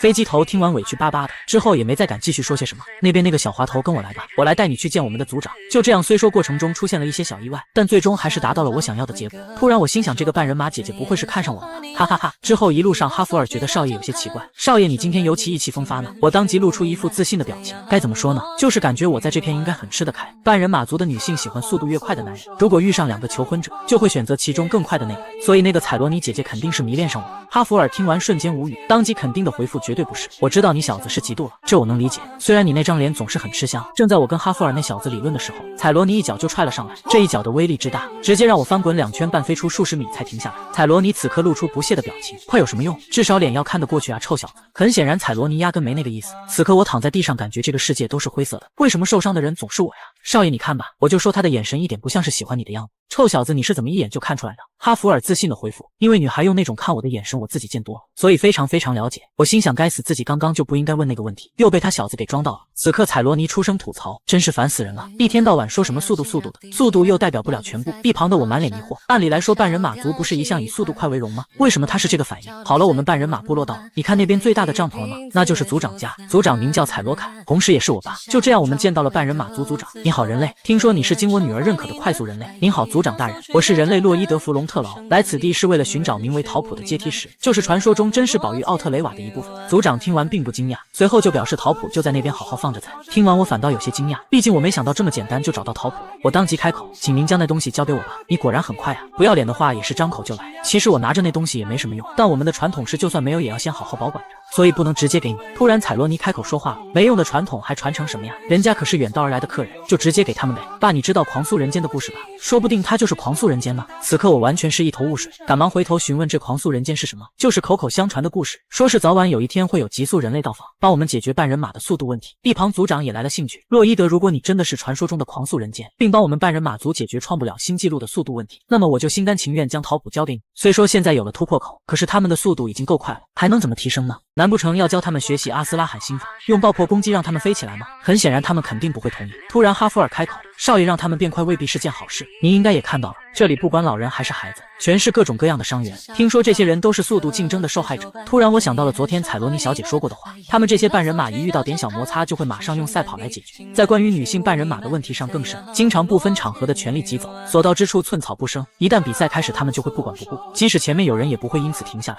这么看来确实帮他们提升速度并非好事。他们说传说中的狂速人间会帮他们解决速度问题，那个所谓的解决就必须是让他们变得更快吗？或许还有其他的办法。此刻屋外一个大个头捧着一束鲜花来到了彩罗尼面前，现在你也该答应我的求婚了吧？彩罗尼瞬间变脸，很显然他对于这人一点兴趣都没有，反而特别反感对方。你又开始装作不喜欢了，我可是半人马族的综合冠军科曼奇，所有女人都爱我爱得死去活来，你不可能不被我吸引的。不然科曼奇一把抓起彩罗尼的手，别装清纯了，赶紧跟我来一场野田急走约会吧，这不分明是个自恋狂吗？气愤的彩罗尼直接一记后蹬腿踹了上去，混账东西，我警告过你不要随便碰我吧，我明明说过，我最讨厌你这种盲目自信，有点速度就嚣张的人了。此刻科曼奇直接出声回怼，速度本来就能代表一切，并且你父亲彩罗坎大人也认可我当他的女婿，为什么只有你这么固执呢？科曼奇尽显下头本色，直接上前抓住了彩罗尼的双手，你觉得你这样做，彩罗坎大人知道后会坐视不管吗？乖乖嫁给我这个下任族长吧。忽然一只大手从科曼奇的后方伸出，及时阻拦了他的下头行为，请你放手，他不喜欢这样。而一看这人的造型就是一个非比寻常之辈，彩罗尼看到对方的一瞬间小脸就红了，心跳也开始加速跳动了起来。很显然彩罗尼喜欢这个名叫舒马赫的男人，不过此刻科曼奇却表现得非常不屑，直接当着他的面就吹了一口痰，周围的半人马更是发出讥讽的笑声。那个树懒又插手了，他的胆子可真大呀！臭小子，你听到大家对你的嘲笑声了吗？你已经输给我8次了，你不知道慢吞吞的家伙没有发言权吗？看吧，现在彩罗尼都放弃为你说话了。很奇怪，明明彩罗尼是喜欢对方的，但此刻他却真的没有出来帮舒马赫说话。科曼奇见对方没有回嘴，开始越加猖狂，看来你这家伙是怂了，不管跟谁比都输的家伙，怎么好意思管得那么宽了呀？此刻周围的笑声越来越大，而我将刚刚发生的一切都看在眼里。我没想到这群人马这么没素质，完全就是一群没教养的家伙，真是让人讨厌。事情过后，彩罗尼单独找上舒马赫，刚才的事情对不起，如果我替你说话，你们俩就又必须要比试了。原来彩罗尼是因为这个才没替对方说话，其实该说对不起的人是我，因为我太慢了，所以劝不了任何人，也得不到彩罗坎大人的认可。此刻舒马赫显得很失落，但彩罗尼却突然说自己不那么认为，我很清楚你一点都不慢，你的速度非常快，这世上就没有比你还快的家伙。舒马赫落寞低头，可在对决中我一次都没有赢过。彩罗尼越说越激动，我才不在乎那些，我要和你结婚，爸爸认不认可又有什么关系？只要我喜欢你就好了。然而舒马赫却直接拒绝了，我不要。这一瞬间彩罗尼感觉自己的世界都失去了色彩，眼泪开始在眼角打转。很显然舒马赫并不是不喜欢对方，如果你跟我这样一直输的人结婚，那么又有谁会去祝福你呢？虽然我很讨厌科曼奇那家伙，但你还是找个速度快的人交往吧，那样就能让你骄傲地说出这是我的男人。说完这些，舒马赫一个人落寞地离开了这里，留下彩罗尼在原地默默哭泣。明明两人都互相爱着对方，却因为种族里的陋习而无法在一起。突然，一个声音从他旁边传来，吓了他一跳。没错，说话的人正是我。到底有什么难言之隐呢？能给我讲讲吗？就这样，彩罗尼开始跟我讲他与舒马赫的故事。其实舒马赫并不慢，反而他非常的快。听完我当即表示认同，我觉得也是，而且还是压倒性的快。彩罗尼有些疑惑，你是怎么知道的？你之前明明没有见过他呀。凭感觉咯，留那种发型的人肯定不是什么泛泛之辈。虽然小说中没有出现这个人的详细设定，但归根到底都是小说《铁血骑士》作者脑中构思出来的人物，所以作者肯定不会平白无故叫他舒马赫的。这个名字一听就很快。彩罗尼开始接着往下说，然而舒马赫再快也没用，毕竟我们这里不注重个人记录，只在乎比赛的时候以多大的距离赢过对方。此刻我有些疑惑，那舒马赫在比赛的时候发挥不好吗？难道他是因为容易紧张？不是因为紧张，几个月前发生过和今天一样的事件，他们两个按照传统进行了即兴对决，可是就在比赛开始的瞬间，一个小半人马意外误入到了赛场上。舒马赫看到后立马就开始全力减速，由于速度太快加上急于躲避，最终还是摔倒了。然而科曼奇却不同，一旦比赛开始，他的眼中就只有往前跑，完全不在乎面前是否有障碍物，即便是个生命也不会减速。最终舒马赫因此受伤，而那个孩子伤得更重。舒马赫是个温柔的人，比起在对决中获胜后跟我结婚，他更希望周围的人不要受伤。我提出疑问，总有人因此受伤，难道就没人站出来反对吗？那些不需要参加比试的半人马应该不喜欢这样吧？彩罗尼哭着解释缘由，大家并不会出来反对，因为大家都觉得就算拼上性命也要延续半人马族的传统。但那些算什么传统啊？完完全全就是陋习。彩罗尼小姐，你也不要太生气了，应该有什么必须延续的原因吧？彩罗尼气愤地回复，你一个外人知道什么？那种陋习有什么理由延续啊？突然我露出坏笑，那个原因就是他们都是一群无知的笨蛋。彩罗尼小姐，你心中是不是也是这个想法？她听完我的话，整个人愣住了，很显然被我说中了。冒昧的问一下，您的速度排名是第几名？我是第2名，本来第1是我爸的，但他隐退之后就变成那个晦气的科曼奇了。这么说来，除了第1名和组长，剩下的所有人都需要听您的了。彩罗尼满脸疑惑，你说的也没错，但也要分情况。就算我下令禁止大家赛跑，只要是科曼奇或者我爸反对，那也是白费力气。然而我当然清楚这种情况，我并不需要你去禁止赛跑，只要你把族人全都聚集到一个地方就行，而我会帮你们将陋习连根拔起，让舒马赫成为整个部族最强的冠军。阿福尔此刻很疑惑，少爷您已经在这里坐了1天了，你到底准备做什么呀？我当即回复，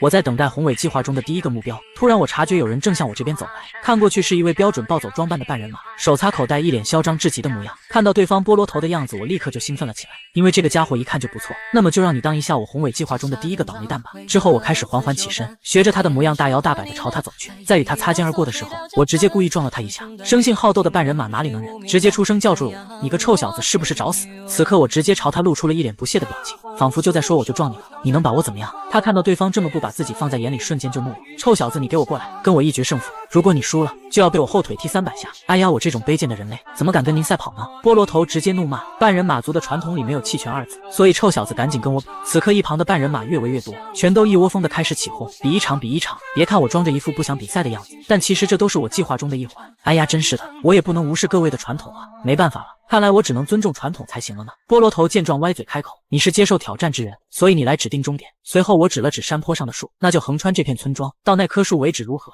菠萝头当即表示可以。一旁的彩罗尼把刚刚发生的一切都看在眼里，他不明白这是要做什么，不是说要帮自己除掉半人马族的比赛陋习吗？怎么还自己比起赛来了？彩罗尼回想起对方当时说的话，在把半人马族人召集起来之前，需要进行一个小铺垫，那可是事关成败的重要催化剂。难道这场比赛是那家伙计划中的一环吗？此刻菠萝头想起一件事，对了，听说你是什么狂速人间，能像被施了魔法一样飞起来，但你这次必须用赛跑来一决胜负。哎呀，那不太好吧，我只有2条腿，而你有4条腿，未免太不公平了吧？不如这样，我做一个有4条腿的再去跟你比。菠萝头听完笑了，随便你，反正这个世界上的4足动物就属我们半人马跑得最快了。既然所有规则都已经定完，那就马上开始比试吧。我一定要让你这个人类知道什么叫做速度。而我的4脚载具就是小老弟，当然小老弟的速度肯定比不上半人马，但他却有一个关键性的优势。一旁的菠萝头见到小老弟脸都绿了，他没想到这所谓的载具有这么大，哎呀是有点大了。我也超级无敌想换其他载具跟你比的，但这可如何是好呢？根据传统，现在已经没法改变规则了呢。菠萝头心想，确实，已经定好的规则是不能更改的。就这样，比赛一触即发，一人一鼠一马，听见发号施令的响声，瞬间破风而出。两方的速度不相上下，而前方由于路线变窄，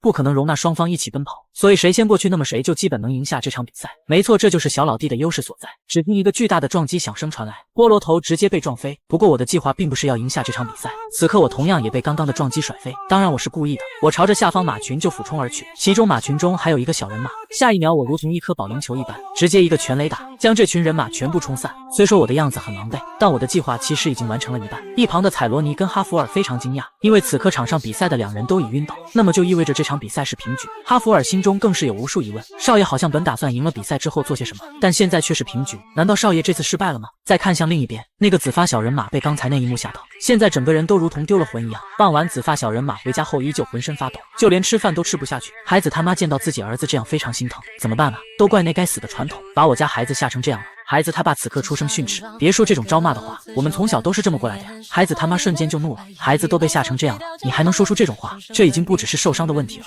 其实孩子他爸也心疼自己儿子，但他也无可奈何。我们还能怎么办？半人马族的传统就是那样的。然而我一直就在外面听着里面说的一切，看来我的计划已经开始奏效了呢。那么明天就看我的表演了。次日一大早，彩罗尼就召集了所有半人马，欢迎各位在百忙之中来到这里，大家可以各自落座。狂速人间的演讲马上就要开始了，各位想必你们很无语吧？你们一定在想，这个人类有什么资格跟我们谈速度？但你们同样令我无语，一群没素质的暴走狂，不懂变通的守旧派。此话一出，底下的半人马们瞬间就怒了，恨不得马上上去跟对方决斗。但迫于速度第2名的彩罗尼，并没有当场发作。此刻我继续开始演讲，你们为了延续那令人无语的传统，你们每天都在做什么呢？伤害同族，破坏公物，损坏财产，这是文明部族该有的行为吗？昨天我在路上跟人发生了一点小争执，最终无可奈何的依照传统比赛。然而有个孩子却因为那场事故经历了无法抹除的心理创伤，你知道我为此有多么自责吗？此时底下传来各种反驳之声，大家都是这样长大的，没有不受伤的半人马，为了速度和传统，当然得甘愿承受那些痛苦。你一个外地人懂什么？还敢在这里胡说八道？我们没有任何不满，你个人类赶紧给我滚！突然紫发小人马的妈妈再也忍无可忍，我有很多不满，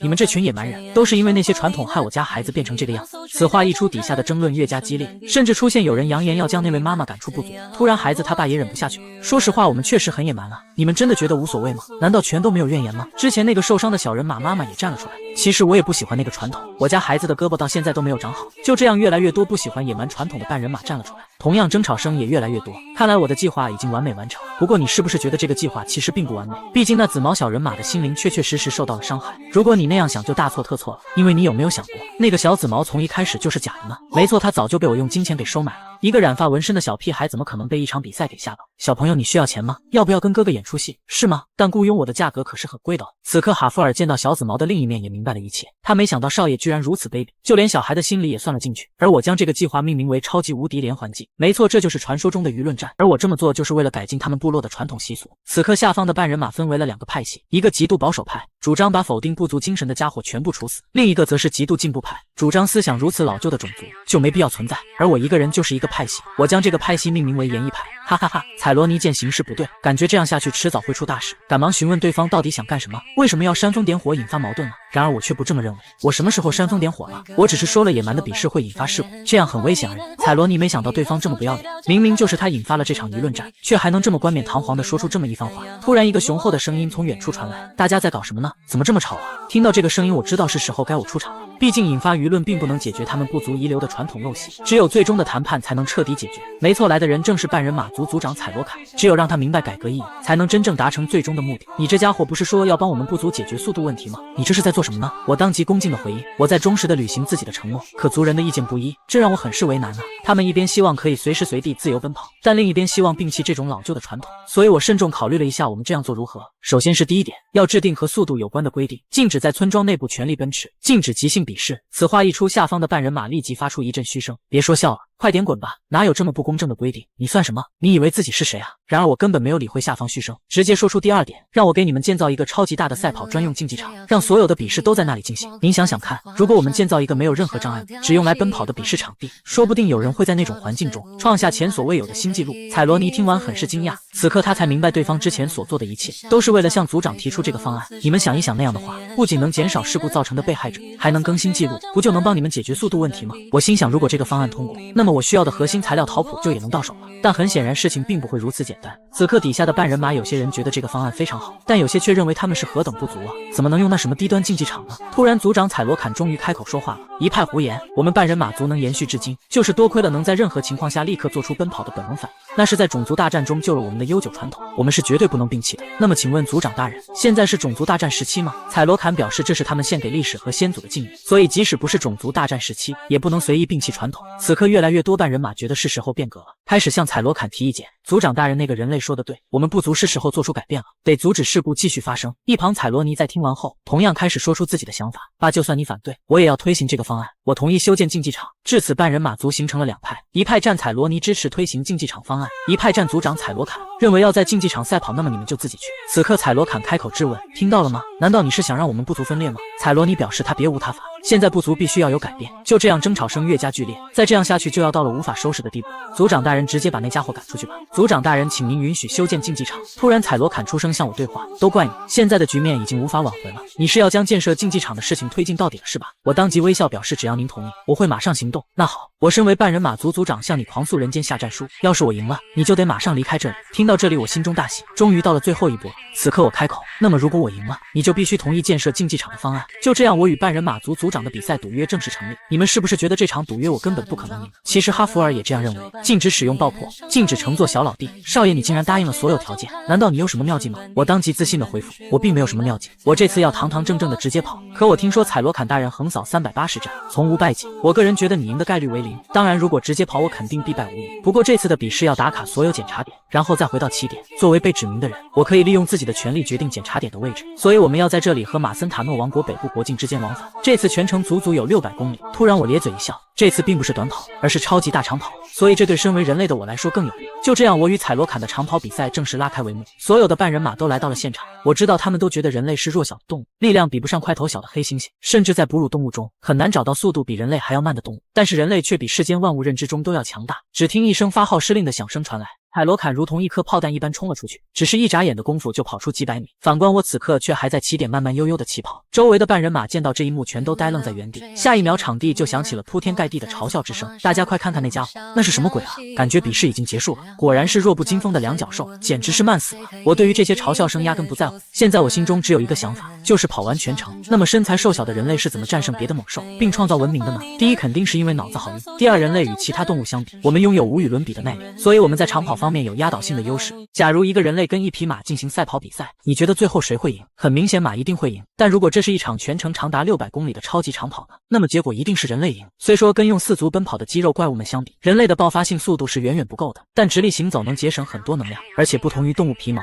人类有着发达的汗腺来调节体温，所以才能追逐猎物到地狱尽头，成为地球史上的最强捕食者。突然我察觉前方有人，看过去这不正是半人马族长彩罗坎吗？哎呦，看来那位从无败绩的大佬一开始的时候太拼了，所以累到跑不动了呢。哈哈哈，我从一开始就已经预料到了这一点，所以才会跟他接下这场比试。然而当我跑近之后发觉不对劲，怎么会这样啊？原来彩罗坎虽然在前面停了下来，但他看起来并没有很疲惫啊，反而一副精神抖擞的样子，怎么跟我想象中稍微有点不一样？他不该如此泰然自若呀。此刻彩罗坎跟在我身旁开口道，哎呦，长跑果然很累啊，毕竟我们种族的速度太快了，所以很容易耗尽体力，你也是考虑到这一点才体验长跑的吧？不得不说你真的很聪明，但可惜的是你没有将我的恢复能力考虑在内。彩罗坎说完露出一副非常自信的表情，听完我瞬间脸黑，确实我好像真的没有把这一点考虑进去。下一秒彩罗坎再度出发，同时也跟我再次拉开差距。此刻我心想，完蛋，自己是不是危险了呀？不过我现在不能急躁，还是要按照自己的节奏来，毕竟长跑的节奏是非常重要的，一旦被打乱，那就真的一点希望都没有了。随后我心中开始默念一句话，从头到尾始终如一，从头到尾始终如一。一段时间过后，我再度在前方看到彩罗坎，他在给我耍了一下帅后，就立马再度全力奔跑。这家伙怎么还这么有力气啊？相对于早上，他的速度好像并没有因此减弱多少啊。此刻我开始有些慌了，这样下去可不行，再这样就要输了呀！一旦输掉就不能拿到核心材料陶普了，要不就用一下活力充沛技能吧，或者再跑一会儿后用潜力爆发，反正他们也不知道我拥有这样的技能。突然我摇头，不行啊，自己不能那么做，这次可是耐力和节奏的较量啊！相信自己的判断，只要按照自己的节奏来，一定可以，从头到尾始终如一。就这样，我从白天跑到黑夜再到白天，现在正值中午，我只感觉这太阳可真是晒人。不过庆幸的是，比赛我已经完成一半了。没错，我已经跑到了马森塔诺王国北部的国境，这里是第一个检查点，那个彩罗坎也在。哎呦呦，我本想见你一面再继续跑的，没想到你让我等的花都要谢了。说完这句话，他再度出发，我只感觉一股飓风从我身旁掠过，该说不说，这阵风吹得我还挺爽的。而我在触碰国境大门后，同样转身接着跑，一旁士兵都懵了，完全搞不懂这一人一马在干啥。此时我感觉那家伙真是个怪物，要不还是算了吧，自己都赢不了他，那就没办法说服他们建造竞技场。看样子竞技场这个方法根本行不通，但如果不这样，我该怎么拿走陶普呢？对了，我可以偷走，反正我也没有义务帮助那群家伙解决问题。突然我想到彩罗尼跟舒马赫两人，他们因为那该死的种族传统无法在一起。彩罗尼跟自己说过，如果舒马赫出生在其他地方或者其他世界，又或者种族里没有那些条条框框，他肯定会比现在过得好。而这一点真的跟我前世好像，之前的我就是如此，该死的。现在还不是放弃的时候，不到最后一刻谁都不知道结果是什么，所以从头到尾始终如一，从头到尾始终如一。其实半人马组长采罗坎并没有很轻松，整整600公里的长跑对他来说同样是一场巨大的挑战。之前他也并没有故意等对方，就在第2个晚上的时候，我凭借自己超强的意志力跟耐力，成功超越采罗坎。虽然这个超越很短暂，但没关系，因为我相信下一次超越会更久。就这样，我们一人一马，一前一后的跑，他们心中就只有一个执念，那就是一直跑。时间来到第3个早晨，明显看得出来，此时的采罗坎速度已经慢了很多，跑步也开始踉踉跄跄。忽然他一个不小心，前脚没踏稳，直接摔倒了。虽说他是整个半人马族最快的人，但他从未跑过这么长的距离，他已经明显感觉这次和之前不一样了呀，自己的恢复能力已经一落千丈了。我现在就像老掉牙的东西，就是该退出历史舞台了一样。艰难站起的采罗坎望着天空，他回忆起不久前看到的一幕，那是采罗尼跟舒马赫约会的画面。其实他很清楚自己女儿真正爱的人到底是谁，无奈的是，他不能因为是自己的女儿就违背传统，至少在那个人之前，那个告诉我们可以舍弃守护至今的古老精神的人。所以向我证明你到底有没有那样的资格吧。采罗坎拼尽全力再度冲刺，我则是在后面一步步追赶。此刻终点上站满了半人马，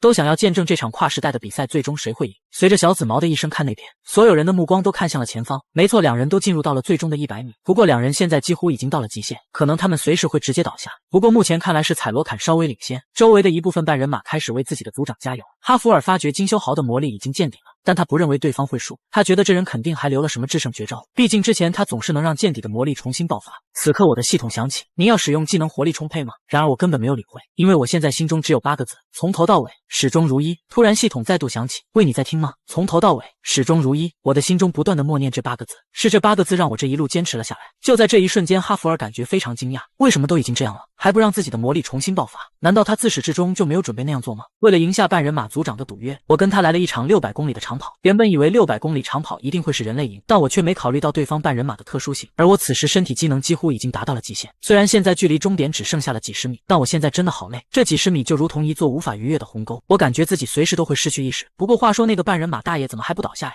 忽然采罗坎一个没站稳，竟真的摔倒了。这一刻我心想，真是太好了，大爷你终于坚持不下去摔倒了。然而还没等我高兴2秒，采罗坎再度站起冲刺，又一次超越了我。别再坚持了大爷，我心中不断默念，倒下吧，快点倒下吧。忽然我一脚踩下，我这一脚下去就如同踩到了一滩水一样，并且此刻我感觉自己身处于深海之中，每一步都好重，真的好重。看来自己已经到达了身体机能的极限，难道真的要输了吗？我开始回忆起自己前世那个唯一的朋友，每天请我吃肉请我洗浴的朋友，说话无时无刻都在凸显自己有钱的朋友。那天我不知什么原因竟然无缘无故流鼻血了，真是的，你小子不光没钱，身体也这么虚。仰起头来，如果你因为失血过多死翘翘了，就拿不到搬砖挣的苦力钱了。之前我就觉得奇怪，你不觉得自己很不平衡吗？我很疑惑哪里不平衡啊？你的成绩是数1数2的，脑袋还聪明，耐力更是无敌，所以在我看来，你的自尊心也该是核武级别的才对。但奇怪的是，你每天都病恹恹的，怎么说呢？我就感觉你是不是从其他世界穿越来的，所以适应不了这个地方啊。漫画和动漫里不是经常出现吗？有些人在别的世界像超级英雄，但来到这里之后觉得喘口气都累。不过今天请你吃肉，还有一件事跟你说，以后我不能给你买肉吃了。我爸妈和政客一起搞诈骗，这次被抓住了，案子已经开始审了，最后肯定会被判有罪的。再过几天我就身无分文了。前世的我听完这些很惊讶，不知道该说什么。对了，你一定很讨厌我这个表情吧？其实我这是从小跟父母学的，他们每天都这样，这种与生俱来的晦气感，你不觉得很牛叉吗？以后我就没钱给你买东西了，你应该也不会跟我玩了吧？听到这话，前世的我当即开口，你说什么呢？你知道的，我就你这么一个朋友，而且你还为我做了那么多事，交朋友也是要讲求对等的。你跟我待在一起能学到什么？你知道我为什么总跟着你吗？